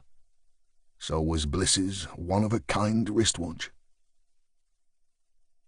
Throughout Danny Slade's interrogation, he remained totally loyal to Bliss and refused to offer any information that might harm his closest ally and dearest friend. The same level of loyalty did not carry through to the Right Honourable Alistair Sinclair MP. Danny knew he was fucked. They had enough on him to put him away for 4 lifetimes. He couldn't do anything for Bliss, but he could help himself. He made a deal and told the spooks everything he knew about Alistair Sinclair. The leader of the Justice for Great Britain party was arrested by Errol Graham himself. The irony of a black man leading the MP away in handcuffs was not lost on the newspapers. Along with Bliss, Slade, Williams and the Smith brothers, he was charged with conspiracy to murder and conspiracy to cause explosions. All except Sinclair were remanded in custody awaiting trial. The party leader's legal team argued that he wasn't a threat to society and was unlikely to abscond. Therefore he remained with his family. His wife was reported to be standing by him. The detectives had concluded the investigation into the murders of Sandra McIntosh and William Wilson. 5 adults, Fahad Hussain, Jalal Chauhan, Naheem Ibrahim, Sadiq Naheem, and Wajid Faruqi, together with a juvenile who could not be named for legal reasons, were charged. They all denied murder at their initial court appearance. Stryker had attended the funerals of Abdullah Hussain and Aisha Chowdhury as part of his duties. He joined Errol Graham at the cemetery. Both cops kept a respectful distance. Next were the funerals of Sandra McIntosh and William Wilson. Sandra's was a small, quiet affair, just her sons and a few faces from the estate. The detective had expected fireworks or demonstrations from the locals, but there were none. It was as if the town was in mourning for itself. Wilson's send-off was a different matter entirely. Stryker had predicted a pauper's funeral, with a witness provided by the state. The old scrapper had no living relatives, and his ex-wife would not be in attendance. But somehow the Bush Telegraph had worked its magic, and more than 100 gypsy travellers from England and Ireland gave Fighting Billy a memorable send-off, which included an arm-wrestling contest and a bare-knuckle brawl. Now he had one more funeral to attend. He sipped the last of his coffee, found his suit jacket, checked his tie in the mirror, and left the house. The city of Preston came to a halt. Tag Westland was to be buried in his hometown, some 200 miles away. This ceremony was about remembrance. His coffin was draped in the Union Jack, his helmet placed carefully on top. 2 black stallions with blinkers and black plume feathers drew the carriage to the parish church. On foot behind were his mother and father, pale but somehow proud. The woman held on tightly to her husband, each step, each movement a memory of her child, alive and well. His father had his walk, but Tag had been handsome because his mother was classically beautiful. She dabbed her eyes, head held high. Behind them were other relatives, uncles, aunts, nephews, nieces, all touched, all torn between anger, hate, and hurt. Behind them came the suits, the higher-ranking officers who had never even heard of Tag Westland. All except one. Errol Graham walked with his wife, head bowed. Stryker looked along the street. Hundreds of people were standing in the steady drizzle. Muslim, Christian, black, white. The imam, who had been the first to help clear the rubble at the bomb site, and the one to find him, followed the coffin into the church. As the bearers trod steadily to the altar and rested the casket, the holy man turned and seated himself alongside a Methodist minister. Stryker sat at the back of the church. He didn't hear the service. He didn't hear the choir. But he saw something special. As Tag's father started his reading, a sparrow of a girl stood from the congregation. She was one of the most beautiful women Stryker had ever seen. Strawberry red hair, pale skin. She wore a blue uniform, half hidden by a damp brown coat. She shook as she walked, but everyone could see that nothing was going to stop her. She walked the narrow corridor toward the altar. Tag's father fell silent. He dropped his notes on the podium, his face a mixture of surprise and intrigue. There was a murmur from the congregation, but as the girl drew ever closer to Tag's coffin, they fell silent. Scarlet kissed her forefinger and rested it against the Union Jack. She had always thought that she had no tears left. She was wrong.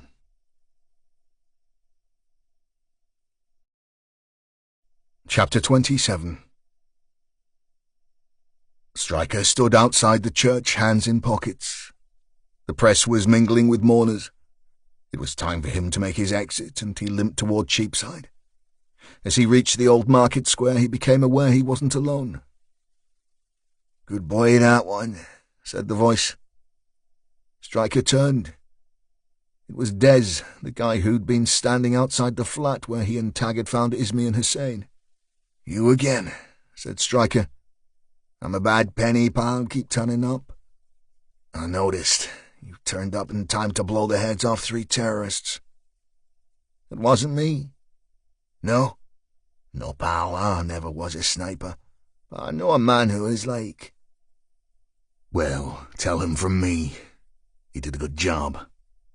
"I might do that."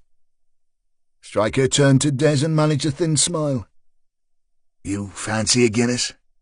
I think Tag would have invited you. He thought you were a spy, you know." "I am. With my little eye, like." The two found O'Neill's Irish pub on Friargate. Stryker pulled off his black tie as he walked to the bar. The Scot followed him inside. "I'm in it, pal," said Des. "He was a good boy, that one. You could see it. It's not a fair one."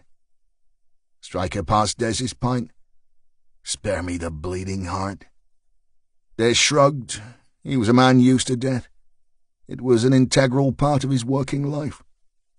"Listen, pal, as I said, he was a good boy. That's all. Nothing more. Back in the day when we lost a bloke, we would have a piss-up and fight over his boots. I don't think Tag Westland would have owned a pair.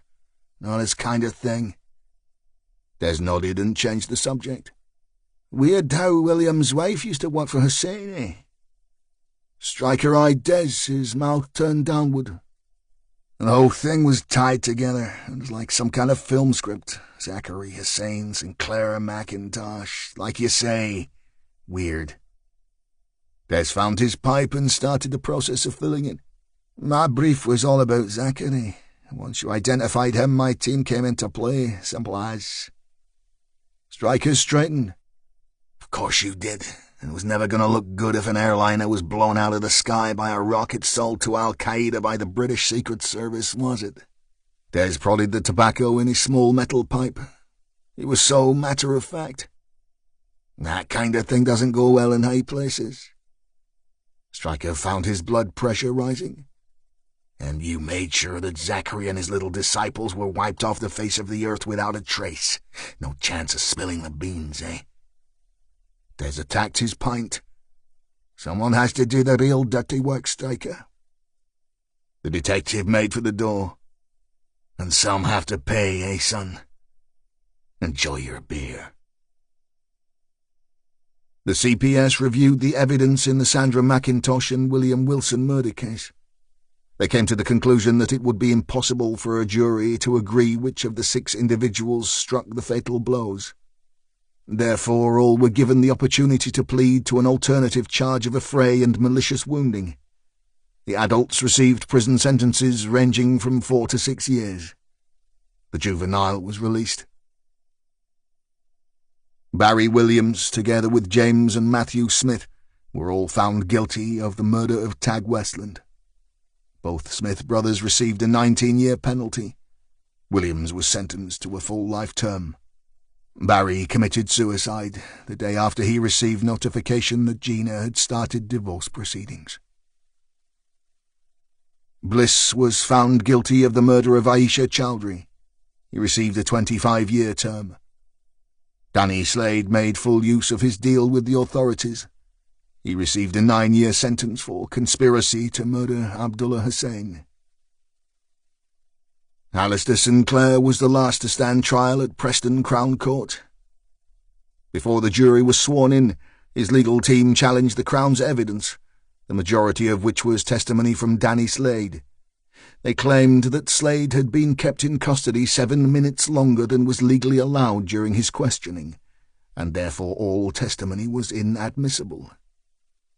Judge Fotheringham upheld the claim and praised Sinclair's legal team for their attention to detail.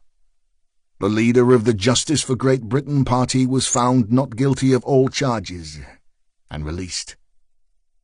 He stood on the steps of the court, flanked by his wife and family, and vowed to continue his political career. His defense lawyer slipped quietly away. He still needed another operation on his eye in an attempt to restore his sight. Tariq Hussein, QC, had maintained his reputation of defending the undefendable. His family would never forgive him. Ewan Stryker resigned the same day.